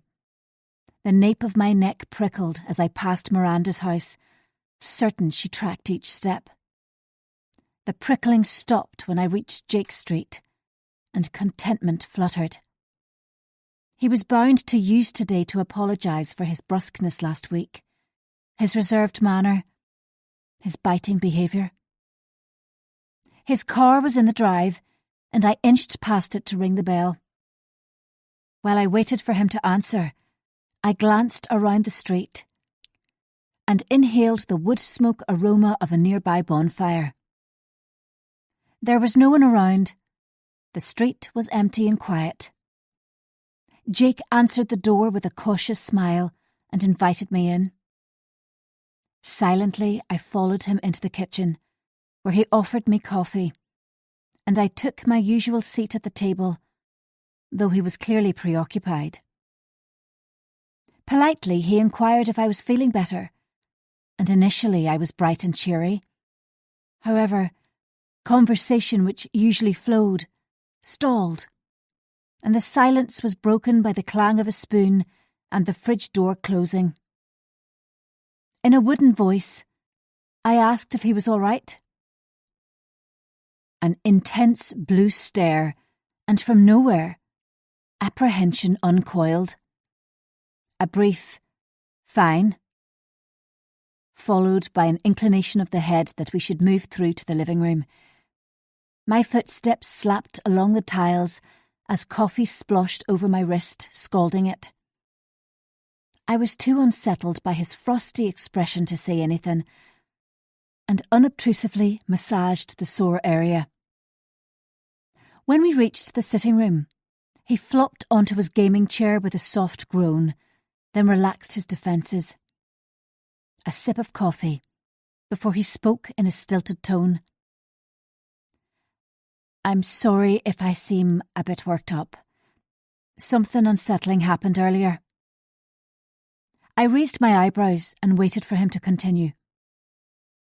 When he broke the silence, it was as though he'd changed the subject. "I should probably have cancelled you coming over, but I didn't want to go into work tomorrow without having cleared the air between us. Again, I'm sorry if I annoyed you when I spoke to you about Miranda Stevens' allegations. I've sent her a written response explaining my findings, so hopefully it will be the end of it." His manner was gruff, his face closed. My chin jerked up in the approximation of agreement, though I'd suspected he'd more to say. Regarding the other accusation, well, I believe you when you said you don't hang about outside her house. I mean, why would you? His snort of laughter sounded more like a yelp of pain. But so many odd things have happened recently. Things no one can really explain. His eyes roamed the room until they fixed on one of the black-framed photos on the mantelpiece. Words raced to fill the silence which grew lengthy, but one false step could cost me dear, so they stuck in my throat. He began to speak, but a noise from the hallway interrupted his flow. The click of a key turning in the lock. The front door creaked. "Hello?" trilled a girlish voice. He tenderly replied, "Honey, we're in here." Heels clacked on the floor tiles, and a slim figure filled the doorway as the cloying scent of perfume drenched the room. Blonde hair, fine features, and a blood-red pout. Stilettos and a short skirt. "Hi, Vicky." Indifferent. "Hi, Brona," my response. She strode over to Jake and kissed him full on the lips. His hand cupped the back of her head as he pulled her close. I could have been invisible, my presence redundant as they whispered sweet nothings into each other's ears. Bitterly, I gawked at the photos on the mantelpiece to avoid their overt display of affection. One photo of them in evening dress, him smart in a tuxedo, she beautiful in a red strapless dress, his arm protectively around her narrow waist, she clawed his other hand. The other was a selfie of both of them on top of a mountain, her left hand held aloft to draw attention to her solitaire engagement ring, a sliver of river far below. This woman had inveigled and snaked her way into the affection of my friend. She'd coaxed him away from me, downgraded me in his affections, and eroded the bonds of our friendship. His betrayal had been absolute when he'd asked her to marry him, then against my advice, promoted her in work. Throughout their relationship, she diminished our friendship as second-rate, and manipulated Jake with her beauty. And the whole time, I'd pretended I was happy for him. For them. However, jealousy and rage bit and snarled, and gradually, I lost my sense of reason. I'd worked hard to make him see sense, that she wasn't good enough for him, to gently persuade him she was narcissistic, selfish, and demanding.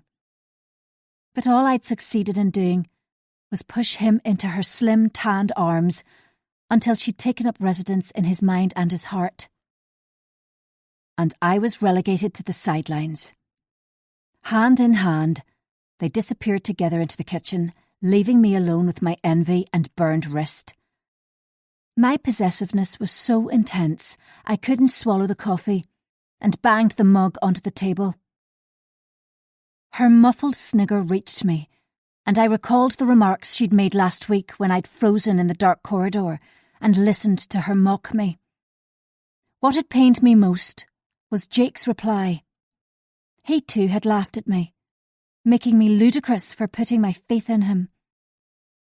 Before my rage boiled over, they came back into the room, and Brona sat on the sofa, took off her stilettos, and tucked her feet under her. It was so compact, I could feel the heat rise from her. She sucked on her vape and exhaled the sickly cloud of peaches. I fixed a smile, prepared my excuses, and made ready to leave. Then she addressed Jake. "Did you tell Vicky what happened this morning?" He shook his head and Brona sighed loudly. "I got another phone call from the withheld number. My stalker." Her eyebrows disappeared under her fringe, and I affected surprise, though the harshness of the word caused my skin to itch. "What happened?" "This time he spoke. Said hello. I asked who it was, but of course he said nothing." Flecks of spittle flew out from between her artfully sculpted lips. "I bet it's the same person who broke my car window, post unwanted gifts, and comments daily on my socials. And of course, sent that awful email with the photo of me and Jake on the works night out. He must have been seated close to us and we never realised. How awful. Sedately I reached for my mug, and this time the coffee slipped seamlessly down. Did he say anything else? I feigned concern, for Tom had said nothing incriminating, and it was impossible to have worked out who'd called her from the burner phone. Brona said no, and Jake interjected. Poor baby has been so traumatised by everything. Poor baby. I wanted to vomit. His poor baby was a scheming fishwife. I lowered my lashes to conceal the full extent of my loathing, and chose my words with care. It's been so tough for you. I'm not surprised you've been traumatised. Has anything else happened? A private look was exchanged, and my heart stilled. Evidently, they were keeping something from me. After an age, Brona cleared her throat. Nothing much except they sent me a copy of Admin for Dummies and fake tan remover pads. The usual nastiness. And you thought they were outside your flat again a few times? Jake's voice cracked. It had always struck me as strange how, although they were engaged, they never lived together. This house was so determinedly Jake's, whereas Brona shared a flat in Ballyravy with her sister Simone. Allegedly, her parents disapproved of living together before marriage, something I found difficult to believe with someone whose morals were as low as Brona's. I patted her forearm with a show of sympathy and tried to work out what was not being said. I prodded and encouraged, but they disclosed nothing of substance. The hint of plans, the taunt of ventures new. It had been years since I'd been so blatantly excluded and superfluous. While my fragile ego could take no more, I drained my cup of cold coffee and said my goodbyes. Jake looked as if he was about to speak, but Brona's head shot from side to side, and he said nothing. Instead, he studied his nails. A scream of frustration built in my throat. The atmosphere thickened as my battered mind went into overdrive. The silence lengthened and grew stale until I unsteadily got to my feet and smiled vaguely. As if unwitting, they shared a secret which deliberately excluded me. Self-entitlement oozed from Brona's smug expression. Neither asked me to stay, nor showed me out.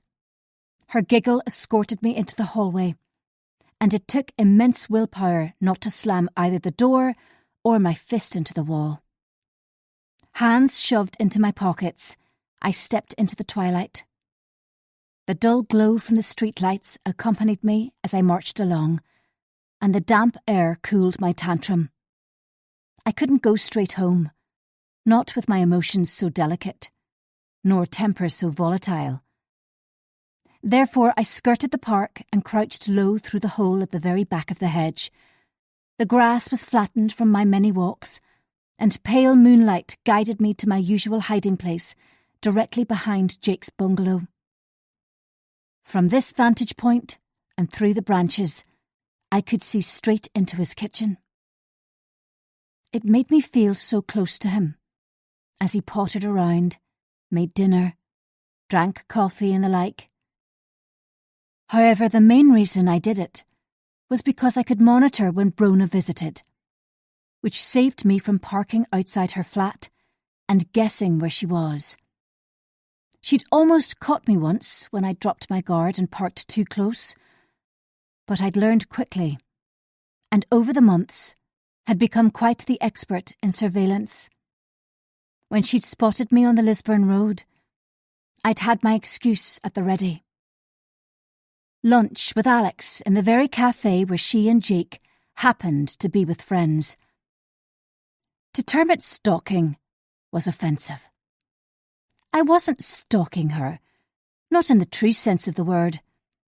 I was simply scrutinising her as she dissected my friendship with Jake, piece by piece, day by day. It had become an addiction, something which simultaneously amused and caused extreme pain. My natural dislike of Brona had melded into something darker when she'd stolen my friend. There is no question in my mind. I was as much a victim as her. Chapter 39. When I tired of watching Jake and Brona in the kitchen, I was almost ready to face Tom. Almost, but not quite. The knowledge they'd hidden something from me cut deep. With any luck, it was inconsequential, like a holiday. But I knew that potentially it could be significant. Worst case scenario, they'd set a wedding date. Brona's jaw had tensed when Jake almost spoke, and her eyes had flashed a warning. He'd been close to sharing until she'd clicked her fingers and he'd clammed up. The memory of it jabbed me, and my stomach churned with worry about the unknown. As I plodded back along the hedge, I pulled Claire's green woolen hat from my pocket and fingered it. She'd inadvertently left it in my car when I'd driven the book club to the Morn View Hotel in early December. Before I'd learned of her affair. Before she confronted me with my teenage behaviour. The bauble had got tangled under the seat, and I'd never returned it, predicting it could come in handy. And it had indeed proved useful. When Tom had produced it from the drawer in the utility room, my pulse had hammered like a drum as he studied it before accepting my fictitious tale about it being an old one of Alex's, despite faint traces of Claire's perfume clinging to it. When news had broken about Tom and Claire's affair, my main hope had been to gain sympathy from others. There could be no margin of understanding for Claire's reason, no compassion shown. The germ of an idea had come to me as the reality of my situation had sunk in. To make Claire more treacherous and myself more of a casualty, I'd given the impression she'd continued to stalk me. I needed someone to fall for my tall tale, and Kate had been the obvious choice. She'd always hankered to be my best friend, and to my shame, had been easy to manipulate. Therefore, I'd regularly walked in the field behind our houses, wearing Claire's distinctive hat, and always made sure Kate spotted the mysterious figure. As I'd hoped, she'd assumed the role of the horrified friend who believed someone was hanging around the fields and bought the notion I was being watched. By Claire. An easy target who was helpless to defend herself. The day she'd been outside the coffee shop had been chance. Nothing more. Like the time she'd driven past us in Ballydun. The crescent moon afforded dim light, and the field was in semi-darkness, as I opened the gate as quietly as possible and nipped through. Once I tugged the hat down low, I slowly walked over the soggy grass and the wet blades soaked the hem of my jeans. Every light in Kate's house was on. Swathed in blackness, I watched her son Luke help himself to food from the fridge until Kate appeared to playfully chase him away. Once she was alone, I turned on my mobile's flashlight and swung it around to attract attention. She spotted it and peered out of the window, hands cupped to see better into the shade. Suppressing a chuckle, I strode off in the direction of my own house. Another one for her overactive imagination. Then I switched off the flashlight, doubled back on myself, removed the hat, and thrust it into my pocket. I'd leave it for a while before I walked up our street, in case Kate appeared outside to hunt shadows. I meandered up the unlit country road for a few minutes, until my phone vibrated. My plan worked. Kate's text conveyed her excitement. "There's someone in the field again." My reply was immediate. "Are you sure? Please don't go outside by yourself. It took her several minutes to reply. Yes, I'm certain. Don't worry, I won't. Kate's fondness for exclamation marks in her messages generally made me smile. She really was a sweet person. Happy she'd once again fallen for my dupe. I retraced my steps and turned onto the street. A quick recce confirmed no one was hanging around. Miranda's house was in darkness. No curtain twitching. No bright exterior lights. Her car was parked in the usual spot in front of the garage. I hurried on. Once I arrived home, I called hello to Tom. A sleepy answer, as I whipped off my coat and popped my head around the sitting room door. Keiko lay curled on his lap, and both appeared to have been dozing. I offered to make dinner and to get him a beer. Lovely, thanks, sweetie. It rankled a little. He didn't ask how my afternoon had been. But I suppressed my annoyance and retreated into the kitchen. There I extracted a beer from the fridge and presented it to him with an unenthusiastic smile. Music played as I prepared the veg and wrapped Parma ham around chicken drumsticks. Tom loved a Sunday roast, though I had minimal interest with both girls at university. A roast dinner for two was a little sad compared to our previous roasts for four. However, the tedium of cooking helped reduce my lingering apprehension. When the food was in the oven, I became engrossed in Brona's social media posts. I left a few comments, fastidiously ensuring there was no repeat of the disastrous day I'd made the scathing remark from my own account.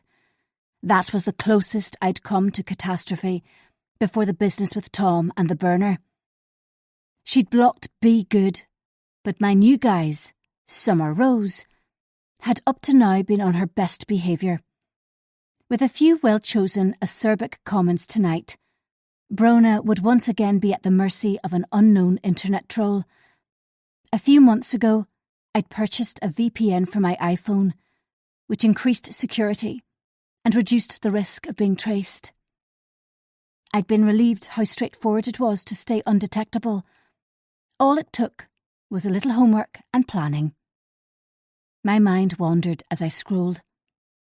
The burner had been perfect for my anonymous calls, and I'd got such a buzz when she ranted down the phone to an unresponsive caller. Afterwards, worry had always seeped from me. Selecting the unwanted gifts had given me a laugh.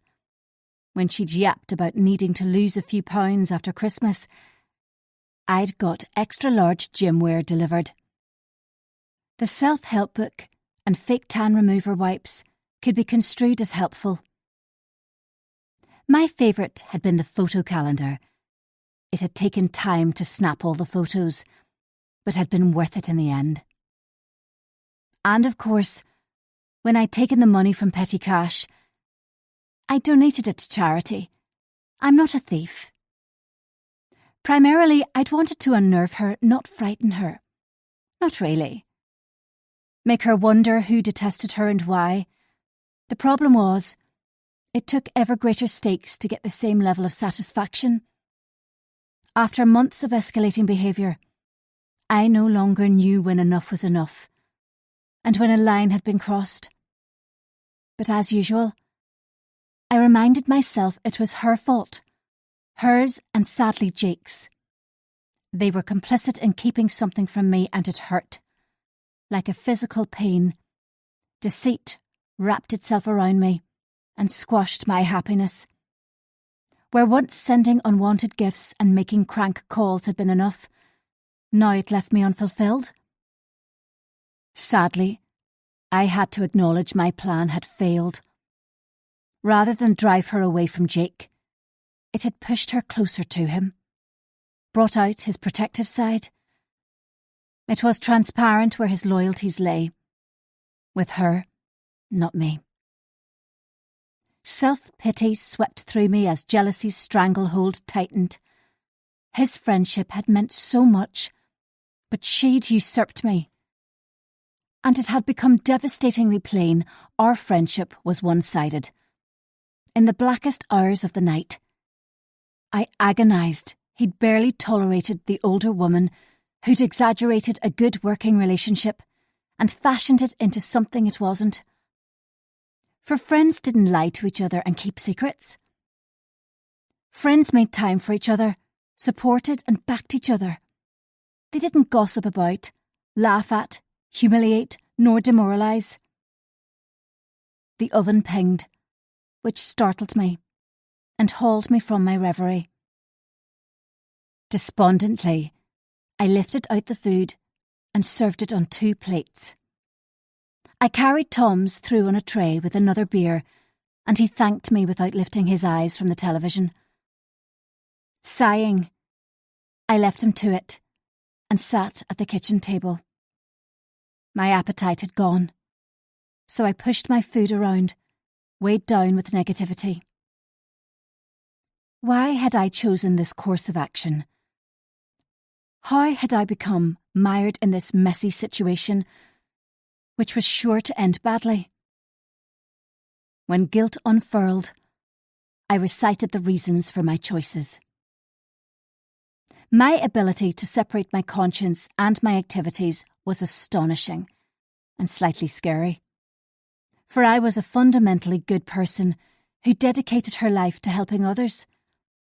The lengths I'd been forced to go to were out of my control. It was Brona's fault. She'd given me no choice. Tom carried his tray into the kitchen and didn't comment on my barely touched food. He scraped the leftovers into the bin and stacked the dishes in the dishwasher, chittering rubbish.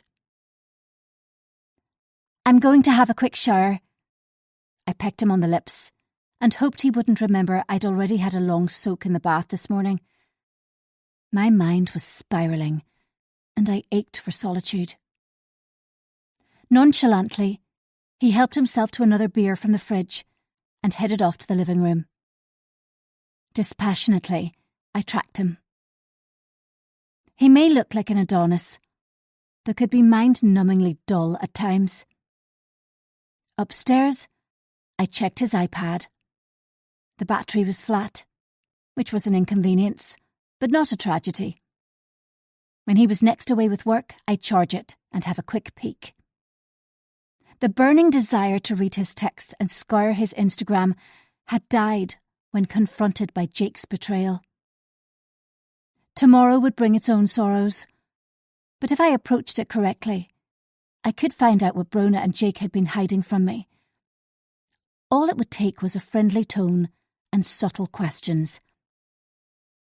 Sudden optimism bloomed. Before the end of the day, I'd have uncovered their secret. Chapter 40. Awake before the alarm beeped on Monday morning, I was confident I'd devised a way to get Jake to spill their secret. While I breakfasted in the kitchen, buoyant music played from the speakers, and my foot jiggled along. Undoubtedly, it would be a busy day, and hopefully by home time everything would be back in its proper place. Optimism bubbled during the drive into Ballyreevy, and brewed while I chatted to Gloria in the staff room. She was sympathetic to my migraine and admonished me for working too hard. Then a wave of excitement swept the room as loud gasps competed with chatter. "What's going on?" I asked Gloria, who blushed and bit her lip. "I'm not sure." Her bland smile fell flat. Ants crawled over my skin. "You're a partner, you must know what's happening." "I can't say anything," she hissed. "Not until I'm given the go-ahead." Exasperated at being excluded from the heated discussion, I tapped Ginty's shoulder. She swung round, eyes shining. "What's everyone talking about?" "Jake and Brona have handed in their notices. They're leaving at the end of the week." She could barely contain her excitement. What? My vision clouded. Is it true? I pivoted back to Gloria, who cleared her throat. Why? How can they leave so quickly? My voice was high-pitched, but I was incapable of lowering it. They approached the partners and asked it be kept quiet for as long as possible, under the circumstances. She meant the peculiar happenings. They both had 2 weeks' annual leave left, which meant a shorter notice period to be worked. Needless to say, we aren't exactly impressed as Brona has recently been promoted. The stain across her cheeks had deepened to an ugly red, and her tone became conspiratorial. Didn't Jake say anything to you before the news broke? All I could manage was, no, in a croaky voice, which betrayed my upset.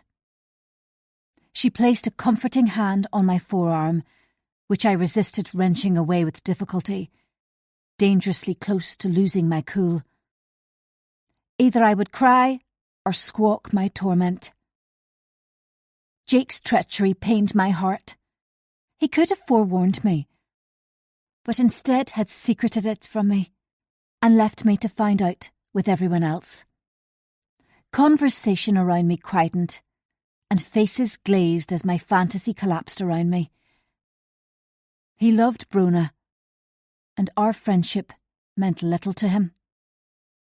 Somehow, I kept my face still and my chin up, despite the shock which surged through my body.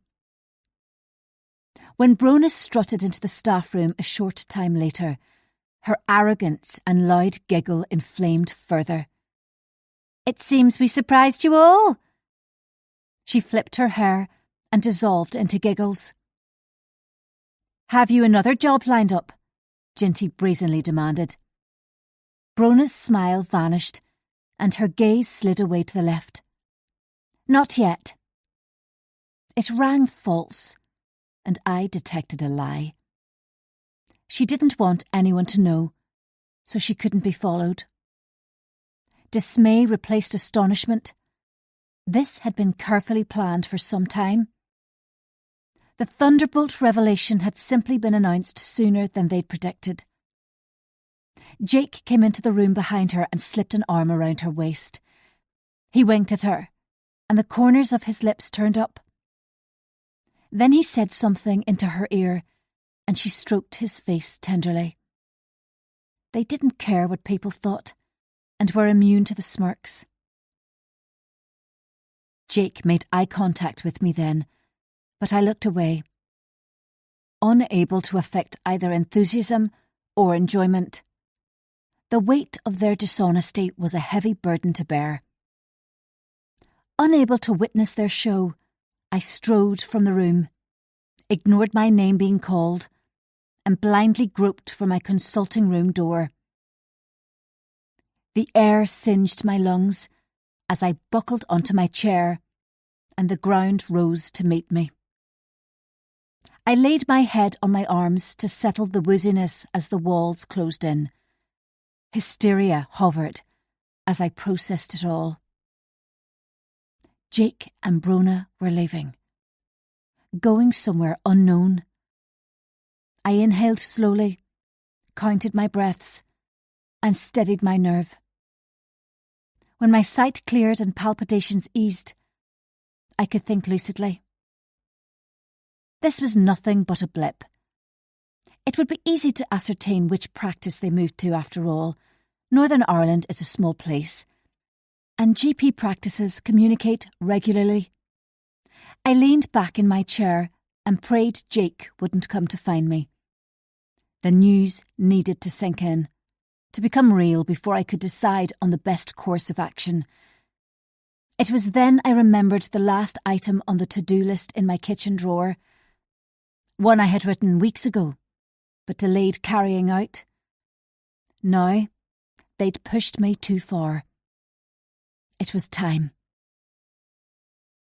Jake didn't come to find me all morning, and I avoided the staff room.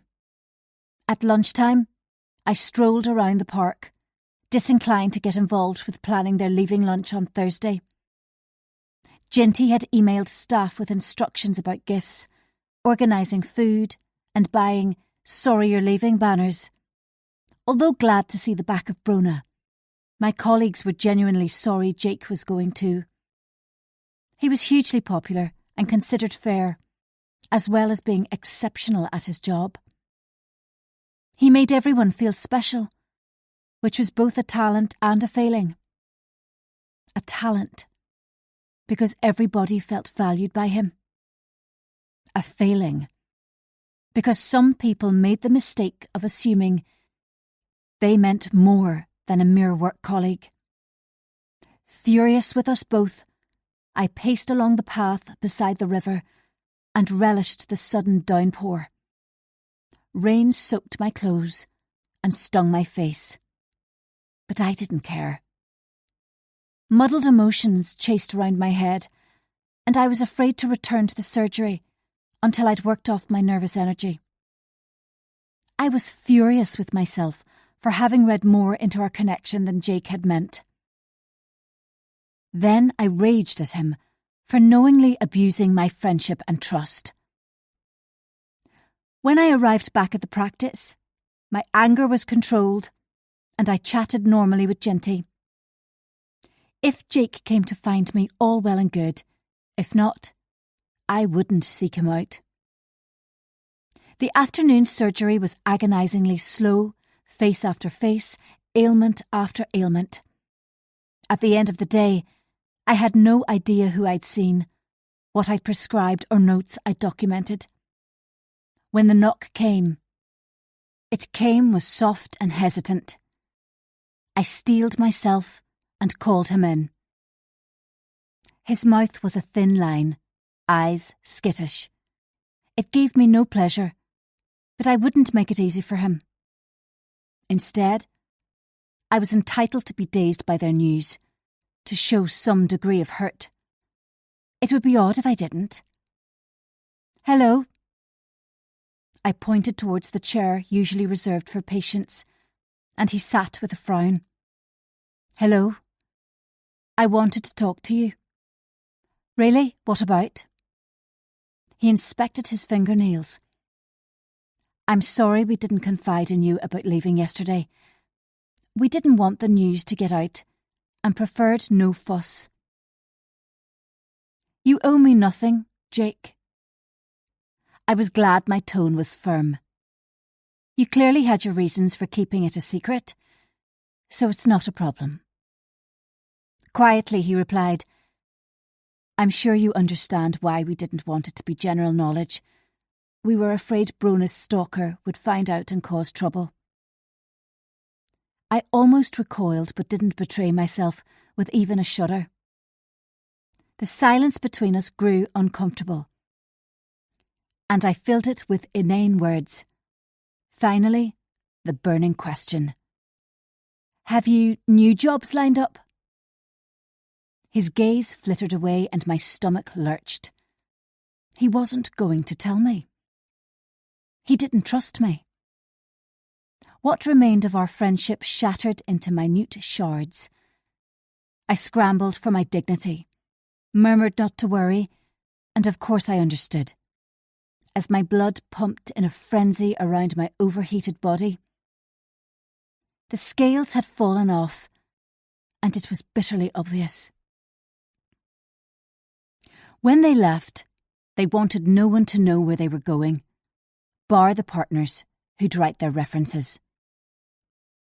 The resounding silence crackled between us until, with a final smile, he rose and turned his back, leaving a cold void where our friendship used to be. I scolded myself it wasn't an impossible situation, and I knew where Brona lived. It would be easy to follow her and find out her new place of work. It was ridiculous of them to suppose no one would find out. Then uneasiness washed over me. Possibly I'd not been convincing enough. What if Jake or Brona suspected my role in everything? Or one of them had seen my single lapse, the vicious comment from my real Insta account, and put two and two together. I massaged my temples and comforted myself I was catastrophizing again. If they doubted me, they'd have confronted me before now. The simple explanation was they were being overly cautious. Certain I was safe, I texted Laura to cancel meeting up and suggested we rearrange. She replied it wasn't an issue and we'd catch up soon. Absorbed by my own problems, I was a poor friend, incapable of seeing beyond my obsession, powerless to control it. Again, I derided myself. Then my internal voice reminded me I wasn't used to being cast aside and should be kinder to myself. Acknowledge my bruised ego. Coming so soon after Tom's infidelity, this was a step too far. Really, it wasn't fair to expect me to bounce back as if our friendship had counted for nothing.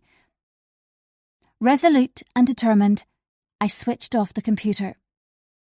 Brona had instigated them leaving. She was to blame. And therefore, she deserved everything that was coming. Chapter 41. Silence echoed throughout the empty house when I arrived home from work. Keiko had greeted me at the front door and shot into the gloom past my feet. Tom was elsewhere, presumably at the gym. Although my mind swarmed with other things, I checked the tracker. As expected, his car was outside the leisure centre. One less thing to torture myself with.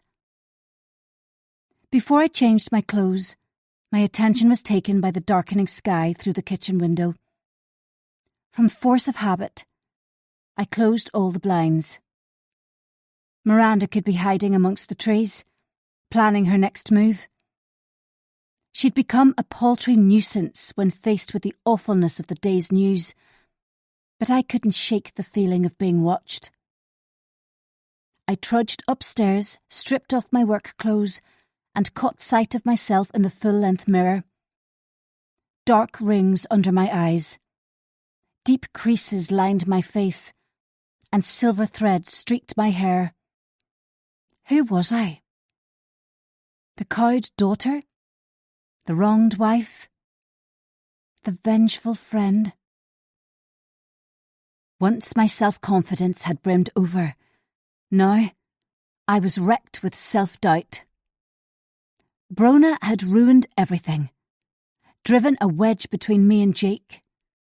My goal had been to sabotage their relationship, to make him doubt her. All I'd wanted was to get my friend back.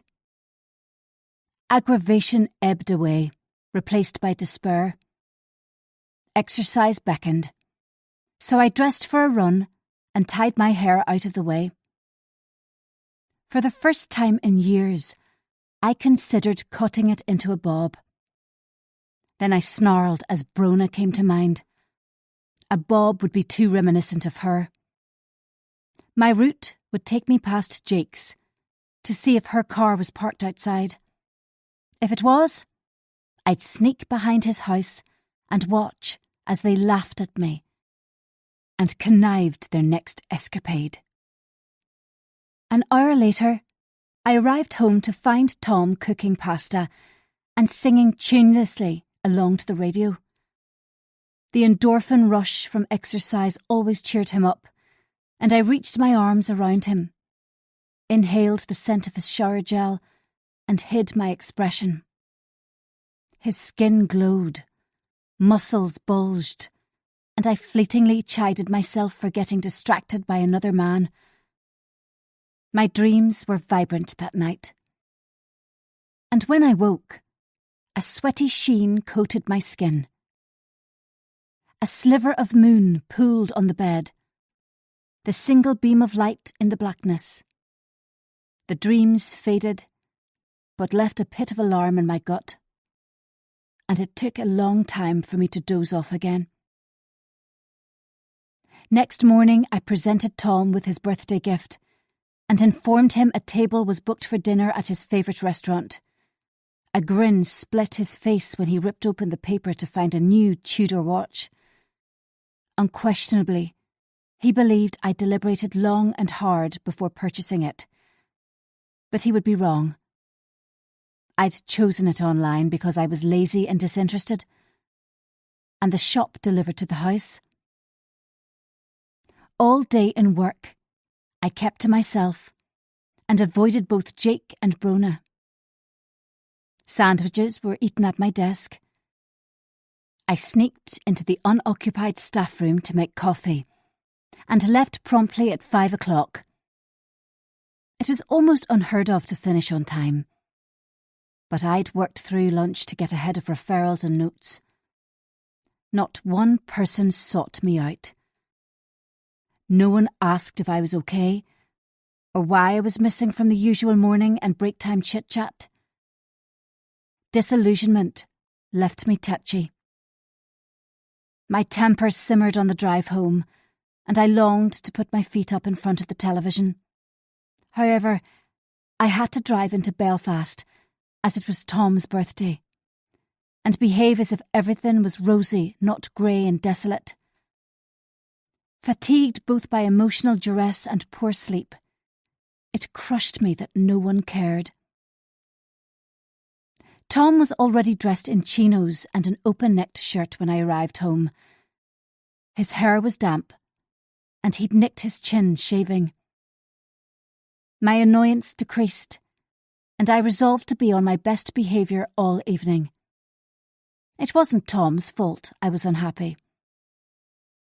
"I'll change out of these clothes and then we can leave." I lightly stroked the nape of his neck. He nodded, and I tramped upstairs, absorbed in my phone. Brona posted a nauseating reel on Instagram, which teased adventure ahead. My lip curled, and I took pleasure from ordering food she wouldn't eat and getting it delivered to her flat. My prepaid debit card meant she wouldn't be able to trace it. I toyed with creating chaos in work before she left, like I'd done with the mountain of envelopes and messing about with the staff meetings, but satisfied myself with the scheme already planned. Content for the time being, I dressed in a flattering shirt dress and high boots, a slick of pink lip gloss, and I knotted my hair into a neat bun. It was incredible that my facade was calm as my emotions tossed and turned. Tom ran his hands over my curves and nuzzled my neck when I reached the bottom of the stairs. I playfully batted him away. We made our way out to the car, and I noticed a flash of red on the street nearby. Miranda stood under the streetlight at the end of Annie's drive and peered over. I raised a hand in greeting, and her resulting scowl made us laugh. I no longer cared if it provoked or infuriated her. The drive into Belfast was tedious, visibility poor as spray splashed the windscreen and the wipers screeched. Fortunately, we were going against the traffic, and I found a parking space easily in the Cathedral Quarter multi-storey car park. We held hands under an umbrella as we walked towards the restaurant, and Tom was chatty, moaning about his next long-haul flight, claiming he wanted to change to short-haul. It may have been remorse, or what he supposed I needed to hear. When we reached the restaurant, a tide of noise flooded out to remind me how much I enjoyed the city. Raucous, vivacious, boundless activity. No one could be bored with all the city had to offer. The middle-aged waitress showed us to a table in the corner, and soothing music played from hidden speakers. The decor was chic and minimalistic, with quirky paintings on the charcoal grey walls. A candle flickered between us, and we ordered sharing plates of tapas. My mobile vibrated persistently, so I slipped it into my handbag. Tom switched on the charm with the waitress, who blushed at being shown attention by my handsome husband. If anything, he'd grown more attractive with age. Less attractive was the knowledge he delighted in it. My cheeks ached with the effort of smiling, and by 9:30 I was ready for home. Tom was tipsy, having consumed most of the bottle of Rioja on his own. I toasted his birthday. But otherwise he'd downed glass after glass, which loosened his tongue. After dinner he insisted on an Irish coffee with his cheeseboard, and I bit my lip to stop myself yapping at him to hurry up. At 10 o'clock, I flagged down the waitress and asked for the bill. Tom left an ostentatiously large tip, but I knew better than to dispute it when he'd been drinking. Unsteadily, he weaved his way through the tables to the exit, and I trailed behind. When he knocked against the door, I glossed over my impatience with a short laugh. The waitress disappeared into the cloakroom to find our jackets, and Tom leaned against the wall, hands in his pockets. Then I remembered the umbrella was still on the floor under our table, so I gave his arm a gentle tap and explained I'd go back and retrieve it. A dismissive nod, and I squeezed past the waitstaff to our table. The cacophony in the restaurant thundered, and suddenly I longed for fresh air and space. I groped on the floor, my fingers quickly circled the umbrella, and I reminded myself we'd soon be home and I could find refuge with my mobile. I made my way to the front door to where Tom was waiting, my coat over his arm. He held out my jacket with a smile when I dangled the umbrella in front of him. As I reached over for my jacket, his eyes slid past me, and his face drained of colour. Instinctively I swung around and came face to face with Claire and her husband Will. Will's brown stare was glacial as Claire shrank behind him. He loomed over her, much slimmer since the last time I'd seen him in early December. Claire was a tiny waif in high boots and a burgundy wrap dress. Face ablaze, I stammered hello, though I wanted to bolt from the restaurant and never look back. Good-mannered to a fault, Will managed a hoarse hello, eyes frozen on Tom. I glanced at Tom and was horrified to find his features had softened as he licked his lips. Fright compressed my chest as it became blindingly obvious. Despite his protestations to the contrary, my husband had cared for Claire and feasibly still did. The noise in the restaurant receded at the sound of my heart breaking all over again. She didn't speak, but rested a tremulous hand on Will's forearm and looked away. Those striking green eyes, which haunted my sleep and roared their condemnation. Trapped between Tom and Will, I swiftly sidestepped them both and jerked Tom's arm. There was no possibility of small talk nor reconciliation. I staggered into the nippy night, and Tom spoke quietly behind me. That was awkward. I couldn't speak, could visualise nothing but the tenderness of Tom's face as he'd gawked at Claire. I'm sorry, I didn't know they were back together. Our footsteps reverberated in the empty car park. As lights sputtered off and on, first dark, then light.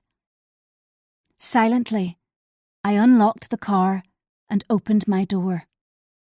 However, Tom gripped my wrist and twisted me around. Good sense reminded me he was drunk, and let him say his piece and fight this another time. But my temper exploded and I pummeled his chest furiously with my free hand. Hopelessness made me weak, and my legs trembled as he wrapped his arms around me. My hair came loose from the bun. He tucked a tendril behind my ear and mumbled apologies. A minute passed as my agony gushed and jarred. Unsteadily, I said, "It was bound to happen sometime. Seeing her, I mean. It wasn't your fault." He expelled alcohol fumes over me and tried to kiss me, but I withdrew from his embrace and stepped away. He had the grace to look shamefaced, and I shook my head sadly. Just when I'd allowed myself to believe we were on more solid ground, I'd been proven wrong. All it had taken was a brief encounter to expose how vulnerable we still were. Chapter 42. On the drive home from Belfast, Tom unbelievably snoozed before we reached the outskirts of the village, or at least pretended to, in order to avoid further discussion. Once the initial shock of seeing Claire wore off, embarrassment replaced it and swept freely through me. She'd been terrified, rigid with uncertainty. Will's expression had mirrored hers, but also conveyed his anger, which in itself was new, for he was usually even-tempered and slow to rile. They must be working on their marriage, and I was genuinely glad. She jeopardised everything for what had amounted to very little, with far-lasting effects. In much the same way I was. Again, we had more in common than we knew. The next morning, Tom groaned in pain, and with a glimmer of contempt, I chucked a box of painkillers at him. When we'd arrived home, he had morosely helped himself to scotch and drank it in the semi-darkness, listening to music. His face impassive, emotions hidden, I'd stormed upstairs alone. The aftershock of our evening would hang around, no matter how hard we tried to bridge the gap between us. In work, I buried my true feelings, fibbed to Brona I would miss her, and her shoes wouldn't be easily filled, and so on. Lying compliments throttled honesty. All day I avoided Jake, and remained holed up in my consulting room, hoping he'd stay away. My pain was too fresh to play act with him. Tom was nowhere to be found when I arrived home, which gave me ample opportunity to bake the cookies I'd volunteered for the leaving lunch. After I changed out of my work clothes, I returned downstairs to prepare the ingredients I'd bought in the supermarket previously and stored at the back of the cupboard. I was a rotten baker, and usually relied on the village bakery. However, these cookies would have my own special twist. A little extra flavour. A morsel of zing. With one eye on the door to check Tom didn't interrupt, I bashed and whisked, mixed and folded. Prep completed, I tidied the worktop and watched them bake through the oven door, afraid they'd burn if neglected. Before they were ready, Tom arrived home with a bunch of wilted flowers he'd purchased from the village garage. A murmured apology, a sloppy kiss, and the assumption of automatic forgiveness. Our unstable relationship unfolded as before, and I permitted his excuses, though my heart toughened. Pleased with himself and oh so clever gift, he offered to make me coffee and asked what was in the oven. Cookies for Jake and Brona's leaving lunch tomorrow. I was prickly, but he failed to notice. "Who's Brona?" asked over his shoulder. I swallowed my frustration and replied she was a work colleague who was leaving for pastures new. He should have recognised the name, but had minimal interest in my work or workmates. which was both advantageous and infuriating. Tom lived expressly in Tomland, paying minimal attention to anything which did not directly affect him. The oven timer pinged. I removed the cookies from the oven and set them on the worktop to cool. They were a bit overdone, but didn't look awful. They'd have to do. Tom reached for one, but I good-naturedly swatted his hand away before I relaxed and offered him one with a crispy crust. "Very nice," he spoke, through a mouthful of cookie. "There's an unusual taste. Have you added something extra?" "No, it's my terrible baking." My laugh was sharp as I rubbed my temple. "You always rub your temple when you're lying," he grinned at me. "Did you add booze so they'll be stocious during afternoon surgery?" Ha! Wish I'd thought of it. Tom knew nothing about baking or that alcohol gets burnt off during the process, but I humoured him, then suggested a takeaway for dinner, unable to face cooking when my mind was elsewhere. Though I could justify it, an unaccustomed spasm of guilt took me by surprise. I consciously put it out of my mind and asked Tom to ring through an order to the local Indian takeaway. It would be an hour before they could deliver, which left time for a jog to see if Brona's car was outside Jake's. If it was, I'd have a quick peek from my viewpoint behind the hedge to calm my nerves. Sure enough, her car was abandoned on the curb outside his house, and I spent 10 fruitful minutes observing them in the kitchen. Jake rarely closed his blinds, which was really very fortunate. Brona sat in my usual chair at the table, and I was surprised my blazing daggers didn't puncture her skin. Any reservations I had melted. Next morning, I carried my precious cookies into the surgery and set them on the table beside bags of crisps, bottles of sparkling water, and a variety of tray bakes. Neat triangles of sandwiches were stacked in the fridge, along with cocktail sausages and sausage rolls. A cake nestled inside the walls of a white cardboard box. "Sorry you're leaving" banners had been stuck to the walls with blue tack, and I wondered if they were cheering their departure or remorseful to see them go. The staff had excelled themselves, and Jake's grin was wide. He came over to speak to me before my first patient arrived, but I laughingly protested I needed to catch up on emails. Upset scurried across his face, but I refused to chit-chat.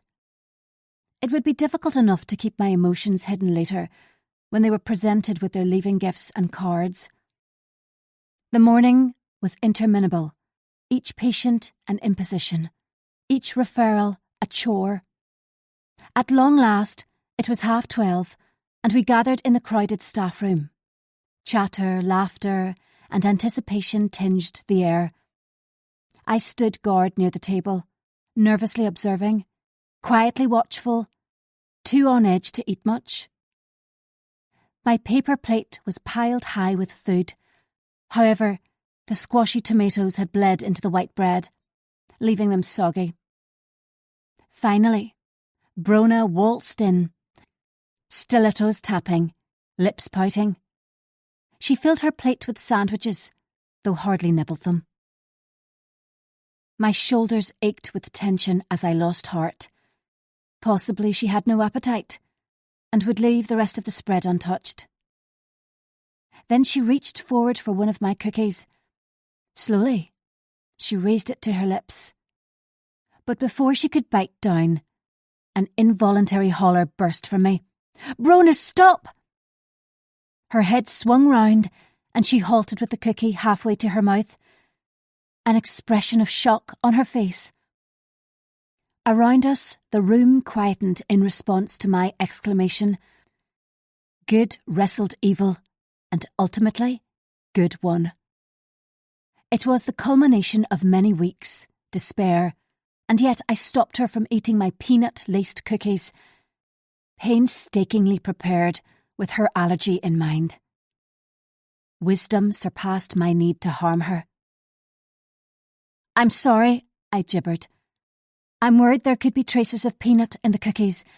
Tom ate a packet in the kitchen last night when I was baking them, and I wouldn't want you to risk them."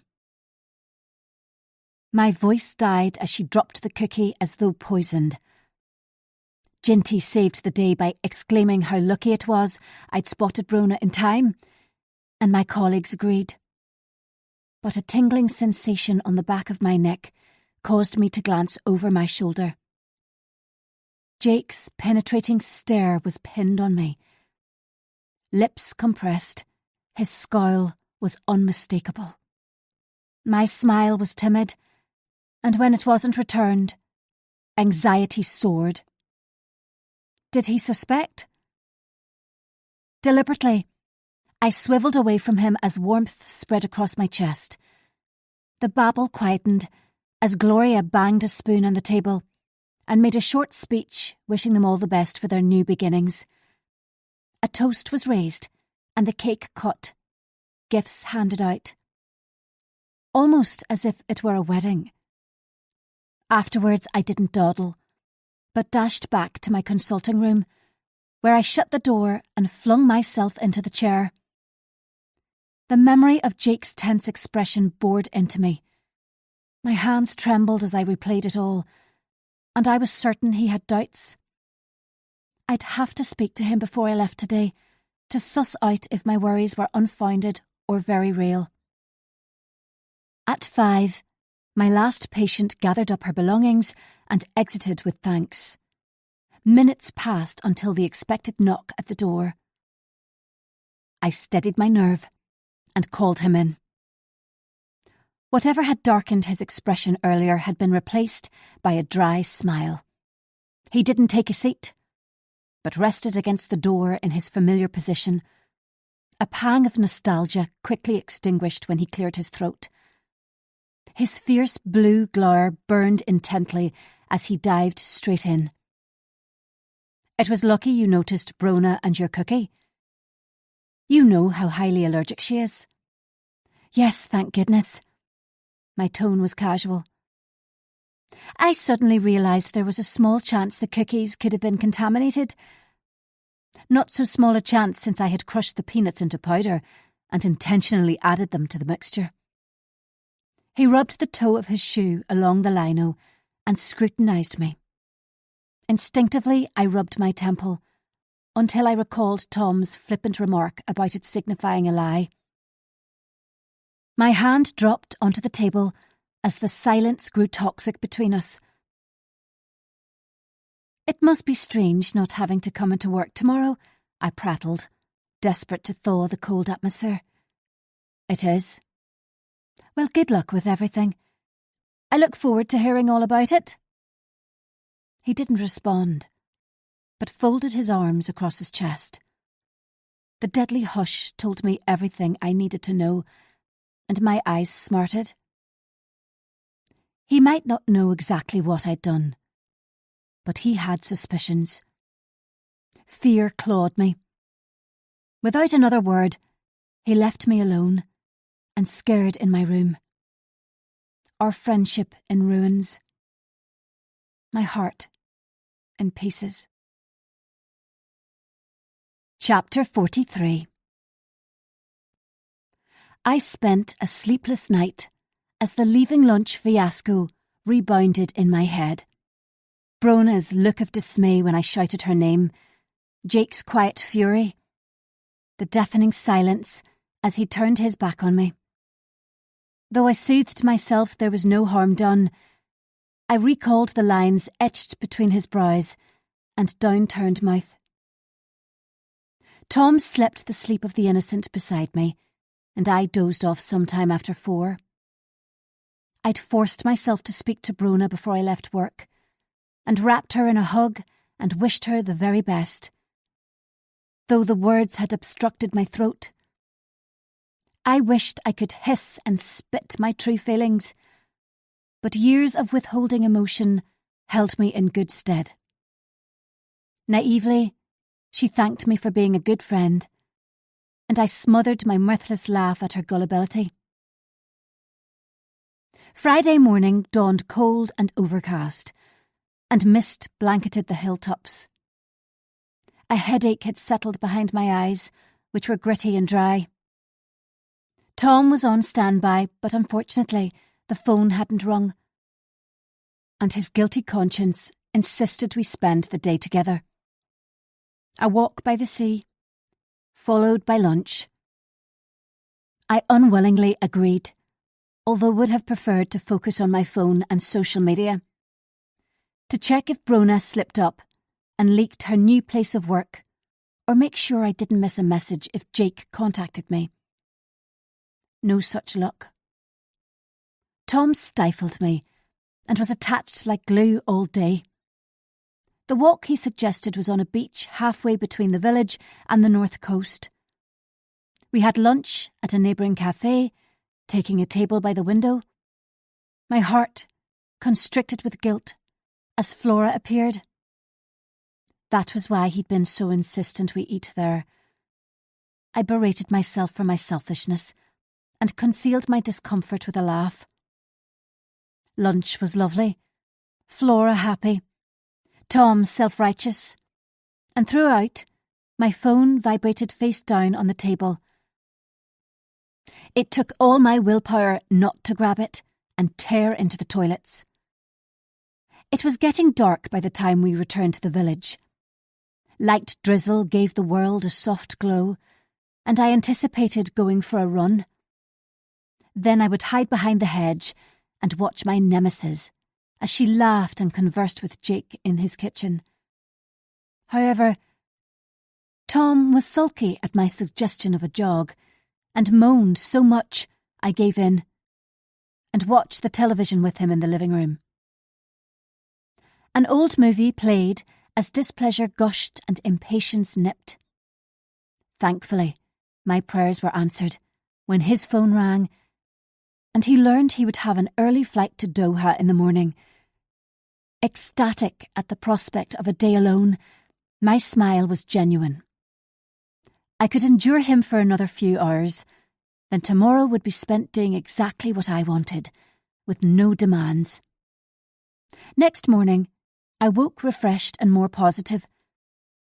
It had been dark when Tom slipped out of bed, and I kept my back to him as I counted down the minutes till he left. Freedom was tantalisingly near. As soon as the front door closed with a thud, I reached for my mobile, unable to resist. Surprisingly, Brona had been completely absent from social media since Thursday, after an effusive post about her leaving present. There'd been no mention of her brush with death, nor future plans. The idea took hold I should visit them and make amends, buy them a present, and take it round to Jake's. Surely a good friend would mark their leaving with an individual gift, rather than give a few pounds to the collection. Buzzing with sudden energy, I practically ran downstairs to make coffee, and reflected on what I should buy. A plant?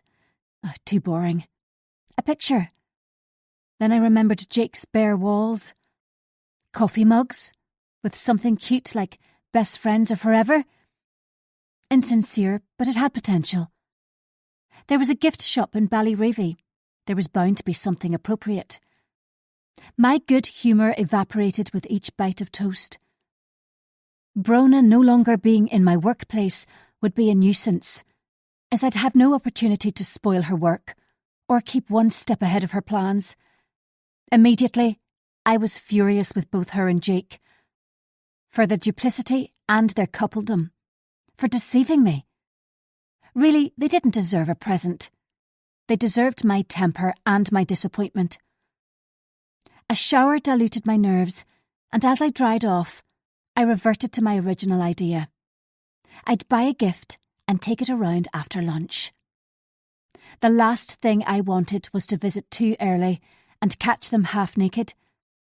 My breakfast soured in my stomach.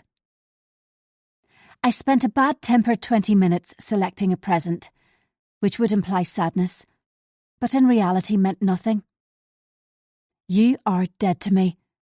Matching tumblers piqued my interest, but I opted for "I'll never find better colleagues than you" ones instead. 10 more minutes were wasted choosing an appropriate card. My spirits were lower than they'd been all week when I reached home. Their deception rubbed raw, and I was tearful as I unlocked the front door. I set the tumblers and card on the breakfast bar and rifled in the drawer for a pen. Tempting as a red pen was, they might recall the condolence card had been signed in red ink, so I chose a black one. As I deliberated what to write, I chewed the end of it. It didn't really matter, but I had to maintain the pretense of being distressed at losing them both. Finally, it came to me. Thank you both for being not only colleagues in a million, but such great friends. I rummaged in the drawer for a gift bag, having forgotten to purchase one in the shop, and glanced at the clock. 11 o'clock. Too early to turn up unannounced at Jake's door. I made another coffee and settled on the sofa in the conservatory to scroll through my phone. There were several messages from book club I'd missed.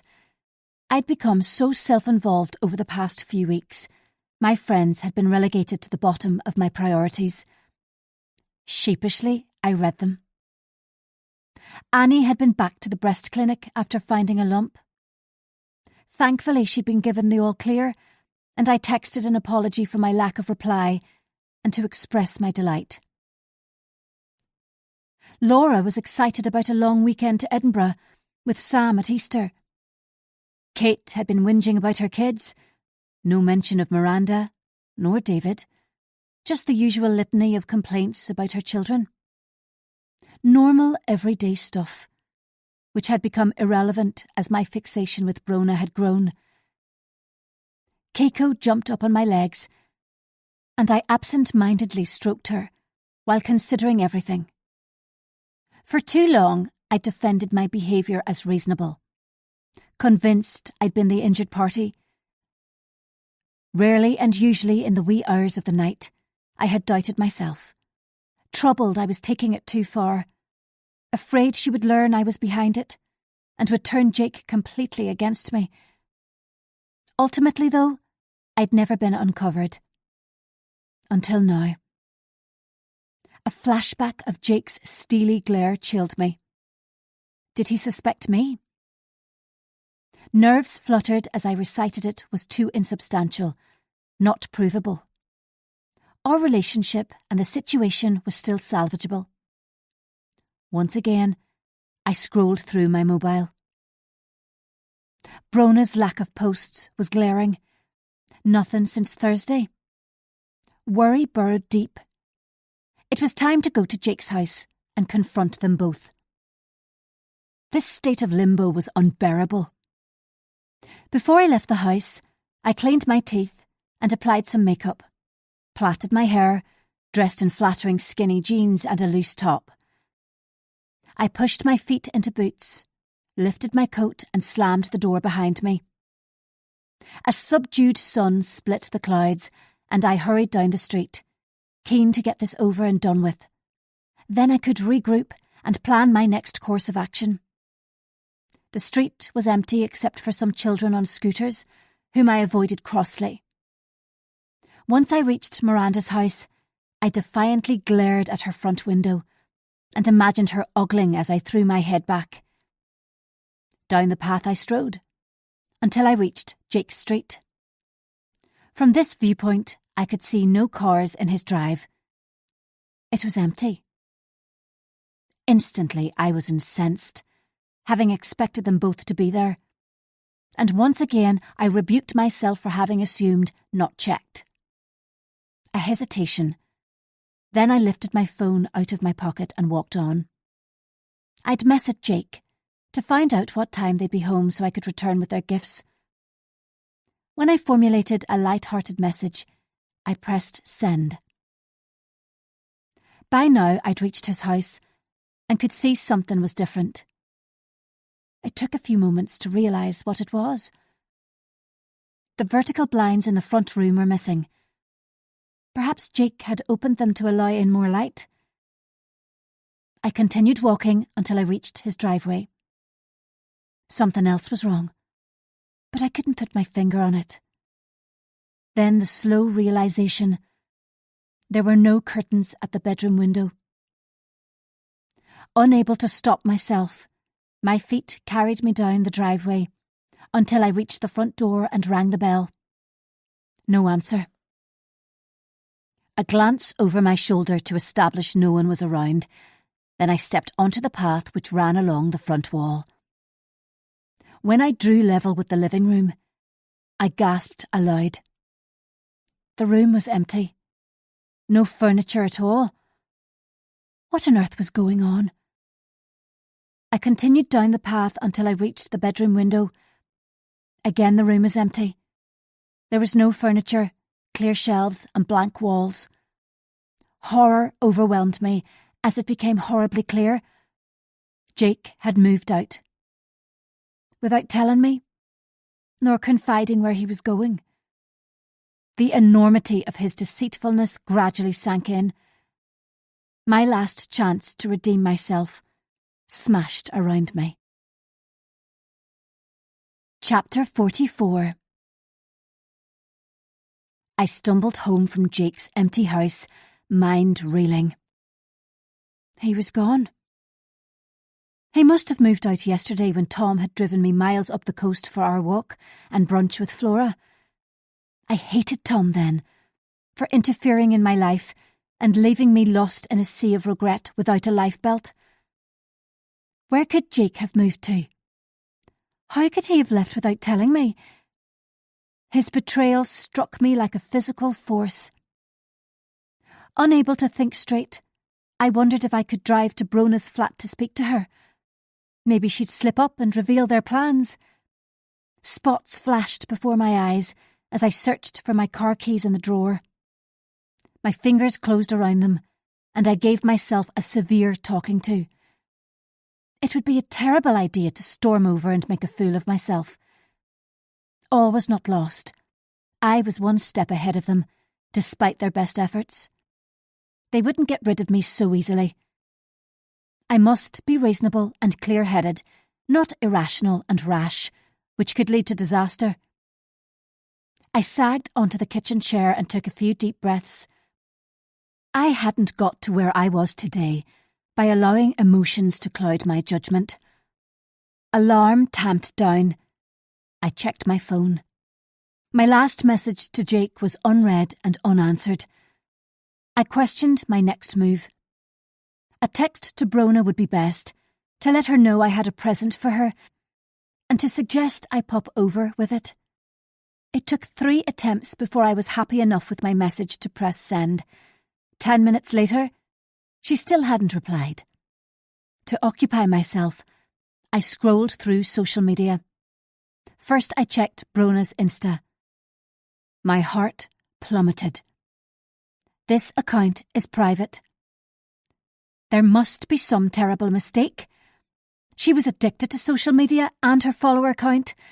She'd never resort to that. Next, I checked Facebook. With mounting shock, I realised she'd unfriended me and removed her public about info. Apart from her cover photo and updated profile pictures, I could see nothing. A growl of dejection escaped. Hands trembling, I checked the work WhatsApp group. Both Jake and Brona had been removed. My vehemence grew. Could I send her an email? Without pausing for thought, I sent her a brief email, but it pinged back as the email could not be delivered. Unable to process things coherently, I resorted to ringing her. The number I'd called so frequently over the past months was as familiar to me as my own, and I got it wrong on the first attempt. When I tried again, the same mechanical message played. The number you have called has not been recognised. Realisation dawned. She blocked me. My head was jumbled. I could neither accept it nor understand. There was one last thing I could do, and after that, I'd have exhausted all options.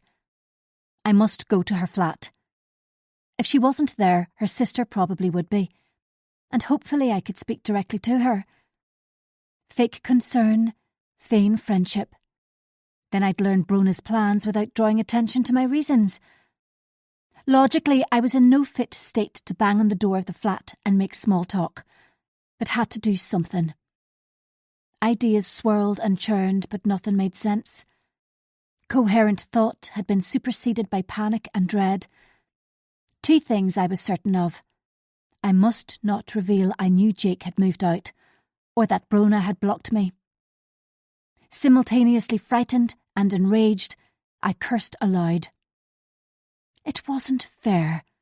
It was selfish of her. Totally uncalled for. Righteous anger teemed through me as I drove into Ballyreevy. I swerved potholes and puddles, swore at inept drivers, and parked a short distance from her flat. Common sense prevailed, and I waited until my anxiety dropped a notch before I exited the car. A glance in the mirror to check I didn't appear feral. My smile was a grimace, which gave me a slightly manic look. I exhaled and tried again. Not great, but it would have to do. Hysteria threatened again. I needed to do this now and could delay no longer. I bolted over to the block of flats and pressed the buzzer. Too late, I realised. She might question how I knew which apartment was hers, but I'd fabricate something if asked. A disembodied voice answered, similar to Brona, but it wasn't her. Hello? I barely controlled my cry of annoyance. Hello, is Brona in? Loud breathing before a woman's voice asked, Who's this? My name's Vicky. I worked with her. I have a gift for her. Brona's not here. Was she being obtuse on purpose? Oh, I see. Will she be back later? My tone was tart. Maybe. Wait a minute and I'll come down. I stepped back from the door and peered up to Brona's first-floor flat. I'd sat outside often enough to watch her flit from room to room, cook herself food in the pokey kitchen, watch the television. The door was opened by a shorter, coarser version of Brona. She was nowhere near as pretty, and lacked the distinctive blonde hair and inflated chest. Her path through life would be a tougher one than Brona's, without the advantage of good looks. She leaned against the doorframe and crossed her arms. Bushy eyebrows raised, she silently observed me. I knew her name, where she worked, and that she watched daytime telly when she came off night shift. She had a casual boyfriend who tended to visit when Brona was elsewhere, and had a habit of cooking wearing nothing but an apron. Thankfully, I remembered in time. I was a stranger to her. I forced a smile. Hi. No answer except a scornful glare. I held up a gift bag with a small laugh. I've a present for Brona. She made no attempt to reach for it, which nettled me greatly. Finally, a slow drawl. Brona mentioned you. I didn't think you'd turn up here. What do you mean? I snapped, all pretense at cordiality snuffed out. Brona told me you fancied Jake, and about how you chased him. We had such a laugh about a middle-aged woman hassling my gorgeous sister's fiancé. Jake and I were friends, nothing more. I'm happily married. I didn't chase him. My voice sounded pitiful. The fire within me doused. Ha! That's not exactly how they described it to me. I backed away, afraid of the acrimony in her face and truth of her words. Will Brona be home later? I stuttered, unwilling to drop it. No, she won't. And before you ask, I'm not telling you where she is. The door slammed in my face, and I was left open-mouthed. Self-pitying tears pricked my eyes as I wheeled around before indignation swelled. Bitch. I rang the buzzer again and again, but it remained unanswered. Finally, she leaned out of her living room window above me and shouted down. If you don't stop ringing the buzzer, I'm going to phone the police. Now get lost. The window shut with a bang before I could reply. It was like a bucket of icy water had been thrown over me. What if a patient had seen me? What if she really did ring the police, and I was carted off for disturbing the peace? I scuttled back to the car, shut the door, and hyperventilated with mortification. Brona had told her I fancied Jake, and they'd laughed at me, refused to believe we were nothing more than friends. And if her sister Simone was being honest, he'd laughed along with them. My sight misted over as my humiliation intensified. When at last it settled, I drove off without a backwards glance. By the time I reached the outskirts of Castlebrook, my rose-tinted glasses finally shattered. I had foolishly read more into my friendship with Jake than there ever had been. We'd been work colleagues who got on well, nothing more. It had taken on a life of its own as it intensified in my head until I thought of him as my best friend. In my mind, he'd replaced my female friends and become closer than my husband. A ghastly realisation. Had Tom strayed with Claire because I'd become infatuated with Jake, determined to wreck his relationship with Brona? Had their affair continued for over a year, not because Tom was adept at deception, but because I'd ignored the warning signs and dismissed him as clingy? My face burned when I recalled it was usually me who invited myself for coffee at Jake's. Me who messaged first. Me who resented Brona's presence from day one, when Jake's eyes had widened and he gaped at her as though she were a goddess. Possessiveness had stabbed as the relationship had grown, and mine had floundered through neglect. I parked in front of the house and switched off the engine. The car cooled as self-recrimination abounded. Drops of rain hit the car, and I numbly watched them trickle down the windscreen until they became a deluge. Soon rain drummed on the roof of the car, and still I sat on. For the first time, I took stock of my behaviour. Over the past months, it had become increasingly questionable, progressively more despicable, leaving Brona afraid and paranoid. Shame crushed my chest.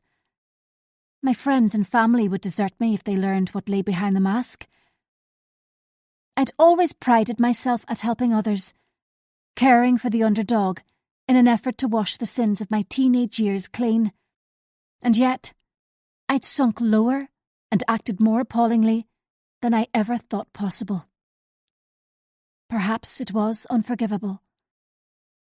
At last I acknowledged my actions had been illegal. How could I ever have justified it to myself?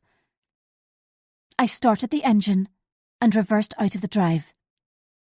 There was only one person I could unburden myself to, who would listen without judgment as I confessed what a truly awful thing I'd done. Chapter 45. When I arrived home, the house was in darkness, and rain fell continuously from the heavens. I parked on the drive, clambered to the door, and scrambled with the lock.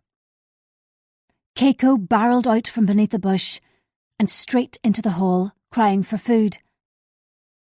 It was as if nothing had changed. The fragrance of jasmine still hung in the air from the candles I'd lit at breakfast. Rubber gloves were folded beside the sink. My charger lay on the breakfast bar. And yet, so much was different. Or it was me who was different. I'd driven high above the village to Claire's home, which hugged the side of the Antrim Hills. The scene of many happy book club get-togethers, when the 5 of us had gossiped over copious glasses of wine, barbecues in the hut, play dates when our children were small, weekend breaks to foreign cities. The wind had buffeted me as I exited the car, and I'd forgotten how blustery it always was up here. The road to the coast shimmered far below, and headlights twinkled in the gloom. When I rang the bell, Claire had answered after a few moments, and a look of dismay tore across her cheeks. A pause, when our shared history rumbled between us. Then she'd mutely stepped back to allow me to enter. I followed her into the front room and gratefully accepted her offer of coffee.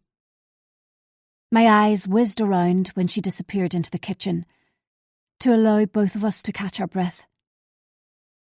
The view of the valley through the floor-to-ceiling windows was stunning, and in the distance Cave Hill towered above Belfast. No wonder she'd withdrawn here when her life imploded. When she returned, her face had regained some colour, and she sat on the sofa opposite me. Our conversation and my admission of poor behaviour was something I would analyse for hours to come. Her eyes had narrowed and mouth tightened as I'd falteringly confessed my latest sins. Naturally, I couldn't admit to everything, but glossed over the worst of my actions to pretend it wasn't quite as awful as it really was. An admission of complete guilt was dangerous. When I finished speaking, I primed myself for the attack. A barrage of insults, a ball of horror.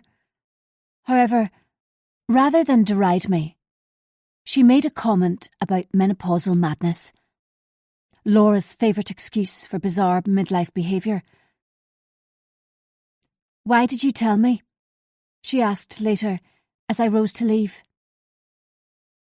"You, of all people, would be least likely to judge my mistakes." She grinned suddenly, and with a lift of her eyebrows, showed me out. Our friendship was in no way restored, but it was promising. Back in my own kitchen, I boiled the kettle to make a cup of mint tea and replayed the day. The doorbell cut through my musings, and I sighed heavily. There was no one I wanted to see or speak to, so delayed in the hope they'd leave. No such luck. The bell chimed again. Irritated, I walked into the hall to find Kate and Miranda standing at the front door, with Miranda's finger on the bell. My tenuous link with poise frayed. I was in no mood to listen to them rant and rave at me, so reluctantly opened the door. "Kate, Miranda, to what do I owe the pleasure?" I blocked their way as frigid air brushed my skin. Kate exhaled audibly. "We've come to see if we can sort this issue out, without a fight or finger-pointing." "Was this your idea?" She nodded vigorously while Miranda smirked at her shoulder. Although I wanted to slam the door in their faces, I moved aside, weary to the bone. There was nothing they could say which would change my mind about Miranda, though they might try. They plodded into the living room behind me and sat together on the sofa. Kate was clearly uncomfortable, with puffy dark rings under her eyes and a tremor in her hand. She noticed me looking, so interlocked her fingers on her lap and eyed me suspiciously. Suddenly, pity for her flooded through me. I could make this difficult, but she'd been my friend for years, and I longed to rebuild bridges. So I allowed her to take the lead, ignored Miranda's pointed expression of thirst, and settled back on the armchair. Kate's earnest words swooped and dived, and never once did Miranda's sly sneer lift from me. Finally, the room fell silent. I cleared my throat to give myself time. Okay. I've had a lot on my plate, as you can imagine. Maybe I've been a little less tolerant than usual. Miranda ostentatiously rolled her eyes, and I wanted to snap and snarl, but continued placidly. As I've repeatedly explained to you, Miranda, it would be unethical for me to treat you. Your complaint has been investigated and dealt with, so it would be unprofessional of me to discuss it now. Regarding the book club, well, I'm afraid I'm still of the same opinion. For now, it should be the four of us. Miranda sniffed loudly. Before she could intervene, I said firmly, I'm sorry, but it's how I feel. Thanks for being so honest. Kate spoke before Miranda could answer. You've been through a lot, but I know Miranda is distressed at being excluded. I don't like rejecting anyone, so it might be best if we leave it for a while and see how things are then. Oh, for goodness sake, why can't they drop it? I thought to myself. Who wants to be included in a group of friends when you've been told over and over you aren't welcome? The atmosphere grew heavy as I weighed up my options. Kate's eyes beseeched me and unease spread. Whatever the real reason for this visit, it had been at Miranda's insistence. Kate was practically begging me to accept her offer, so I gave in. Agreed to revisit in a couple of months. Pliantly smiled and nodded along, play acting. Kate deflated in front of me, as strain seeped from her. Miranda grinned triumphantly and relaxed back against the sofa. She crossed her legs and made another comment about being thirsty.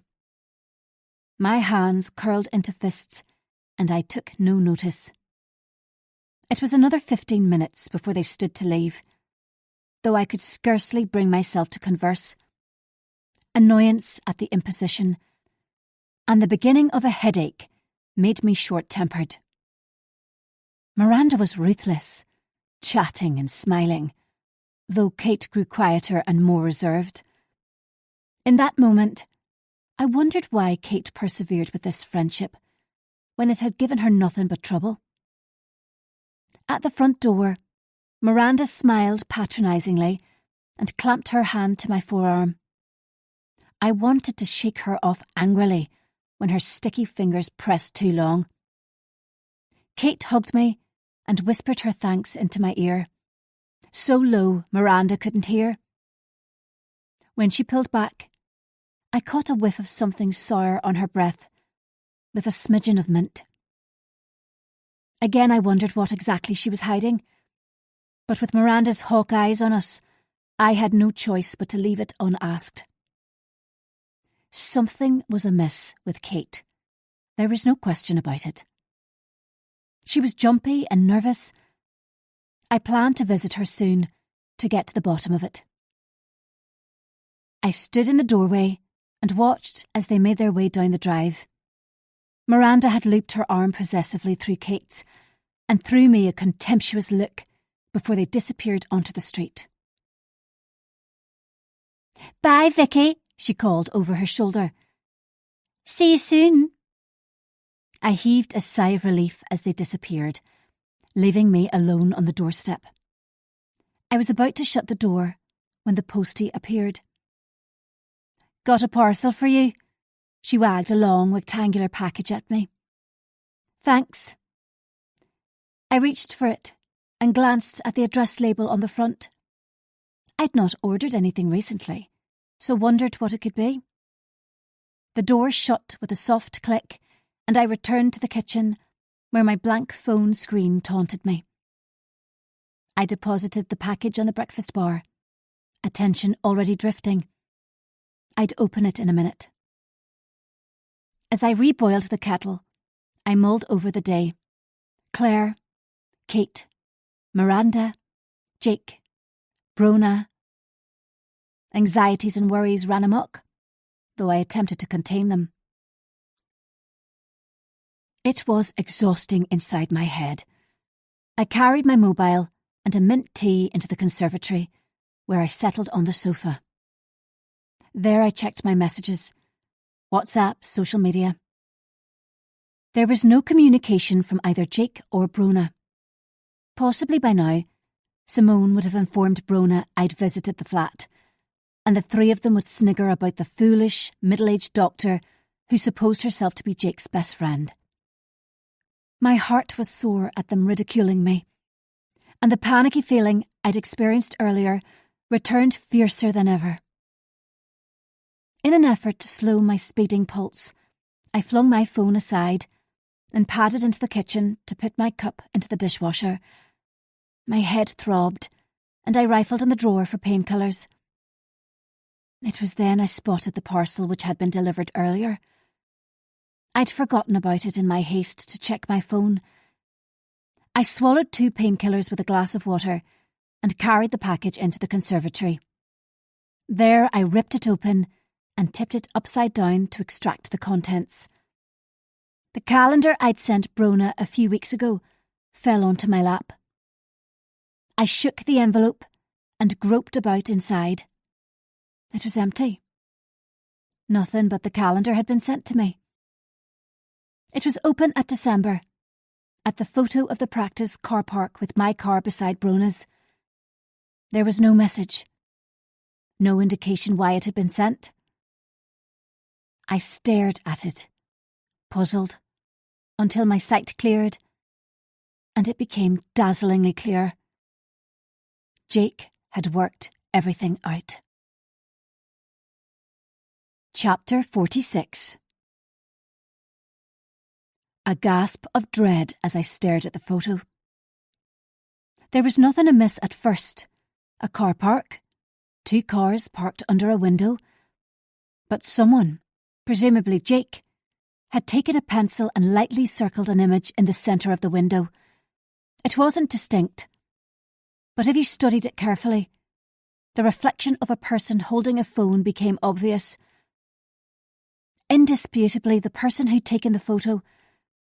It was blurry and imprecise, and the bottom half of the face was obscured by the phone. But the person had long hair and high cheekbones. Like me. Once seen, it couldn't be dismissed. Without question, everything had been because of me. Seemingly, he'd been oblivious until the goings-on with the cookies, which had triggered misgivings. Then he'd searched until he exposed something unequivocal. Petrified, I swung my legs over the side of the sofa, panting loudly. Was he going to contact the police? Or the practice partners? Would he tell Tom? Tears fell as I held my head in my hands and sobbed pathetically. It really wasn't fair. If you broke it down into minute pieces, I'd done very little wrong. So what if Brona had been a bit upset? They'd mocked me and flaunted the relationship under my nose.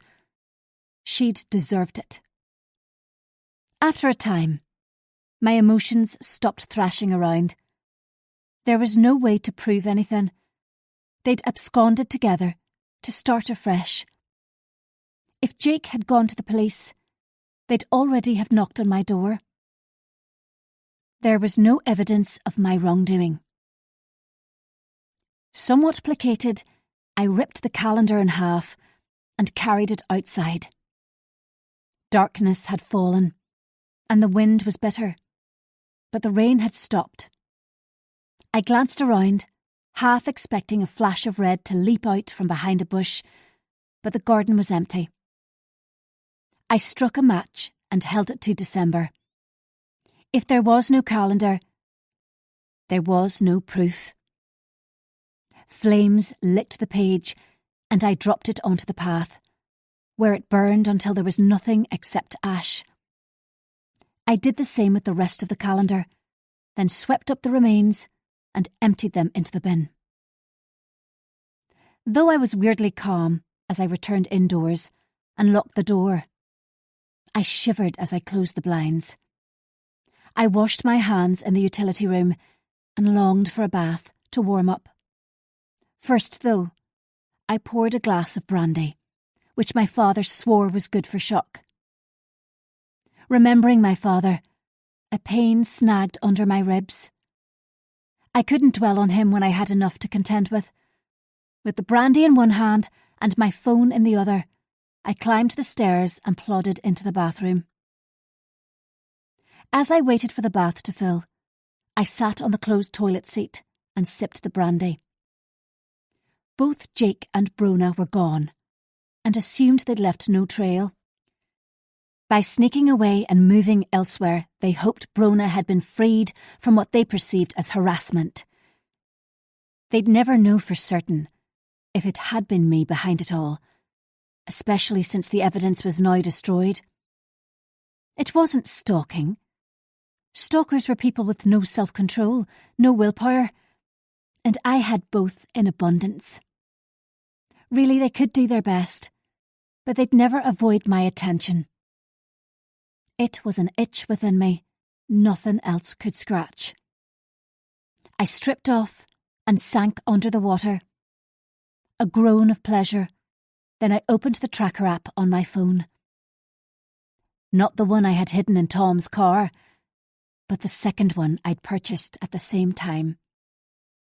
The one I dropped into Brona's handbag that day in the coffee shop, when she'd whinged about peanuts to the waitress and Jake had been in the bathroom. I'd made a quick-fire decision as I'd lifted it out of the way of the pram and chanced my arm. I was amazed to get away with it. But slipping it under the hard inset in the base of the bag had been a stroke of genius, and Brona must never have found it. It allowed me to follow her from a distance, to monitor her movements. It was far from ideal, but it was better than nothing now they'd moved and blocked all communication. I'd invested in one with a long battery, so at least it gave me breathing space for a few more weeks. I stared at the app and smiled to myself. Donegal wasn't far away. Not far at all. And I'd always loved the beaches there. In fact, I was going to suggest a long weekend to Tom. In a hotel up the road from where Brona now was.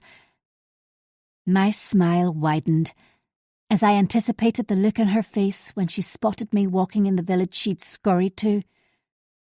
She thought she'd been so smart. But she never stood a chance. This recording of The Cheated Wife was presented by Dreamscape Media LLC. Narrated by Jade, Yourell.